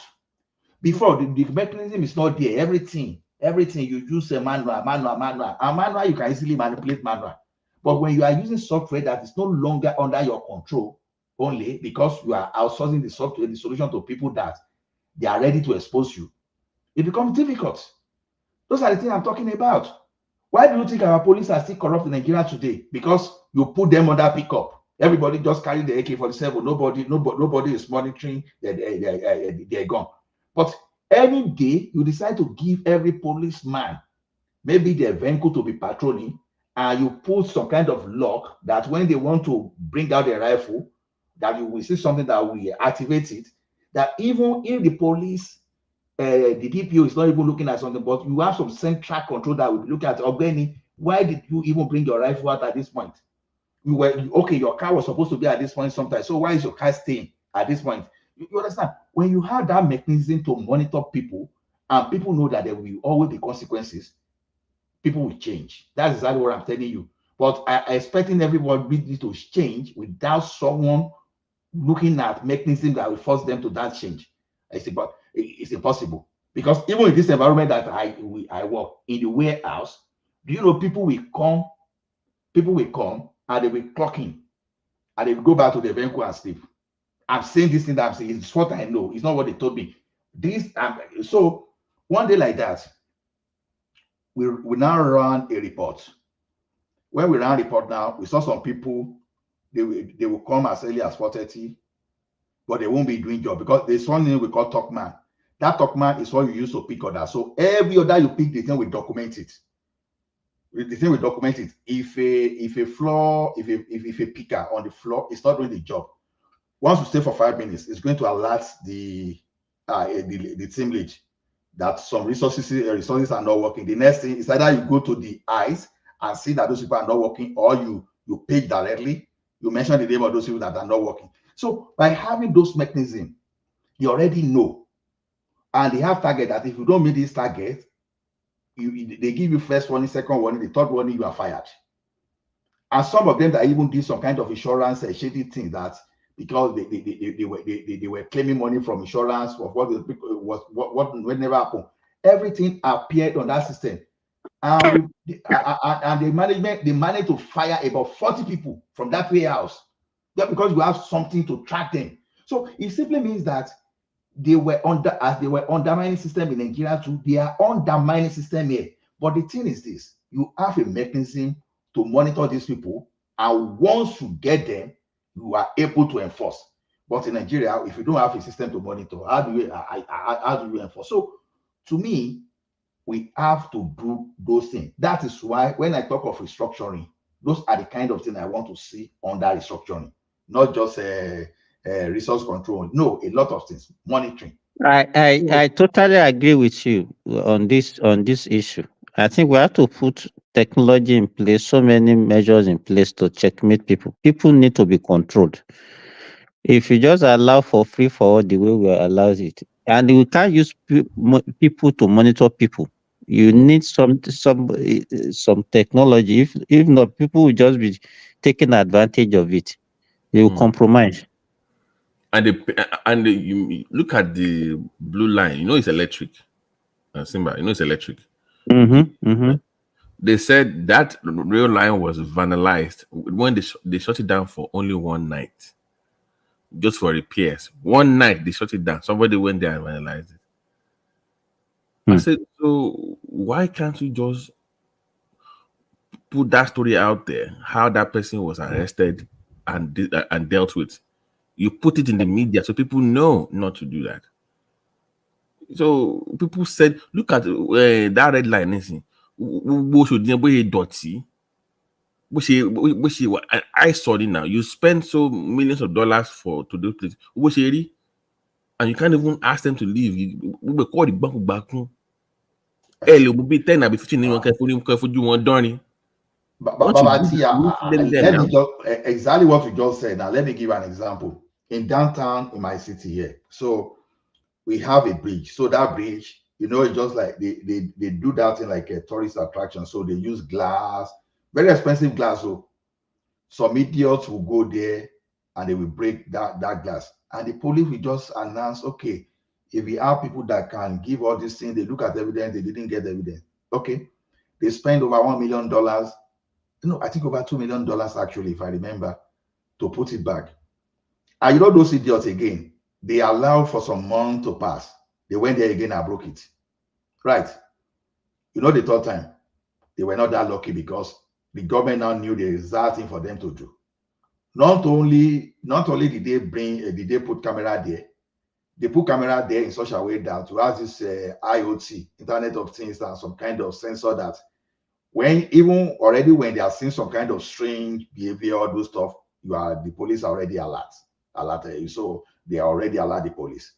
So as you are even trying to say bang, bang, bang already, you've already seen police that is coming with bicycle. You see some people that are coming with a power bike, and you see some that are coming with a car. Already they know, because that's what they can do, right? To monitor people. So now, even for people to even be stealing the ratings, we should have some kind of monitoring system, because assuming that you've already loaded train and the train is just moving, you don't have something, God forbid, bad thing, and the delay. It will delay. So by now we should have known the type of country we are. We should not be joking with everything. It was not the same thing that was happening in the bridges that they are constructing. They use a iron pipe. Then Fashola has to change to brick because people are actually cutting those iron pipe to go and use for their own this thing. So as I agree with you, we have to put measures in place. We have to understand the kind of environment we had to put things in place so that people will not be able to vandalize anything. Simba, let me give you an example. I was watching one of these construction sites on YouTube, and they were talking about how to properly construct for each population and the behavioral patterns of people. So that surprised me. Like I want engineers abroad in some of the civilized countries, they study when people leave their house, how they drive. When they drive, they will not. So during their construction, that's the way they will build that road, because ultimate behavioral pattern. And one of the things I picked up from that video was some of those high speed people are walking on the part of the highway. So the way they built that road did not allow for pathway for it to even walk. So what is factor behavior into the way they construct? While we will build roads, we will build bridges, and we will still leave ways for people to walk. We don't block it out. So you have to study your own people when you are building, when you are constructing. So that is on the part of government as well. The way you build also matters. No, yes, you are very correct, Babati, but let me give you one funny thing. You know, on Tommy Land, you remember there was a time they were cutting all those all those pipe there too. The question you want to ask yourself is, for a person to even try that on Tommy Land, it simply means that they would have parked the truck there or whatever. But people will now come and say, it's because of poverty. No, it can poverty. No, you know, poverty now. Poverty do máa mú kéèyàn lọ máa gé irinṣẹ́ tó máa fi gé irin lórí Tommy Land, ṣé poverty nìyẹn? Mọ́tò kan náà máa fi gbé. What type of poverty are you talking about there? And poverty is not an excuse for all those things. O lọ jí búrẹ́dì nísìnyí, poverty nìyẹn. Bóyá o lọ sí oko lóko, o jí iṣu oníṣu, poverty nìyẹn. Even though it's not a good excuse, right? But o gbé mọ́tò, o lọ sí di transformer àdúgbò, o jí transformer àdúgbò gbé, o ní property ni. Wàá lo àyàbò, wàá lo crane láti gbé o. You say na poverty. O lọ gun òpó náà, o ká wáyà. O ní poverty nìyẹn. What type of poverty is that? So everything cannot be, lies cannot be just formed against the poverty for everything. Everything cannot be poverty, honestly. Because all this mechanism we need to monitor people that we are talking about is going to create jobs for people too. Now, do you know why all those monitoring mechanisms, we don't even need to bring people from overseas. We have Nigerians that are so brilliant that we provide these solutions. You understand? Babati, between you and myself, Babati, if you want to build camera solution for monitoring, 3 days, Babati, you will build a camera program that will be carrying out surveillance. 3 days. They will see the camera. Like what they did to me. I will tell you why they won't steal it. It depends on how you deploy it. If you deploy a camera that will raise a because how many cameras are you even going to deploy before they are going to steal? You look at a particular area, you now say, okay, you deploy about 10 cameras. So before you even see that camera, right, the camera must have captured you. Okay, let me tell you what we did while I was in the bank on ATM. You know, before 2007, when we implement ship and pin, when people clone your card or mark stripe, they will go to ATM to withdraw. You know, immediately we were cashing them through, there's a solution we call ICAM. We were cashing them. We will see the picture where we show it to the card owner. You know, I know this. So we were able to trace the person that perpetrated the fraud. It got to a stage, you know what people were doing? They were covering their face to the machine. No, it didn't start from covering their face. Initially, they were blocking the ATM with their hand. Once they will block the camera. You understand? So when we do that thing, when they withdraw that thing, you won't know the person that withdrew. We move to the next stage. What next stage? As you are opening the kiosk at the ATM like this, it don't take like about 2 or 3 of your camera, chala. Alright, you won't know because it's not using flash. I will still go to that place, I will still block. But we will still catch you because he already took your picture. I was able to trace the time with the time of that transaction. We were catching them again. People went in advanced mode. You know what they did? They started covering their face to the point that masquerade. When I say masquerade, not necessarily traditional masquerade, people were covering their face to come and steal from ATM. You know? Now, when they started covering their face, you know what? We moved to another level. Is if the camera cannot see your face, the machine will shut down. I won't allow you to withdraw money. Withdraw. So those are the kind of illustration. Now, there was a guy. Ola, hold on. If the camera can't see your face, it will shut down. It will not disperse. It won't disperse money to you. You won't be able to push your card. You have to. Wow, that was too wise. No, see, because I was directly involved in that job, and so that means technology, everything can be done. Exactly. Most things can be done. Most things can be done. Yeah. I know, Simba, let me tell you something now. There was a guy that was using a card. He will go to Adeola Odekuden. This guy used to use some kind of e-transact card, and he will be withdrawing money. He will withdraw money from around 12 a.m. to 2 a.m.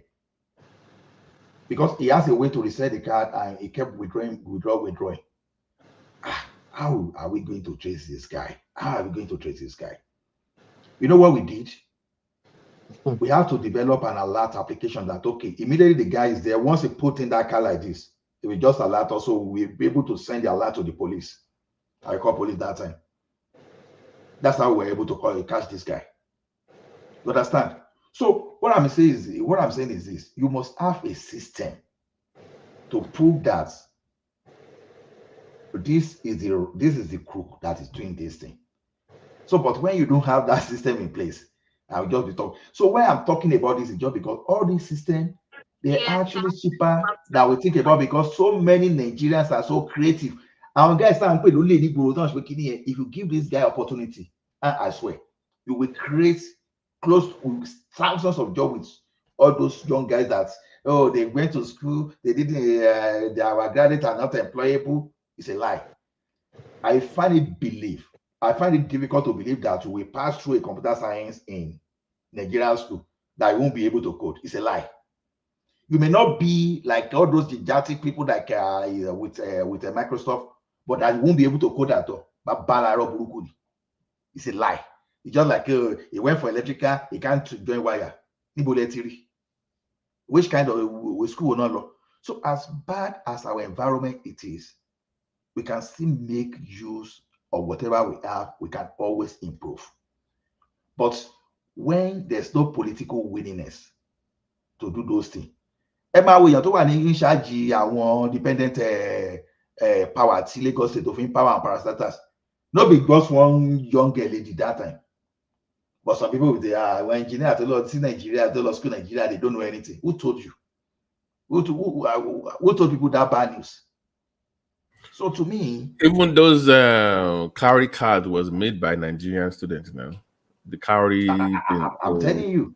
So they do make stuff, but we need more of innovation step way, because you can force people to behave differently without even them knowing.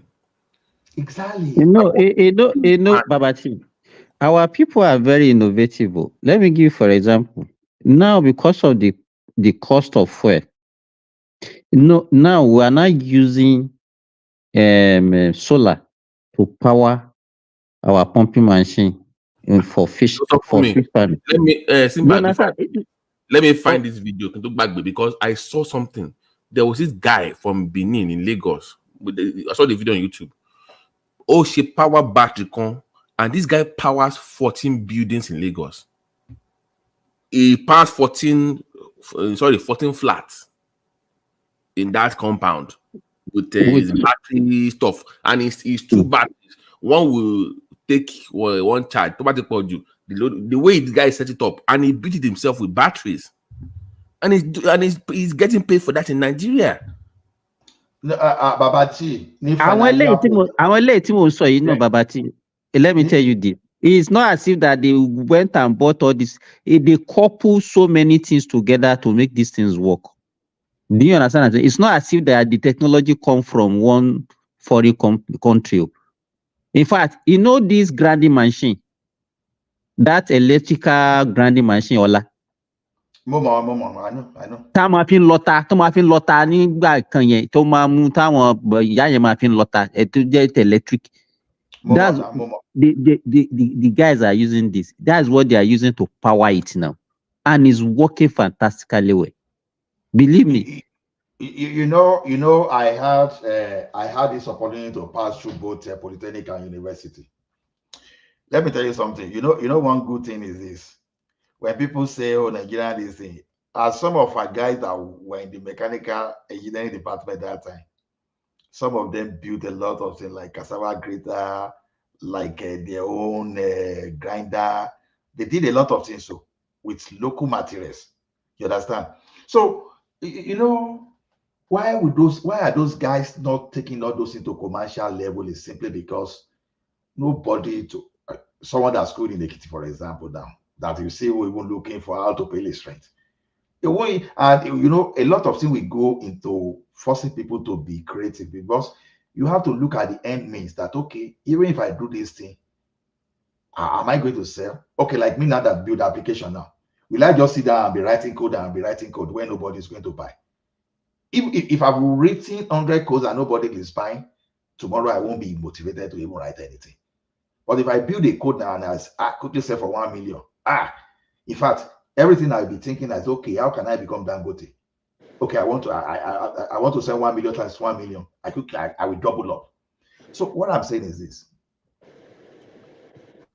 Okay, when I did my project, I did battery charger. You understand? I did battery charger. And another colleague did the inverter. That guy that did inverter doubled up on inverter. I don't know as of now, but as at the time I know, that inverter was what that guy was using to make his own money. My own engineer, the guy that I'm still using up to today, I've been using his inverter since 2004. The guy construct local inverter that time. We use it. The only problem we used to have that time, because we use all those normal battery, car battery. Before all this, now the new batteries started coming, because that one doesn't last. And then the guy used to manufacture local stabilizer and all those things on his own. The guy is a millionaire. I can even say he's a billionaire now. You know, and he's still in Nigeria. Now. I know all those things. You know, when I was going through my electrical, I did my.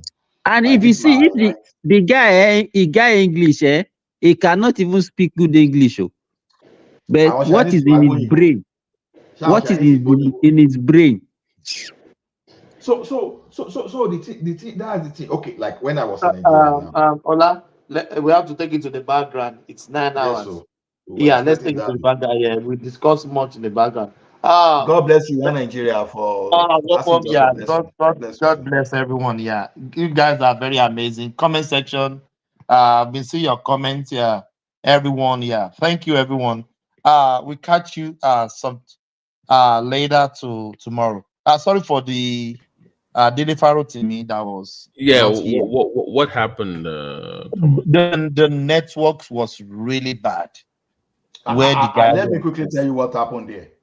The submarine cable that link, that is providing services, at fault. So they are still working on it. So when the submarine cable now get problem like this, automatically the bandwidth, the internet bandwidth or communication bandwidth will get reduced. So people around Ghana, around Nigeria, Cote d'Ivoire, and some part of Sub-Saharan Africa, they be having some kind of internet issue. So that's no wonder. Even yesterday, I could not connect with my wife, or even on just to do video call. I couldn't connect.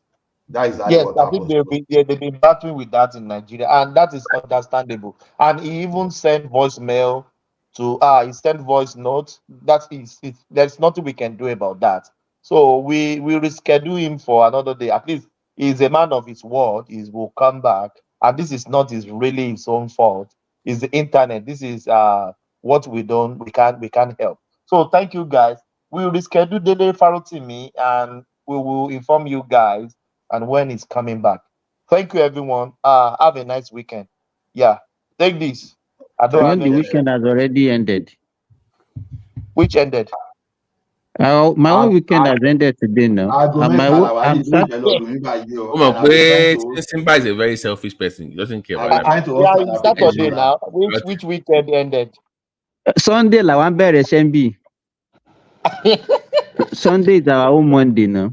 Our own weekend starts from Thursday. In fact,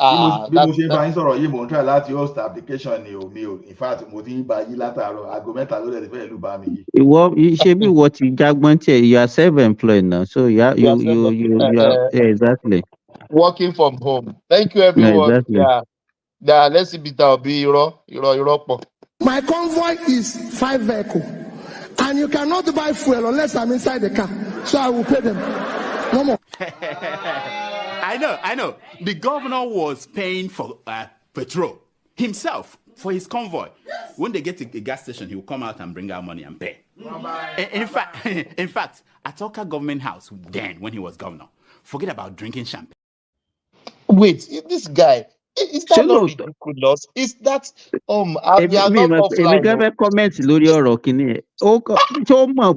is he actually playing on the intelligence of Nigerians or what? Simba, 47,000 square miles in Singapore. 80 million square miles. Babati, I love the video.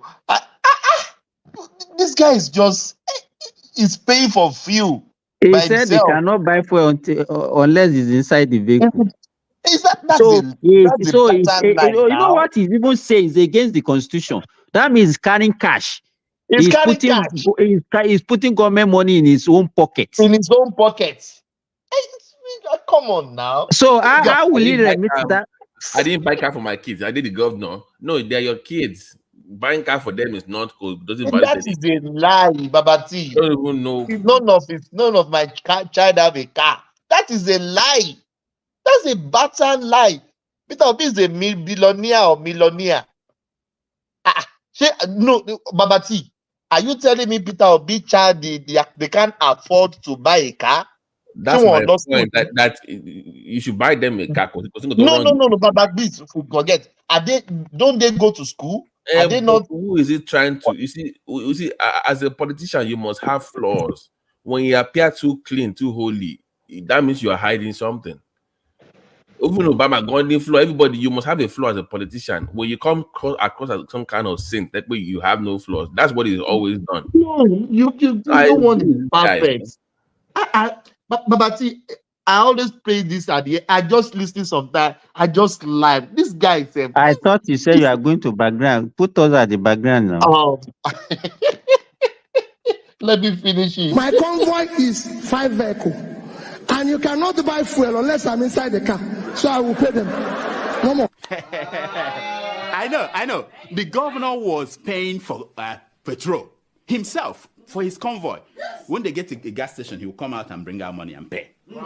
In fact, at Oka Government House, then when he was governor, forget about drinking champagne, what they are now doing there. Then he gave out old newspapers as substitute for toilet roll. If you are going to the toilet, he will just to save money. Yeah. He was going to run somewhere. He said he's going for interview for job. Peter, can't you give him a job? Peter, can't you do this? The boy doesn't even have. I said, none of my children have car. I was the only person who is governor and bank chairman, not to them. Isn't that mesmerizing? But I know that Peter Obi, I know that he's a smart man. You know? But the governor, that Obi, did he say anything about that 200 million from security vote that he was caught? His convoy was trying to smuggle out of the country. Did he say anything about that? No, he didn't. No, but he talked about that 72 billion he left behind for his handpicked successor. Because when you hear that Peter Obi left 75 billion, if anybody doubts it, call me. I know where the money is. I kept it. Did he talk about? Yeah, he did. Yeah, he did. I know the man that he's now fighting. You know, remember? Yes, now. I know. Of course. Did he talk about what is it called again? The liabilities he left behind. Did he talk about that? No.